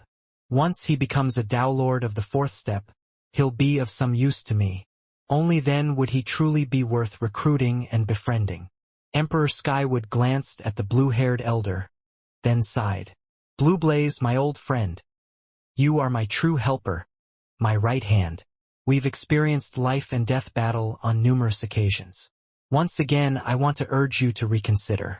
Don't go any further into the Terror Star Sea. The region you've delved into is already quite terrifying. If the 2 of us go any deeper into unknown territories, we can die at any moment. No, the blue-haired elder let out a sigh. Aberrants like us are different from members of the Dao Alliance like you. Your Dao Alliance has an incredibly deep and solid foundation. All 5 of the other organizations combined still couldn't match you in this regard. That's why you can relax. We aberrants, however, have to fight for every scrap we can get. The hegemon is the cornerstone and the pillar of our race and kingdom. There's no way he can go out adventuring. As for those other Downlords, most of them are far too weak. That's why I was chosen to lead this squad deep into the Terror Star Sea. This is the best option available to us. In addition, I've had enough of this eternal, endless life. If I'm lucky, I might find something within the Terror Star Sea that will allow me to become much more powerful. Haha. By then, Skywood, you won't be a match for me. Emperor Skywood was filled with mixed emotions. Compared to them, Dowlords lived extremely short lives. Although they were able to dazzle others for a period of time, in the end they would still perish. Very few were able to become eternal emperors, and those who were able to become eternal emperors who were his equal and who he could view as friends were even fewer. Although Emperor Blueblaze belonged to a different organization, they truly did treat each other as bosom friends. Blueblaze, your protective abilities are indeed quite powerful, Emperor Skywood said softly. But you still can't be too rash. If things look bad, you should flee right away. As for those Dowlords under your command, if they die, they die. There's no need to concern yourself too much about them. Even if they don't die while adventuring, virtually all of them will be dead 108,000 chaos cycles from now. Haha, I came here to bid you farewell, old friend. I've said everything I need to say. It's time for me to leave. Once I come back from the Terror Star Sea, I'll find you and drink with you again. When Emperor Blueblaze saw that look on Emperor Skywood's face, he couldn't help but laugh. Ha! Don't worry. I won't die that easily. While laughing, Emperor Blueblaze transformed into a single blue streak of fire that disappeared into the horizon. Emperor Skywood stood there in midair. He was silent for a long moment. I want to help you, but I cannot decide for the Tao Alliance. Emperor Skywood shook his head, then flew towards HIW own estate. Within one of the many estates within Skywood City, some of the ancient eternal emperors living here had their own worries, but the Dowlords were focused on the here and now. They did as they pleased with very few long-term concerns, by comparison. You, a Dowlord of the second step, slew Kongsan. Not even I would be able to kill him. Dark North, I feel confident that when you become a Dowlord of the fourth step, you'll be every bit my match. Come, let us drink. Dowlord Skyaxe was bare-chested, and his chest was covered with fur. He picked up an enormous black vessel of wine, and Ning did the same. Ning explained, I relied on my treasures to win. Big brother Skyaxe, you are ranked in the top 5 in the Endless Territories. It won't be easy for me to catch up to you. Top 5 my ass. I'm simply number 5. Skyaxe laughed loudly. The Dowlords continued to chat rather casually with each other. For the most part, Ning just listened and responded as Skyaxe and Solman spoke. They had experienced far more than he did and had visited many places. Just listening to them, Ning's horizons were broadened. He repeatedly let out amazed sighs. Although he had visited the Arceus region of the alternate universe, it seemed as though some of the dangerous regions in the Endless Territories were even more mysterious. The more you experience, the more you will understand. Solman sighed. However, although adventuring is a good thing, you still run the risk of losing your life. For example, 3 of us headed out on our latest journey, but only 2 returned. My old friend Eastroad lost his life. Ugh! Dowlord Eastroad died? Ning was surprised. Yes, he died just 1,000 years ago. Solman nodded. There was nothing the 2 of us could do. We were fleeing for our lives as well. We simply didn't have the ability to help him out. Skyaxe slowly shook his head. Eastroad was just a bit slower than us, and so he was surrounded and killed there. Moments later, Skyaxe let out a hearty laugh. But so what? Even if we don't die while adventuring, almost all of us will die after failing our downmerge. While adventuring through the outside world, we visited many ancient sites in search for good fortune that might help us further perfect our DAOs, so that our chances during our downmerge will be better. And I have to say, the adventuring life really is stirring. Those memories are a joy to think back to. The 2 of us were in the process of disposing of the treasures we acquired on this trip. Solman looked at Ning. After we finish, we plan to visit Eastroad's homeland and help him take care of it. We didn't expect to run into you just as we were preparing to leave, Junior Apprentice Brother Darknorth. If you sent out your message just a short while later, we probably would have already left. That means the 2 of us were destined to meet with Brother Darknorth. Skyaxe laughed. Senior Apprentice Brother Solman. Ning immediately said, "Are you still planning to go to Dowlord Eastrode's homeland?" "We are." Dowlord Solman nodded. "When we were in that deadly trap, we each told the others what our greatest regrets and hopes were. We agreed that the survivor would ensure that the wishes of the deceased were carried out. The one thing Eastrode was worried about prior to dying was what would happen to his homeland." Ning nodded. "Senior Apprentice Brother Solman, I'm just journeying through the outside world, with no plans to go to any particularly dangerous areas for now.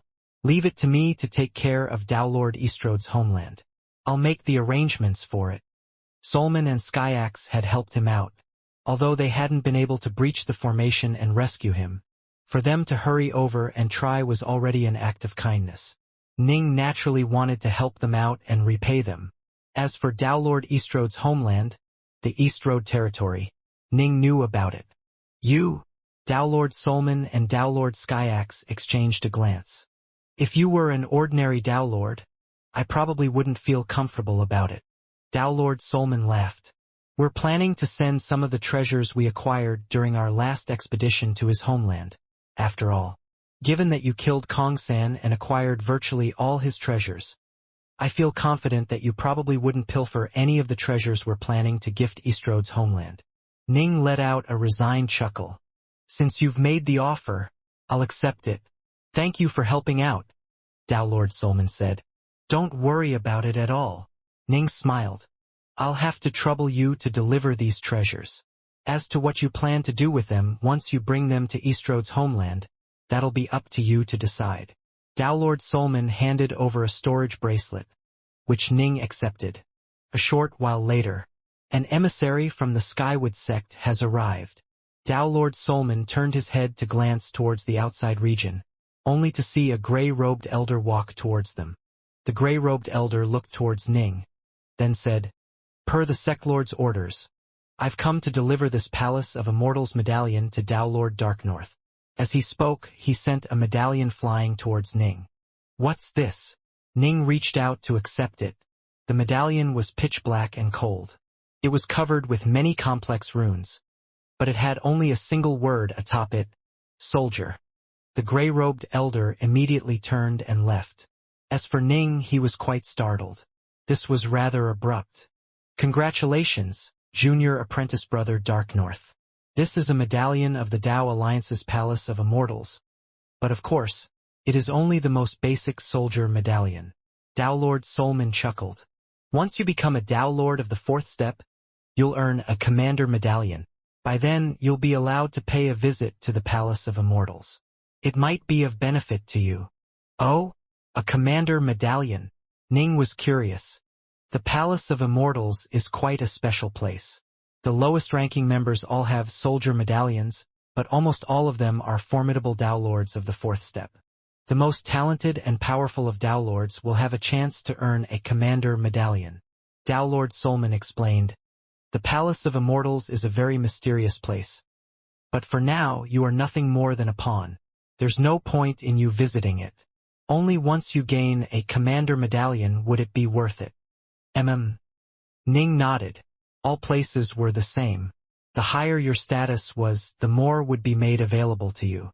Generally speaking, these medallions are only issued by the Palace of Immortals. It sounds as though the Sectlord of the Skywood sect, Emperor Skywood, personally gave you this one. He's one of the highest-ranking members of the Dao Alliance and has the authority to do this. It seems as though he's noticed you. This is a good thing for you, but it could also be a bad thing." Dowlord Solman chuckled. "While you are still weak, you should avoid the internal squabbles of the Dao Alliance." "I understand." Ning nodded. Ning had come to Skywood City for the sake of the 9 Novescence arts. He had only spent another 2 years here due to Dowlord Kongsan and all the other accompanying issues. Now that everything had concluded, he departed after spending another 2 days at Dowlord Solman's place. He left Skywood City, heading towards the East Road territory.